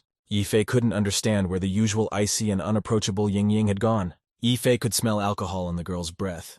Ingen told the protagonist that she thought he was handsome now. She asked if he wanted to sleep with her. Yifei was scared and excited, thinking to himself, is this the Ingen he knew? After that, Ying girl couldn't hold onto the bed and fell to the floor. Schumann said in a tired voice that Yifei could drink. Shan told her father that he had a bad tolerance for alcohol. He said that Ying is like we are a different person when he drinks. Shan recalled how Ying behaved when she got drunk in high school. The man heard some sounds coming from Ingen's room. She figured that the girl was already having fun with the main character. Gai Shu walked to the door. He figured he wouldn't even be surprised if he saw something. Yifei stood by the girl and asked why the girl was so frivolous. Shan and her father bounced sharply away from the door. The protagonist noticed that his whip was tangled. Schumann was very surprised and scared. He thought that the protagonist wanted to put the whip into Ying's mouth. After that, the ex-U man decided to look into the room to see how far Ingen would go with the main character. The man along with the girl saw Ingen sitting on top of the protagonist and demanding that he listen to her. He was very much astonished because of the fact that Ingen wanted to put the whip into Yifei from the other side. The guy thought it was outrageous and he ran away. The protagonist yelled at the man that he had it all wrong.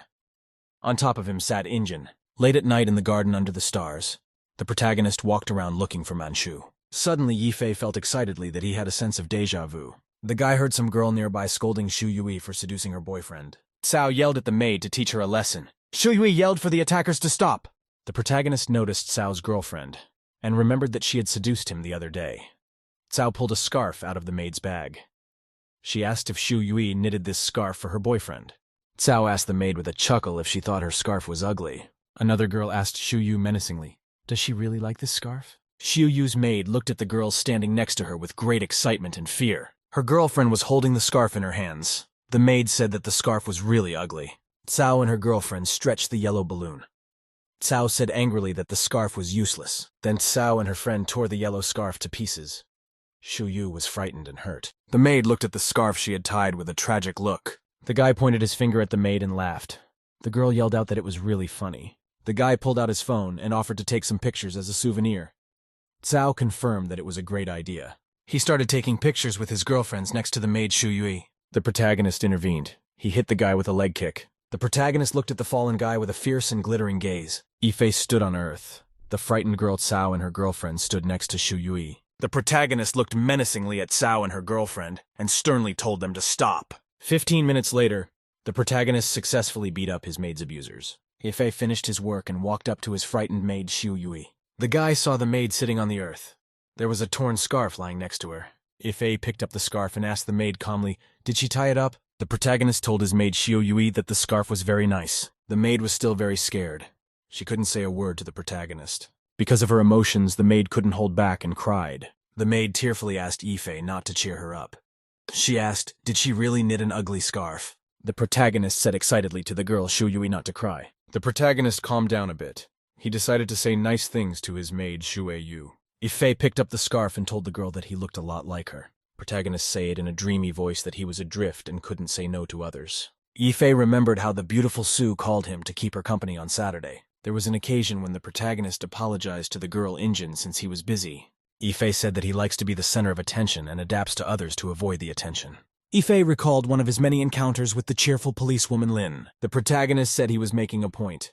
He added that the scarf was definitely not a piece of trash. The guy smiled and wanted to say his opinion about the scarf from the maid. Ife told the surprised maid that she had knitted a very beautiful scarf. Shui Yui still had tears in her eyes. The protagonist offered to mend the scarf for the maid he knew. They sat on the ground by the light of a lantern. Shui Yui was surprised to see the pieces of the scarf rise up from the ground and begin to swirl around. The maid raised her hand up in surprise. She was surprised that there was a breeze. Ife was holding the end of the scarf at the time. Shu Yui tearfully told the guy that she would knit a new scarf for him. Ife looked at the maid carefully and told her not to do that. The guy slyly told Shu Yui's girlfriend not to give up so easily. After that, the main character grabbed the ends of the scarf and started waving them around. The girl looked at Ife with surprise. The main character waved the pieces of scarf in all directions, tying them together. Shu Yui sat on the earth. She noticed that the protagonist had completely recreated an entire scarf canvas. The maid watched with great surprise as the yellow cloth swirled around her in the air. Wei Yui noticed with great surprise as the protagonist took out 2 needles and prepared to knit. Ife used a special service skill called Guanyin to knit quickly with the needles. The maid noticed with amazement how the protagonist created a new scarf very quickly from the fabric. Ife held out the scarf to his maid and told her that he had finished knitting it. The protagonist held out in his hands a brand new and undamaged scarf for Shu Yui. Ife, holding the scarf in his hands, told the girl that he knew who she wanted to give it to. The guy said that if the recipient of the scarf would not accept it, he would teach him good manners. Ife thought happily to himself that it was very good that he had learned the skill of knitting in the army. He could not figure out to whom the maid had knitted it. After that, the maid took the scarf in her hands and hung it around the neck of the protagonist. The maid looked away in a shy voice and said that she wanted to give the scarf to Ife. The protagonist was amazed. He couldn't believe that Shu Yu wanted to give him such a gift. The protagonist was happy. He came to his senses and decided to thank the maid. Ife put his hand on the maid's head and thanked her for her effort. The maid looked at the protagonist with a very happy look. Ife stood opposite the girl. There was an awkward and long pause. Suddenly, the protagonist heard his cell phone ring. Ife picked up the phone excitedly. Mr. Joe was calling him. Mr. Joe told the protagonist seriously that he had a team sent to him. The professional fighters were on the plane. Joe told the protagonist that he would recognize them when they arrived. The next day, a plane was arriving at the airport. The protagonist and his girlfriends went to the airport to meet them. The protagonist was at the airport with Ying Ying and the girl Shan Shan. Ife thought grudgingly to himself that the girls had insisted on following him in the morning. The guy stood in the airport building. Shan Shan and Ingen stood beside him. In the morning, Shu Ying Ying told the protagonist that she would go with him to see if he had any real co-workers. Ife remembered how sober and cheerful Ying Ying had been sitting on him yesterday. The guy decided to himself that the girl had forgotten about yesterday and should not be reminded. Professional fighters came out of the airplane. They were heading towards the protagonist. After the fighters came out, they approached the protagonist. The head of the Soaring Eagles was named Zhang Menjue. He had the nickname Silver Eagle. The guest greeted Burkut. The protagonist asked with surprise, "Has the Silver Eagle arrived here?" Ife told the Silver Eagle that he didn't expect the 5th brother to send him here. Silver Eagle said that he did not expect a day like this to come when the protagonist would need his help. Shanshan girl looked at the meeting with admiration. She sensed the unusual atmosphere. The protagonist questioned Silver Eagle strictly. What did he just say? Silver Eagle looked sternly at his interlocutor. He wanted to repeat what he had said. Ife and Silver Eagle embraced each other. They remembered their common military affairs. Shanshan, looking at the meeting, said that the protagonist scared the hell out of her. Ife gave a military salute to his subordinates. The soldiers saluted the leader. Silver Eagle pointed at the Shanshan girl and asked the protagonist if she was his bride. Silver Eagle told Shanshan that very young and beautiful girl. Ingen got very angry. After that, Ingen came up and beat Silver Eagle. The fighter fell to the ground. Silver Eagle said conciliatingly that he apologized. He realized that Ingen's fiancée, Ingen's girlfriend, told her sister that it was time for them to leave. The main character stayed by Silver Eagle's side. Silver Eagle said with a smile that he was the perfect successor to the post of leader in the old days. Ifei smoked and told his friend that he had been a little tomboy, but now they were all grown up. The protagonist and his former co-worker looked at each other very angrily. Ifei told Silver Eagle that he was getting into a fight. Silver Eagle suggested they try fighting in virtual reality. The former soldiers watched their former leader compete with the Silver Eagle. In virtual reality, the protagonist found himself in the middle of an explosion. Ifei was walking through a destroyed city. Everything around him was burning and exploding. Silver Eagle walked inside the virtual reality with the protagonist. Silver Eagle cheerfully said, "They will start a match and see who can shoot the most enemies." The protagonist, along with his colleagues, started the battle inside the virtual reality. Ifei told his friend that he was as annoying as ever. Silver Eagle told Golden Eagle that their score was even. Suddenly, in the middle of the fight, the protagonist ran out of ammo. Ifei had no way to insert the ammo magazine. Silver Eagle said he still had a tube. Ingen, looking at the guys, said that Blondie didn't look good to her. The girls looked with surprise at Silver Eagle, who was kneeling in front of the Ife. A surprised Ingen asked her girlfriend Shanshan, "What are the guys doing?" Ifei said angrily that he couldn't reload the machine gun. Silver Eagle held his pipe in his mouth. Suddenly a bullet whizzed by and struck Silver Eagle in the shoulder. The protagonist told his wounded kneeling friend that he would help him hide in a shelter. Silver Eagle dropped to his knees and grabbed the protagonist with his hands behind his back. The girl Ingen was outraged. Shanshan and Ingen were very shocked. They looked at the protagonist and his friend with surprise. After that, Ying Ying came over and beat up Ifei and Silver Eagle with screams. The soldiers were talking amongst themselves. One of them said that it could be that both leaders are gay. After the airport, the protagonist moved to the hotel with the guests. Ifei looked beaten up. He told the arriving soldiers that they had serious business to talk about. The warriors looked at the protagonist and said he had a battered face. Ifei shouted to his subordinates to be serious. The warrior Silver Eagle turned to the Golden Eagle from the side with a laugh. Silver Eagle was also beaten. He said that he was a more suitable candidate to be the leader of the Soaring Eagles. After a brief pause, Silver Eagle said they needed to have a serious talk. Sitting in the chair, Silver Eagle said that they need to get rid of the traitor Blood Eagle. Silver Eagle then said with an evil smile that Blood Eagle was already dead. The protagonist seriously asked the warriors, "Did they really want to kill the Blood Eagle?" The Silver Eagle said judiciously that it is not necessary to leave alive the one who betrayed his country. The protagonist thought for a moment. He said that he wanted to give advice to the Silver Eagle. In a stern voice, Ifei told the Silver Eagle to think twice before doing anything. The warriors and the Silver Eagle were very surprised at such words from the protagonist. Ifei said excitedly that everything that had happened seemed implausible. He thought that the fifth brother was hiding something from him. The protagonist recalled his fight with the Blood Eagle with great attention. Ifei told his colleague that they needed to investigate everything comprehensively. Silver Eagle told the protagonist to control his hostile aura. The warriors looked at Silver Eagle and decided that he would be their former leader. Silver Eagle stood up from his seat. He had something he wanted to say to the protagonist. Guy put his hand on Ifei's shoulder and told him reassuringly that he would handle the matter. The Silver Eagle waved to the protagonist and told him they were coming. The warriors greeted Ifei. The protagonist was left all by himself in thought. He thought about his colleague's behavior. He decided to take a walk down the street. He walked towards the store. In his mind, Ifei wondered what Bloody Eagle might be doing now. Ifei stood outside the store and decided to buy some new clothes. The protagonist picked out a t-shirt. He was still thinking about Bloody Eagle. At that time, some guy with glasses called the protagonist by name. The guy shook hands with the protagonist and said his name was Su Peng. Su reminded the protagonist that he had met their class beauty. Su Peng told the protagonist that they have a meeting today since their classmate is Tao and will be getting married.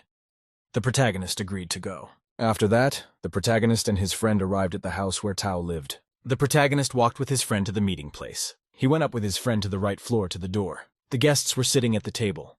They were surprised and happy that Su Peng and Li Yifei had come to meet them. The protagonist greeted his friends at the table and asked if they remembered him. At the table were Chao Inbo and the guy Zhao Xiaobao. There was also a girl Chan Fei Fei and a middle-aged uncle. Yifei told the guests modestly that he was accompanying his principal. The uncle was surprised at this answer. He asked, "Did the protagonist really start his own company?" Yifei modestly and calmly told the guests that he was just a chauffeur. Chao Yingbo thought suspiciously to himself that it had turned out that Yifei was just a chauffeur. He, sitting at his desk, heard someone calling him now. Chao's boyfriend said seriously that everyone in the next door was preparing for a wedding reception, and they were sitting around chatting. The protagonist picked up the phone and Yi gave his name to the person he was talking to. The main character was greeted by a girl. She was in the sauna. The girl asked the protagonist if he had been thinking about her lately. Yifei realized that Li Xinyue was calling her, while the special warrior squad approached a factory on the outskirts of the city. There were thickets all around. One soldier said it looked like a terrorist base.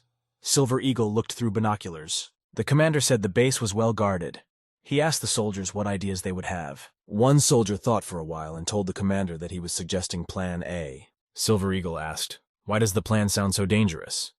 The subordinate replied that the commander might not come back alive this time. The subordinate told the commander that he was a hero. Silver Eagle said fearfully that everything sounded like he wanted to sacrifice himself. The commander got up from his seat and shouted to his subordinates that it was time to go on the attack. The soldier quietly swung his knife to launch it at the sentinel. The knife very accurately hit the sentry near the door. Another warrior was getting close to another guard with a knife. The soldier very quietly used the knife to neutralize the second guard. The soldier silently looked around at the dead guards. At this time, the Blood Eagle was silently walking through the territory of the base. There was silence and darkness all around. Suddenly, Bloody Eagle heard some suspicious noise. He stopped. Blood Eagle stood quietly in the darkness. He didn't notice the Silver Eagle hanging from the ceiling above him. Blood Eagle stood quietly and listened. His opponent hung from the ceiling silently. Silver Eagle prepared to attack. He held his knife in his hand. Silver Eagle looked carefully at his enemy who stood directly below him. The soldier waited for the right moment and rushed at full speed from above the enemy. Silver Eagle flew downwards. He wanted to grab his opponent in flight. The soldier landed from the ceiling to the ground. Blood Eagle calmly turned around. Blood Eagle calmly looked at his rival and called him a rat. Silver Eagle held a knife in his hand. He asked with interest, "Why was he only called a rat?" Blood Eagle looked away silently. He was thinking about something. Blood Eagle took his sword in his hand. He told his opponent that they hadn't seen each other for a long time, but he was making progress. Silver Eagle didn't notice that behind him came a formidable chop warrior with a big sword. Silver Eagle heard a noise and started to turn around frightened. The chop warrior swung his sword with all his might to strike his opponent at once. The soldier dodged the blow very quickly and in time. He bounced away. The Silver Eagle decided to attack the chop warrior from behind. The soldier in flight quickly pulled out his combat knives from his backpack. With professional movements, Silver Eagle slashed the chop with the knives. The warrior chop was quickly neutralized. He started to cough up bloody cough from the severe cuts. The soldier stood in front of the Blood Eagle and said that no one would interfere now. The warrior said that he needed to bring the Blood Eagle alive, but didn't know how to do it. The soldier said in a calm voice that he couldn't be naive. The opponent looked at him silently. The Silver Eagle took out a knife and said he will bring the head of the Blood Eagle. In the house of Tao, and Guy Tsao was telling a story when some vagrants came to them. Tsao said in an important voice he told the vagrants the name of his father, Tsao Gang. Tsao said that the vagrants turned pale and ran away. The people listened to Tsao's story in fascination. Tsao was very pleased with himself. One of the Gordo boys said that the elder Tsao was a tough guy. The Tsao guy thought proudly to himself that all the attention was on him and not on the protagonist. Tsao angrily remembered that the protagonist was popular during his schooling. Tsao's boyfriend looked at Yifei angrily and thought that now there would be a party on their street. The main character was talking to Li Xinyue's girlfriend on the phone. He told her that he didn't have time. Tsao's boyfriend listened to the protagonist's conversation with great surprise. Tsao and the other guests were surprised that the protagonist knew Li Xinyue's girlfriend. The protagonist thought to himself that he would just shout out a couple of names first. After that, Yifei would refuse the girl on the phone and say he didn't have time. The protagonist confidently told Girl Li that he didn't have time. He wouldn't come even if Ling Yao Sung begged him. The guests were surprised at this kind of talk from the protagonist. They thought he was a snob. Tsao Guy looked at the protagonist with admiration. He thought Yifei was giving off a diamond glow. Yifei thought irritably that if the guests came, they would finish him off. The guests looked at the protagonist with great admiration and interest. The guy rushed towards Yifei and asked excitedly, "Does the guy really know the leading Shinyu?" At this time, the man accidentally bumped the Chao Guy's face with his fist. Chao Guy was very unhappy. He didn't like Yifei being the center of attention. Tsao thought irritated to himself that the main edge was still cool. Tsao decided to himself that something didn't add up in the main character's story. He turned to Li Yifei. Chao asked strictly from the protagonist. How could the protagonist know the leading Li given his status? Tsao asked strictly the protagonist to introduce the leading Li Xinyue in front of them. The man cheerfully said that the protagonist has an ordinary girlfriend, Li Xinyue. Chao's boyfriend told the guests that his father could arrange a meeting with the real leading lady Li Xinyue in one day. Yifei noticed that the people around him didn't want to listen to him. The main character decided to smoke. He realized that he didn't have to worry about presenting an explanation. Cao looked proudly at the protagonist and decided that he had completely won. The protagonist threw his pack of cigarettes on the table. This attracted the attention of the other guests. Cao and the other guests were amazed to see a pack of special panda cigarettes on the table. The man asked the guy with interest, "Where did the guy get the special cigarettes that are supplied to the central leadership?" Yifei was surprised that he had the rare cigarettes. Yifei remembered that the block of cigarettes was given to him by Su Mengshen's girlfriend. He told those around him that they were mistaken. With the gift of expensive cigarettes, Su's girlfriend thanked him for his help. The man said he couldn't be wrong as he had been smoking for 20 years. Cao was very angry. At that time, the doors opened and a guy in white came running in. He yelled that he had bad news. The groom named Tao and told the excited guests that the host had an accident. Yifei asked, "Do they need to get involved with any other celebrity now?" The groom asked the guests, "Do any of them have a celebrity they know?" The KO guy thought to himself very happily that he had a good chance. Cao cunningly suggested to the protagonist that he invite his acquaintance, Lin Xinyue. At the same time, in the hangar at the base, the Silver Eagle Special Forces soldier continued to fight. Standing behind the soldier was a Chop warrior. Blood Eagle told his opponent to attack more boldly. Chop thought to himself that all the members of Soaring Eagle are very intimidating. He remembered about Burkett and Master. Silver Eagle, holding the knife in front of him, prepared to attack. The SWAT man accelerated and jumped up to attack his opponent from the air. Silver Eagle, with knives in his hands, flew overhead at Blood Eagle. The Blood Eagle bounced off the opponent's attack very quickly and deftly. The Silver Eagle looked angrily at his opponent. He prepared to attack again. Then the Silver Eagle swung his knives to strike his opponents. The SWAT team swung their knives in all directions. Blood Eagle dodged in time. After another attack, the SWAT team was able to strike his sword with his knife. The Chop warrior was very surprised and excited that the Silver Eagle was able to hit his master. The Silver Eagle liked that he was able to hit his opponent. The SWAT man crouched down and prepared for another attack. He looked at the Blood Eagle with a piercing gaze. The Silver Eagle accelerated and began to attack his opponent with quick movements, pushing him backwards. The commando swung his knives and shouted menacingly for Blood Eagle to go to hell. Blood Eagle jumped up on the spot to defend himself from another attack. Blood Eagle then ran away from his opponent to a safe distance. The warrior looked at his clothes and noticed that they had been damaged by the knife strike. Silver Eagle licked his knife and said that he definitely wouldn't miss next time. SWAT Silver Eagle looked at his opponent from a distance. Chop was surprised that his master had been hit. He didn't believe that such a thing was possible. SWAT told his opponent that he was very weak. He added that Burkett fought against Blood Eagle not at full strength. Blood Eagle was silent. He examined the damage on his clothes. After a short pause, Blood Eagle asked his opponent, "Is that one a fan of taunting?" Silver Eagle grinned and said he should be more serious. Silver Eagle added that he couldn't fight his boss Burkett, so he tested his skills on Blood Eagle. After that, the SWAT man grinningly told Blood Eagle that he was weak. Bloody Eagle told his rival in a calm voice that he hadn't changed at all. Then the Blood Eagle looked at his rival menacingly and said that he was a jerk. Suddenly, the Silver Eagle received some very bad news over the comms. A subordinate informed the commander that explosives had been found in the warehouse. The detonation would take 30 seconds. The Special Forces officer asked sternly to his opponent, "How dare he play with him?" Bloody Eagle said that he couldn't stall for time if he didn't pretend to be weak. After saying that, the Blood Eagle calmly turned around and headed towards the exit. Silver Eagle shouted to his subordinates that it was time to retreat. A powerful explosion rang out in the building. Silver Eagle was blown aside. The commander and his subordinates stood on a hill and looked at the destroyed building. The SWAT officer angrily shouted to his enemy Blood Eagle to take care of himself. At this time, in a fancy house, the guy Tao told the protagonist to show his capabilities. Cao told Tao's fiancée and not to despair. He added that the protagonist would solve the problem. Tao excitedly asked the protagonist to get the protagonist to help him. The groom reminded him that he had even treated him to soup once. The protagonist thought about it. Tao's boyfriend looked at him with great attention from the side. After a short pause, the protagonist told the groom Tao and to just wait. Yifei called a girl he knew. The lead Lin asked the guy how she could help him. The protagonist asked the girl if she was free and said that they needed a wedding host. The guy Cao thought angrily to himself how long Yifei could pretend.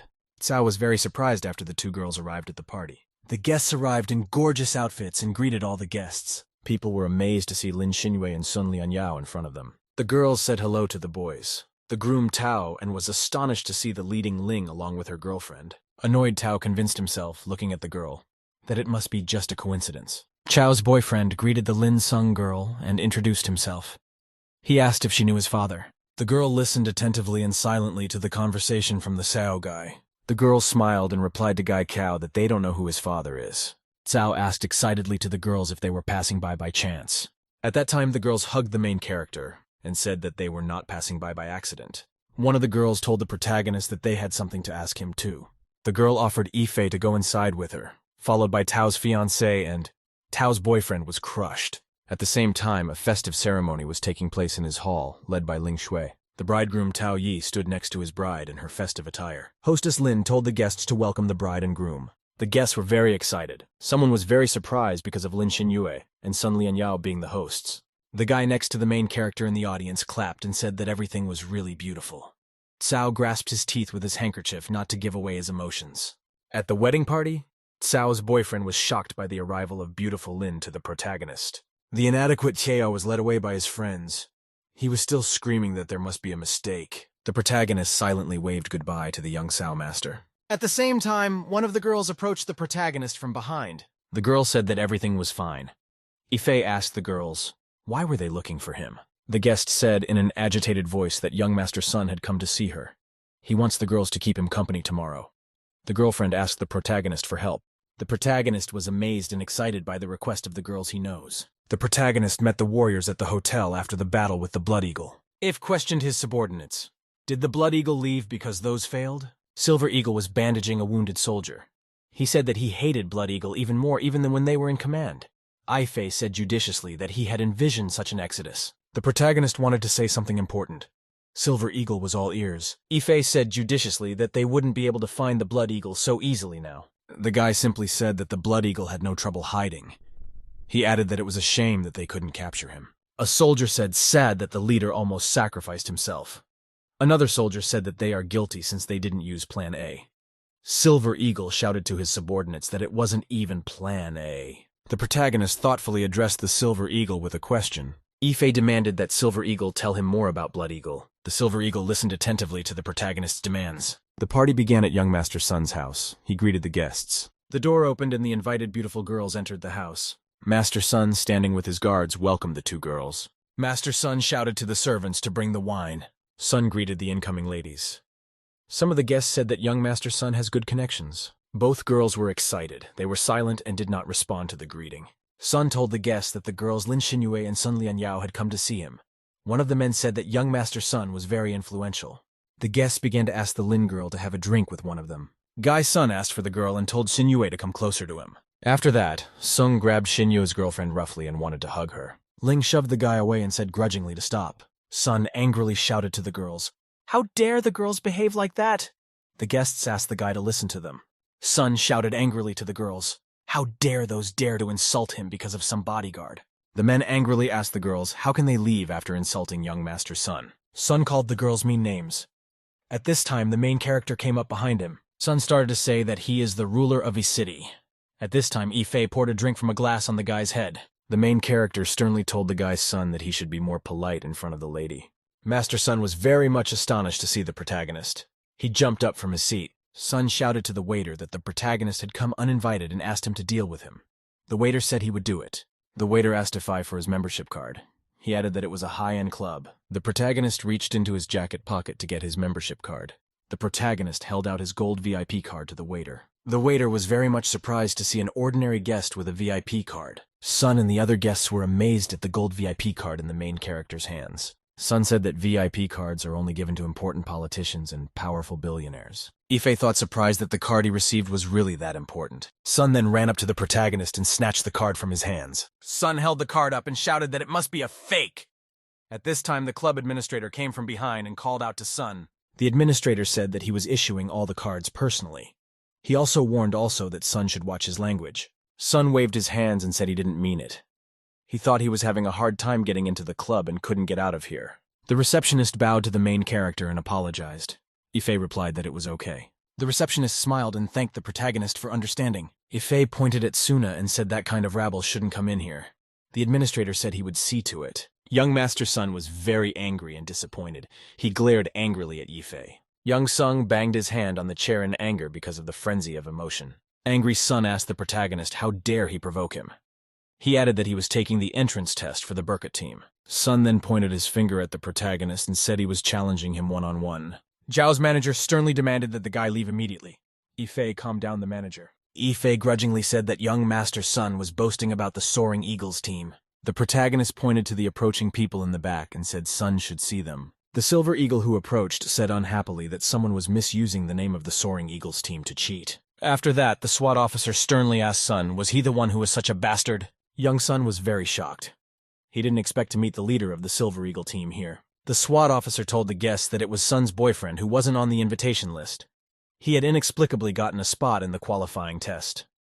Silver Eagle reported that Sun was eliminated in the first round. Some of the guests started talking to each other. Some of them said angrily that Sun got his place only because of his connections. A SWAT officer walked up to the guy and put his hand on his shoulder. He asked sternly, "How dare Sun use their team's reputation?" Silver Eagle threw the guy to the ground with a professional movement. The SWAT officer looked at the guy angrily and said that they needed to have a good talk. The battered Sun turned to the leader and said fearfully that he could explain everything. Silver Eagle ordered his subordinates to carry the Suna away. The SWAT officer shook the main character's hand and thanked him for his help. Sun was carried out of the room. He shouted that he was wrong. One of the guests said in shock that it was the end for young Master Suna. The manager said that even the people of the Soaring Eagles respected Ife. The overjoyed girls approached the protagonist. They hugged him and thanked him. Both girls kissed the embarrassed protagonist. One of the girls said it was a reward for Ife. One of the beauties asked the protagonist to tell the story again. The next day, Ife arrived at the Su Ying Company building.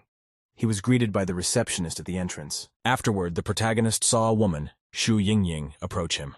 The woman grabbed the protagonist without any words and pulled him with her. She told him to follow her. The guy shouted excitedly that they were in the office now. He suggested to talk at home. Ingen told strictly protagonist to shut up and come in. Already in the office, the guy asked grudgingly, "Why did the woman drag him in here like that?" Ingen replied that she had great news for the protagonist. The director told the surprise guy that people targeting her company had started disappearing. Ife couldn't understand in this situation why the woman was smiling back at him. Ying asked cheerfully to the guy, "Does he seriously dislike her smile?" Principal Shu smiled to herself and thought about the answer. Ying looked at the guy and said she should smile more often since her problems were solved. The main character smiled and told the woman to smile more in the future. At this time, suddenly the woman turned around and leaned over the table. Ife looked excitedly at the headmistress's figure.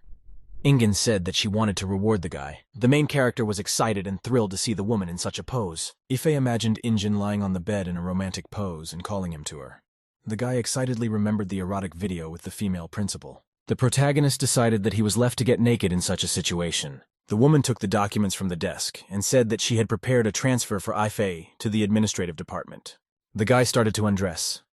He told the headmistress that she could not do so, for they were colleagues and were in the office. The woman was astonished at such a vulgar suggestion from the main character. Shu Ying pounced and beat up the subordinate. She yelled at him not to even think about transferring to the administrative department anymore. The beaten guy realized he'd lost his chance for a promotion and a pay raise. When he went outside, the angry Yifei reproached himself for saying the wrong thing. At that time, a red car pulled up and a girl called out to him. The beautiful Sue smiled. She looked out of the window and said she had something for Ife. Sue handed the guy tickets to a luxury cruise and told him to take a break for a couple days. Ife asked the girl why she gave him 3 tickets.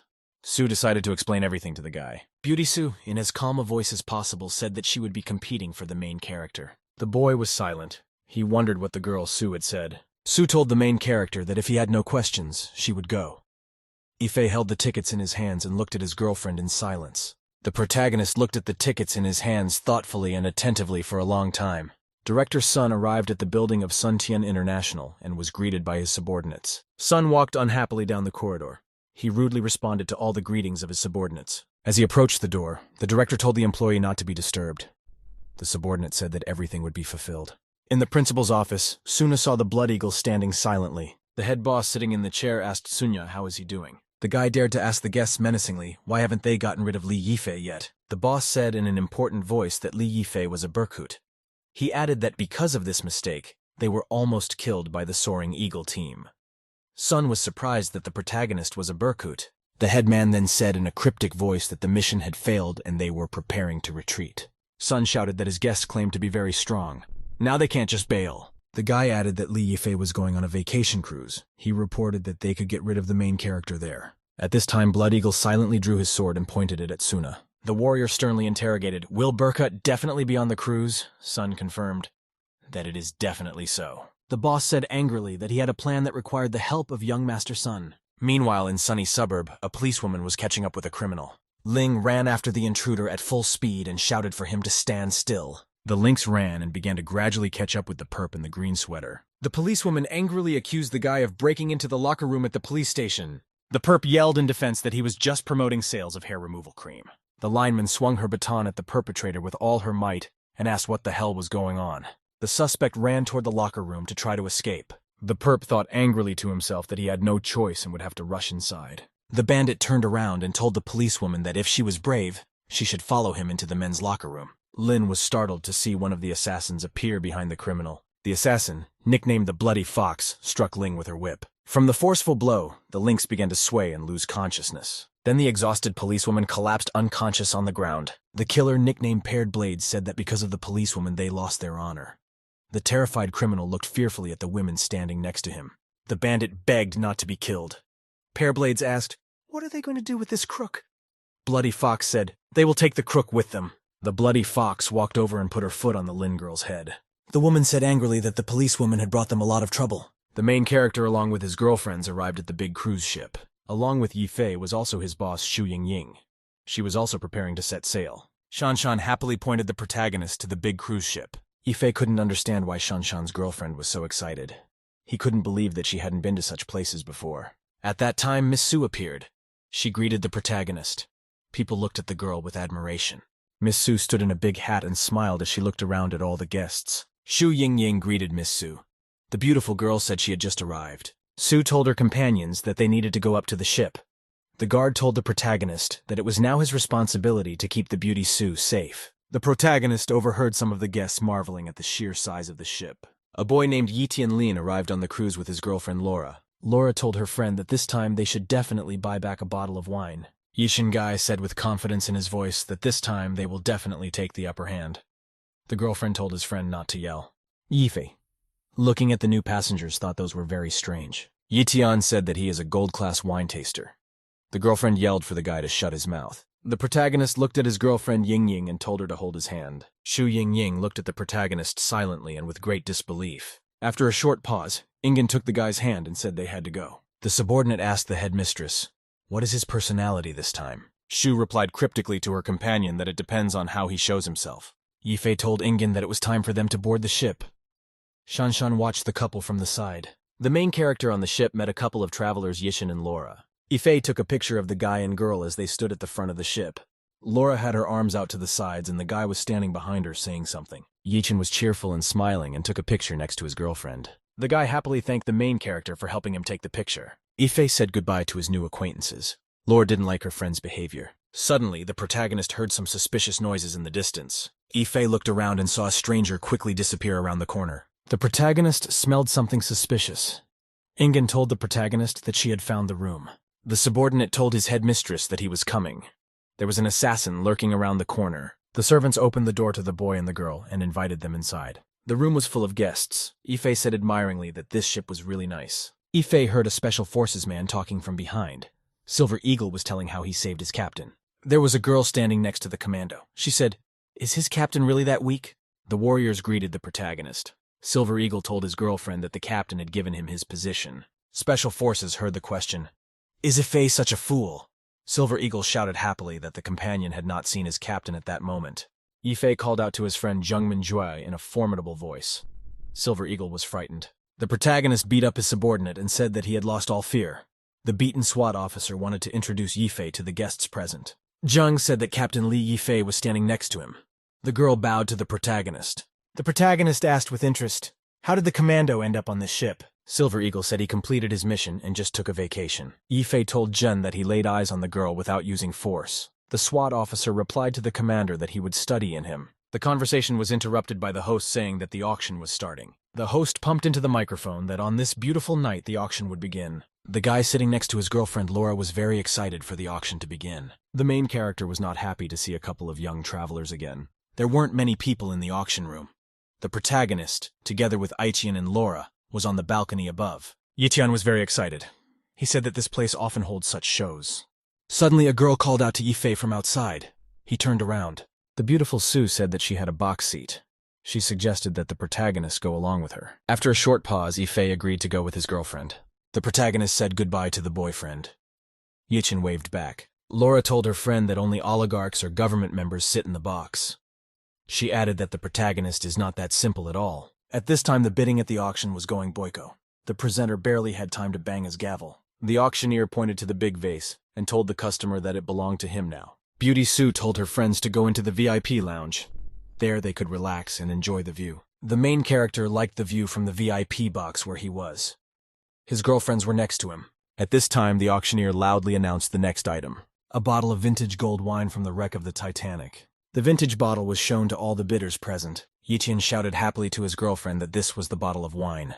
Beautiful Sue told the protagonist that this bottle of wine had a very interesting story. The woman Xu Yingying said judiciously that there was no point in buying this bottle for a lot of money. The protagonist listened to his girlfriend's opinion with great attention. Sue asked the protagonist if he was interested in the bottle of wine. Sue said that she could buy this wine for Ifei. The servant informed that the Mengshin girl has the right of first refusal. The guy excitedly waved his hand to Mengshin and said she shouldn't worry about him. The protagonist felt tension in the air. His two girlfriends were standing nearby. The guy told Sue girl that he didn't need her help. Excitedly, Ifei told the girls that he would go out for a moment to get some air. At this time at the auctioneer yelled that the item had been sold and banged the gavel. The auctioneer pointed to Yiqian and said he had bought a bottle of wine. The guy happily told his girlfriend that he had finally gotten the bottle. Laura reminded her friend that it was their director Tan who had instructed them to buy the wine. A huge liner was sailing in the evening twilight. At that time, uninvited guests showed up. A uniformed soldier kicked the captain with all his might in the wheelhouse. The captain asked the strangers who they were. The sailor asked the commander if he was all right. The soldier pointed his gun at the captain and told him to listen to his boss.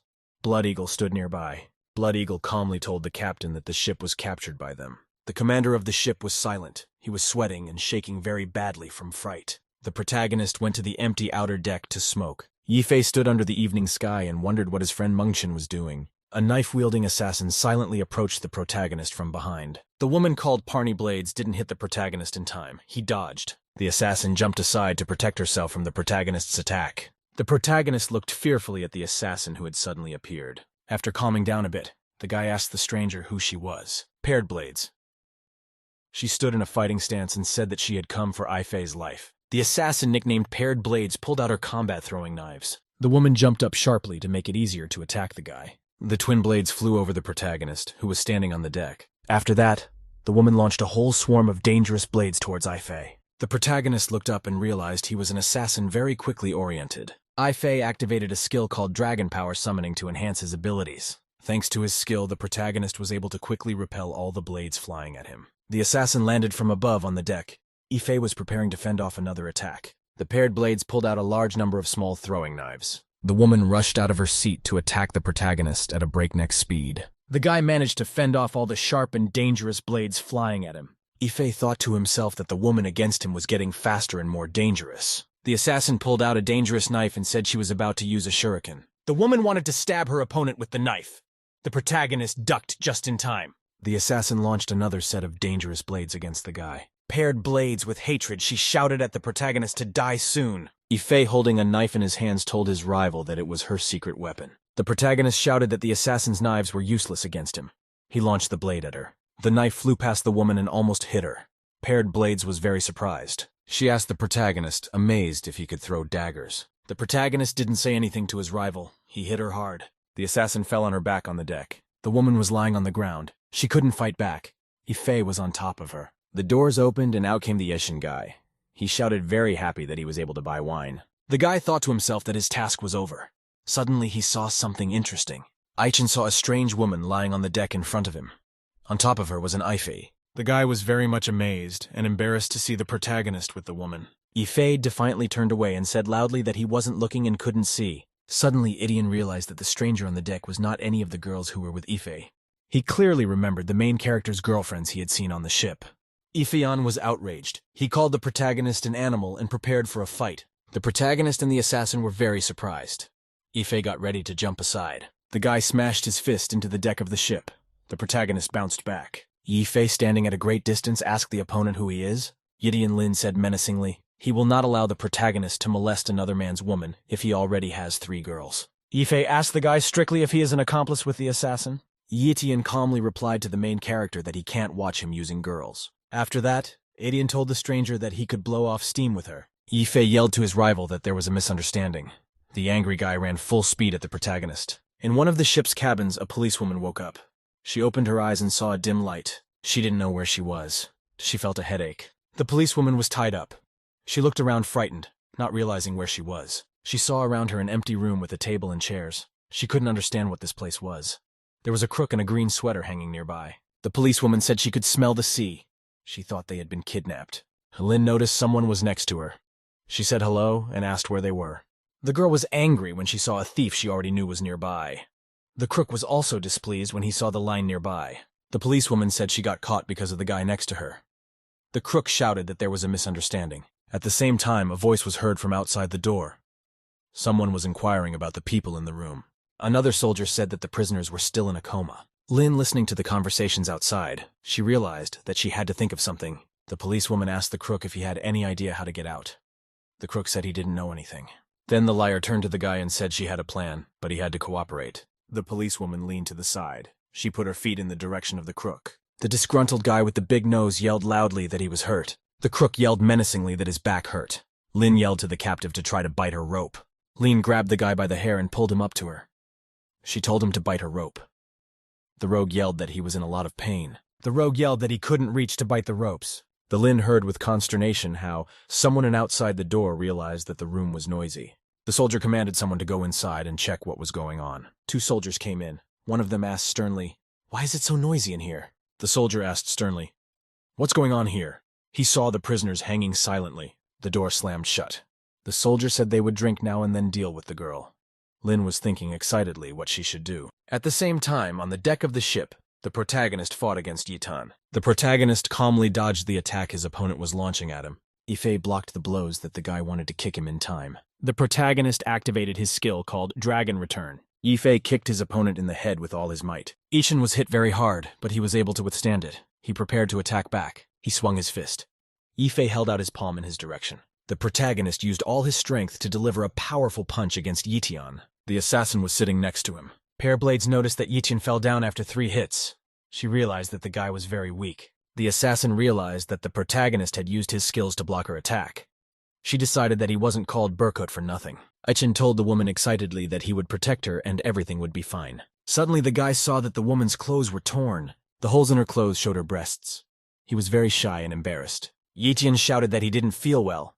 The hair on his head suddenly started to turn red. Ife asked the guy, "Why is he helping the assassin and are they in on it?" There was a loud noise and Yitian prepared for another attack. The guy quickly jumped up behind the protagonist. Ife didn't even notice the attack. At the very last moment, the protagonist noticed that his opponent had swung around to attack. The transformed Yitian swung his fist. The protagonist barely had time to dodge. The paired blades was very surprised at the speed with which the guy attacked. Yifei realized excitedly to himself that his opponent had become much faster. The rival grabbed the protagonist with his hand and prepared to strike. The evil Ishin swung around to hit the protagonist with all his might. Yifei looked at his rival and noticed that he had a more dangerous appearance. The protagonist noted to himself that his opponent's speed had increased. Yifei was unable to defend himself and fell to the ground. The force of the main character's fall was very strong. Shards flew around. The assassin was amazed that the guy was able to take down Burkut with one punch. Yitian swung around to land a huge number of punches on his opponent. Yifei looked at his opponent with great fear. He couldn't defend himself in time. Yitian continued to throw a huge number of punches at the protagonist. Yitian continued to beat his opponent systematically on the ship's deck. When the guy swung again, he noticed that the protagonist had disappeared somewhere. He saw only a huge hole in front of him, through which the starry sky could be seen. He looked around frightened and couldn't figure out where Yifi had gone. Suddenly, the protagonist came up from behind and elbowed his opponent. Yifei then ran up at full speed to attack from the other side. The protagonist swung around to hit his opponent with his arm. Yifei struck his opponent's arm with a huge swing. At the end, the protagonist swung to kick the guy. Yifei suddenly noticed that his kick didn't finish his opponent. The protagonist noticed with excitement that his opponent's defense had also increased. Yitian grabbed the guy's leg with his hands as if nothing had happened and shouted that he had caught him. The protagonist couldn't get free of the hold. His opponent wanted to throw him over. Yitian spun Yifei around by his leg and threw him far away. The protagonist flew sideways at high speed and smashed the wall with him. Yitian shouted happily to his opponent that he had gotten what was coming to him. The guy swung his fist to finally finish off the protagonist. Yitan used a special skill called Youthful Shockwave. At this time, elsewhere in the ship, the soldiers were listening to what was happening in the room with the prisoners. A guard said excitedly that he heard something. His colleague replied that they should go on drinking. The policeman continued to hang tied up next to the crook in the green sweater. Lin angrily thought to herself that if she had a little more time, she would have succeeded. The policewoman twisted her arms but could not free herself from the rope. Lin yelled angrily to the crook that they were in this situation because of him. The guy said in a sad voice that they should rest for now. Lin asked the crook with interest, "Why does he do illegal things?" She reminded him that the first time he went to the police was because he stole women's underwear. The crook thought dreamily and for a long time and remembered his first time. The guy said it all happened when it was a beautiful morning. A beautiful red-headed girl was on the roof hanging out her laundry to dry. A crook watched the girl standing around the corner. She didn't see him. The guy stood and waited for the girl to leave. There was no one else around. Then the intruder ran over to the rack where the girl's underwear was hanging. Then the guy quickly and carefully took the underwear hanging on the rack. Then the intruder put the girl's underwear on his head. The policewoman angrily yelled at the guy that he was a pervert. Then the girl swung around and hit the crook on the head. The policewoman angrily called the guy a pervert. The crook asked the girl to hear the rest of his story. The crook wanted to tell the girl what he noticed in the girl's underwear. The guy came to the girl and told her he was her neighbor from the 3rd floor. The intruder sternly asked the neighbor if it was her underwear he was holding. The girl angrily replied to the guy that she remembered him. She asked if the guy was a real pervert. The guy explained that he had always had a very good sense of smell. Thereupon the neighbor, holding his lower oxen in his hands, accused the girl of stealing his laundry powder. The guy said with a chuckle that he was able to smell his powder because of his nose. The policewoman got sympathetic. She asked the guy if he was still a bachelor. The crook replied that he was actually still a bachelor. He asked the girl how did she know. In a subsequent conversation, the crook explained how he got into the women's locker room and assaulted a woman in the park. The policewoman asked the guy how come he needed money all the time. Lin told her that she had seen the crook's file and he was a law-abiding man. He had only recently started breaking laws. The crook decided to tell her the sad story of his life. The guy's name was Ekuan. He grew up on his own, surrounded by his siblings who were once sheltered. Ekuan had no one but the children around him. He wanted to raise them to be good people. Her sister's name was Jin. Her older brother was an idol who could do anything for her. The girl saw an advertisement on TV for a toy hare for 5,800 yuan. Ekuan saw his sister watching the TV commercial with great interest.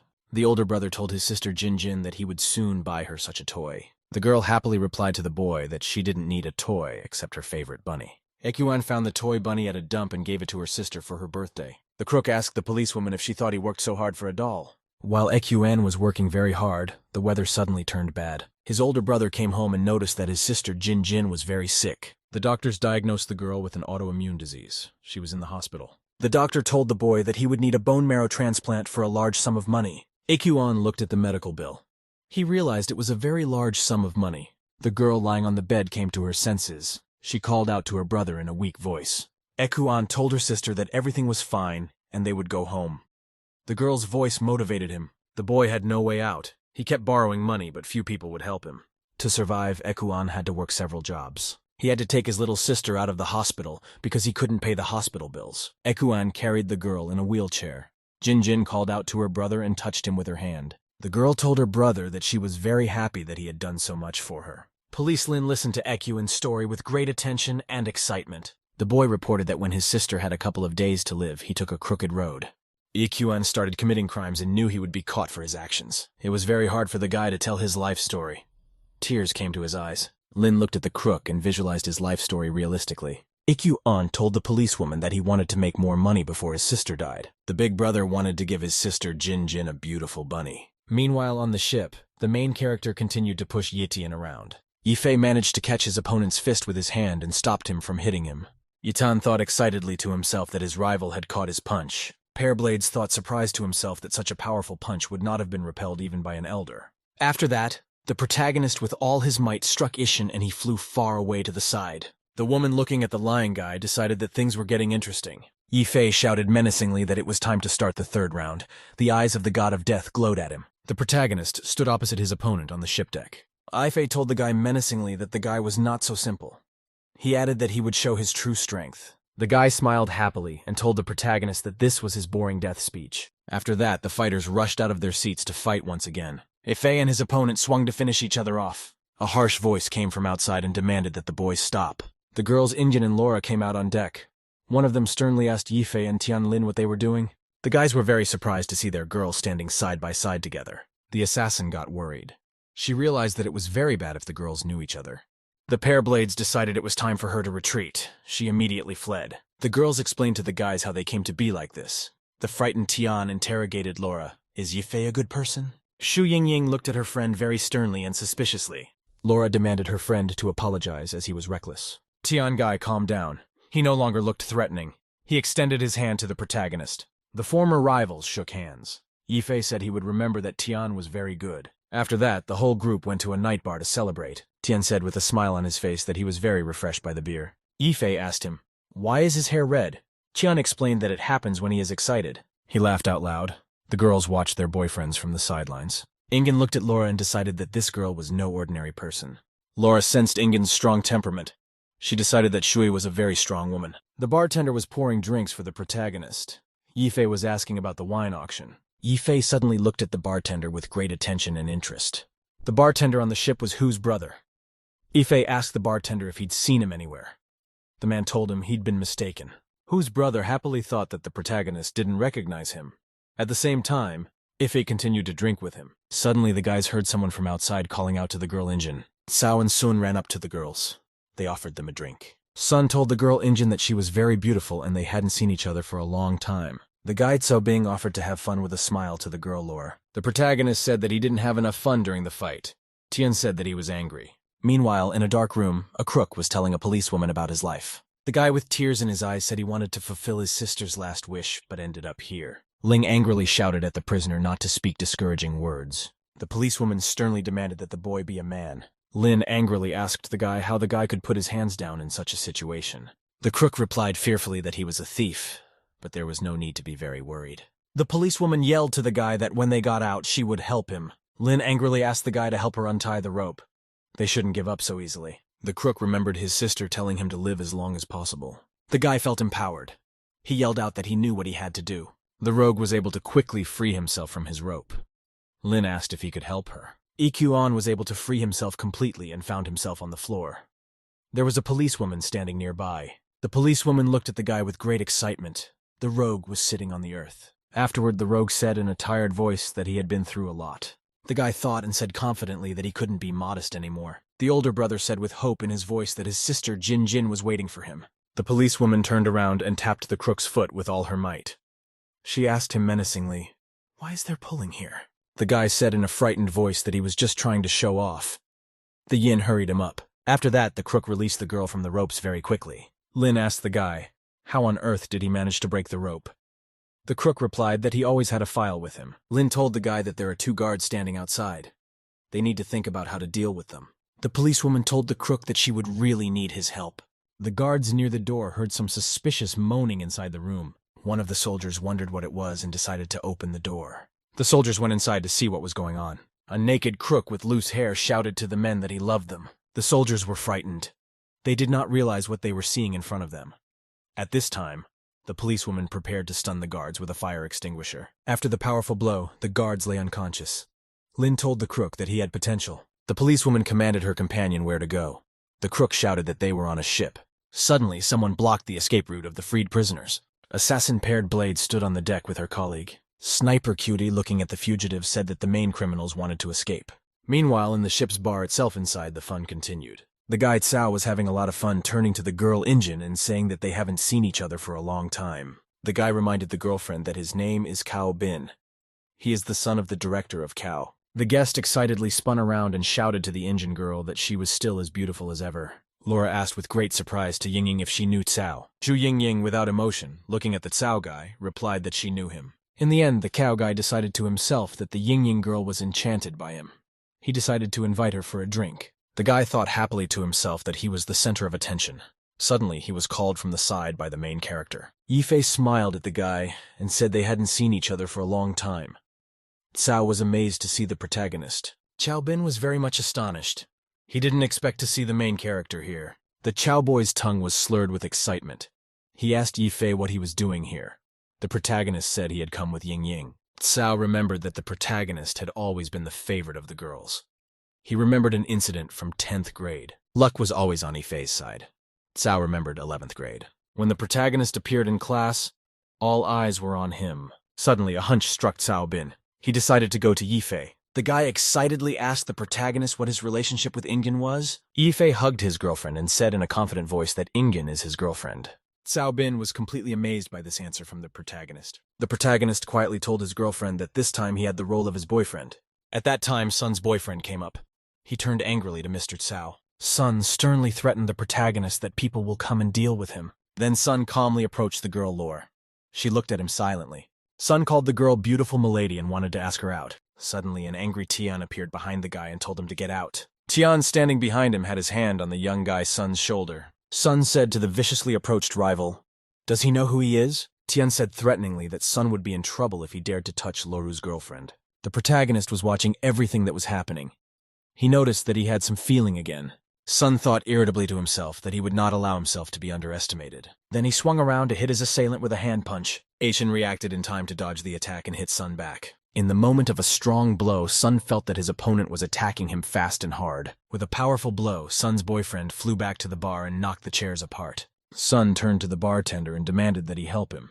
He reminded him that he was a friend of the captain. Cao Bin's boyfriend was shocked and frightened when he saw his battered friend. The bartender thought excitedly that he would like to help the guy Sun Shao, but he couldn't do it. The bartender saw two identical, intimidating strong men standing in front of him. Cao grabbed his beaten friend and said they had to get out of here. In parting, Sun threatened his abusers that they would not survive tonight. Ifei continued to calmly drink the drink and watch the guy pull. The friend approached Lore and asked her calmly with a smile if she was okay. Ifei looked at the departing guests and thought he needed to find out more about them. Cao Bin led his battered and weakened friend Sun Xiaoko to the front door. Suddenly, the people in the bar heard a suspicious sound like a gunshot. Ifei began to realize what had happened. The main character said excitedly that they heard the sound of a gunshot. There was a man with a gun in the audience near the stage. He loudly greeted all the guests. The man turned to those present and said that he was about to introduce himself. The invader said he was a member of the Shishenshi organization, and his name was Keir Hofude. The soldiers shot one of the guests. They shouted for everyone to keep their hands behind their heads. One of the gunmen commanded the guests to put out money. Shan Shan and the Su girl watched the takeover from the balcony. The girls were very scared. They didn't know what to do. Yifei told Tian to take the girls to their quarters.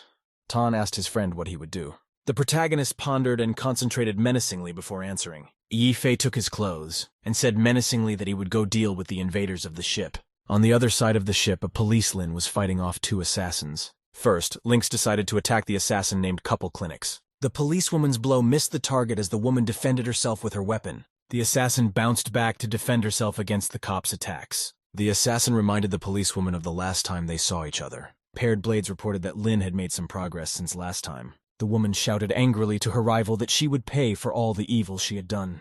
Lin yelled that she didn't know what the assassin was telling her. Pair of Blades shouted angrily that her rival was playing dumb. Suddenly, the police line heard some suspicious noises from the side. Sniper Cutie kicked the policewoman and said there was more of her. The sniper looked at the Lin with a smile and said they wouldn't let her die so quickly. There was a scared rogue standing behind her. The policewoman yelled for him to run away and she would cover him. The assassin was very surprised by the policewoman's words about a possible escape.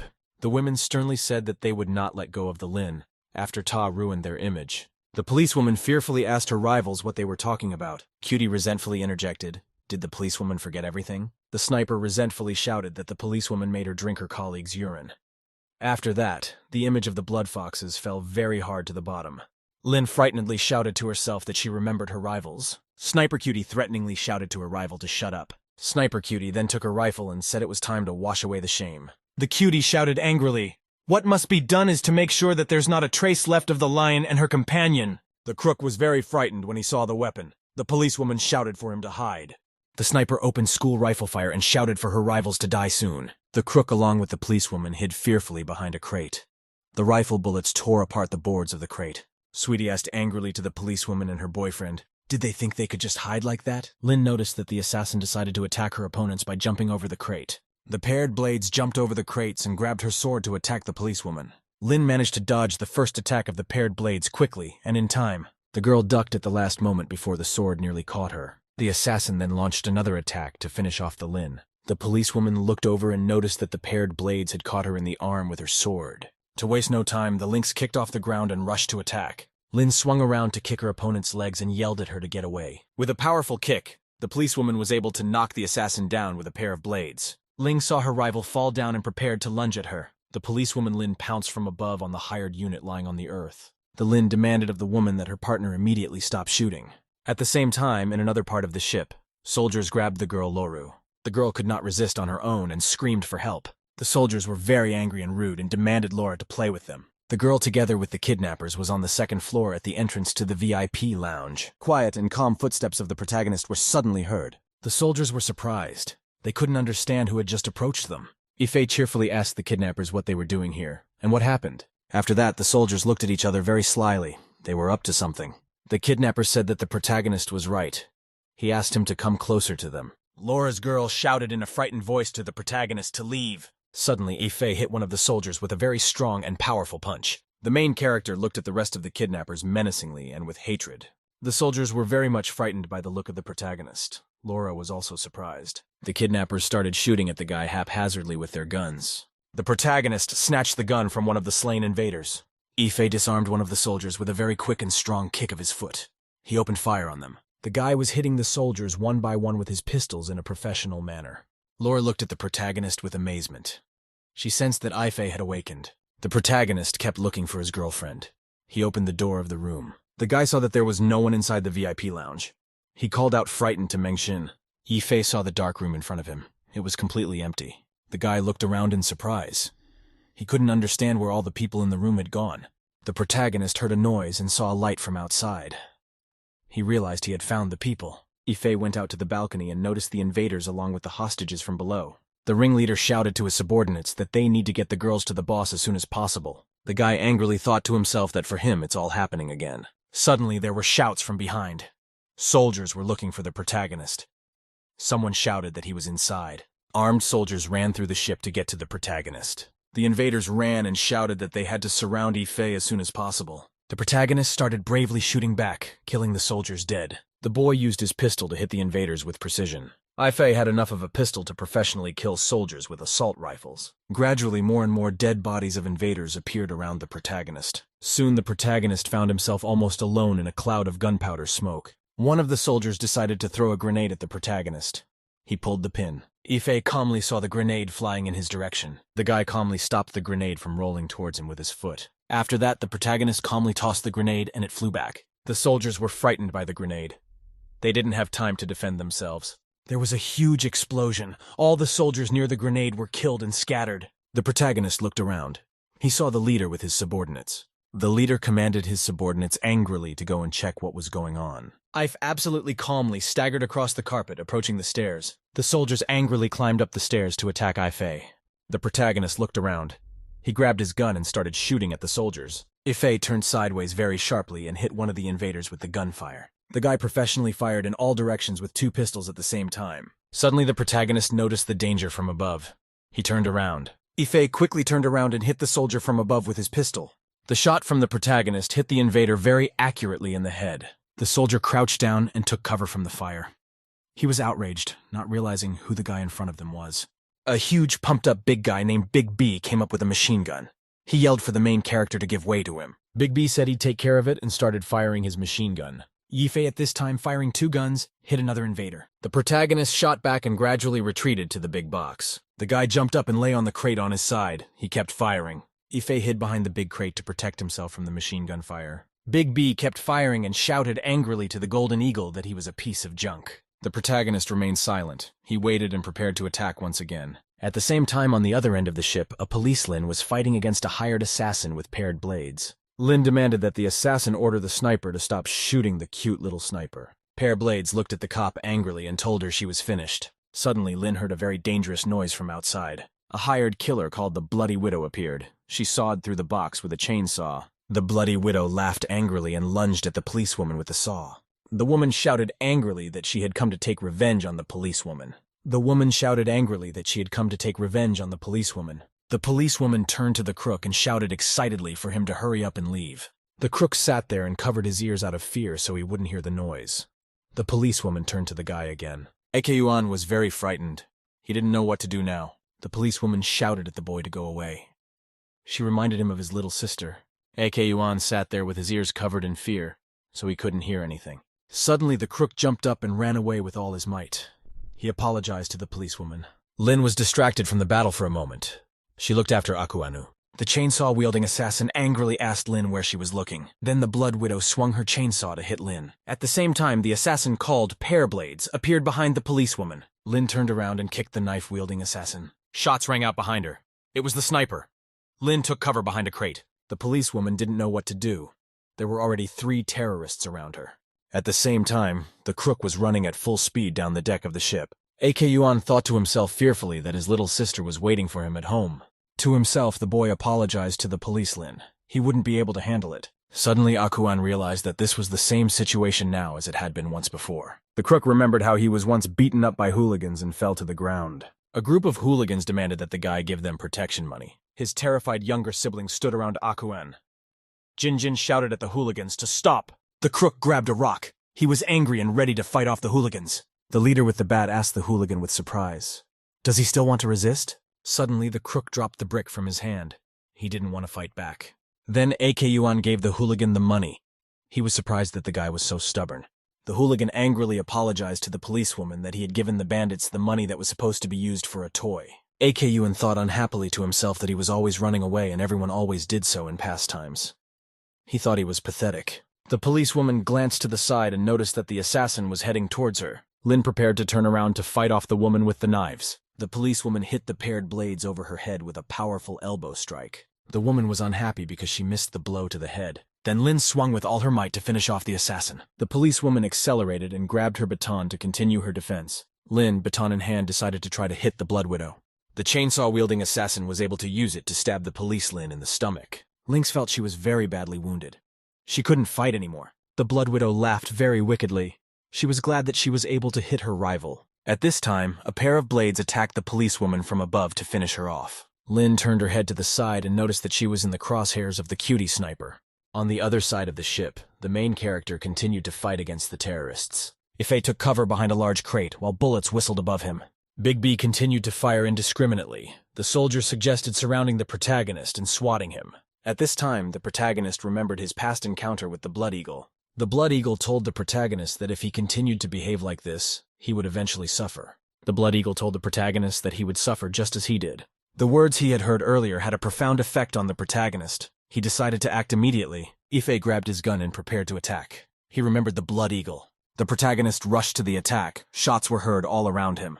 He thought to himself that he was completely different from his rival Blood Eagle. Ife began firing mercilessly in all directions with his pistols. With his pistols, the guy hit the soldiers in the head. Bigby was frightened when he saw how quickly Ife was able to neutralize the soldiers. The main character was preparing for a further attack. He replaced the ammunition magazines in his pistols. Bigby yelled that the protagonist could go at him. He would show him his skills. The ringleader ordered a subordinate to get the women out of here. The soldier turned to the commander named Roger and said he would do everything. Suddenly, there was a very strong explosion from the side. Commander Roger turned around. The commander was very surprised. He saw a strange figure in a puff of smoke. However, there was a small explosion that created more chaos. Li Yifei appeared out of the explosion and stepped on one of the terrorists who had been knocked over by the explosion. The man asked if he had done anything yet. The girls were extremely happy about this timely arrival of the man. They felt that they had hope for the protagonist. However, the terrorists realized that Li Yifei was not an easy opponent. The boss immediately ordered them to retreat and abandon the Grim Reaper. However, not all of his colleagues agreed with this decision. The terrorist behind him took a sharp swing of his arm and cut off his boss's hand. The man said grimly that he couldn't go anywhere. Li Yifei, upon seeing the act of betrayal, only squinted his eyes and said nothing. The boss himself had not expected such a betrayal from his employee. The man didn't understand why he deserved it. The same terrorist took off the cloth that covered his face and laughed. The man sincerely asked how he, being one of the 4 holy ambassadors, could be so inferior compared to the Blood Wolf. The man revealed his face and said that if he wanted to be his boss, he had to be quite violent. No one expected this turn of events and only silently watched this situation. Suddenly the man's eyes lit up red, and he swung his arms with the blades attached. The man's gaze filled with a lust for killing, and he said he was starting a genocide. Noticing such an aura, everyone instantly became frightened and tried to escape. But it all happened too fast. A couple of sweeps of his arms and many lives were left behind. Some tried to fight back, but even firearms were powerless against him. Immediately afterward, the attacker's eyes filled with blood. There was a huge blade sticking out of his ribcage. The man was already behind him and said he was too slow. Li Yifei grabbed the terrorist boss or what was left of him and asked where his boss was.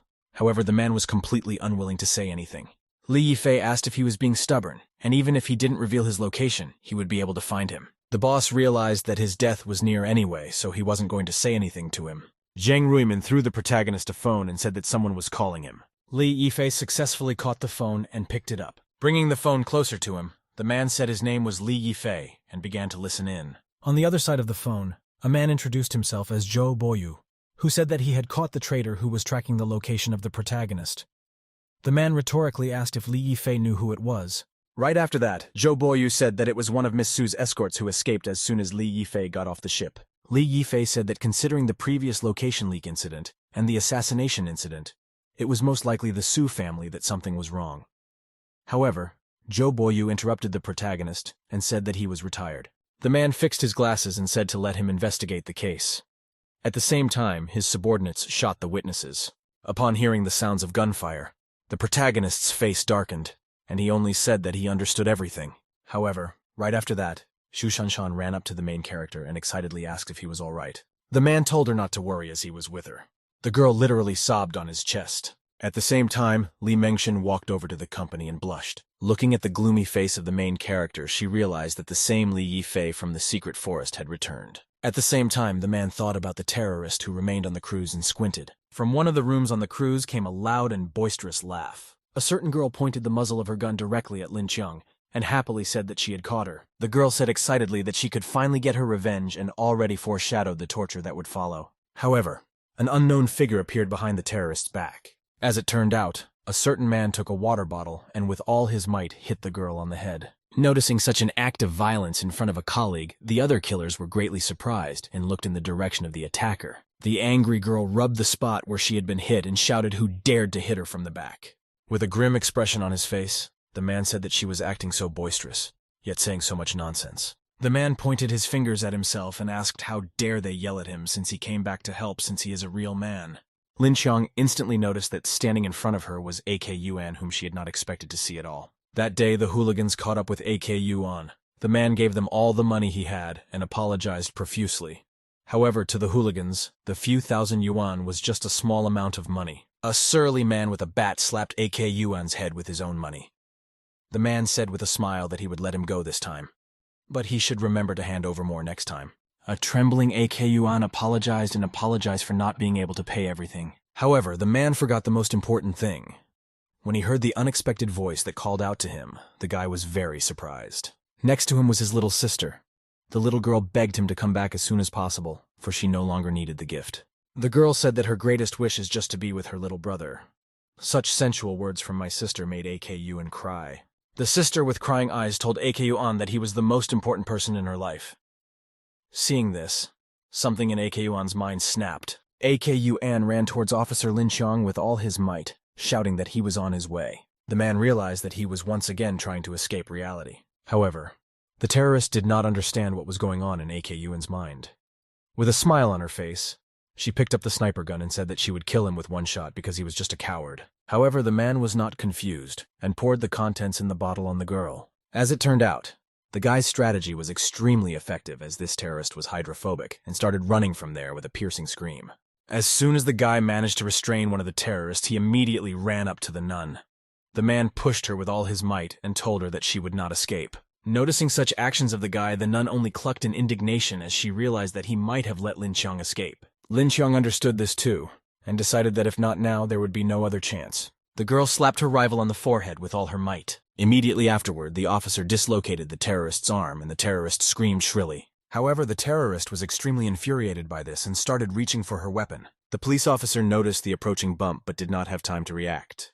Her rival said since she broke her arm, she'd stab her for it. Looking into the eyes of her opponent, the officer saw nothing human there, only rage and lust for killing. The girl realized that there was nothing left in her that was inherent in humans, and trembled either from injury or from resentment. However, the officer didn't hesitate long and delivered an uppercut to her opponent with all her might. It was the impact that toppled the bomber to the other end of the deck. However, things weren't that rosy, as Lin Qiang herself admitted that she had many wounds, and probably wouldn't be able to withstand another blow from her.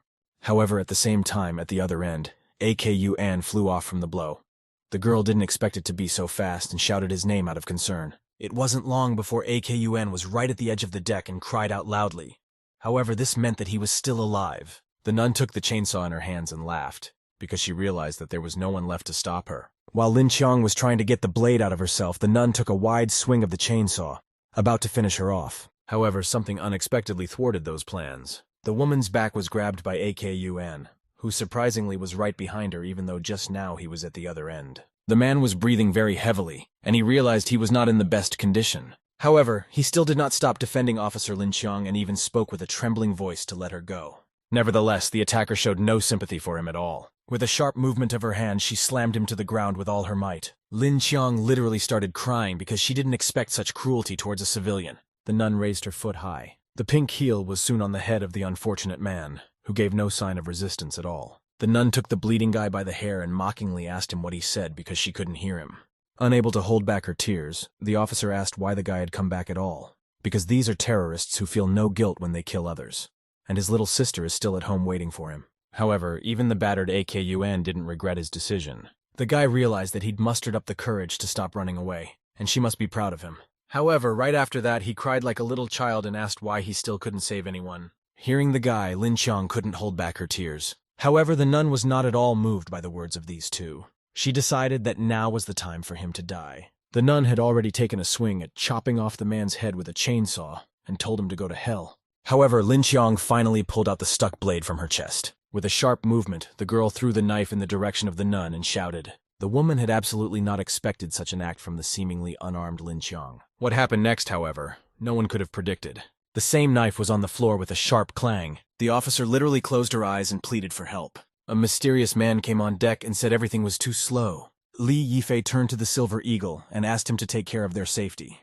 The man gave a report to the protagonist and said not to worry about it. Someone gently called out to the protagonist from the back.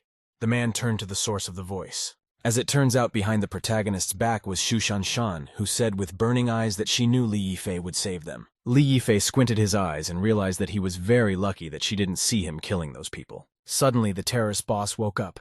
Apparently, he wasn't completely out of it yet. Half dead, the man abruptly approached the protagonist and called his nickname. Pushing the protagonist to the window, the man decided that since he was dying, they would die together. The girls were extremely frightened by such a thing and started running, trying to save him. However, it didn't help at all because Li Yifei had already fallen through the window. At the same time, the mysterious man walked up to the company and stood in a pompous pose. No one had expected his arrival, yet everyone instantly guessed who he was. With a grim face, the man said they were too slow. The mercenaries blushed sharply as they did not expect their boss, Bloodwolf, to be here in his glory. With seriousness in his voice, the man asked how with such skills they dare call themselves an elite assassination team. Realizing that the man was in a far from benevolent mood, the girls were already trying to justify themselves. However, Lin Qiang could not withstand this kind of pressure and was breathing heavily. Already unable to control herself from the loss of blood, the woman fell to the floor, AKU, and couldn't believe that this had happened, even though he himself wasn't in the best condition. Everything in front of Lin Qiang's eyes began to blur. She realized that she had lost too much blood. Making a desperate attempt, the girl tried to get up. However, it was no surprise to anyone that she began to lose consciousness. Seeing what was happening, AKUan prayed for help, being in a hopeless state. The man was literally crying and begging to be saved, but at the same moment the nun swung her chainsaw at the poor guy. However, just as the girl tried to swing, she heard a loud crack of glass. The nun stopped and looked up in the direction of the broken glass. AKUN opened his eyes wide as he did not expect anything like this. When he saw the mysterious figure, he thought he saw wings. Angel of AKUN's description rumbled to the ground. AKUN was breathing heavily and couldn't realize what was happening. After the dust clouds dispersed, Li Yifei was visible from all of this chaos. AKUN literally fell backwards as he couldn't believe what he saw. With a gloomy expression on his face, Li Yifei asked what had happened, and asked why Lin Qiang was in such a state. Covered in tears, AKUN asked if Li Yifei is really an angel. At the same time, Lin Qiang was barely remaining conscious and clearly didn't have the strength to reply to the protagonist. Energy was literally oozing from the main character. The girl obviously didn't expect to see her master here. Seeing a familiar silhouette, the girl smiled and realized she could relax. At the same time, the Bloodwolf turned to the main character and asked if he was still thinking about it. The man looked at the girls and said that Li Yifei had lived longer than he should be. Turning around and not putting the protagonist as an opponent, he told the assassination team to bring him the protagonist's head. The girls blushed as they had not expected to be laid upon given this unbelievable situation. Li Yifei looked at the departing man and remembered his past nickname. The nun looked at her co-workers and said that this chance would help them avenge the humiliation they had suffered. However, what the girl didn't expect was that her friends were shaking with fear so much that they couldn't say a word. The nun looked at her colleagues in bewilderment. She asked what they were all waiting for she did not understand why they were standing still. Assassin remembered how a botched kick to the groin made her shiver. At the same time, the other girl with the sniper remembered her experience and blushed profusely. She realized that she wanted to experience it again. Hearing no response from her friends, Nun did not pick up the chainsaw and shouted that she would do it all herself. The woman squinted her eyes and realized that they couldn't be relied upon at all. With a sharp jerk, the woman ran up to the protagonist, who stood still and didn't even move. The woman screamed at him to watch her kill him with her own hands. Still bruised, AKUN was barely able to stand up and asked the protagonist to be careful. However, what no one expected was for Li Yifei to stop the chainsaw with his bare hands. With a sharp movement, Li Yifei broke the ribbon, thus rendering it unusable. The woman didn't expect it at all, because what kind of crazy person would decide to stop a chainsaw with his bare hands? This suddenness caused the nun to stumble in her high heels and begin to fall. However, because she grabbed onto the protagonist along with the girl started to fall down. Li Yifei realized that things were bad, and it would lead to a critical situation very soon. The protagonist's hands tried to grab onto the first thing that came along. Immediately afterward, with a rumbling sound, the company was on the floor. Li Yifei literally closed his eyes because he was expecting a foreboding pain. However, Li Yifei realized that he was holding onto something very soft. Li Yifei compared this feeling to holding onto 2 water balloons. The nun shrieked sharply and blushed heavily, unable to do anything. AKUN was extremely surprised at what he saw and couldn't believe his eyes. The protagonist was finally able to land, and AKUN himself wondered if the man had used this move to subdue this devilish woman. At the same time, the colleagues realized that the protagonist was so scary that they couldn't even see his movements and they would never be able to outsmart him. With tears in his eyes, AKUN suddenly approached the protagonist, holding out his hands. The guy wrapped his arms around the protagonist's legs and begged to take him on as an apprentice, and asked the protagonist to help him become a real man. However, Li Yifei did not understand at all why he deserved such an attitude and looked at him bewilderedly. At the same time, Yin Tianling shouted in the cabin about how bored he was. He paced from side to side and said he should have gone with his brother if he had known it would turn out this way. Nora told him to be quiet because she was discussing some things with the principal. Xu Yingying and Nora spoke to each other and agreed to the deal, exchanging polite phrases. Yin Tianling thought that he could hear the 2 foxes talking. Nora said that if it annoyed him so much, there could bring here a bottle of wine, which was the main purpose of their trip. Yin Tianling asked what about their safety, however. The girls hurried him to leave. When he realized that there was nothing to keep him here, he shouted and trotted away. Xu Yingying asked if he had always been like this when Nora told her to get used to it. The girl was glad that it was quiet and suggested that we continue talking. Xu Yingying asked why his hair was changing color. Nora said that Yin Tianling is considered a rare type in their circle of tasters, because when he is excited, they turn red. The girl said that as soon as he enters the 2nd stage along with the red hair, all his senses increase dramatically. Xu Yingying said that it looked like some kind of comic story to her, to which Nora agreed. The girl said that if he was even more excited, but he would enter the 3rd and most powerful stage. However, before the girl could finish her sentence, the doorbell rang. Nora happily went to the door and asked Yin Tianling if it was Yin Tianling. The woman looked through the peephole of the door to be sure of her question. However, what she didn't expect then was that behind the door stood a smiling man with a cigarette in his mouth. Radiating an incredible aura, the man, as if knowing they were watching him, said hello to them. Neither Xu Yingying nor Nora had expected such an outcome and became frightened. 10 minutes later, Yin Tianling had already obtained a bottle of alcohol and was about to return, humming a cheerful song. With a swagger, the man opened the door to the cabin and said with a cheerful face that he had bought the wine. However, what no one expected was for the room to be entirely empty and a complete mess. The man abruptly realized the gravity of the situation and started calling out to them, hoping they were still around. Realizing that all was missed, his hands trembled. Yin Tianling became extremely angry. His hair was covered in a bright scarlet hue. With rage and trembling in his hands, he said he didn't care who it was, but they had successfully provoked him. At the same time, Li Yifei looked around and squinted his eyes. He wondered how they had managed to reduce them to such a pitiful state, since they no longer seemed so formidable. Yet the man thought he had witnessed such a scene before. The guy said he would help find a way to solve AKUN's problems, including his little sister, and now he was responsible for carrying Lin Qiang to safety. The man also said to forget about becoming his disciple. However, this did not upset the guy at all, because he was incredibly grateful to the protagonist. Li Yifei said with a grim expression that a truly brave man is not defined by whether he is brave enough on the outside. The man said that he dared to face his inner and restless self. He put his hand on AKUN's shoulder and said, acknowledging him, unable to hold back the shivers and tears, AKU, and only thanked the protagonist, while the man himself said that he thought his little sister would definitely be proud. Having solved all matters, Li Yifei again returned to the cabin. Upon arriving at the desired destination, the protagonist looked around. Li Yifei looked at the closed door and realized it was time to settle the score once and for all. When Li Yifei was nearby, The door was quietly opened by one of the warriors. Li Yifei squinted his eyes and began to look around. The subordinate only hummed indignantly, but he couldn't say anything to the protagonist, so he turned away. It wasn't long before Li Yifei looked away and looked at the main culprit of the incident. Bloodwolf sat in his chair and said with a gloomy expression that Li Yifei was finally here. At the same time, shrill screams sounded from another part of the deck. One of the masked bandits was clearly terrified of something and begged to stay away. However, Yin Tianling was adamant and punched him in the stomach with all his might to the extent that he broke through the wall behind him. The man was clearly angry and heavy with killing lust, and asked where Shu Yingying and Nora were. But the bandit obviously didn't know. But he was not the only one. There were at least a dozen other poor people like him lying around. Suddenly, Yin Tianling noticed an unknown presence behind his back, and was surprised that he hadn't sensed it earlier. A certain woman emerged from the puffs of smoke and said that this rascal wasn't bad since he managed to kill so many of her subordinates. The woman looked him in the eye and asked who he was. However, Yin Tianling had absolutely no intention of coming out to talk and rushed her and asked her where Nora and Shu Yingying were. And the woman smiled and said that her boss had invited them for a cup of tea. The woman slowly walked towards Yin Tianling and said that even though it was not just for this, however, she was stopped. Zheng Ruimin flew out of the door and swung his blades at the woman. However, she thought it was a childish ploy and only laughed. Another assassin came out from the unknown side and aimed for Silver Eagle's head. With a belated greeting, the two clashed, and Zheng Ruimin only had time to defend himself with his blades. The Silver Wolf abruptly bounced off such a strong blow and asked who it was. A girl in a cowboy hat came out of the darkness and smiled. Her mechanical gloves evaporated the excess air, and the woman asked if he was defeated in one blow. That same woman turned out to be the fourth holy ambassador for the stick organization, Bloodbear, Beyonce. The woman said she prefers guys who are stronger. However, the Silver Wolf was completely uninterested in the arriving guests and started talking to Yin Tianling. Silver Wolf asked him if Shu Yingying had been kidnapped.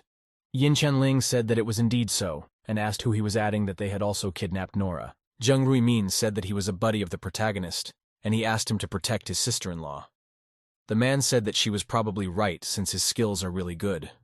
However, Yin Tianling said that he didn't even hit them normally, and they all collapsed dead. Zheng Ruimin said that these women would not be easy to deal with, but since they have the same goal, they should work together. The red-headed man clenched his knuckles and said that whoever dared to stop him from saving Nora would be greatly regretted. Beyonce made a trot toward the redhead and said she'd be up against it. The guy was clearly embarrassed to see the woman so frankly and hesitantly told her to hold on. However, the girl was much stronger than Yin Tianling expected. Beyonce struck with her metal glove, and Yin Tianling couldn't even hold back a groan of pain. Yin Tianling blushed extremely and realized that this set of moves was incredibly dangerous. However, it was dangerous for a completely different reason than many might think, because it opened up all of her innermost places. The man himself wondered how he could think about it in the middle of a battle. Redhead tried to calm down and realized that he needed to analyze her movements since Nora was still waiting for him. It wasn't long before the red-headed man finished studying her movements. Getting another peck on the cheek, the guy realized she was incredibly fast. Yin Tianling Yi shouted that she was using her beauty to conjure him, and she was too cunning.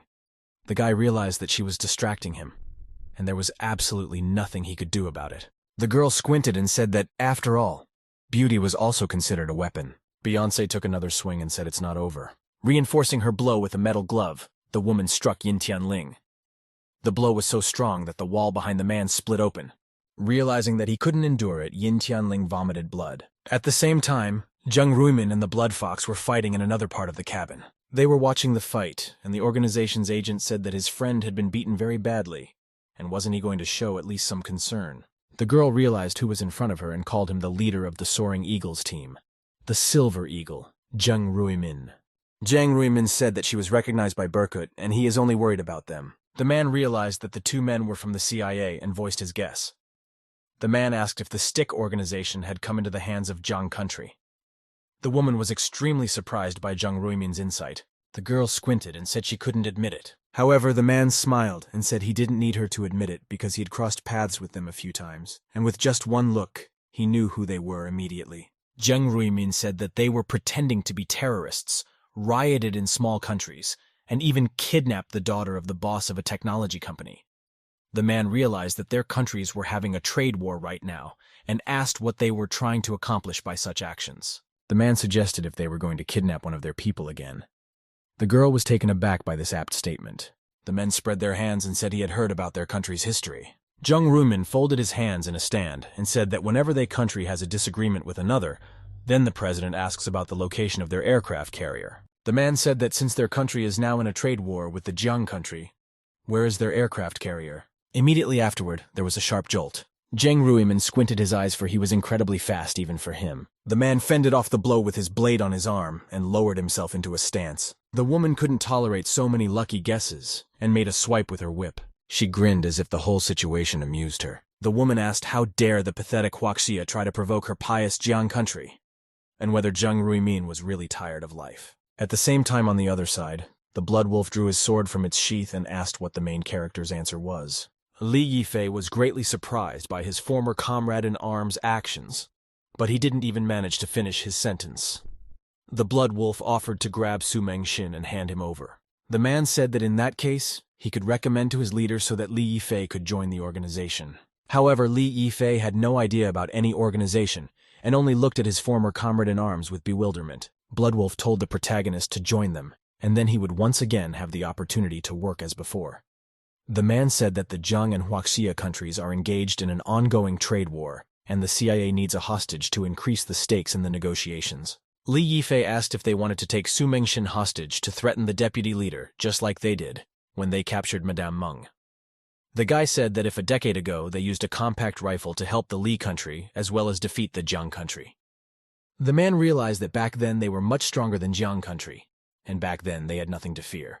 However, the protagonist's face darkened, and he realized that they had merely submitted to them. The man accused him of letting down the warriors who sacrificed themselves on the battlefield. Li Yifei refused to accept the blood wolf as his comrade. However, Bloodwolf only smiled in response to the protagonist's statement. The man said that Li Yifei had disappointed him a lot. Suddenly, the man made a sharp jerk towards the protagonist and said to look at him as he is now. Bloodwolf said that the protagonist was forced to resign despite having done so much for the country, and in the end he could only become an ordinary bodyguard. The man took a swing at the main character and said, "Look at what the country has done to them." Suddenly there was a loud clanking of iron. Blood Eagle took a step backward, foreshadowing the main character's punch. However, the guy only told him to stop. Li Yifei called him a demon, something Bloodwolf himself didn't expect. Li Yifei stood up and said that he was going to grab him and bring him back personally. However, Bloodwolf was offended by this attitude and asked if he was really going to use the sword technique. The subordinate didn't see the same thing as his master and asked would Burkut dare to use a sword in front of a swordmaster. Bloodwolf asked, did Li Yifei really want to insult him, because as he said, street smarts don't work on him. The man said that sword skill can only be achieved after practicing daily for a long time. Li Yifei asked how the latter knew that the man couldn't master a sword if he didn't even give him anything to show him. However, the subordinate understood that the master had his nickname of Bloody Sword Saint for a reason, and how dare Li Yifei say such a thing.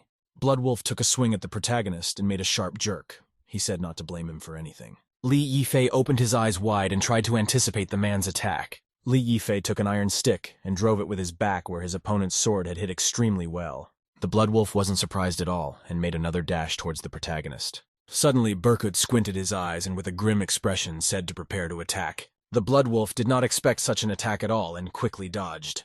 However, Li Yifei still managed to hit the man's cloak. Even the Bloodwolf's subordinate was surprised by this astonishing fact. He asked with astonishment in his eyes if the protagonist had managed to hit the master on the first try. However, the Bloodwolf did not despair. His eyes sharply glowed red and filled with blood. The man made a sharp lunge towards the protagonist and threw several accurate punches. However, Li Yifei was no slouch and did literally the same thing a second after. The subordinate wondered if Li Yifei was so skillful that it only took him a second to repeat the master's movements. Bloodwolf squinted and swung around, planning his next attack. The two men grappled in an intense battle and neither man yielded to the other. However, this was exactly what struck the subordinate Bloodwolf because his master was recognized by many holy swordsmen around the world, and it was inconceivable that some passerby had the same skill as him. Li Yifei squinted his eyes and said that he saw through his moves. However, this bluff did not scare the Bloodwolf at all, and he made another lunge, which Li Yifei began to block. However, what no one expected was that the iron stick would be chopped in two. The Bloodwolf's subordinate thought that this was the chance of victory since his weapon was not at its best. However, he couldn't have fared any worse. Li Yifei swung sharply and struck the Bloodwolf. The man tried to block the blow but did not have time to react. The Bloodwolf's subordinate, who had been enthusiastic seconds ago, stood in a stupor. Li Yifei extended his fist and stood in a pathos pose. Li Yifei asked who told him that he couldn't defeat him without a weapon. Meanwhile, on the other side of the cruise, Beyonce made a sharp lunge toward her opponent. The man deftly dodged this blow, however, literally at the last second. Beyonce squinted and asked what the man was trying to get away with. Yin Tianling blushed even more from such a provocation. The girl understood her weapon and said it looked like he was looking at a completely different part of her body. The girl stood up and asked if he was looking at her breasts. However, as Yin Tianling started to deny everything and said that she was talking nonsense, the man's eyes bled. He made a sharp jerk toward the woman and told himself to stop shaking and pull himself together. The girl was truly surprised at such a fierce move on the man's part. She made to the side at the last second, trying to avoid the blow. The man's blow was so strong that it literally nailed him to the nearest wall, which took the entire impact. Jung Ruimin looked at what was happening beside him and realized that expecting his friend's help was no longer worth it. Beyonce's partner only chuckled and said it looks like his friend was defeated. At the same time, Beyonce herself tried to laugh at the fear striking her. She realized that it was too fast, and if he hit, she would be dead by now. However, the woman had bluffed that he was just a goon, and now they were 2 against 1. The girls came up and surrounded the Silver Eagle and laughed lightly. The girl said he was the only one left and asked what he was going to do. The Silver Wolf smiled and said that he was going to show them the best defense techniques. Immediately afterward, a man with a grim face made a dash toward the agents. Beyonce got into a defensive stance and told him to attack. The girl struck with all her strength with a metal glove, but to her surprise, the guy avoided the blow. The man managed to duck just before the hit and sought to make a counterattack. Beyonce still didn't understand how that could happen. The Silver Wolf took a sweep of the wallpaper blades, something Beyonce herself barely escaped in midair thanks to her partner. Jung Rumin smiled because he didn't expect them to combine their moves. As it turned out, the girl was only able to take to the air thanks to her partner's whip. However, this position gave them the opportunity to attack the Silver Eagle, which they took advantage of. The girl grabbed the man with her legs, and he didn't even have time to dodge. Due to gravity and her weight, the girl tried to kill the man from falling. The man realized the danger of this attack and tensed up considerably. Jung Ruimin managed to put his hand on the floor and used his feet to get rid of the extra weight, that is, the girl herself. However, when the man was getting rid of one rival, he completely forgot about the other. Her partner aimed her whip toward her opponent with deft movements. The man squinted as he had not expected this attack. The girl attacked from a distance, making it difficult to avoid this attack. The man recoiled, trying to get away from the range of the girl's whip. The man thought deeply about how well they synergized together. The guy realized that they reminded him of Burkett and Blood Eagle in the old days. The man suddenly sank into his memories and wondered if Li Yifei was now confronting his former partner. At the same time, the main character on the other side only laughed mischievously. He beat up his former partner without even thinking about it too deeply. The guy grinned and said he'd been waiting a long time for this moment to take him down, and he only had himself to blame for being so poncy. Li Yifei continued to beat up the Blood Wolf and talk about how much he already wanted to teach him a lesson. And when they were in the same team before, he had failed to do so, however. Things had changed now. Unable to watch his master being beaten, the Blood Wolf's subordinate either begged Li Yifei not to beat him. Suddenly, Li Yifei turned his attention to this poor fellow and asked if he wanted to spank his master because he promised that it would be fun. The man was extremely surprised by the unexpected proposal of the protagonist because he could not believe it. Li Yifei asked why he made such a stern face while the subordinate kneeled abruptly as he confessed that he had thought about it for a second.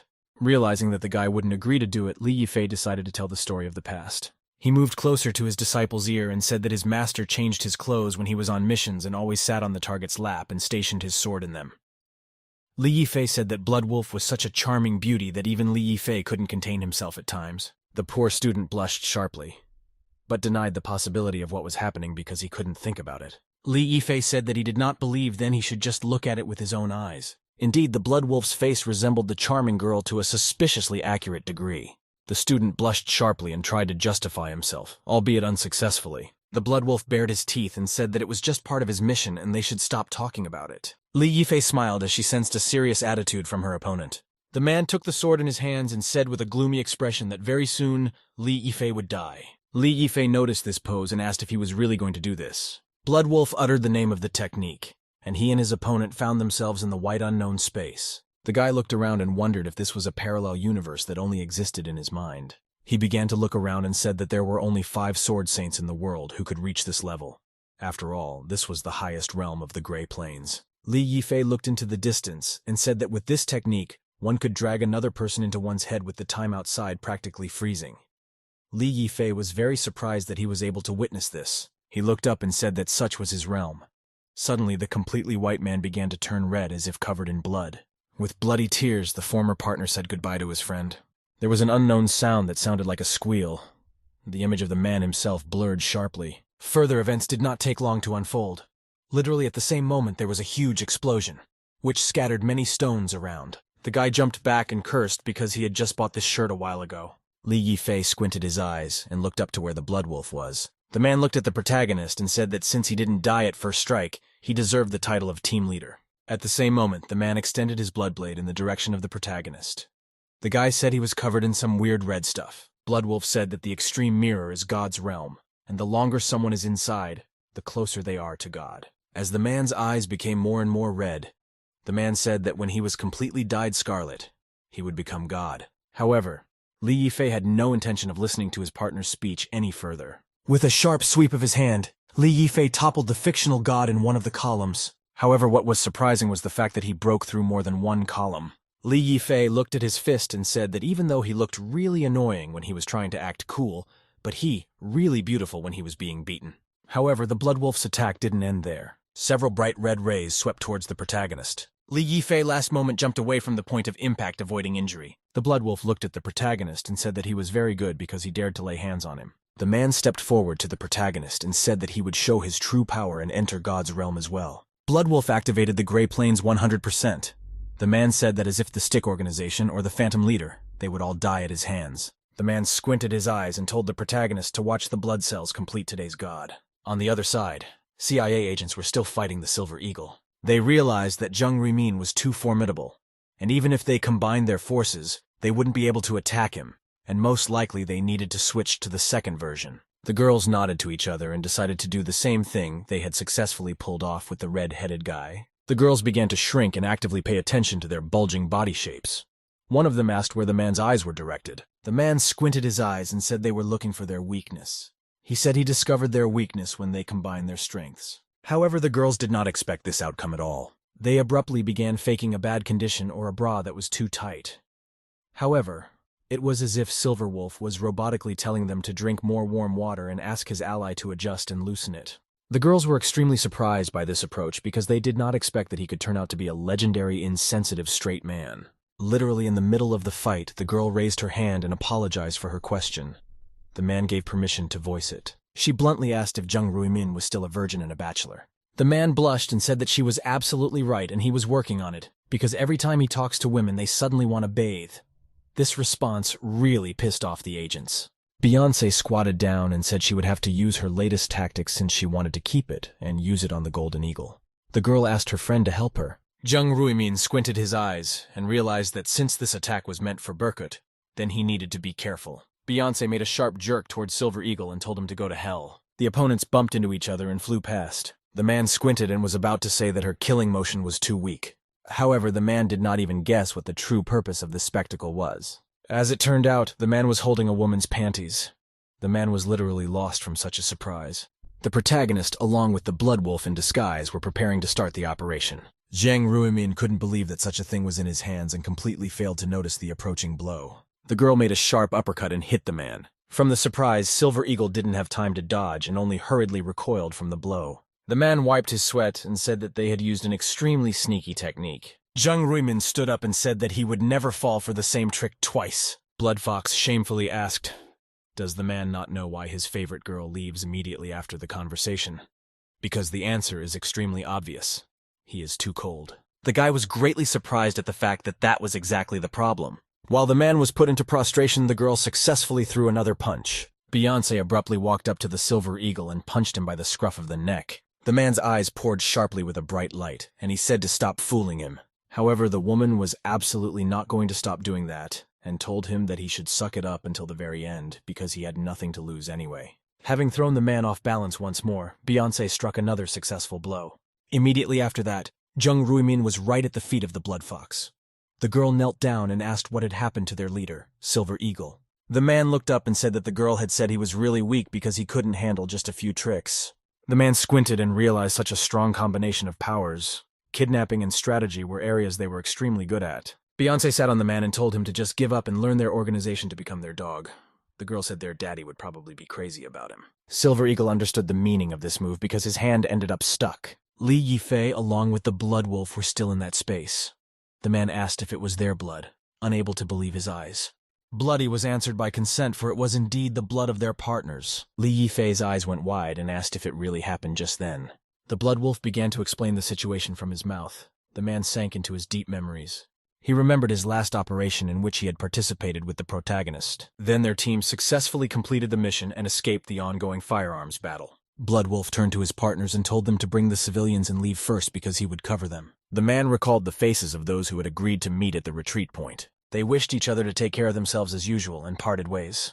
In particular, there was a noticeable extraordinary faith in each other. The man was still looking into the distance as the most important person to him was there. The man smiled because everything in this situation was good. However, no one had any idea yet that this would be the beginning of his nightmare. Piercing screams were heard from the depths of the forest. Then Bloodwolf returned to the base after he finished covering them. The man looked around and discovered something truly horrible. The man saw the corpses of his comrades lying in pools of their own blood. The Bloodwolf nevertheless still did not approach as it heard the shrill laughter. He noticed Xiangling, who had been killed by the traitors. At that time, they were laughing at her corpse, which was still clutching a small child. Something snapped in the Bloodwolf's head. The traitors talked about how he had to torture her for hours. This woman had very strong bones.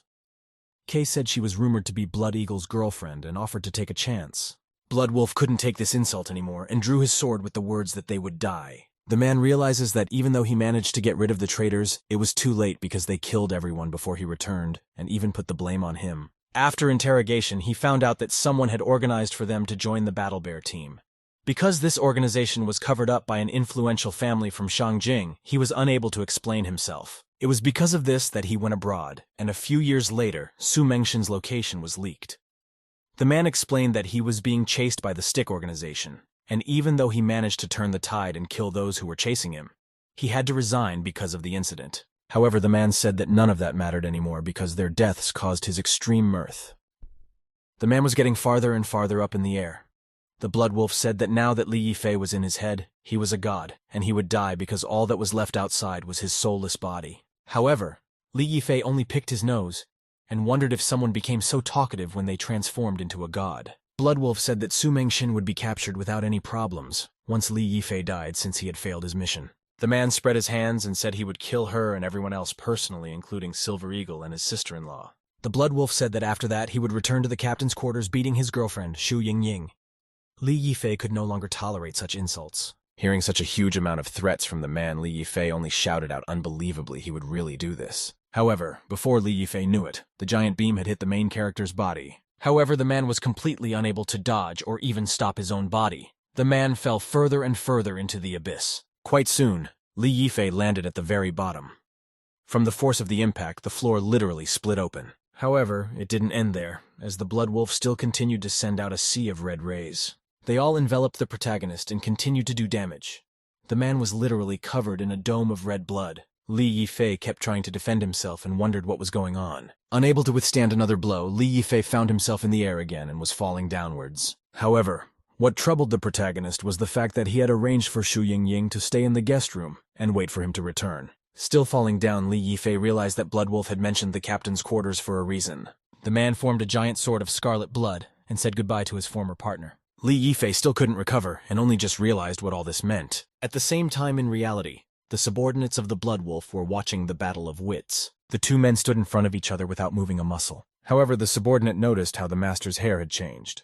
The disciple understood that this was the most powerful realm of the Grey Extreme Realm, and victory was already counted in their pocket. At the same time of the parallel reality, Li Yifei so fearfully punched the man and asked if he had kidnapped Xu Yingying while he was gone. Being hit so hard, even being in his own consciousness made the Bloodwolf vomit blood. It was with this attack that Bloodwolf came to his senses and returned to his normal colors. However, it didn't end there because Li Yifei was able to break through the wolf's consciousness or with a single strike of uncontrollable force. The disciple couldn't believe that Li Yifei had snapped out of consciousness with a single strike and denied the possibility. The apprentice abruptly ran up to his master and began to worry about his condition. However, the man was completely uninterested in his student's worries. He was focused on the protagonist. Barely able to keep his eyes open, the man asked where he got such strength from.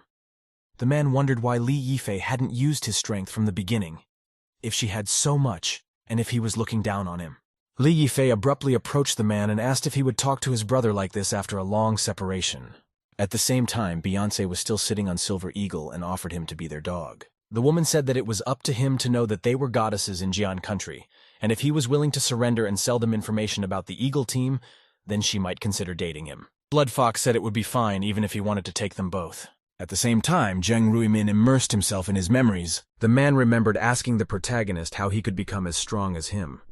Li Yifei clearly didn't expect such a question. The man said that it's not like him at all because Zheng Ruimin is not afraid of anyone or anything.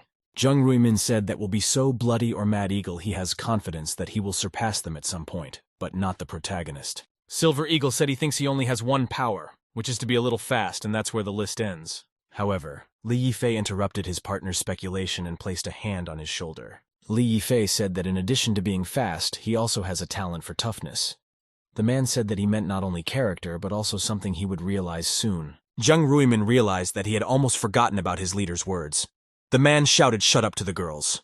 Beyonce was surprised and said that it seems like all men from Huaxia have small balls. The girls swung around and asked what was the point of their existence and why not destroy them. Suddenly, however, the girl felt something strange. She couldn't believe the feeling herself and wondered what it was. Zheng Ruimin said with a grim smile that the leader was right, and he really did have another strength. A mysterious girl came through the woods, singing a cheerful song about mushrooms. The girl waved some herb and said to pay her respects and shake her hand because he was her mushroom. Red Riding Hood, in character as Beyonce, introduced herself and said she likes to pick mushrooms. The girl walked over to the multitude of mushrooms and was pleased that there were so many of them.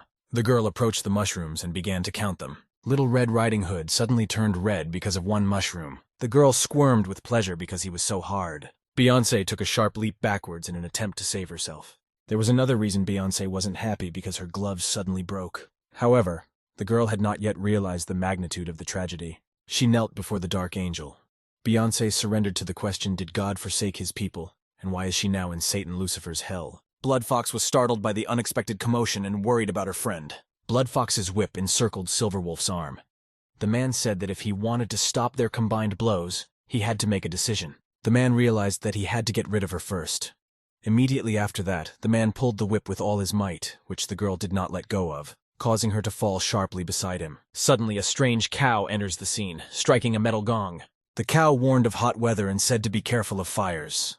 The creature turned to the reader and said that the weather was very hot and asked him to take care of his personal health and safety. The blood vixen let out an obscene groan and let go of her weapon, with which she was soon bound.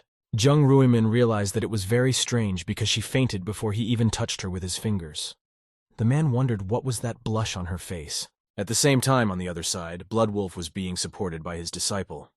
The man asked, is Li Yifei just fooling around with him? The man was literally crying and asking what Li Yifei was even saying since he had the power of a god. The Bloodwolf squinted his eyes and said that Ye and Xianglin sacrificed themselves to give him the beginnings of divine power, however.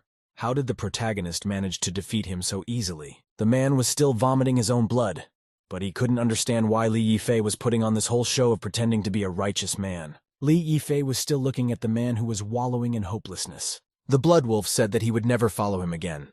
The man asked for permission to ask the protagonist where he was when Ye and Xianglin needed him. Blood Eagle still couldn't calm down and repeated this question as if from the past.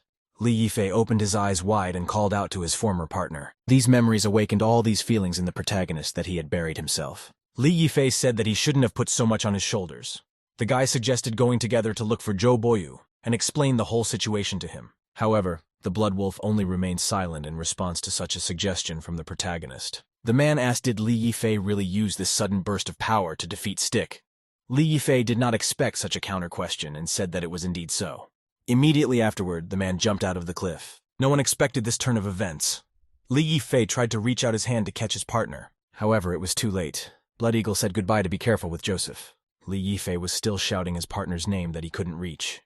The man said that one day, Li Yifei would become like him, and Blood Eagle was looking forward to that day. The protagonist's face darkened and he turned to his apprentice, saying that he must save his master. The apprentice said he could quickly get to the captain's quarters by going through the door indicated, for he felt it was worth saying goodbye. Li Yifei picked up his jacket and said that it was really time for him to do something else. Suddenly, Li Yifei stopped in the middle of the road. The man walked over to the wall and told her to stop hiding and show herself already.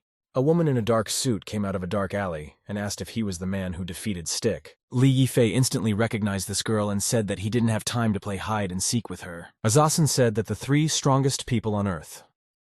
While the leader of the organization, Stick, the leader of the European teen organization, Satan, as well as the leader of the North American paratroopers, Maij, managed to gain a foothold. However, no one expected Stick to die at the hands of the protagonist. The girl had already tried to continue, but Li Yifei ordered her to stop.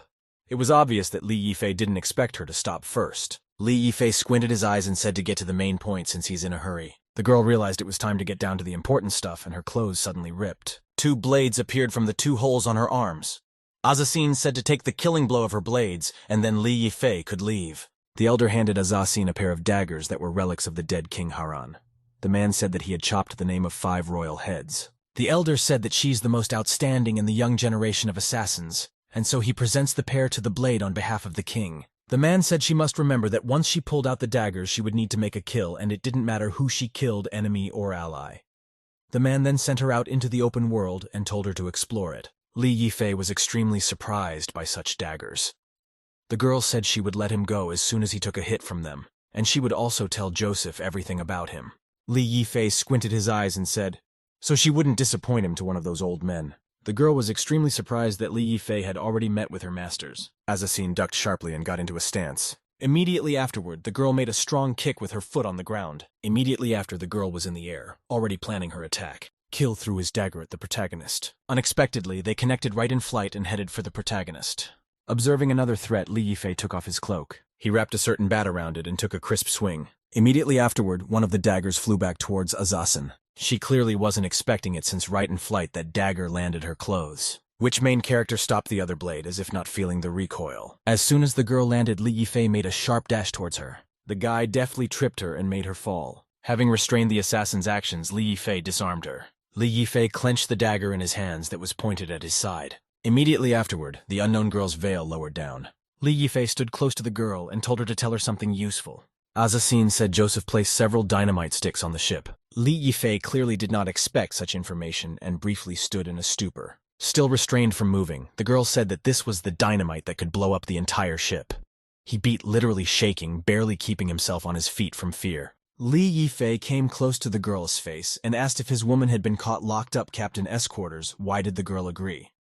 She realized that the protagonist, she felt great danger. Azasin blushed and realized that he had most likely only dated from the oldest mountain clan. However, the woman in due time caught up with us because she realized that she could not feel the veil on her face. The girl started fidgeting in an attempt to find her veil. Li Yifei told her not to move. However, the girl was only thinking that her and appearance would be exposed.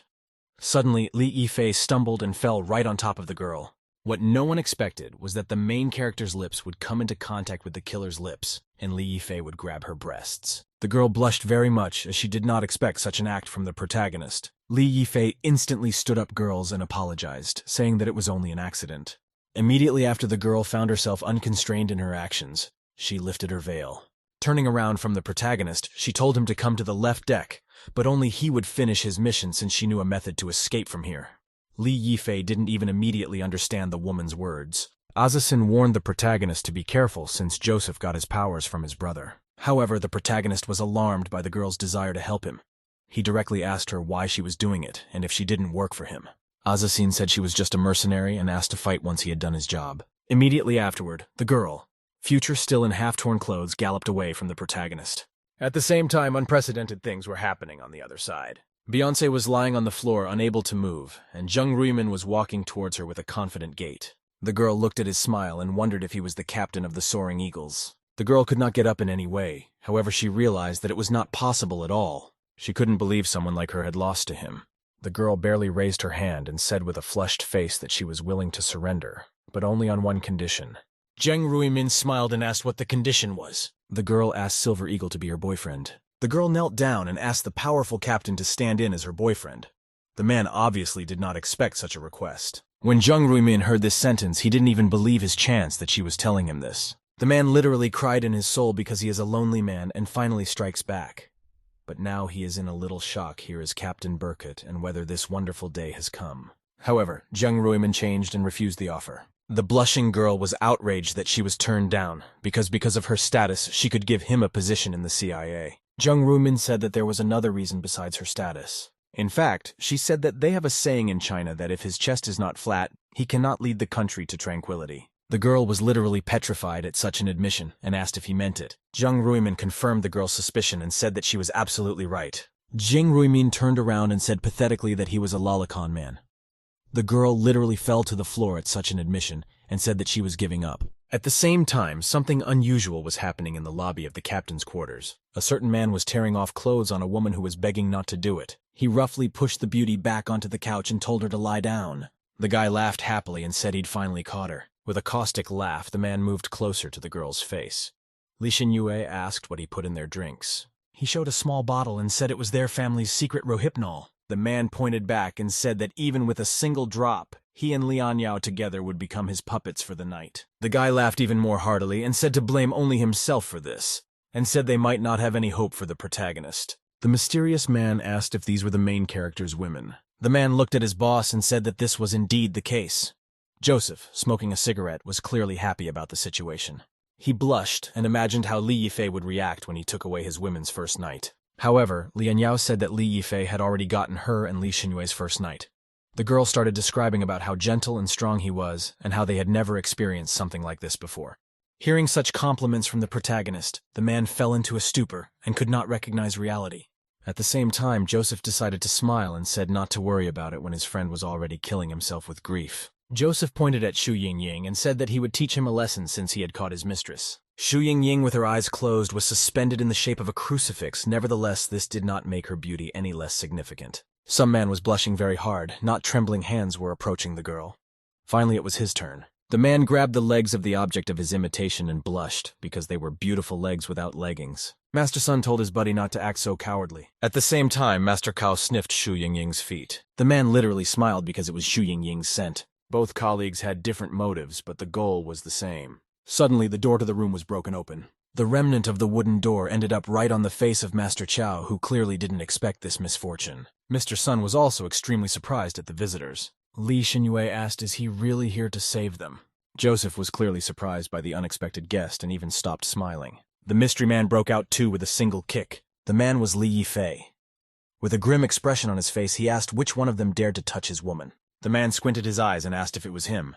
Mr. Sun was spent with fear as he hadn't expected such a strong pressure. At the same time, palm claps were heard from above. Joseph, the captain of the terrorist organizations, returned a polite smile and couldn't stop clapping his hands. The man was clearly happy that Li Yifei had finally come here. Li Yifei was clearly unhappy with this situation and looked away from where Joseph was sitting with a gloomy face. However, Li Yifei naively asked who he was because by the feel of it, Li Yifei had met him before. Joseph laughed and said the man was extremely forgetful. Mr. Sun swung sharply at the protagonist and shouted with rage that he had wanted to hit him for a long time. However, before the man could even raise his hand, Li Yifei had knocked him out of the battle with just one strike. From such a strong attack, Mr. Sun couldn't even stop immediately and was still flying to the other side of the room for a long time. As soon as the man was able to regain control of his movements, he asked the protagonist how dare he hit him. Immediately afterward, the protagonist's gaze went to the sofa where Li Xinyue and Lian Yao were lying drugged. Mr. Sun noticed where Li Yifei's gaze went and reprimanded. However, Li Yifei was in a terrible mood, and with a grim face told to give him the medicine, or else he would kill him. The man's eyes went wide at such a threat from the protagonist. Mr. Sun couldn't even move a finger.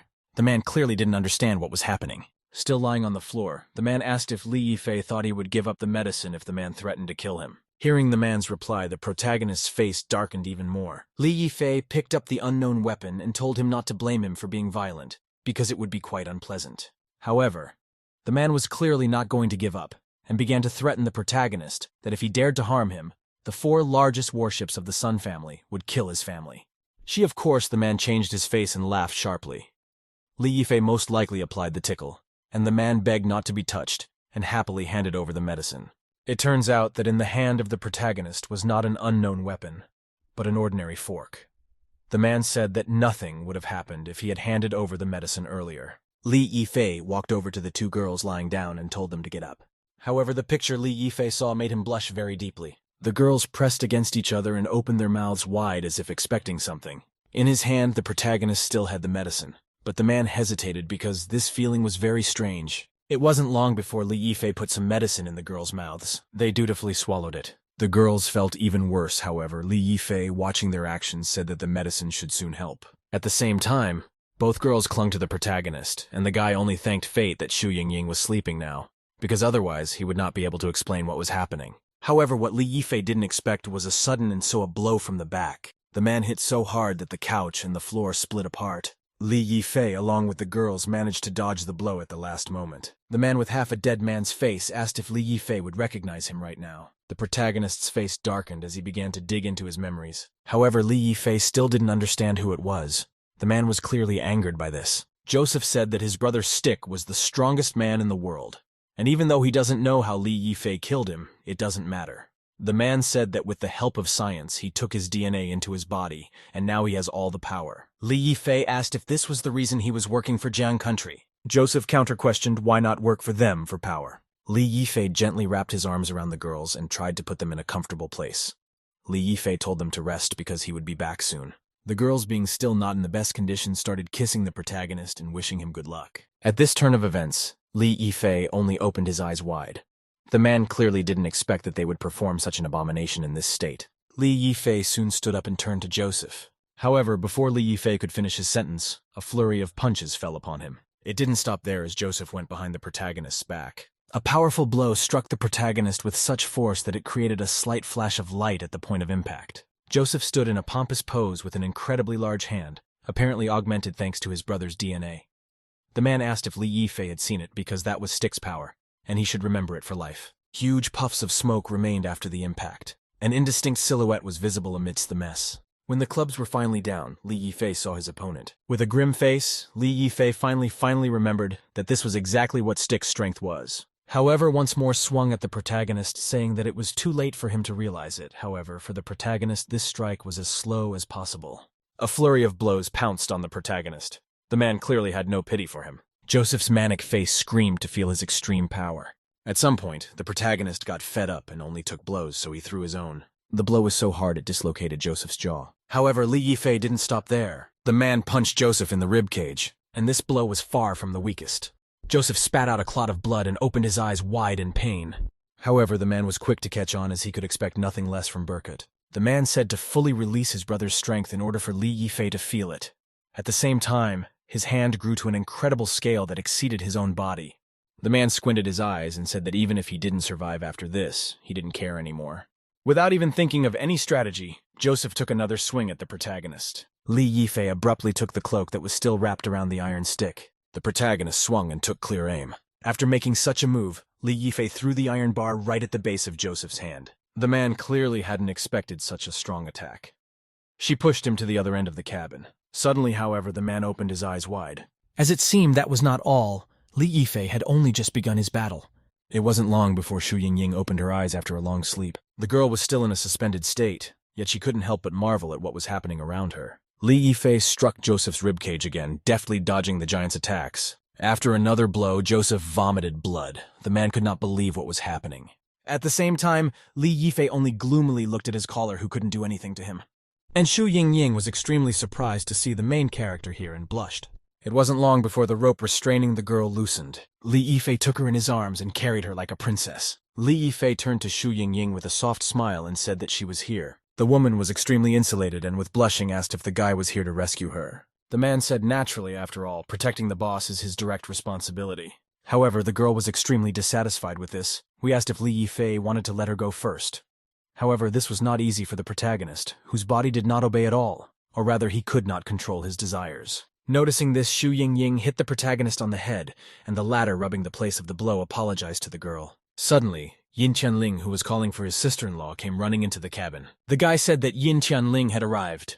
Yin Qianling Edge was not surprised since the girl he expected to see was in a different place, and Li Yifei pointed at him. However, when the guy tried to approach her, he tripped over a rock conveniently placed there. The girl, who was barely coming to her senses, sensed something amiss. As it turned out, the redhead's head ended up right in Nora's chest after the fall. Redheads blushed heavily and asked to hear his explanation, not noticing how he was making the situation worse himself. Immediately afterward, Nora hit him too, told him to behave more modestly.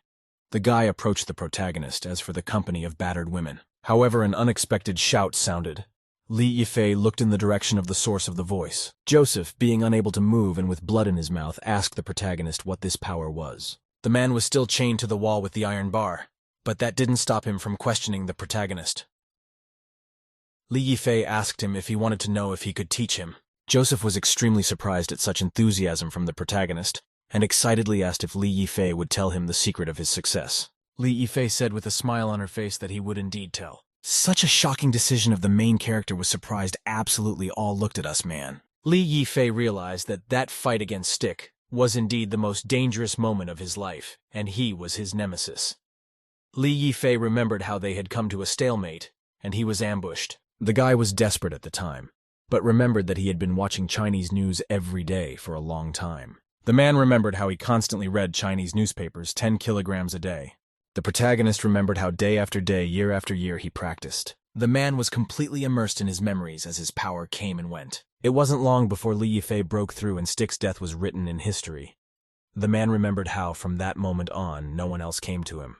When Joseph heard that is the story, he couldn't believe his ears, or only stared at the main character in a stupor. Li Yifei said with a purposeful look that his source of strength was the energy of China's teachings. But Joseph could not believe the man, for it sounded too absurd. He spread his hands and said that Li Yifei is just ridiculous for deceiving him in this way, and does Li Yifei really think he is so naive? Li Yifei scratched the back of his head and asked if he really didn't believe him, and if he didn't believe him, he wouldn't explain anything.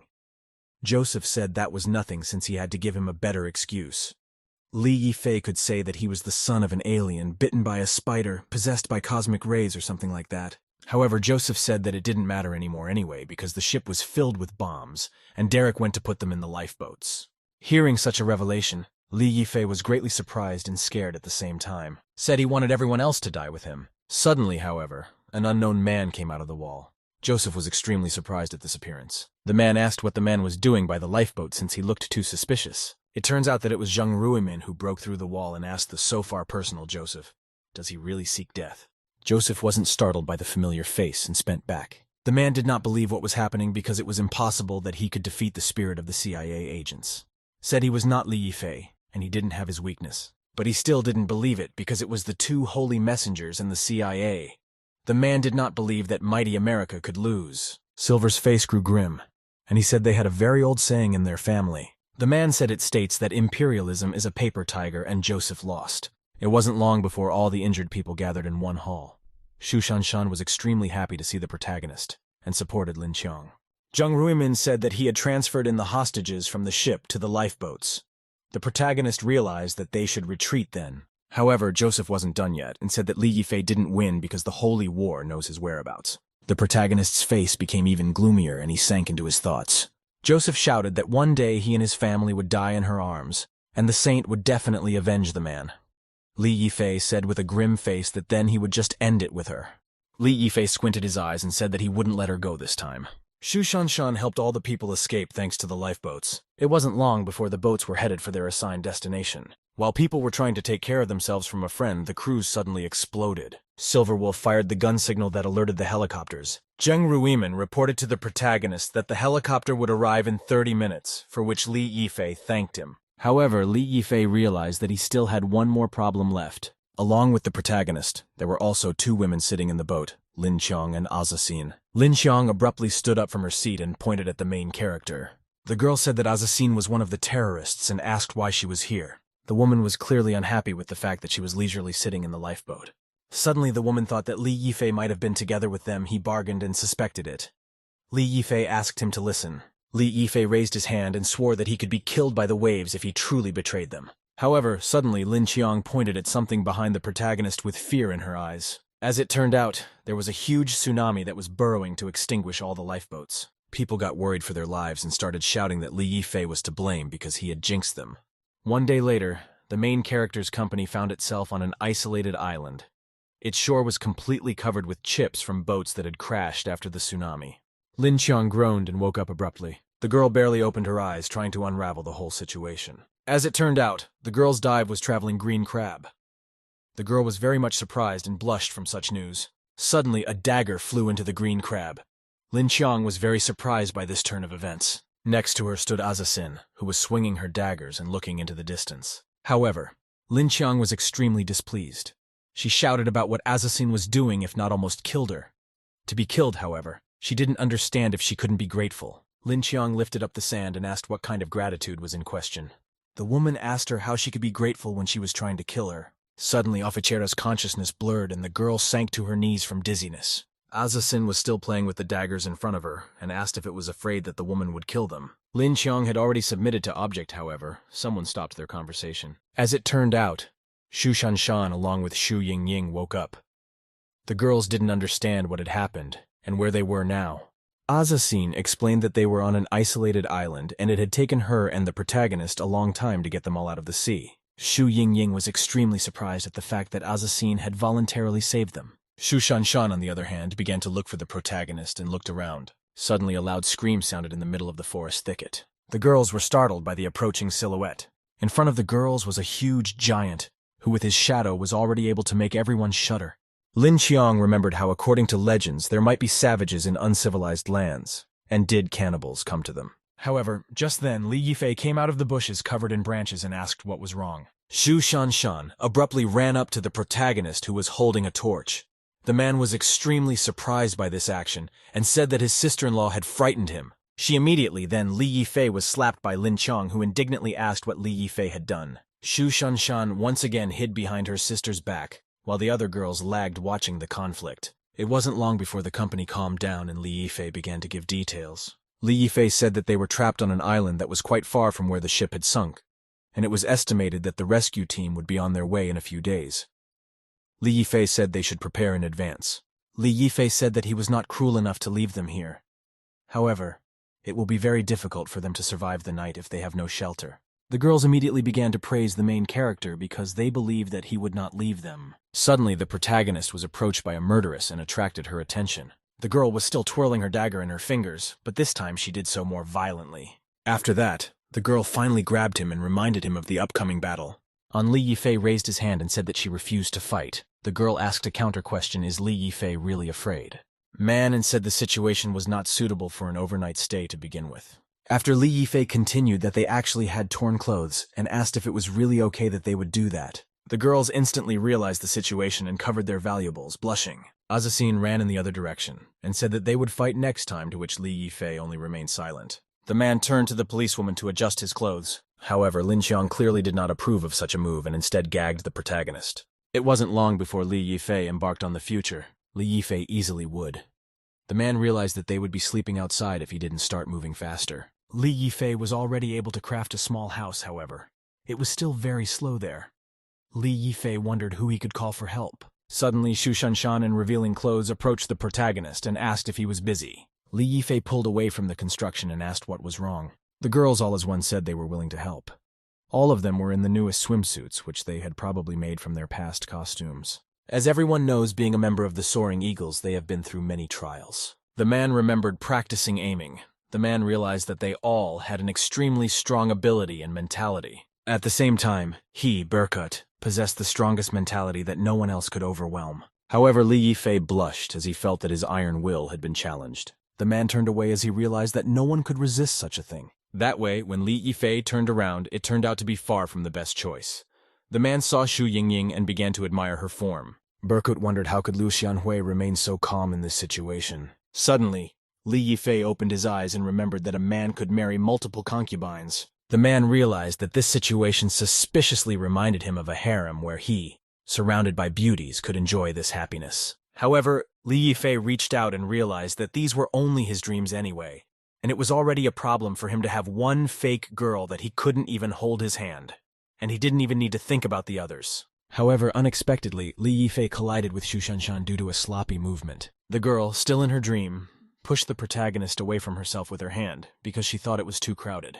Li Yifei immediately afterwards found himself on Shu Yingying's chest. The girl woke up from such a sudden movement and asked what was wrong. The girl looked down and saw the main character there. Shu Yingying got angry and asked the protagonist with fury what his problem was. Li Yifei abruptly pulled back. A trickle of blood flowed from his nose, and he said that it might seem unbelievable, but it was all Shu Shanshan's fault. Unexpectedly, Shu Shanshan woke up and wryly asked, "Is Li Yifei trying to say that he is completely innocent?" Li Yifei said that it was really true and she should believe him. Soon enough, the company fell asleep again, but Shu Shanshan did not stop. The girl pushed the protagonist again, complaining that it was too noisy. Once again, you are wonderful. During the circumstances, Li Yifei found himself engulfed by Shu Yingying's breasts. Shu Yingying was already running out of patience and angrily asked who Li Yifei would try to accuse this time. Li Yifei was worried and said that it might be Shu Shanshan again. And so Shu Yingying no longer believed those words and slapped the protagonist. Li Yifei tried to justify himself, but Shu Yingying didn't even want to listen to him. The assassin had been outside the house all this time and was watching. The girl didn't understand what Li Yifei was doing at this kind of time. Soon the morning came. Bright light filled the sky. Everyone was in high spirits. The only one who stood out among them was Li Yifei, who stood up as if not standing on his feet. Lin Qiang noticed the dents from the slap and the trickle of blood from the protagonist's nose and asked what was wrong with his face. Xu Yingying abruptly appeared behind the protagonist's back, and the guy shuddered in fear. The man scratched the back of his head and said he'd smashed it when he'd just gone to the bathroom. Pretty soon, everyone came to their senses, and Li Yifei asked everyone to gather as he had something to report. The girl agreed to this and asked the protagonist what they would do next. But Li Yifei took firewood in his hands and said that they must survive until the rescuers found them. The man said they needed to find water as soon as possible, and to save time they should divide into groups by lot. Li Yifei said that it is through these sticks that they recognize their groups. Pretty soon everyone had a certain wand in their hands and they shared. Lin Qiang ended up in the same group with Azasin, why the former was extremely unhappy and started to resent it.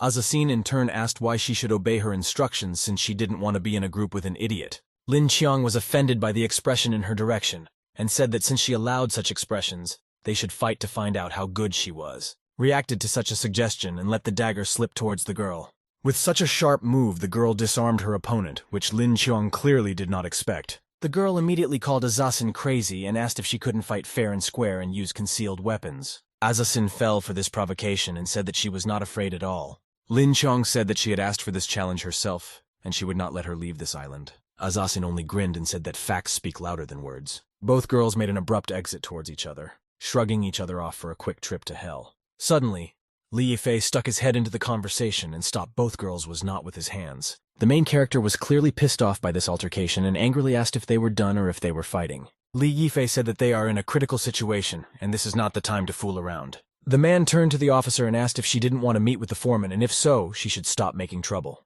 After that, the guy looked at Azasin and promised to fight her after they were rescued.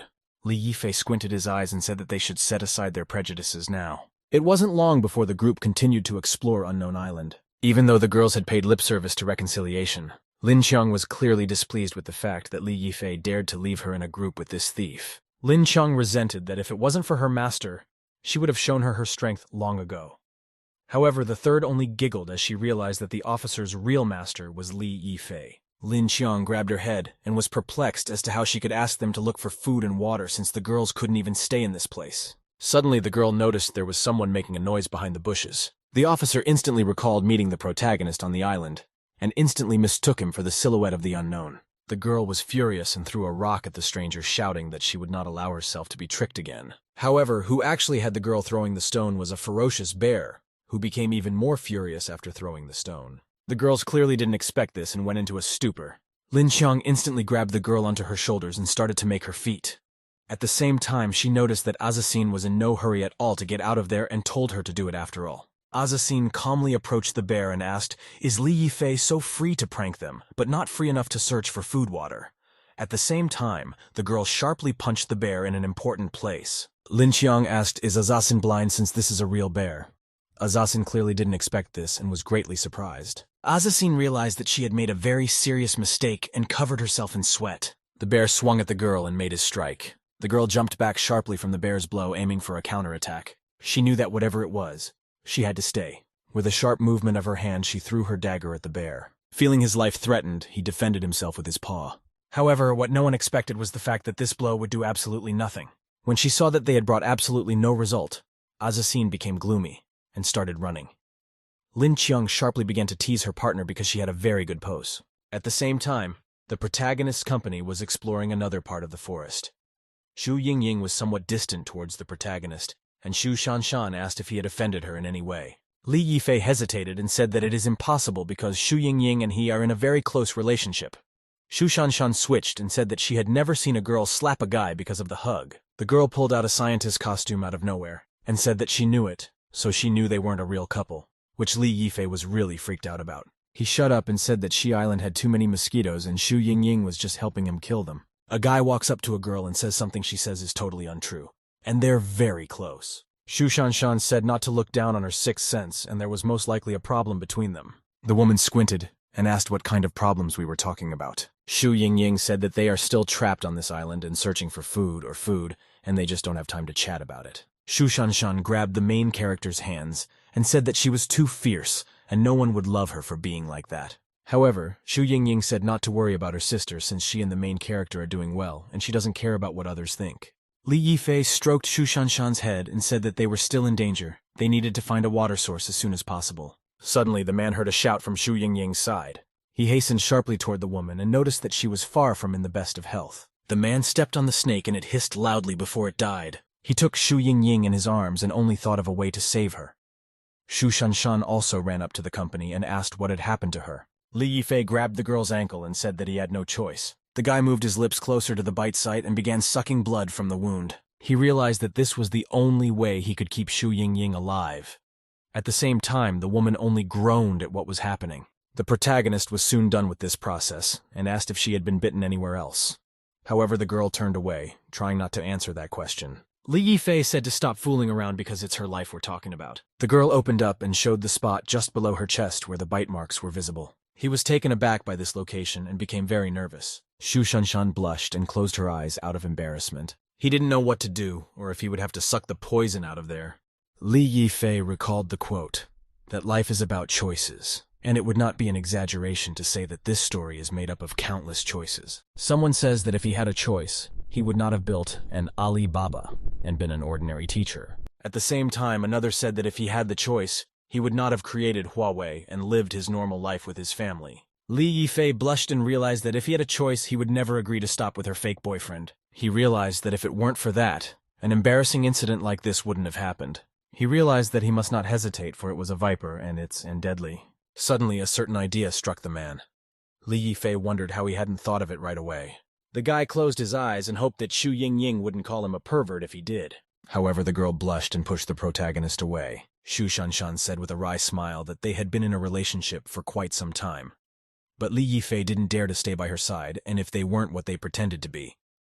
Li Yifei was covered in sweat because he thought that the girl had seen right through him. Immediately after, Xu Yingying grabbed the main character by the scruff of his neck and put it to the wound. Then the girl turned to her sister and asked her what she was waiting for because they needed to find water and she would come later. Shu Shanshan blushed and ran away from the company, saying that she would stop being the third wheel. Li Yifei thanked Xu Yingying for her cooperation and said that since Shu Shanshan had left, she could remove her hands. But nevertheless, the girl was in no hurry to do so, and Li Yifei once again addressed her. The girl's face darkened, and she asked the guy what would happen if he became hers with a man. Li Yifei wondered if they still weren't. Xu Yingying blushed and said that she meant a real relationship. Li Yifei shouted loudly as he did not expect this turn of events. At the same time, another company hid behind tree poles from an enraged bear. The officer turned to Azasin and said that since she always had so much to go on, let her think of something since they wouldn't be able to escape from here if they didn't do anything. Azasin realized that the bear's skins were too thick and flying knives were useless. The girl said that the only thing they could do was just wait. The officer began to resent that at the only moment when it really mattered she had absolutely no ideas. But suddenly she heard a noise in the bushes. The girls were very frightened because one more opponent they will not be able to hold. Azasin and the officer turned sharply to each other's backs as they realized that without cooperation, they couldn't do anything. The officer accelerated sharply and said that whoever strikes first will get the advantage. Suddenly, Shu Shanshan, who clearly did not understand what was happening, came out of the bushes. At the same time, Xu Yingying recalled all the incidents that had happened to her in this short time. The girl realized that Li Yifei had always helped her from the back. The woman blushed and admitted this fact, while Li Yifei tried to unsuccessfully justify himself. A blushing Xu Yingying asked why the guy was still treating her like a boss. She impatiently asked if he would be her boyfriend or not. Li Yifei also blushed and was about to give his answer. But something stopped him. Azasin barely deflected the sharp blow ending up on the floor. Azaxin asked why Shu Shanshan was here, and where Li Yifei was. At the same time, Shu Shanshan still couldn't understand the gravity of the situation. The officer told the girl to hurry up and tell him to run. The whole company started running sharply towards the main character. They shouted that they were in big trouble, and the bear was tailing them. Li Yifei abruptly took Xu Yingying in his arms, however. He was too slow. The girls were extremely frightened for the man and told him to run. Xu Yingying was also very much surprised and frightened because there was a real bear behind them. However, Li Yifei didn't blink her eyes and said not to worry as long as he was here. Li Yifei tried to prove what he had failed a moment ago. However, Bear was clearly not going to be tactful with him. At which point there was a sharp jolt. Li Yifei, with a confident expression on his face, else punched the bear with all his might and shouted that he was going to be her boyfriend. The man smiled and was already anticipating the future ahead. Li Yifei confidently said that she becomes his girlfriend from now on. The girls clearly didn't expect such an outcome and were very frightened. Shu Shanshan covered her mouth with her hands in surprise, because this turn of events had not been imagined by anyone. In exactly the same state of shock stood the officer, unable to utter a word. However, the one who absolutely can't say a word is Bear, who died after one hit. The protagonist epically landed on the ground and hugged Shu Yingying. The officer looked at the unfortunate Bear and began to notice something strange. Ono pointed at the main character and said that it was the skill of a secret master. Lin Qiong immersed herself in her thoughts and began to ponder on why does Li Yifei possess this technique. And Li Yifei was covered in sweat because he thought that this woman had finally realized it and he would no longer be able to lie to her. However, the girl's eyes lit up with light, and she realized that Li Yifei was a disciple of a secret master, so it was no wonder he had such abilities. The protagonist rubbed his head and realized that he had expected too much from her. The assassin approached the protagonist and told him he was worthy of the title of Burkut. The girl got into a stance and told him to show her all his power. Li Yifei was completely uninspired by this confrontation, yet he still agreed to it. The officer cheered up the protagonist because she has long been uncomfortable with her, and he, as an apprentice to a secret master, cannot be embarrassed by her. Azasin made a sharp dash towards the main character. The girl threw her pre-prepared daggers towards the guy. Li Yifei dodged most of them, while he caught the last one with just one finger. The girl once again displayed her blades, which were the base of the heirloom. Azasin abruptly jumped into the air about to perform a falling attack. However, something unexpected happened, and the girl changed her strategy. She made a sharp jerk right in the air and threw something at the protagonist. That something turned out to be the very same blades that had previously been attached to her wrists. Li Yifei took that small blade that the girl had thrown at him beforehand. With a sharp movement of his hand, the guy knocked both blades away, leaving the girl unarmed. The girl was extremely surprised by this fact, because no one had managed to survive the attack yet. Suddenly, a slit appeared on the girl's cheek. She didn't even have time to react. Azasin realized that this feeling was exactly the same as when they first met, and Li Yifei was too fast for her to see him. Li Yifei squinted his eyes and said that it was his turn now. However, Li Yifei had not at all anticipated the fact that he would trip over the nearest rock near the road. With this move, Li Yifei also felled the assassin who was standing very close by. The protagonist found himself in an extremely uncomfortable position, as did the girl herself. Li Yifei blushed sharply and said that he would hurriedly move away now. However, what a task it was for me when Li Yifei slipped once again. The man said that he was sorry and would get up right away, while Azasin couldn't even understand what had happened. Li Yifei quickly moved away from the girl and apologized with a flushed face. Suddenly, the girl fell to her knees.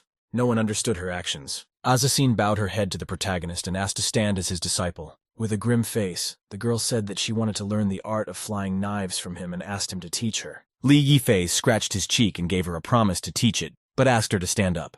Li Yifei looked up as he heard a strange sound and spotted the rescue team helicopter, which meant the end of their travels. The next day, there was a strange atmosphere at the airport in East City. The crowd continued to whisper about the latest news. Spurned villains talked about how someone in town had defeated Joseph of the ferocious tiger, the bloody fox, and the bloody wolf.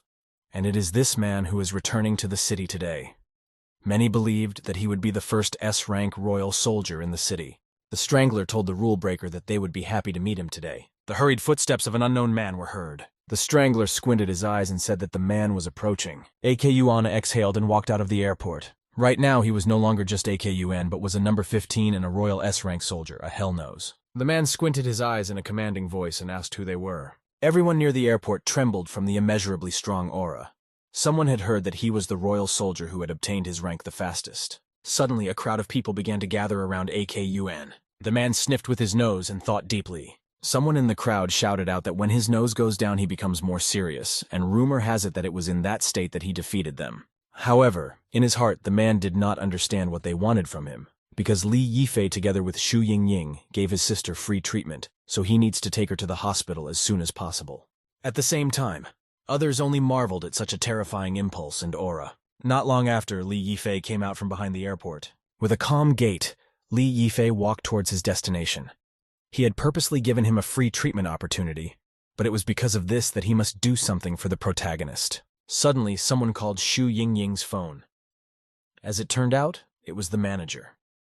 He said that it had been a long time since they had last seen each other, and asked when she would be free since he needed to report on the company's business.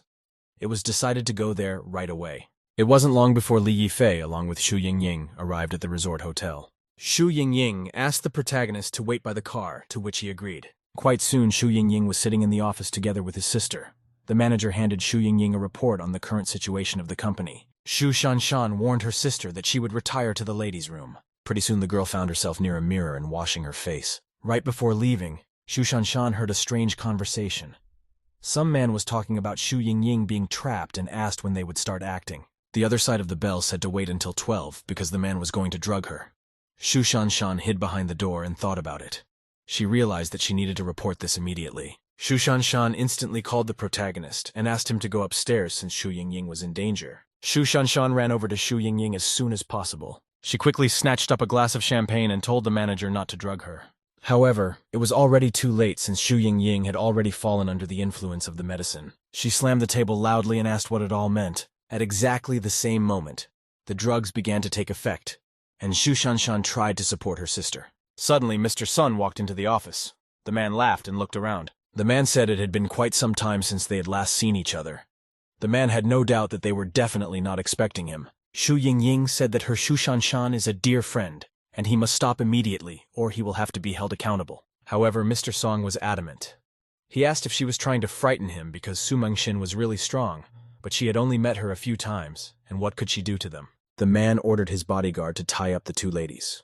The boss was already anticipating the moment when Li Yifei would find out that he was having fun with his women. Suddenly, the loud sound of breaking glass was heard. Xu Shanshan, still holding her sister on her shoulders, broke the bottle. She said to stay as far away from them as possible because she would fight anyone who dared come near. However, the man only chuckled echodotically. Xu Shanshan told Xu Yingying to get out as soon as possible. The girl was clearly not in a state of mind, yet she agreed to it. Suddenly, Xu Yingying fell on top of her sister, unable to move.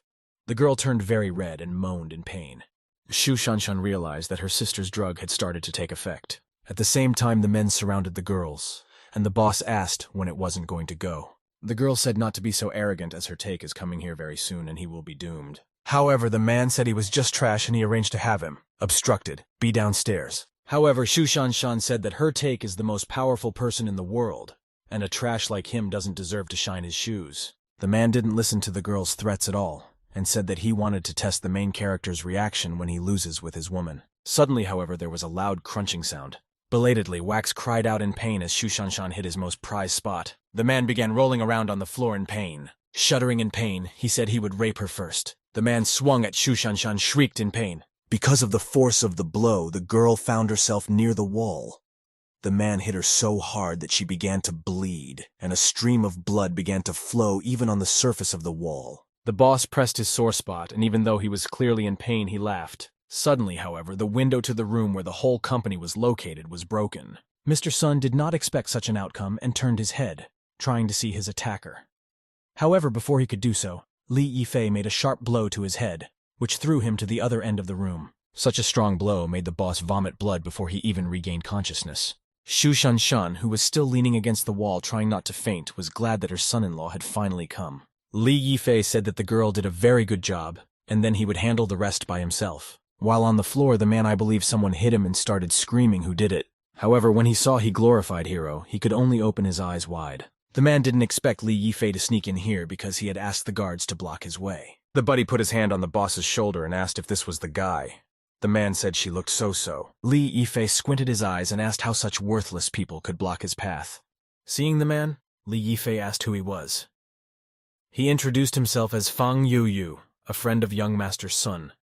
The man asked why Li Yifei was getting annoyed with him, and said that the guy needed to apologize, or else the master would crush his entire family with just his saliva. Immediately afterward, the company of the protagonist was approached by Master Sun himself. The man said that he didn't want to ruin his reputation since he was still running a business in the city. However, because Li Yifei blocked him from being promoted, he would no longer worry about his reputation. The man then told his subordinates to beat up the protagonist. Xu Shanshan, who could still somehow stay on her feet, told the protagonist to be careful. Suddenly, Li Yifei snapped out of his seat. The man was so fast that none of the bodyguards even noticed the hint of movement. Li Yifei grabbed the man by the scruff of the neck and began to beat Master Sun with the words, "Does he really want to die?"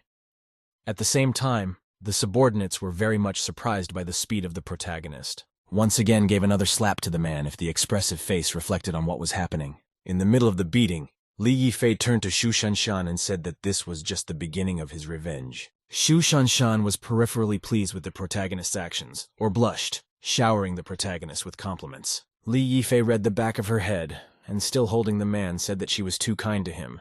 He was hurt because of it. However, the girl only sweetly reached her tongue out and told me to worry because he must avenge him, and only then would she not be angry. The boss's subordinates decided to take the order after all, and realized there was nothing they could do but kill. However, Li Yifei was serious. The man started swinging his fists so quickly and precisely that no one could even follow his movements. Li Yifei maneuvered very carefully on the battlefield, and each of his dodges had some definite purpose. Li Yifei squinted his eyes and swung once more. One of the guards tried to hit the protagonist, but the guy hit him faster, because of which he couldn't even finish his curse. Realizing that in this way they would be outnumbered, the guard told the foreman that he would detain him and asked him to run away. Hastily, Master Sun along with his companions started running towards the exit. Li Yifei also noticed this and disposed of all the bodyguards as quickly as possible.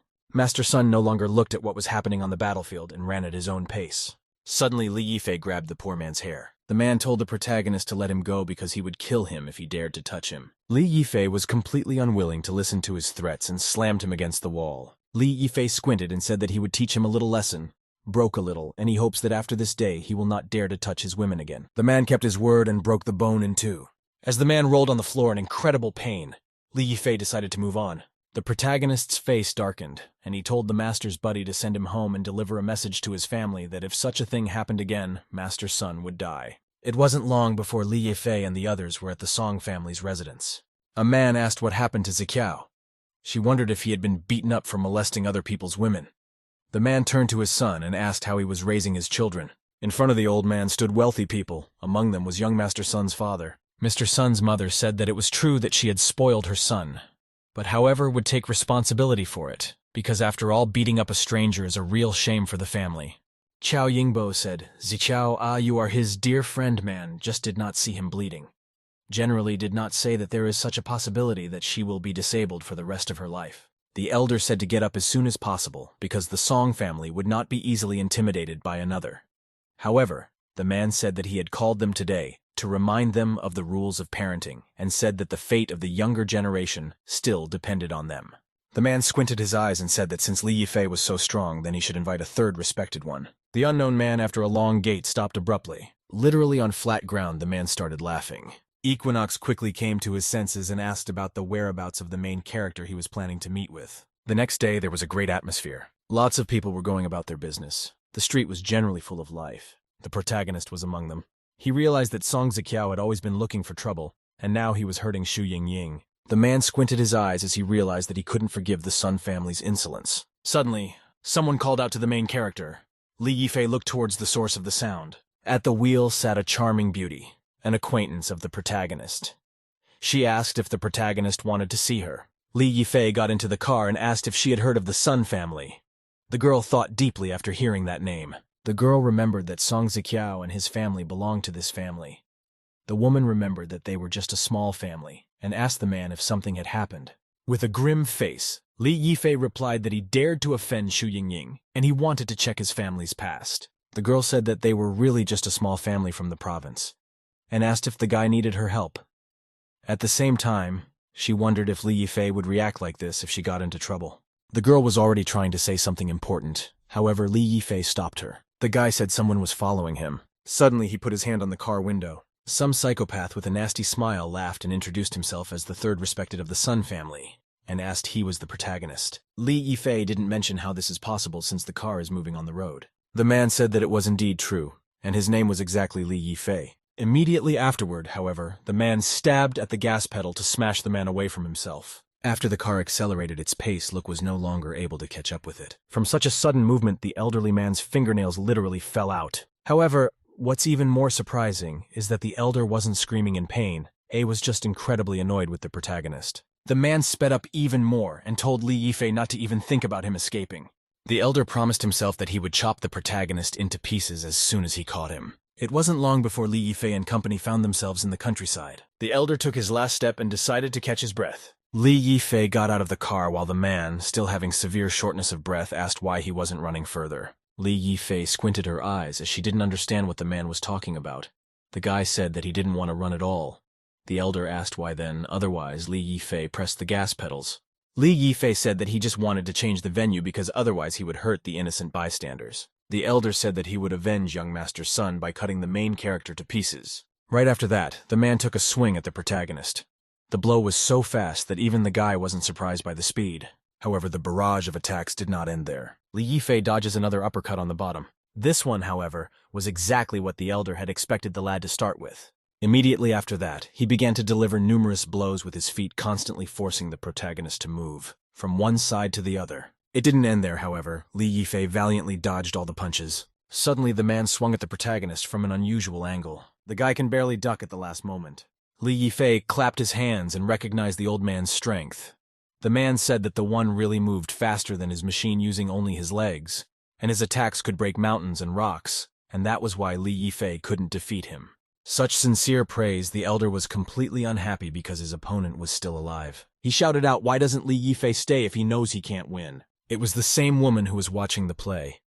She realized that the protagonist was still on the attack, so he continued to taunt. The elder's unexpected face turned purple and he said it was too late to apologize. The man struck an odd pose and was about to throw another punch. Immediately afterward, a barrage of similar attacks descended upon the protagonist, but he proudly accepted them all. Meanwhile, the atmosphere in the city was completely calm. A certain girl was patrolling the area. She seemed to be the already familiar Lin Qiang. No one understood what she would do this time. With an easy gait, the girl approached the exit. Lin Qiang wrapped around an alleyway trying to go to a certain destination. As the officer considered her surroundings, she noticed an unusual man. Next to her was AKUN, who was pompously throwing stones. However, the woman was not going to tolerate AKUN's cocky attitude and beat him up, telling him to stop acting like a professional and quickly tell her what happened. Bakyu said he's not wanted by too many people lately, so he has to always be on a roll. The man said a summer day couple recently wanted to sell drugs, so they came out to him. As soon as the officers heard this information, she asked for as little more detail as possible. Nosa, you said the new royal soldier is a high-ranking soldier, so he's been contacted by several influential people recently. The man told of how yesterday 2 men in black had come in who hoped that the nosy men could provide them with protection to bring drugs to Japan. And they said that if the task was completed, the reward would be very large. The officer said since he does this kind of thing, he should make a deal and she would do the undercover investigation. However, the girl heard no response to her assertion and asked what had happened to him. AKU. And put his arm around the girl's leg in fear and said that he was very scared because he was not a real royal soldier. However, the girl did not tolerate such treatment and said to get off as soon as possible because they would be prepared for everything. At the same time, a rumbling sounded at the other end of town. Another strike was made. The elder, along with the protagonist, were still continuing to fight, but the latter had already even stopped dodging. The elder said it was too late for him to regret and think of another victory. The man got into a strange pose and swung at the protagonist with the words that there was more to it. Immediately afterward, the man's foot was right on the guy's face. However, the elder didn't stop there and delivered another strike. The barrage of blows never ended, and more than a dozen more were made. The elder said that even high-ranked royal soldiers wouldn't be able to withstand his 4 consecutive series of attacks. However, the man was unable to finish his sentence since Li Yifei would be very mannerly. A man found himself buried under the ground in the blink of an eye when no one expected anything. The man himself couldn't even believe that he had been disarmed in such a strange way. Li Yifei said that he was only joking, and it was very boring because he only defeated him with 1 punch. Li Yifei said he was disappointed in him. Hearing such an answer, the elder vomited blood, and he couldn't believe that Li Yifei was deceiving him. At the same time, strange things were happening at the Song family's residence. Young Master Sun's father said he had bad news. Third, dear, he came back strange. The man turned in the distance and picked up his cell phone. The man picked up the phone and replied that he was listening to the request. Su Mengshin seemed to be on the phone. She said that her family didn't treat her friend, the main character, very well lately. The elder was very much surprised to hear this voice that he hadn't heard in so long. The man started making excuses.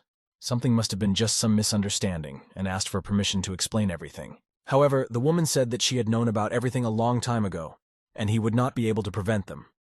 Su Mengshin also warned that if they wanted to attack the protagonist, but the family members would not be affected, she would not be left out. The man tried to justify himself, but the girl promptly dropped the phone. Upon hearing such a response from such an influential person, the man immediately smashed his new phone. However, it was nothing compared to the shiver the man felt under the weight of responsibility. Li Yifei thanked Mengshin for her help. The man smiled and asked how he could return his grace to her. The girl smiled mischievously and asked to go shopping with him. It wasn't long before the girl started choosing different squads. They even settled on an item such as a swimsuit, the purchase of which the protagonist approved. The girl turned to the main character and said that she would go to the ladies' room for a while, and Li Yifei didn't mind. Li Yifei once again found himself near the wall, immersed in his memories. Suddenly, Li Yifei's eyes opened wide at how many noticed a familiar face. That girl turned out to be the star of this world, Ningxin. Ningxin walked between the stalls to the stores with a calm gait. The girl looked very modern, yet classic at the same time. Her soft gaze was fixed straight into the soul of the beholder. Li Yifei was very surprised when he saw her. However, he had yet to realize the magnitude of the tragedy. Once Li Yifei made sure that it was really her, he realized what he was in for. Ningxin turned her head and said to wait. With a sarcastic voice, she said as she assumed they had met before. However, the girl had not at all expected what she saw. As it turned out, a paper bag appeared on the main character's head at one time. The guy greeted her with all the honors, while not revealing his identity. Although the image itself was very awkward, Ningxin stopped and asked the main character his name. The man naturally lied, and said his name was Shuang Mingsheng. However, the girl did not believe him at all and said that she thought they had seen each other before. However, Li Yifei denied any possibility of what was happening. Meanwhile, the rest of the humans have finally noticed the presence of a global star. As soon as someone called her name, the crowd did not retreat. It completely surrounded the girl. Li Yifei realized that this was his chance to escape as soon as possible, and even though there were protests from the star himself, he left. It wasn't long before Ningxin found herself near the entrance to the women's restroom. The girl clearly did not expect such an onslaught from the crowd, but with a confident stride she came to achieve her goal. The girl grabbed onto the nearest wall and started breathing heavily. It was clearly not easy for her to get rid of all those people. Unexpectedly, Ningxin opened her eyes wide with bewilderment. The girl was very much surprised because she followed the main character, and he definitely went to the women's restroom. Ningxin was dumbfounded and asked, "Is Li Yifei a pervert?" Immediately afterward, the girl went into the nearest stall to do her business. As it turned out, Li Yifei was indeed there and was standing in the booth with Mengxin. The man made excuses that he was avoiding someone. The boy blushed very hard as he finally looked forward. The girl was also quite embarrassed and talked about how it was a bit crowded. The girl had beautiful forms. Even Li Yifei couldn't help but notice their influence. However, Li Yifei still continued to hold on despite all the temptations. However, even the type of resistance attempts did not last long, exactly until the girl herself began to embrace the protagonist. Suddenly, Ningxin noticed a suspicious knocking in the stall. Without even thinking that it might be insensitive, the girl opened the door to the stall and asked who was inside. As soon as the girl walked in, her face darkened as she saw something she didn't expect at all. At the same time, there was a great atmosphere in the police station. However, despite how good the weather was, it was difficult to call the officer's mood as such. The girl folded her arms and with a grim expression wondered where she should start in this drug case. The girl immediately thought about asking the senior officer for help, but quickly discarded the idea as he would just laugh at her. The girl pondered near the main character's candidacy. However, Lin Qiang decided to take a break due to fatigue first. The woman quickly shook her head and realized that she couldn't lie down on anyone, and her feelings of drowsiness made absolutely no sense in this system. The girl continued to surf the internet trying to find something useful. The girl concentrated very hard as she realized that her father might recognize her at last. Lin Qiang realized that she had to give her best in order to solve this case. 5 minutes later, however, the girl was completely unable to overcome the realm of Morpheus and drowned in his embrace. It wasn't long before the girl was approached by her older co-worker, who with an angry face began to wake her up. He accused her of sleeping on the job again, while the barely awake girl apologized to him. Ningxin opened her eyes wide as she completely did not expect to see the person who was in the stall. As it turned out, Su Mengxin was in the stall. The blushing girl did not expect to see Ningxin here, but she instantly remembered her. However, it was still extremely surprising to the girl that such a famous person was here. They began to exchange greetings. Su Mengxin asked her friend to talk to her later because she hadn't finished her business yet. The girl squeezed her friend's hands and said that in that case she would wait outside. Suddenly, some drop of water fell on Ningxin's face. As it turned out, Li Yifei did not disappear from the room. He was only on the ceiling and did not make a sound. Su Mengxin was very frightened as she realized that this could give away the protagonist. The girl hurriedly sent her friend out of the stall. However, even Ningxin herself did not understand the meaning of such an action. The girl hurriedly closed the door of her stall, while Ningxin wondered why there was such a rush. Suddenly it hit the girl. She just thought about how she hadn't thought of it before. Li Yifei descended from the ceiling and displayed the sign of silence. The girl naturally nodded her head. However, their time with Su Mengxin was limited as Ningxin knocked on the door once again. Abruptly opened the door, even without the consent of the landlady, hurried to say that there was someone from upstairs. However, what she saw was something no one could guess. Li Yifei, still in the bag, was kissing Su Mengxin. Their kiss was so romantic that there were even hearts around it. At the same time, Li Yifei said that it was an emergency situation and asked her to play along. However, The girl herself only wished that she was actually in this situation. Ningxin instantly colored when she saw what was happening and began to apologize. Li Yifei pressed the blame even more and said that it wasn't nice of her to watch the lovers kiss. Ningxin apologized once more. Apologizing for the third time, the girl quietly closed the cabin and without thinking too much. However, it was not for long.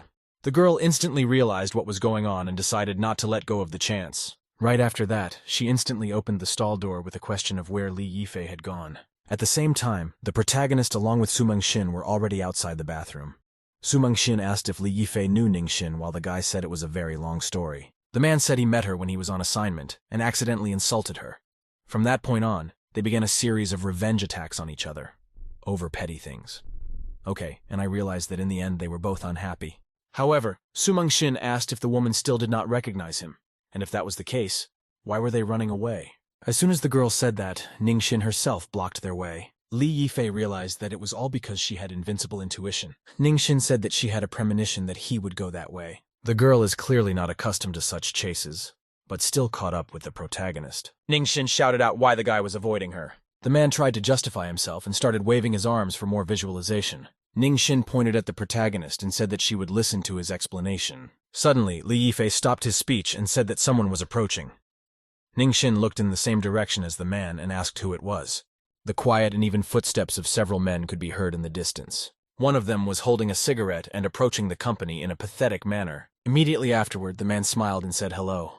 Nevertheless, these men were unusual as they carried swords in their hands. Li Yifei asked who they were, however. They refused to talk and said to get the hell out of here. The man pulled his katana forward and told the protagonist to die. However, the guy was unmissable, instantly striking the still-standing opponent. At the same time, his partner was behind the protagonist's back and reprimanded here as his strength. However, this technique was also useless as Li Yifei quickly took them out of the battle. The man grabbed his attacker by the throat and attempted to strangle them. Li Yifei said that since they have the courage to do such things, they should be ready to pay the price. Immediately afterward, the men's bodies went down. Ningxin asked with excitement on her face if Li Yifei had killed him. The man with the grim face said they were clearly here to kill her, and asked if she had forgotten what had happened earlier. Ningxin said that her intuition said that he was not lying. However, the girl was still not going to thank him for saving her. At the same time, Su Mengxin realized that Ningxin actually tsundere. Su Mengxin told her friend to leave, for it wasn't safe here now, while they would take care of everything else. The girl put on her glasses and said that in this case she would go first, because however big the star cannot be in scandals. Su Mengxin smiled and said that the protagonist is afraid of her. Li Yifei said that she is actually a woman who is very troublesome and proud, and most likely the guys will have to run into her for a couple of days. Said she's probably just gone now, and will eventually realize the guy is avoiding her the whole after all. She has very accurate intuition. Li Yifei turned back and said that regarding all the guys he had beaten, the man was glad that he had put at least one alive. Li Yifei walked over to the body of the second and still alive man with a calm smile. The attackers were very much frightened by the main character's aura to the point that he couldn't even raise his head. Li Yifei rolled up his sleeves and said that judging by the sword he looked like a Japanese and began his question. At the same time, a gathering was taking place in Japan. Many young masters arrived together. Immediately after they crossed the threshold of the room, they began to say hello. The man announced that the Green Mafia from Europe had arrived. It wasn't long before representatives of the Sun family showed up. A representative from the Yamaguchi group also added to the mess. The meeting started immediately afterwards. It was announced that it was the hostess who opened it. The girl was holding a long smoker in her hands. Her feature was incredible elegance. What was unusual was the fact that the girl sat with the blade in her hand as if not noticing the importance of the event. This girl turned out to be Blade Master Ayaki, the head of the dojo. The girl squinted her eyes and asked why they were in the Blade Master's dojo. The representative of the Sun family spoke first and said that he was the second respected one. The man said that recently a Burkett had appeared in the neighborhood, and he wanted to ask everyone to destroy it. The head of the dojo smiled and asked if that was the case. At the same time, other representatives were extremely surprised by the news. A lot of famous personalities were interested in this situation, but were waiting for a detailed analysis. The girl exhaled and asked why she should trust their information. Suddenly, an unidentified man addressed the crowd and said that this information was provided by him. The sage, who had already been forgotten, said that Li Yifei was in the city and had already thwarted many of his plans. Sage suggested that most likely everyone here was interested in his head. The girl exhaled and asked if he was out of the country. The sage said that he would be coming to Japan soon. The head of the dojo was very much surprised by this information. Sage said he had a plan to get him to come here. However, the man was wrong because the head of the dojo was not interested in his head at all. One of the bandits said that it turns out the head of the dojo is as indecisive as a mouse. The representative of Yamaguchi's group said it was an insult to the Nihon Blade Master. The man then approached a representative of the Sun family. It didn't take long to address the Green Mob. After that, the man addressed the group to the Crystal Hiker. The man said that the three of them couldn't handle the protagonist with so much power, and it was time for them to do harakiri. Sanglan asked if the Yamaguchi group had any brilliant ideas. The man slammed the table sharply and said it would be simply. The man said with a confident smile that they would go and kill Burkut. The girl asked why he didn't discuss all the important points with Principal Miyamoto first. The man was extremely confident in his victory, and said that the Golden Eagle would definitely die this time, or else he would really do suicide. It wasn't long before Li Yifei actually arrived at the Japanese airport. The man walked calmly out of the airplane. They weren't the only ones there. Li Yifei came with Xu Yingying. Li Yifei looked into the distance and said that he really didn't want to come here. At the same time, Xu Yingying said not to be cranky. The girl said that the competitors in Nihon are very strong, and their head office put here to control everything. Xu Yingying said that this trip to Japan is a very important strategy for the development of their company. The woman said that this time he would have to work harder to protect her the whole now he's her real boyfriend. Li Yifei smiled and said that there was no problem with that. However, immediately after that, Xu Yingying heard that voice that she didn't want to hear at all. A certain man began to dance in front of Xu Yingying. The man said that it had been too long since he had seen her, but she was still beautiful. Xu Yingying said hello to President Cao with embarrassment on her face. The man realized he was lucky when he was crushed by the door, and the woman didn't realize he was also on the ship. The man corrected his glasses and said that everything was fine as long as the protagonist wasn't here. However, at the same moment, the man heard a voice he hated. Li Yifei found himself with the man's back and asked if he was also planning to go to Japan. The president was very much startled by the appearance of the protagonist and asked why he was here. The woman pointed at the main character and said he was her bodyguard. Xu Yingying said the president traveled to Japan for business meetings. The man had already tried to stop Xu Yingying, but she turned away and said that they should go to the hotel first, and after that, they should continue talking. The girl completely disregarded the man's cries and got into the car. At the same time, the very same terrorists were in a neighboring car. The man asked his colleague if Li Yifei was the one who had just passed. The man said that he was indeed. The man said Mr. Sun was a friend of their Truth Mumu cult, and he shouldn't worry since he would be killed. The man thanked the cult leader and said the rest. Quite soon, the company was at the hotel. Xu Yingying said that she badly wanted to take a break. Li Yifei said that since this was the case, he would go for a walk. Xu Yingying said that he could do so before it was too late. However, the man must remember to get up early for work tomorrow. When Li Yifei went for a walk, he met Ningxin. The surprised girl asked if Xu Yingying had kicked him out. Li Yifei was clearly not prepared for this meeting. Ningxin turned her head and said that this is how he should do it. The man questioned why the girl in Japan. Ningxin turned her head the other way and said that it was definitely not because of him. Li Yifei realized that it was definitely a tsundere.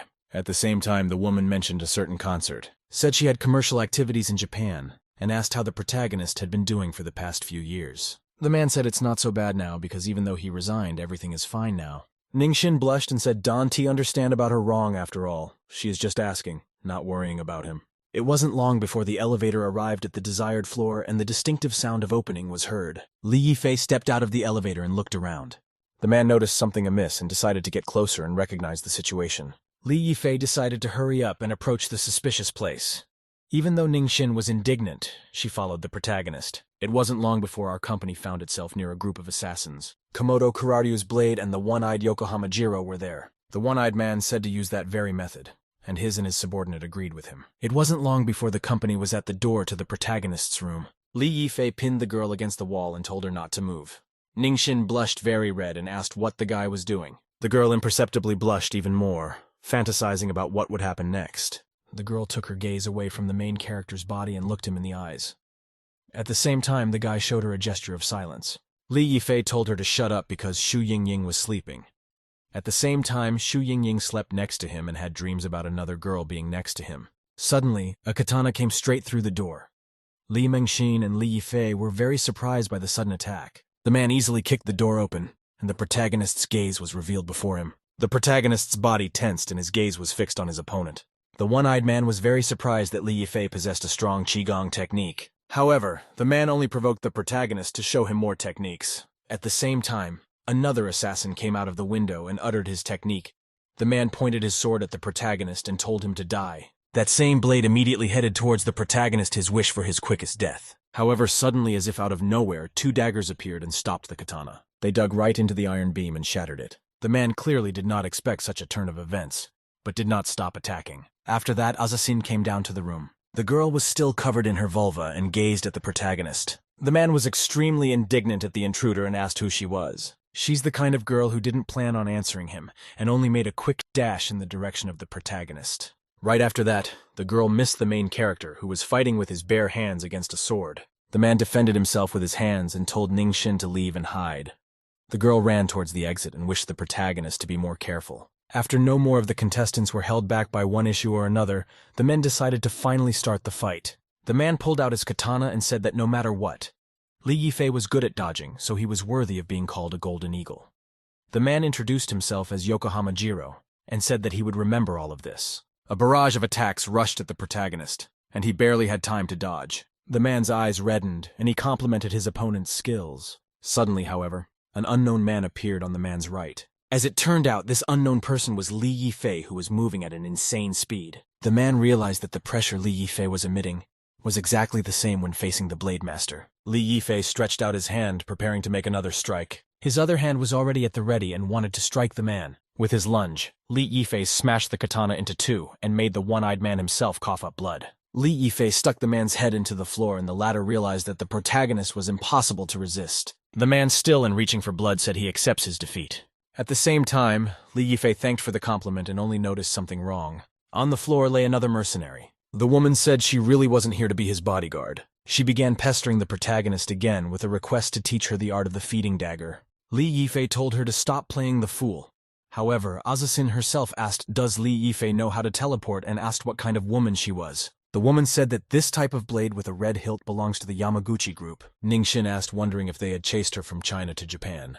Li Yifei turned around and said that this time he had a feeling that they were after him. At the same time, 2 people arrived in Japan's harbor. Mr. Sun greeted AKUN Yi by calling him by his nickname. The man was surprised at the pressure from such a high rank and realized it was very impressive. However, the man asked who the person behind AKUN was. He stammered at first, but quickly recovered. The man said that she was his assistant.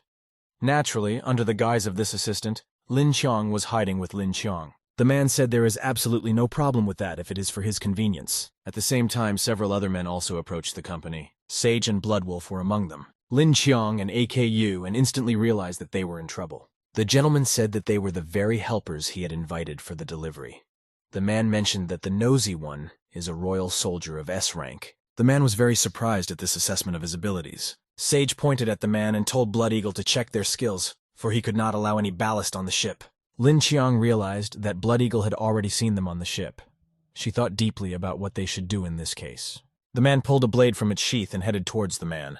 With a light gait, the Bloodwolf approached him. Immediately afterward, the man reached forward with his edged weapon, and Sights feared for his life. The man was very surprised that this blade stopped right in front of his nose, but there was nothing he could do. The Bloodwolf squinted its eyes and looked at AKUN with a grim face. The guy got worried. You see, he didn't know what to do in this situation because it had gone too far. The man realized that the opponent standing before him seemed to be the Grim Reaper. The boy realized that a little more, and he felt like he was going to wet himself. Lin Qiang understood that AKUN couldn't bear such a thing, and she must think of something. The unexpected girl started rapping and saying that he shouldn't mess with her boss because everyone who did was in danger. However, after such a scoring rap, only an awkward silence was heard. The girl blushed, and she realized that she had not only embarrassed the police, but also in such a place. Lin Qiang thought that she was already a dead woman. Suddenly, the man put his sword back into its scabbard. The man stumbled and stepped away from AKUN's company. At the same time, the couple from AKUN and Lin Qiang only covered in sweat from bewilderment and fear. The sage asked Kakova, and they did. Bloodwolf said it was fine since they had stayed on their feet despite their pressure. The sage said to follow General Manager Cao. Lin Qiang exhaled in relief and agreed. At the same time, AKUN was thankful to God that no one had noticed his wet pants. On the other side of the city, Xu Yingying woke up in a hotel.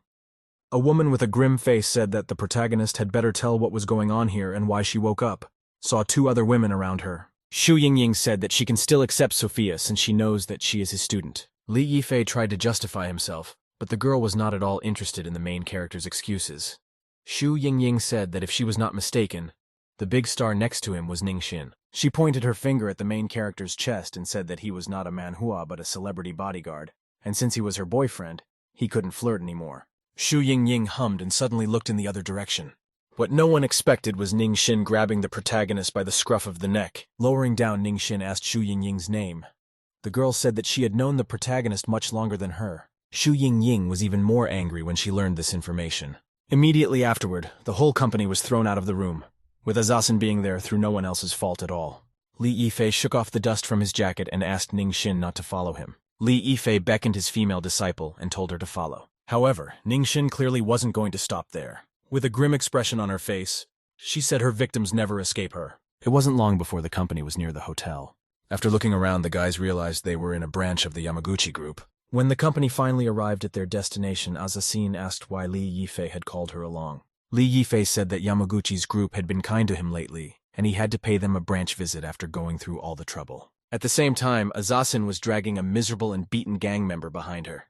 He begged to be let go because he would tell everything. Li Yifei said that since she wanted to learn it on the side of the flying dagger, she should go with him. The girl was very surprised that Li Yifei had so memorized his promise and no longer doubted the order. There was a loud scream inside the branch. Who was there accusing people of being a group of good-for-nothing performers? Immediately afterward, an ashtray flew into the forehead of one of the subordinates. The man pointed at his subordinates and angrily asked how the Burkut drumbeat had not yielded any results despite the investment. The man was extremely dissatisfied with the fact that Ningxin's plan to capture Ningxin had also failed, and they were worthless bastards who should commit suicide. Sure enough, the door to the meeting room opened. The man was clearly furious. He shouted at the people who entered. Didn't they know there was a meeting going on? However, after taking a closer look at them, the man was extremely surprised at the uninvited guests. These guests turned out to be Azasin and Li Yifei. The guy changed for worry and asked if he was called. The man pointed at the protagonist and ordered his subordinates to kill him. A multitude of people along with long katanas swooped down on the protagonist, who stood there with a confident pose as if he was in no danger.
The protagonist looked at the group of enemies with swords without fear or any emotion. Yifei disarmed the first attacker with a quick and powerful kicking motion. At the same time, a gunman stealthily came up behind the guy. Suddenly, someone struck from the side of the fighter who was threatening Yifei from behind. The protagonist noticed that Sophia had stepped in to help him. The woman used her special skills to sense the threat from behind her back. Sophia then disarmed another fighter with a powerful strike of her blades. The protagonist knocked another sword-wielding warrior out of formation with a confident kick to the head. Yifei excitedly shouted to his co-worker Sophia to pay attention. The woman at the same time fought her opponents with powerful blows with her arm. The protagonist activated his deadly needle-throwing combat skill, then launched needles very aptly at one of the opponents. The woman marveled and marveled at the way the protagonist launched the needles. Yifei pulled out some more needles and told Sophia that he would only show once. Then the guy threw a whole bunch of needles against his opponents in a professional move. The deadly needles very accurately struck all the sword fighters. A bald headman with a sword woke up. He yelled to the guy along with Sophia that they were about to die. The protagonist hits the ringleader in the head with his fist. The man goes down. The ringleader in a weakened voice told his rivals to stay away from him. After that, the leader reported that someone had asked to add trouble to Yifei. The protagonist looked at his opponent with displeasure and asked who wanted trouble. The ringleader waited a bit and told the boy menacingly that the answer would scare him. After that, the man informed angrily that the protagonist had been ordered by Blademaster Sanglan. Yifei turned around and started to walk away.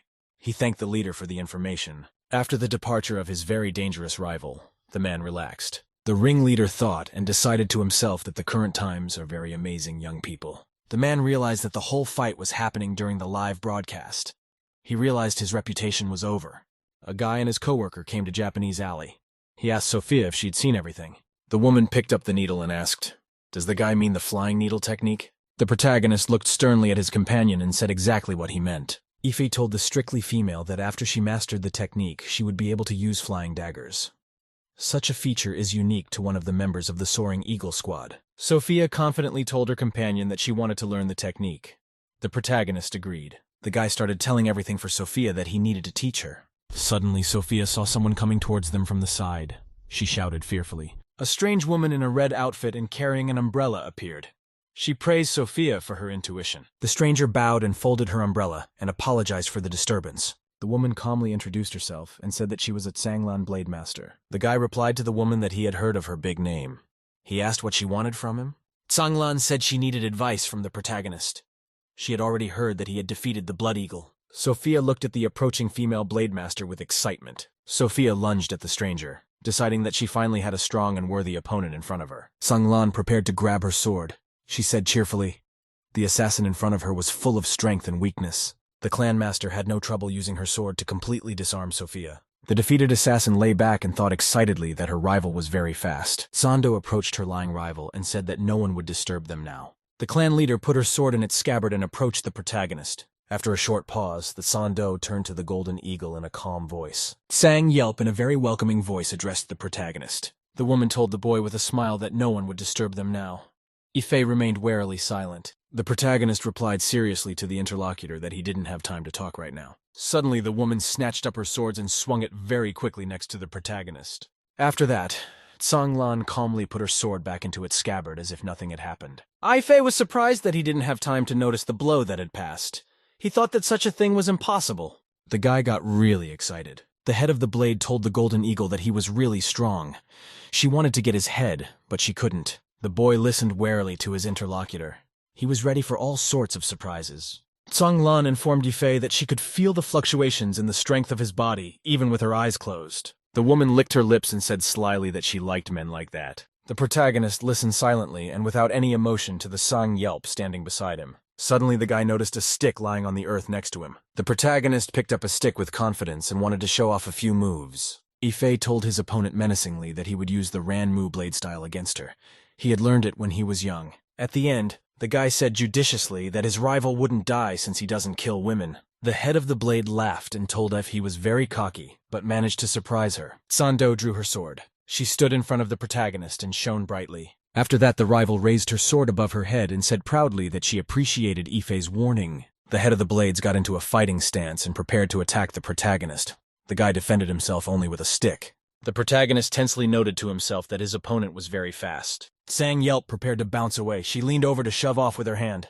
The woman jerked her hand away from the earth to stab the guy with her sword at breakneck speed. The protagonist is very fast and deftly bounced back so that the head of the blades wouldn't catch him.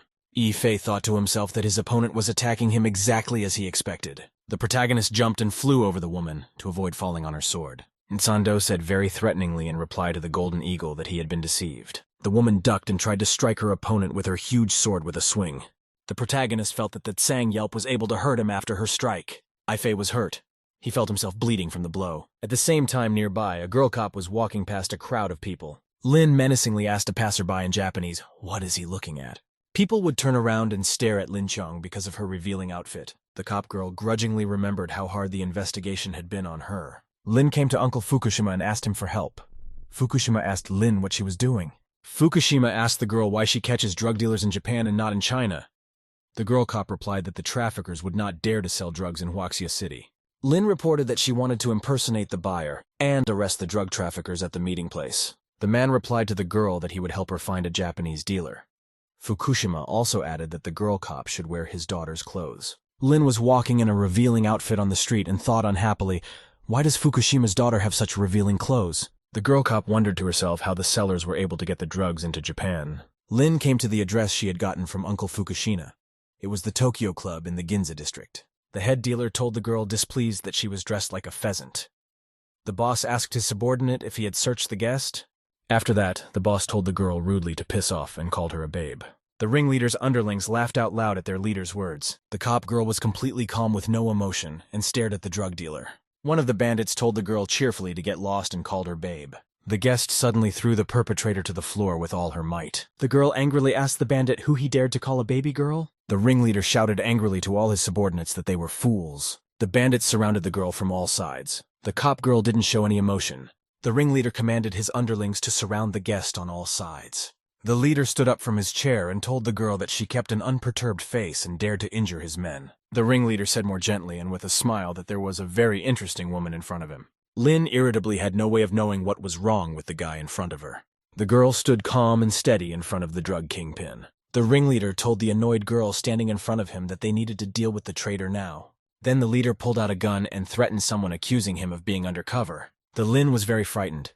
She excitedly decided that she might have been exposed. The leader pointed his gun at one of his fighters with a bald head. The subordinate began to justify himself. The girl was pleased and surprised that the headman didn't suspect her this time. The leader held the gun in his hands and asked sternly, "How on earth could they have a bald guy in the Yakuza?" The ringleader said that they all live happily and extravagantly on a daily basis. All members of the group have great hairstyles, and one member of their gang had a completely bald head. The ringleader told the subordinate that he had been undercover for a very long time and was very nervous. As a result, his hair fell out, so he's probably a cop. The bandit, sitting on the ground, tearfully said his perfect cover was blown because of his hair. After that, the leader shot his subordinate and yelled for him to shut up. The boss commanded his subordinates to draw out the traitor and shoot that one for 5 minutes. The girl looked absolutely calmly at everything the leader was doing. The ringleader turned to the girl and apologized for keeping her waiting. Then the boss forcefully shoved his guest to the couch and said it was time to get down to business. The ringleader said angrily lynch her to give him $1 million deposit, and then we can talk about cooperation. After that, the boss looked angrily at his guest and asked if she agreed. Woman Sang-lan recalled that she was born into a very noble family. From a young age, the girl was already designated as the next head of the family. She was worshipped by those around her. At the age of 13, the girl left home and joined the Kendo Minami Tatsu Hall. At the age of 14, she realized the deep meaning of the wind blade.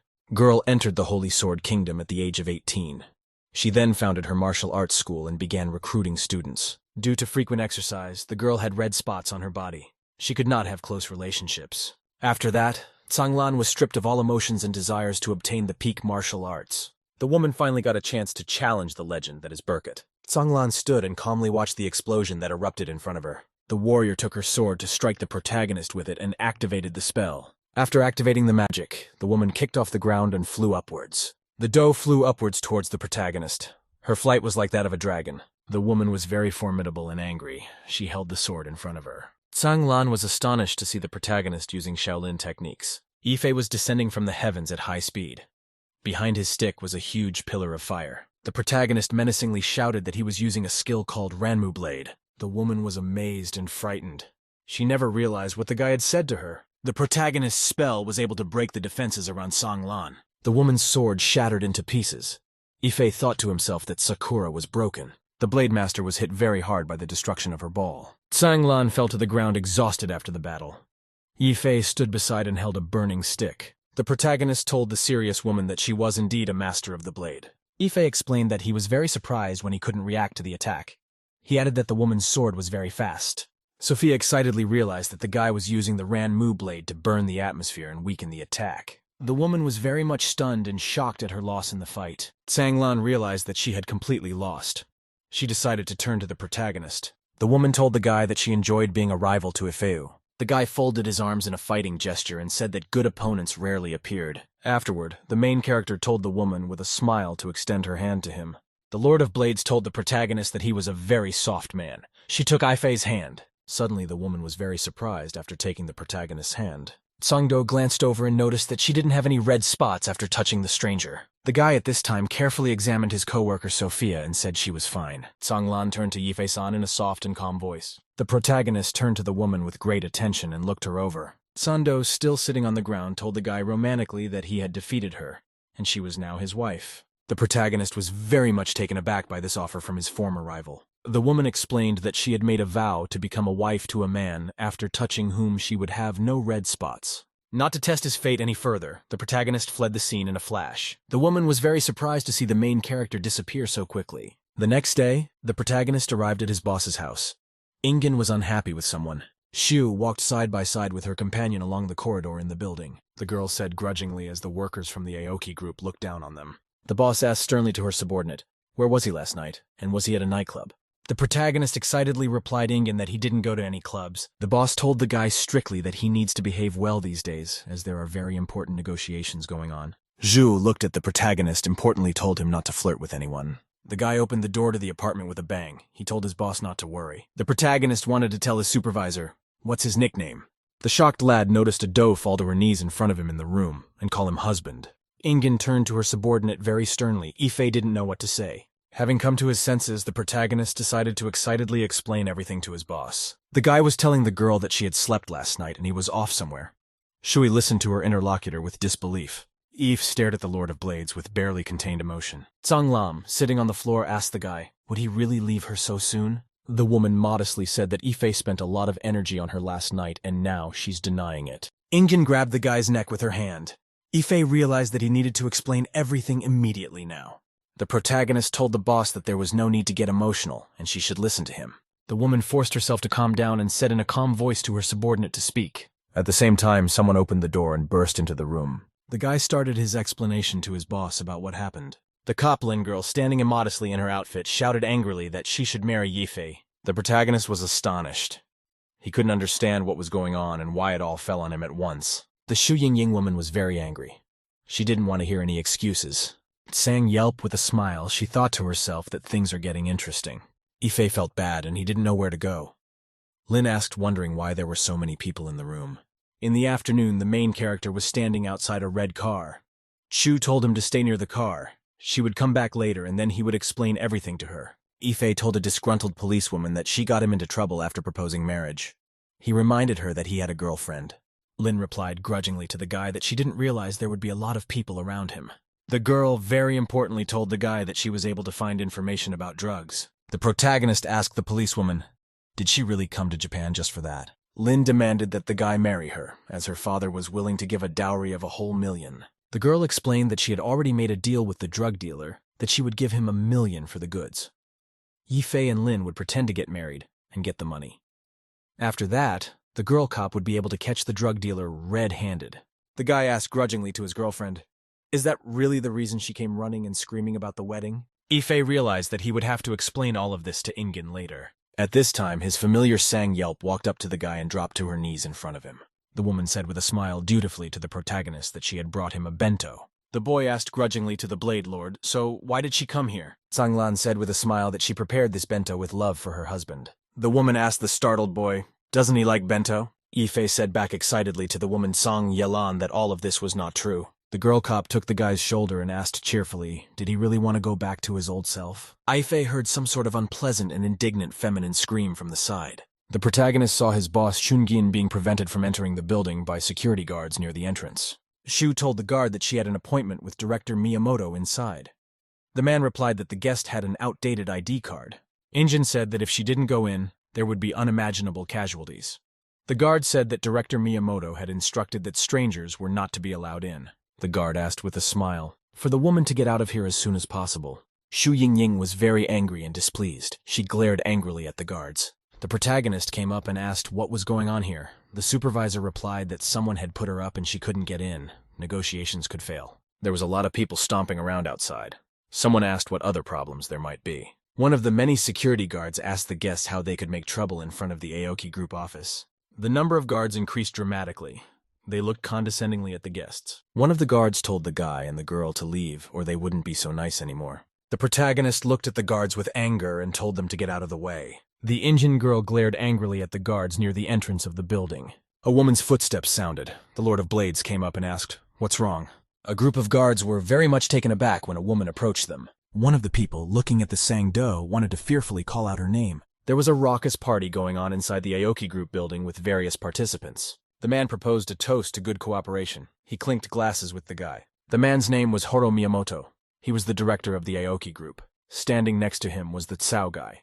The master thanked the guy for making sure that Shu Yingying wouldn't go inside. The Tsao guy said angrily that the Yingying girl would not be able to return to Huaxia City. The gentleman told the guy that he was the type of person he liked. The guy said that the Sun family and the Chao family will work together with the Aoki group after getting rid of Shu Yingying. The man said that the head of Aoki is seriously ill. For this reason, he will take over the company. At which time there was a very heavy thump on the door from outside, and it opened. The man angrily asked the guests, "Who are they?" The main character and his girlfriends walked into the room. Xu Yingying sternly looked around and said grudgingly, "The participants are really here." The man pointed at the woman and asked who let her in. He added that she had no right to be here. Zhanglan asked in a very calm voice, "Who said she had no right to be here?" The gentleman looked at the stranger carefully.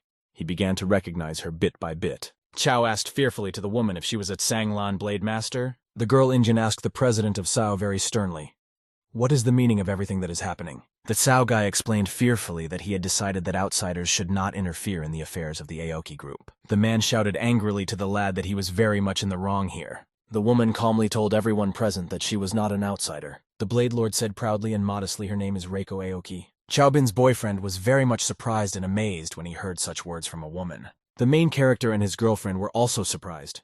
Ingen couldn't believe that Reiko Aoki was standing in front of her. The man angrily thought that Masao Aoki's daughter was now visiting them. The people in the audience looked at the woman and couldn't believe that she was a young Aoki group master. The Sao boy couldn't believe that Reiko Aoki was standing right in front of him right now. The two lads said joyfully that they saw a really young mistress in front of them.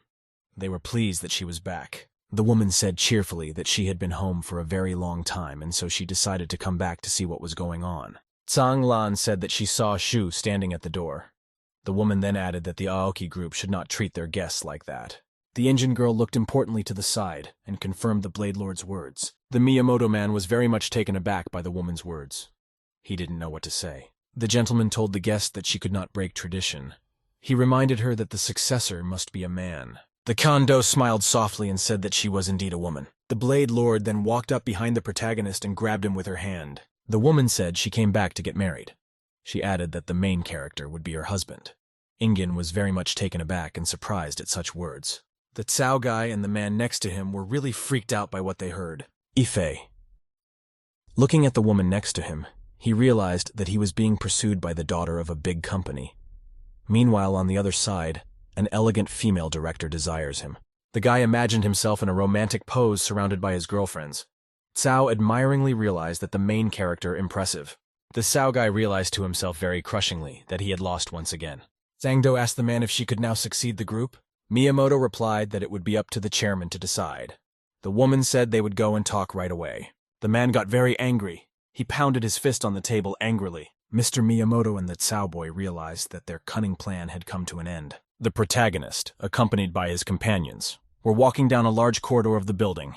A guy along with his girlfriends walked up to a huge door and opened it. Woman walked into the huge office and told father joyfully that she was back. The man was sitting in a big chair. He had an IV hooked up to his arms. The man's name was Masao Aoki.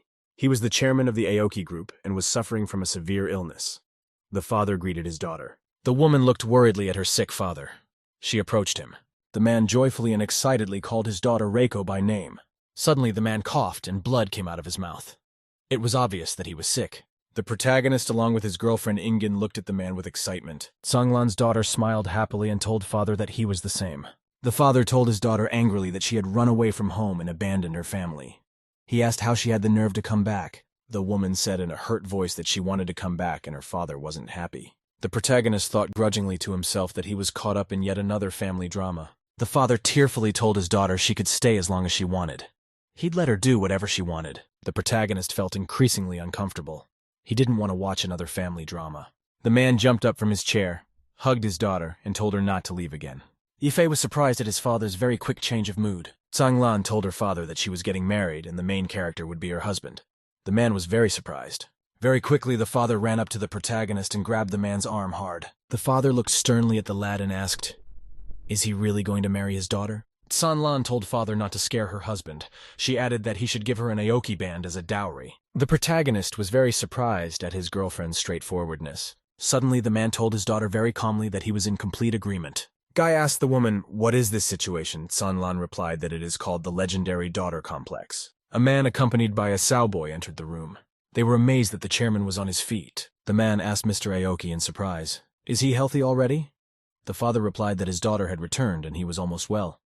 He added that his daughter would take care of the company.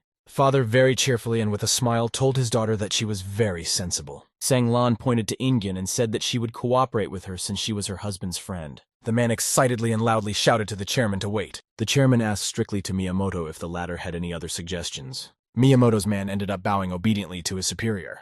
The father asked his daughter sternly, "Is it really true what she told him?" Sang Lan said that Director Miyamoto wanted to prevent them from entering the company by interfering in the negotiations. The man sternly told Miyamoto that there would be a director's meeting tomorrow. All decisions made earlier would be null and void. Cao Gai was very much startled and amazed by the chairman's words. The man sternly covered at the director Miyamoto to apologize to them. After that, the chairman looked sternly at his subordinate and asked, "Doesn't he want to apologize?" Miyamoto man was very much startled. He realized that he would have to apologize. After that, Miyamoto obediently bowed and apologized to the protagonist and Ingyan. The chairman and her daughter sat at a large table across from the protagonist. Ife stood up and told his companions that they needed to finalize the deal now. After that, the Blade Lord took Shu's hands and said that they would have a pleasant cooperation. Injin looked at the woman across from her with excitement and interest. Sang Lan said in a pleasant voice to her companion that they would see each other more often now. Shu Yingying replied excitedly to the woman that the woman was completely right. The woman turned to the protagonist and told him to come over to her. Shu Yingying's girlishness was calm and silently stood next to the woman. Zhang Yuan turned around and saw that the main character had disappeared somewhere very quickly. On the other side, the girl cop Lin apologized to Ingyan for being very impulsive. Ife told the girl in an excusing voice that it was unexpected bad luck. Ingyan told the guy conciliatingly that she forgives him since he helped solve the problem. Afterward, the boss asked her subordinate to let her know next time it happened. The protagonist cheerfully confirmed to his boss that he would. Afterwards, the guy asked his girlfriends to go out to dinner. Suddenly, a schoolgirl approached him. A girl with green hair shoved the protagonist as she walked by. Thereupon the schoolgirl said menacingly to Ife to watch where he was going. The protagonist quietly apologized to the girl. She seemed suspicious to him. The girl cop Lin thought grudgingly, Ife is so always flirting with someone in public. Suddenly the cop girl heard some suspicious noise from the side. A group of suspicious men stood around the protagonist. They were planning something. The girl cop told the guy excitedly that something was wrong here. Ife replied warily to the girl that he knew everything. The guy looked around carefully. Some gun-toting, glasses-wearing militant shouted Li Yifei's name and lunged at the protagonist. Then the man shouted the name of Tianzhu and drew his gun, preparing to shoot. The protagonist reacted in time. He grabbed his boss to protect her. The girl from Fright couldn't even say anything. She looked away fearfully. Some guy with a bomb on his belly shouted cheers for the Cult of Truth Mamu. The protagonist was very much taken aback by the sudden appearance of a suicidal man. There was a very big explosion. It hit all the people around them. There were a lot of bodies lying around after the explosion. The protagonist shouted the name of his boss, Ingyan. Ife shouted excitedly to his boss, Yingying, "Is she all right?" The girl cop Lin ran excitedly. There were footsteps. Several people approached the protagonist. Ife calmed down a bit. He looked sideways at the strangers. Out of the clouds of smoke appeared already familiar to the guy, a schoolgirl with green hair and some stranger with a sword. The girl was holding a huge metal ball on a spiked chain. The protagonist calmly and a little surprised asked the strangers who they were. The schoolgirl, together with her companion, looked at the protagonist in silence. The girl cop said frightened that the strangers looked like terrorists. Ife said sternly to Lin him to help him get the Injun girl to the hospital. The guy gave the cop a menacing look and said she should listen to him. Lin realized she would have to comply and told if she would do anything. The girl cop grabbed the unconscious girl and told the protagonist to be careful. Ife told Lin to leave. He also added that he would deal with the strangers himself now. The protagonist looked menacingly at the assassins and called them garbage. The schoolgirl prepared to use her metal ball against the guy. The girl swung around and launched a huge ball in the direction of the protagonist. The balloon flew at high speed towards Ife. The schoolgirl couldn't hit it. The protagonist was able to grab the flying balloon and hold it with his hand without any problems. The schoolgirl was very much amazed that her weapon didn't damage the Ife in any way. There's a guy with a sword at the side of the main character. He's pulling it out of its sheath. The guy wanted to strike his opponent with his sword with a huge swing. After that, the attacker was very surprised. He realized that the protagonist was not hurt in any way. Ife stood and calmly held the metal ball in his hands. He prepared to attack. The girl and her colleague were very surprised. They realized that they had not been able to defeat the Ife right away. The protagonist grabbed the sword and chain with his hand. He yanked and pulled his enemies towards him.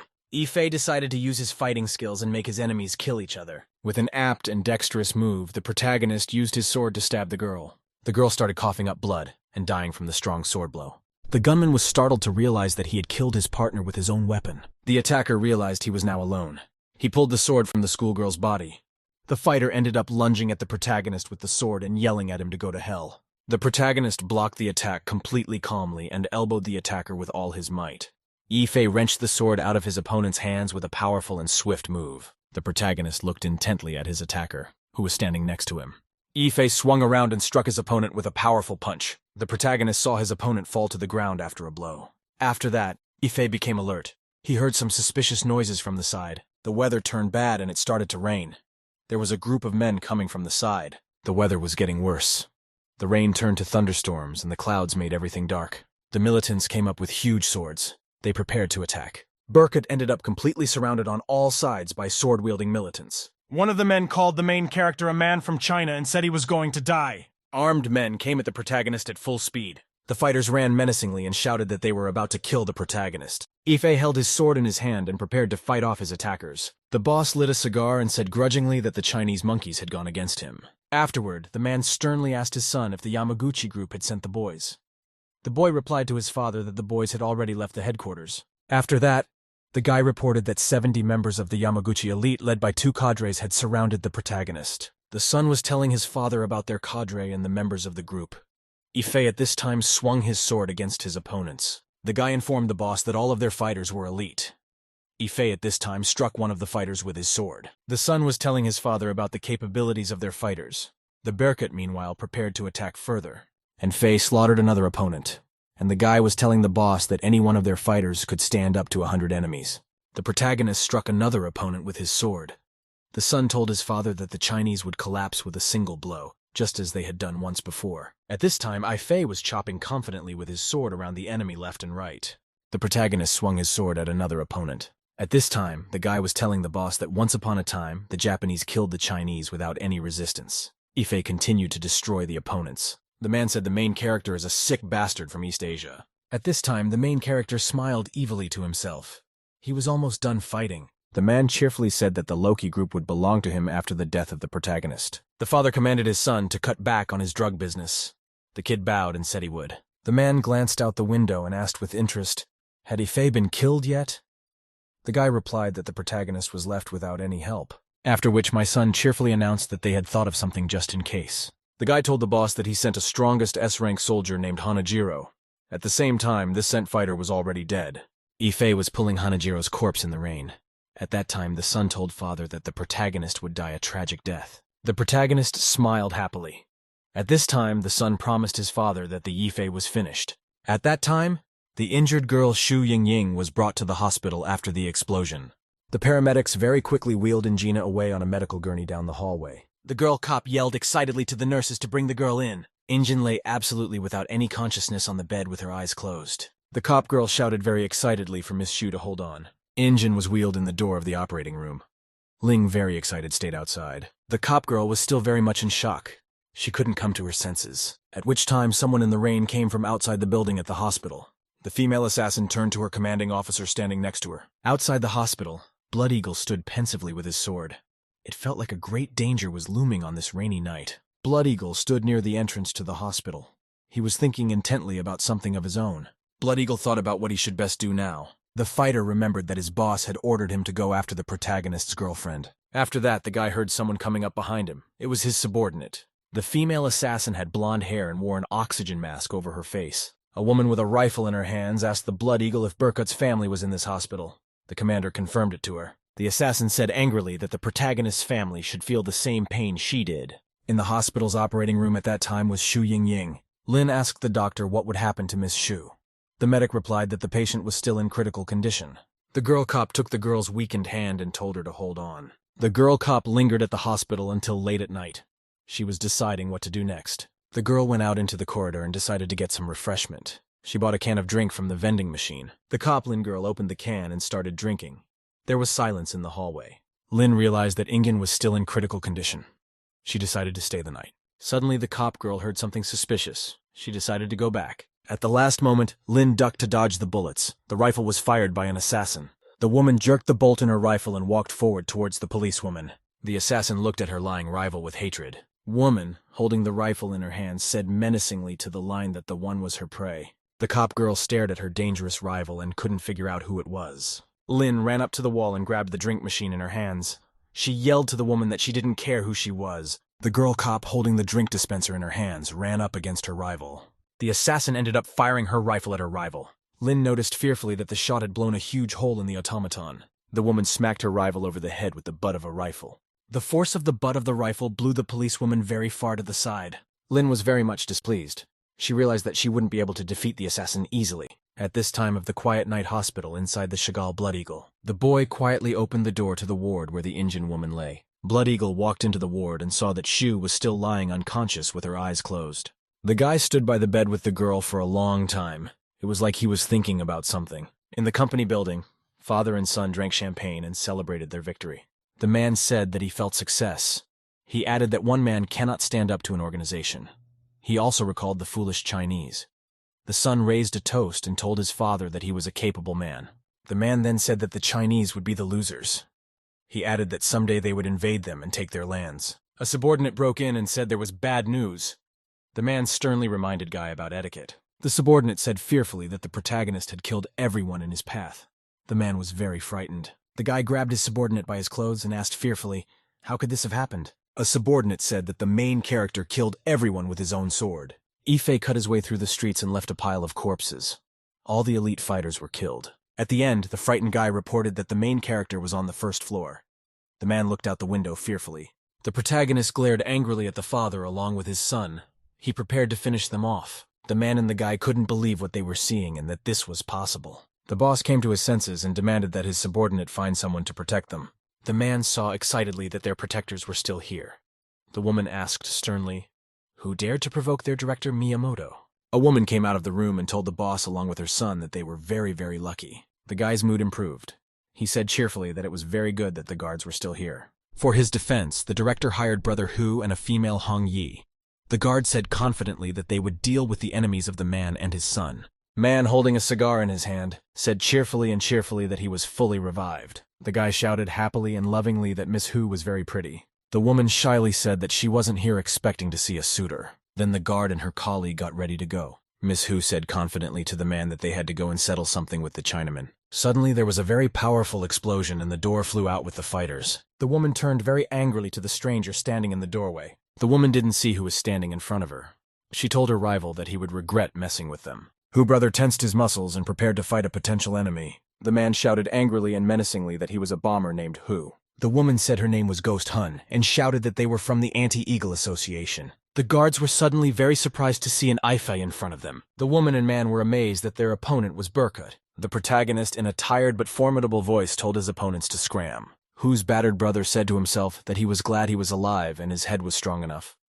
The beaten woman was lying on the ground. The man angrily commanded the remnants of his subordinates to kill the protagonist. Ife walked over and shoved the fighter who had run up to him aside with his hand. The protagonist confidently walked forward and left a bunch of neutralized guards behind him. Ife found himself in front of a huge armored door. The man on the radio said that Ife hadn't expected his door to be made of steel. Then the man angrily shouted that the protagonist would die because he went against them.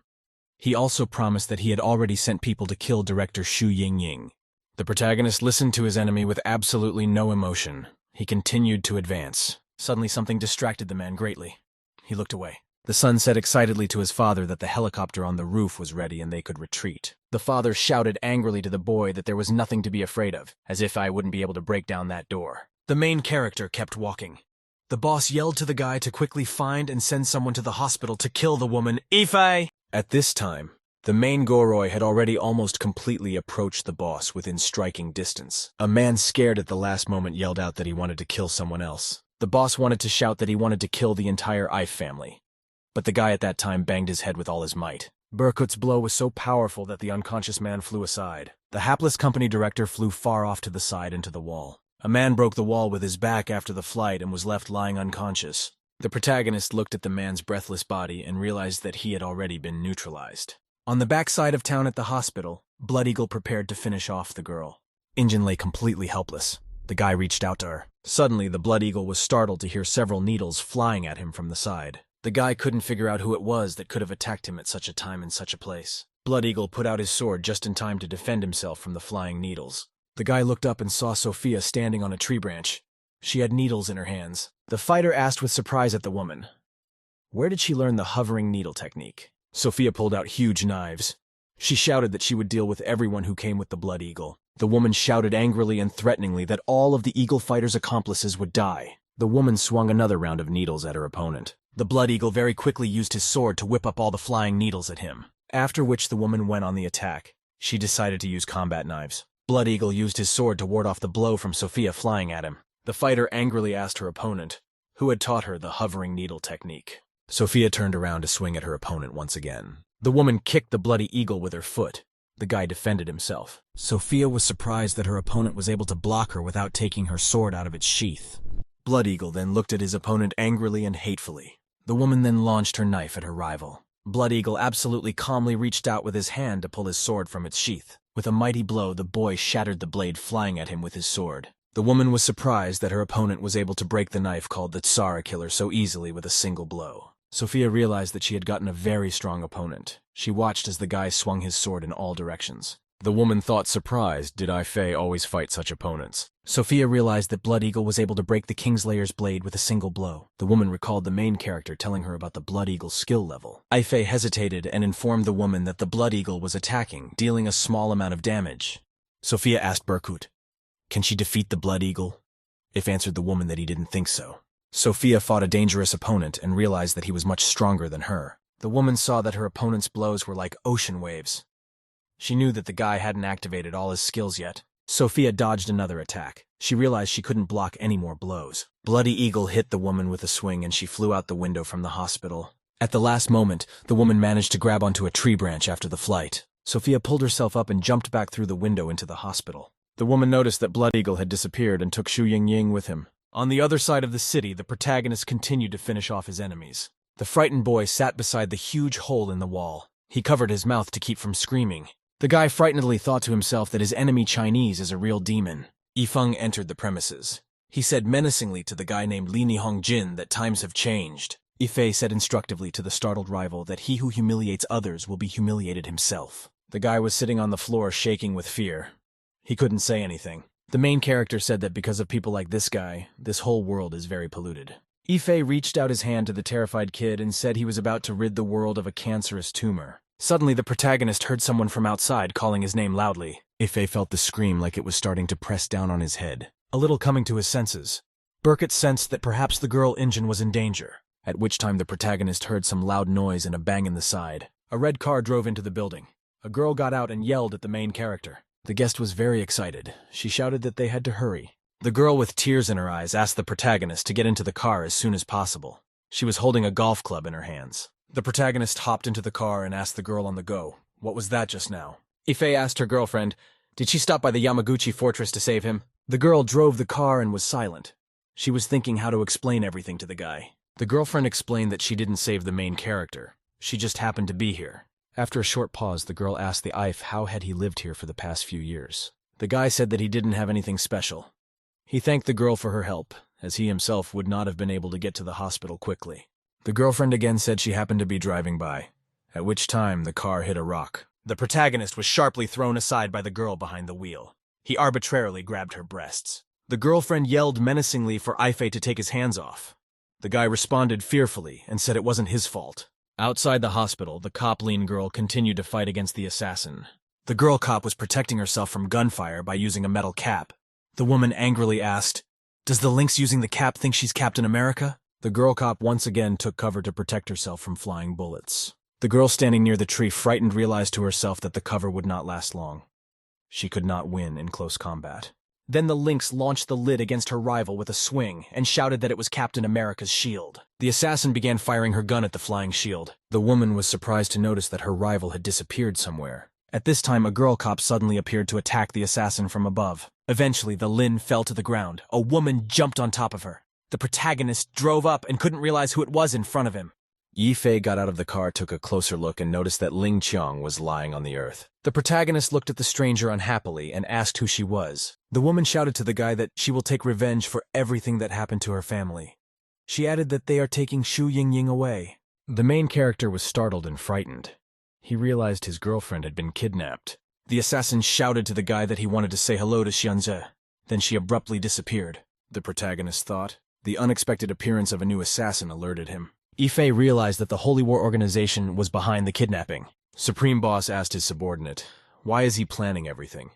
He said the protagonist could have been killed right away. Xianzi retorted that Ife could escape unless a couple thousand bombs were dropped on him. Afterward, the warrior revealed that he took the main character's family hostage for that reason, at which time one of the boss's underlings brought the girl up, holding her in his arms. One of the subordinates put the unconscious Shu Yingying girl on the floor. The Supreme Boss told the warrior that he was interested and to continue. The warrior explained to his boss that he had to stop acting in only one pattern. It was the bloody eagle and the woman. Xianzhe reported that he had brought 2 royal soldier-level masters with him. Also, the warrior said he brought a Hell-Nose fighter who had level S. Xianzhe narrated that he had also seen off the respected Sun family and the one-armed lord. After that, the warrior wanted to address the Supreme Boss with something very important. To add importance to the moment, Xianzhe reached out to his boss. Xianzhe called the boss a saintly father. The boss was playing at the board at the time. Xianzhe promised confidently to the cult leader that this ambush would definitely kill Burkut. The cult leader cheerfully said that he wanted the female protagonist to be the victim. The next day, a flight carrying passengers arrived at an airport in Japan. A man in beachwear accompanied by a woman stepped off the plane. Shu Zhengguoman said to his companion, excited that they would surprise Ingen. Shu Zhengguo's man was very funny. He imagined realistically how surprised Ying Ying would be upon their arrival.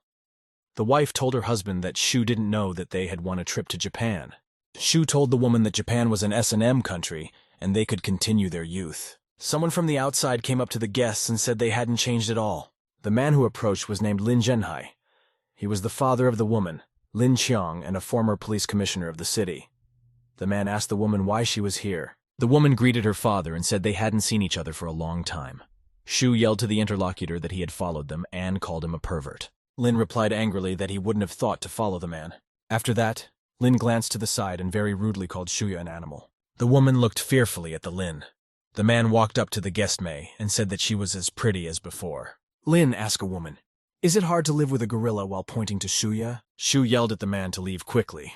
Lin replied that he didn't understand how a Mei girl could live with Shu. The man excitedly recalled that Mei's girl was a good one with special hobbies. As a young girl, Mei was a good and diligent student and an athlete as well. Shu remembered his wife. She had very strong S&M tendencies. The man thought to himself that his girlfriend really did have some special hobbies. Shu told her opponent that they were really married and Lin lost. Afterward, Shu told the interlocutor that his daughter had found a good husband and they would soon be married. Lin was very surprised after hearing such words from Shu. The Ling man said seriously that he had come to see his future son-in-law as his daughter was also getting married soon. Shu asked his interlocutor in surprise, what kind of fool would be willing to marry his gorilla-like daughter? Lin told his interlocutor that he was talking nonsense. He wanted to say something about his daughter's boyfriend. Lin said that his daughter's fiancé was very outstanding. The protagonist at this time stood with his girlfriends and coughed with all his might. The girlfriend asked the guy if he was okay. Yifei replied that he had a slight cold. Lin told the main character that they had failed, at which time a girl approached from the side. She addressed the protagonist and called him her husband. A girl in a national costume and carrying a sword, and asked what happened here. The protagonist standing on the street, surrounded by his 3 girlfriends. Yifei has the girl Reiko's help to find out where his acquaintance Injin is. The girlfriend asked the policewoman, "Who is this woman Injin?" Lin replied that it's about the wife of the main character. Reiko said with surprise that Ingen was her husband's woman. After that, the girl knelt down and told Ive to be calm. She would agree to all his requests, no matter how many women he had. The protagonist asked his girlfriend not to call him her husband. At this time, the girl was prying the prehistory of Injin from the policewoman. That's when the policewoman's cell phone rang. At the same time, the girl was still standing in front of the Lin. Lin was surprised that her father had made it to Japan. She said she didn't have time to pick him up today since she was on a date. The father told his daughter that he wanted to see his son-in-law very much. The girl replied that she was busy and they would talk tomorrow. The man was unpleasantly surprised by his daughter dropping the phone call. Next to the whole conversation, a woman named Mei and her husband Mr. Shu listened attentively. After some time, the protagonist and his companions arrived at the headquarters of the truth cult, Momu. Ife and his girlfriends went up to the 4th floor in the elevator. The doors opened. There was a massive explosion and the force of it blew several people apart. Yifei asked sternly, "Where is Xianzhe?" and demanded that he be brought to him. One of the cult followers menacingly asked the guest, "Who was he? How dare he break in here?" The cult members were unhappy about being disturbed by strangers. At that time, someone's heavy footsteps sounded, towards the protagonist, his companion. The chief members of the cult showed up. Takasa, a huge and fat man, told the guests that they had no right to see Xianzhe. The protagonist told his rivals to get the hell out of here. The leader shouted to his underlings to kill the uninvited guests for the cult leader. A female, Sophia, suddenly appeared, and she used battle needles to strike a huge number of cult members. The warrior told the protagonist to go to the top floor. She'll deal with the others. Ife gave a grateful look and told Sophia that he was leaving the rest of the competition to her. At the same time, on the street, a manlin arrived at the building where his daughter was supposed to be. Shu was standing next to him. He was surprised to tell his interlocutor that he was actually tracking his daughter's phone. The former policeman said his GPS locator shows that Lin Qiang is in the building across the street from them. Shu said thoughtfully to her interlocutor that it is not good to interfere very much in the affairs of their children. Lin replied calmly that he was just looking after his daughter. He suggested that the man watch his son-in-law. The men sat down on a bench and sat in silence for a long time. Lin turned to his interlocutor. The former policeman asked Shu what kind of person his son-in-law was. Shu dreamily said that his son-in-law smoked when they first met, but he did a lot for his daughter. Lin added that a big coincidence happened, and his future son-in-law is also willing to do anything for his daughter. Shu said in a thoughtful and sad voice that the daughter had grown up and it was hard to keep her. An old man came up from somewhere and said that Shu was correct in what he said. The stranger sat staring in amazement at the two men in front of him. Shu asked the stranger who he was. Lin asked the old man if he belonged to the Japanese Yakuza. The old man told the interviewers that his daughter ran off with some asshole. Shu said thoughtfully to the interlocutor that they all have very poor parental hearts. Shu asked thoughtfully, what kind of guy could it be that's so lucky? Yifei at this time was quickly running through the building with his companions, jumped out from around the corner with guards with machine guns and yelled at the guy to stand. The Reiko girl grabbed her sword and told her friend she could handle it herself. At that time, the militants opened fire with machine guns. The girl ducked. Reiko then kicked her feet off the ground to strike her opponents in midair. The Reiko girl turned in flight to protect herself from the flying bullets. Then the Lord of the Blade chopped down the standing fighters with her sword. Reiko shoved her sword back into its scabbard after a successful battle. The girl felt some heavy and dark magical aura near the door. Reiko told the main character to go up first. She didn't want to interfere. The girl said excitedly, there was a holy sword warrior waiting for her inside the door. The protagonist shouted to his girlfriend to be careful. Reiko replied to her boyfriend not to worry. While on the fourth floor, Sophia continued to battle against her opponents. Takasa swung his fist to strike the woman with the first blow. Takasa suddenly slammed his fist into the floor. There was a shockwave. The woman crouched down and prepared to fend off the attack. She eyed her opponent carefully. Suddenly, very quietly from behind Sophia, Izumo appeared to catch her off guard. The woman with all her might very quickly bounced aside and launched the needles at the Izumo. Takasa stood with his colleague. They looked at Sophia carefully. The woman looked at her dangerous opponents with great excitement. Takasa called his coworker a baby and yelled for him to act. Izumo yelled back that he shouldn't call him that. The girl jumped up to attack Sophia in flight.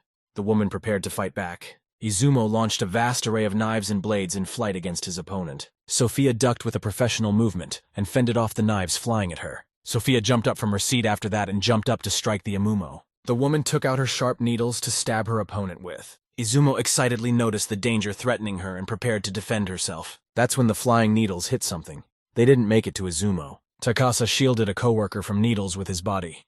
He shouted that he would block everything. Sophia thought her opponents attacked and defended very coherently, as if they were one person. Sophia looked closely at her opponents. She needed to do something immediately. The woman realized that her opponents were like a spear and shield attacking and defending at the same time. Sophia realized she would have to use her secret weapon. The woman remembered her teacher telling her about the daggers of the dead King Hassan. Sophia is told by her teacher that she is the most outstanding in the young generation, so she receives daggers on behalf of King Hassan. The woman knew that after she pulled out the daggers, she had to be sure to commit murder. Sophia, with dagger in hand, sped up and lunged at her opponents. The woman opened fire on her opponent with the powerful weapon in her hands. The Takasa man showed up just in time to protect Izumo. He was completely calm. Takasa was able to shield the guy with his body from the projectiles flying in his direction. Grozny's 11th man said no one could go against him. He called himself a Takasa scorer. Sophia's woman was terrified. She realized she couldn't just overpower her opponents. While on the back of the building, the protagonist prepared to fight. Against Ifei and his girlfriend, a huge bunch of sword fighters gathered. The bandits shouted that they would kill the protagonist to avenge the death of director Miyamoto. The protagonist tiredly said that this would definitely never end. The cop Lin girl told her friend to go and rescue Ingen. She will deal with the militants herself, Yifei said contentedly, leaving the opponents for Lin. He thought to himself that the girl cop had grown up. The girl cop looked at the guy and decided that although he was older than her, he could hardly take so many people. Lin bravely lunged at her opponents and said such situations should be handled by professionals. One fighter swung his sword to strike the policewoman. She quickly dodged. The lad swung his sword sideways to knock the Ling with a swing. The cop girl flew up from the run-up and grabbed her opponent's head with her legs. After that, the Lin threw the guy to the ground and grabbed his neck with her legs. The girl felt several more men with swords approaching her from behind. Lin kicked another attacker in the face with a huge swing of her foot, after which the girl cop started kicking the other gunmen around her. Lin was very timely in using her baton in time to fend off the sword strike from behind on her back, after which the girl cop started beating the attackers with her baton. The girl fought back with powerful blows and managed to defend herself in time. Suddenly, someone came at Lin from the side with a sword. She barely dodged. The cop girl realized that there were a lot of rivals around her. The fighters looked at the Lin girl with great attention and desire. One guy yelled to his coworker that there was a very pretty girl in front of them. Lin swung her baton and shouted to all the attackers that they're assholes. Then she swung her baton at her opponents and shouted at them to go to hell. The baton flew at high speed and struck the standing militants with a swing. Gang members were falling from a building window down to the ground from a great height. At this time, there were men Shu and Ingen standing on the ground near the building. They heard a suspicious scream. The Shu man looked at the martial artists who had crashed from the fall with surprise and asked, "What happened to these guys?" Shu said in surprise that the fallen guys might have committed suicide. The girl cop Lin continued to fight and repel the attack of the militants. Suddenly, one of the guys was surprised by the appearance of a special warrior. The fighter in the green sweater menacingly told his colleagues to move away from him. The evil Mr. Hell-Nose's rank shouted for the ling to be provided for him. The militants were very happy to see the nose of hell.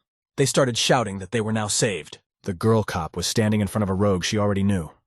Someone shouted that Hell-Nose had defeated the leader of the ferocious tiger, Joseph. The lynx very viciously struck Hell-Nose with her baton with a swing. The rest of the militants were scared and downcast when they saw that Hell-Nose had been neutralized so quickly. Lin asked the crook very sternly, "What is he doing here?" The crook replied that he needed to talk to her. Afterwards, Akuanan angrily said that he had information about drugs. He asked the girl cop to play along with him. Lin agreed. Hell-Nose then tapped the other girl in the face and said he would ignore the fact that she was from China. The cop girl slumped sideways from the blow without any resistance. After a powerful blow, the girl cop lined the wall and flew far away. The girl picked up the fire extinguisher and opened it to make foam. The guy asked, "Did the line think that this smoke could stop him?" The fighters rejoiced en masse that Hell-Nose was beginning to win. They shouted and cheered him on. The crook shouted to the side. The Lin should already be starting to realize his mistake. The girl cop crept up quietly and asked the crook what he was doing here. AKU An said excitedly that he knew where the drug warehouse was located and the transportation route. The girl cop demanded that the guy tell her where it was. Akuan drew a route on the floor and talked about the warehouse. He said that the drugs were transported by the Huayang company. The girl cop remembered that the company belonged to Ingen. At this time, one warrior with a sword ran up and shouted that he wanted to help Mr. Hell-Nose. The cop Lin girl barely managed to dodge another sword strike. Lin grabbed her war club and prepared to defend herself. AKU An slammed his hand down on the guy's head, knocking him unconscious. The gunman started running up to help Hell-Nose. He shouted that he still needed more men to help him. Akuan said he knew who was using Ingen Company to transport drugs to Japan. Lin listened to him carefully. Two guys approached. They watched in amazement as Hell-Nose spoke calmly to the policewoman. Akuan grabbed one of the militants and said it was all the fault of the CEO of Tsao. Girl cop Lin disarmed another bandit and asked, "Is KO really the culprit?" AKU An said very meaningfully that the Sun family was also involved. The main character opened the big door, behind which was the big boss. Ifei was completely alone. He walked through the open door and saw his enemies in front of him. At the table sat a warrior and next to him the cult leader. The woman was guarding the bound Ingen girl.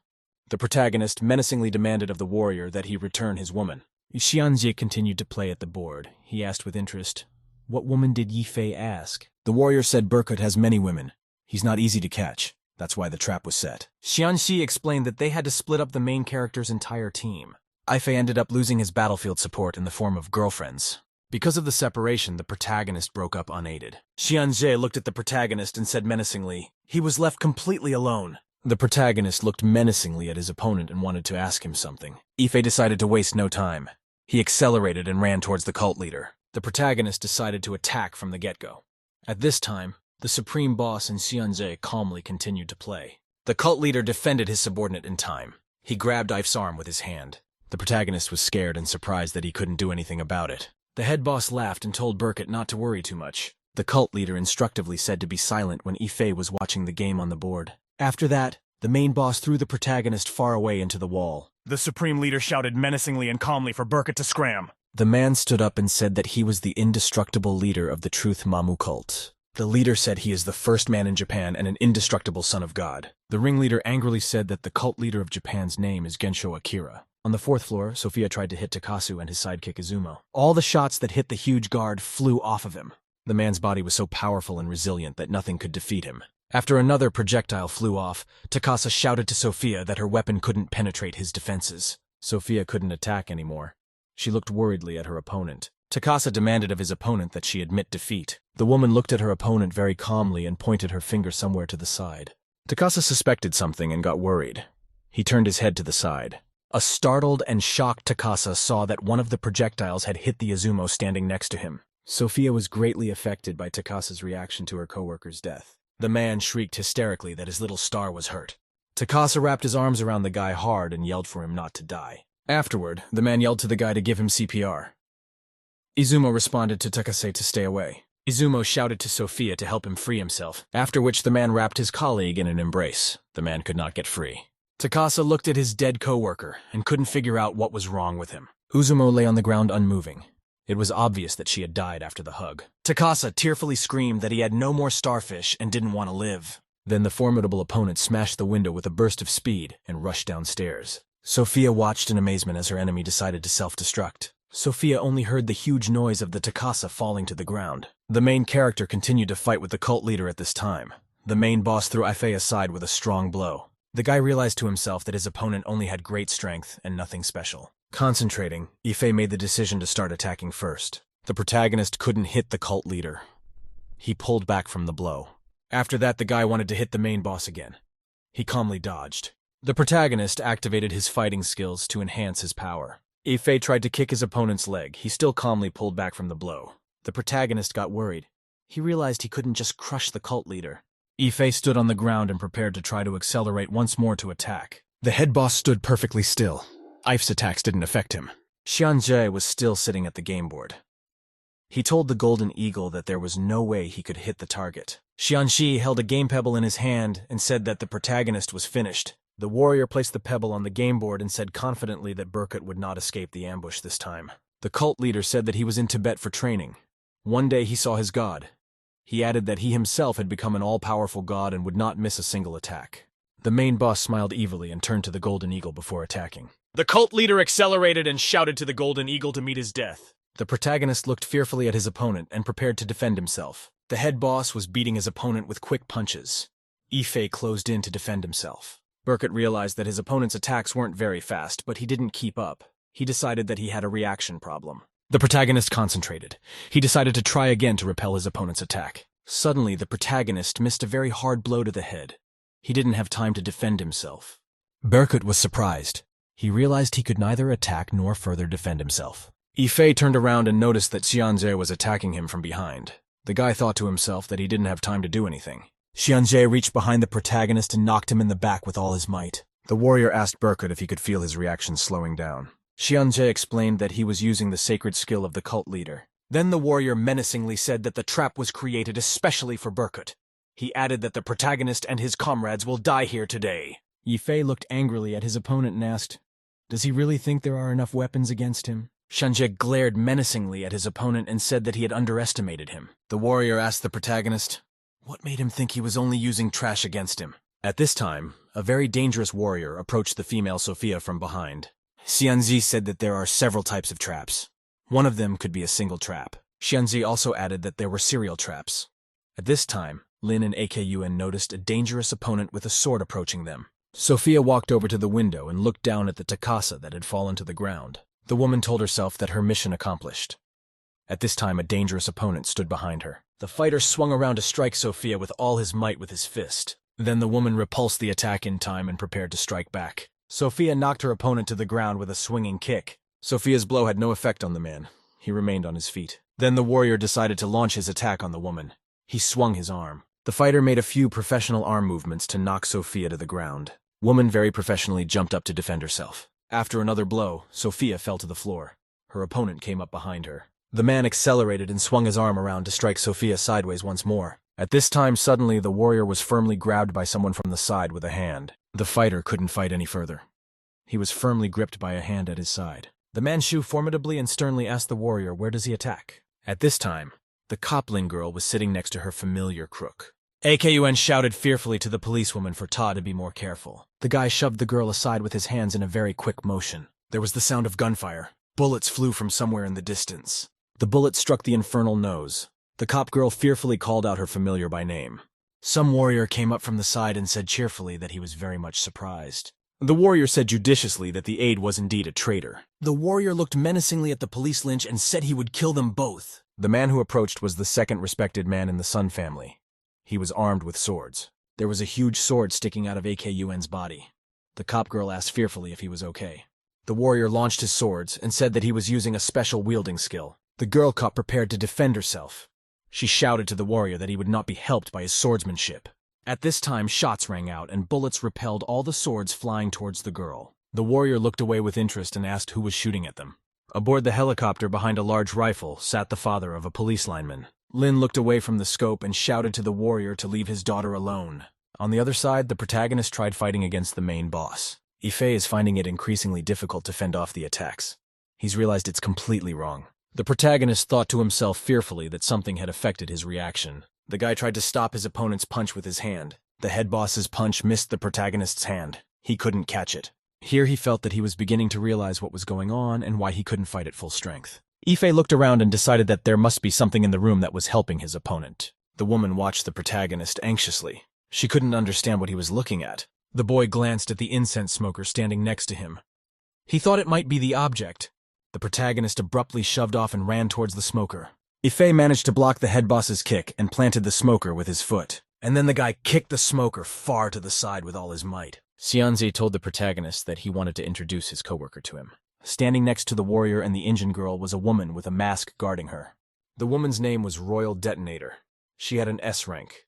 The woman told the protagonist that it was time to pay for her family's blood. The protagonist looked at the woman in front of him with great excitement and surprise. Xianze pointed at Ying Ying and asked Berkut, "Does he really want his woman to be killed?" The warrior said Berkut can't stand a woman's tears.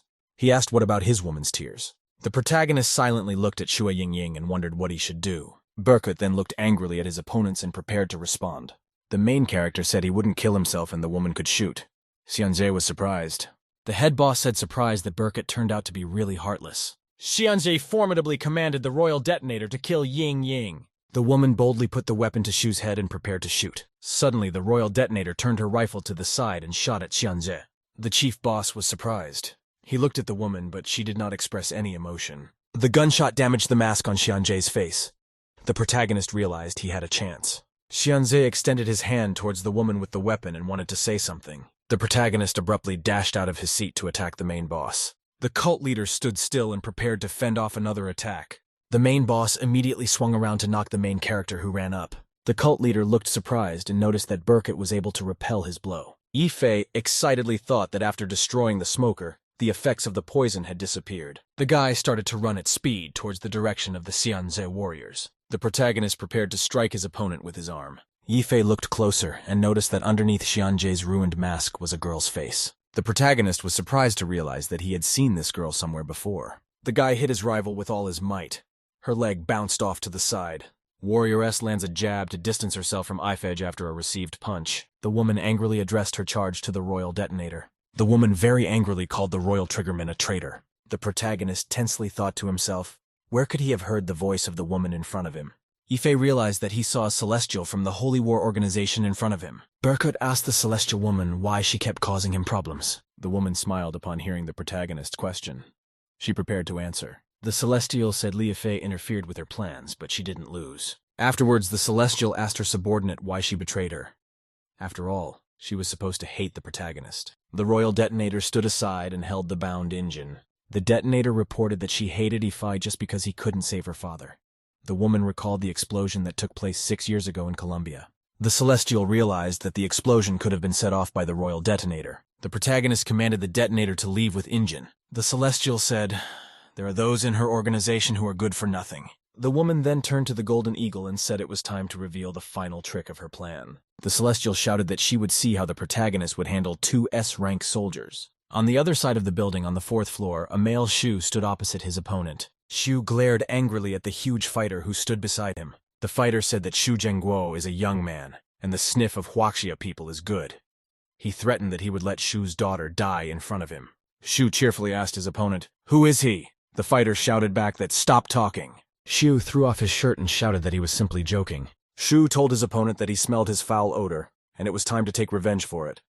The fighter replied menacingly that he was no longer the same. Sophia, lying on the earth, watched the fight between Shu and his opponent. She didn't know what kind of people were in front of her, and realized she was being sneakily attacked. Taking a closer look, Sophia realized that Shuya had a good level of chinna skill. The woman noticed that Shu was able to surpass the ordinary royal soldier.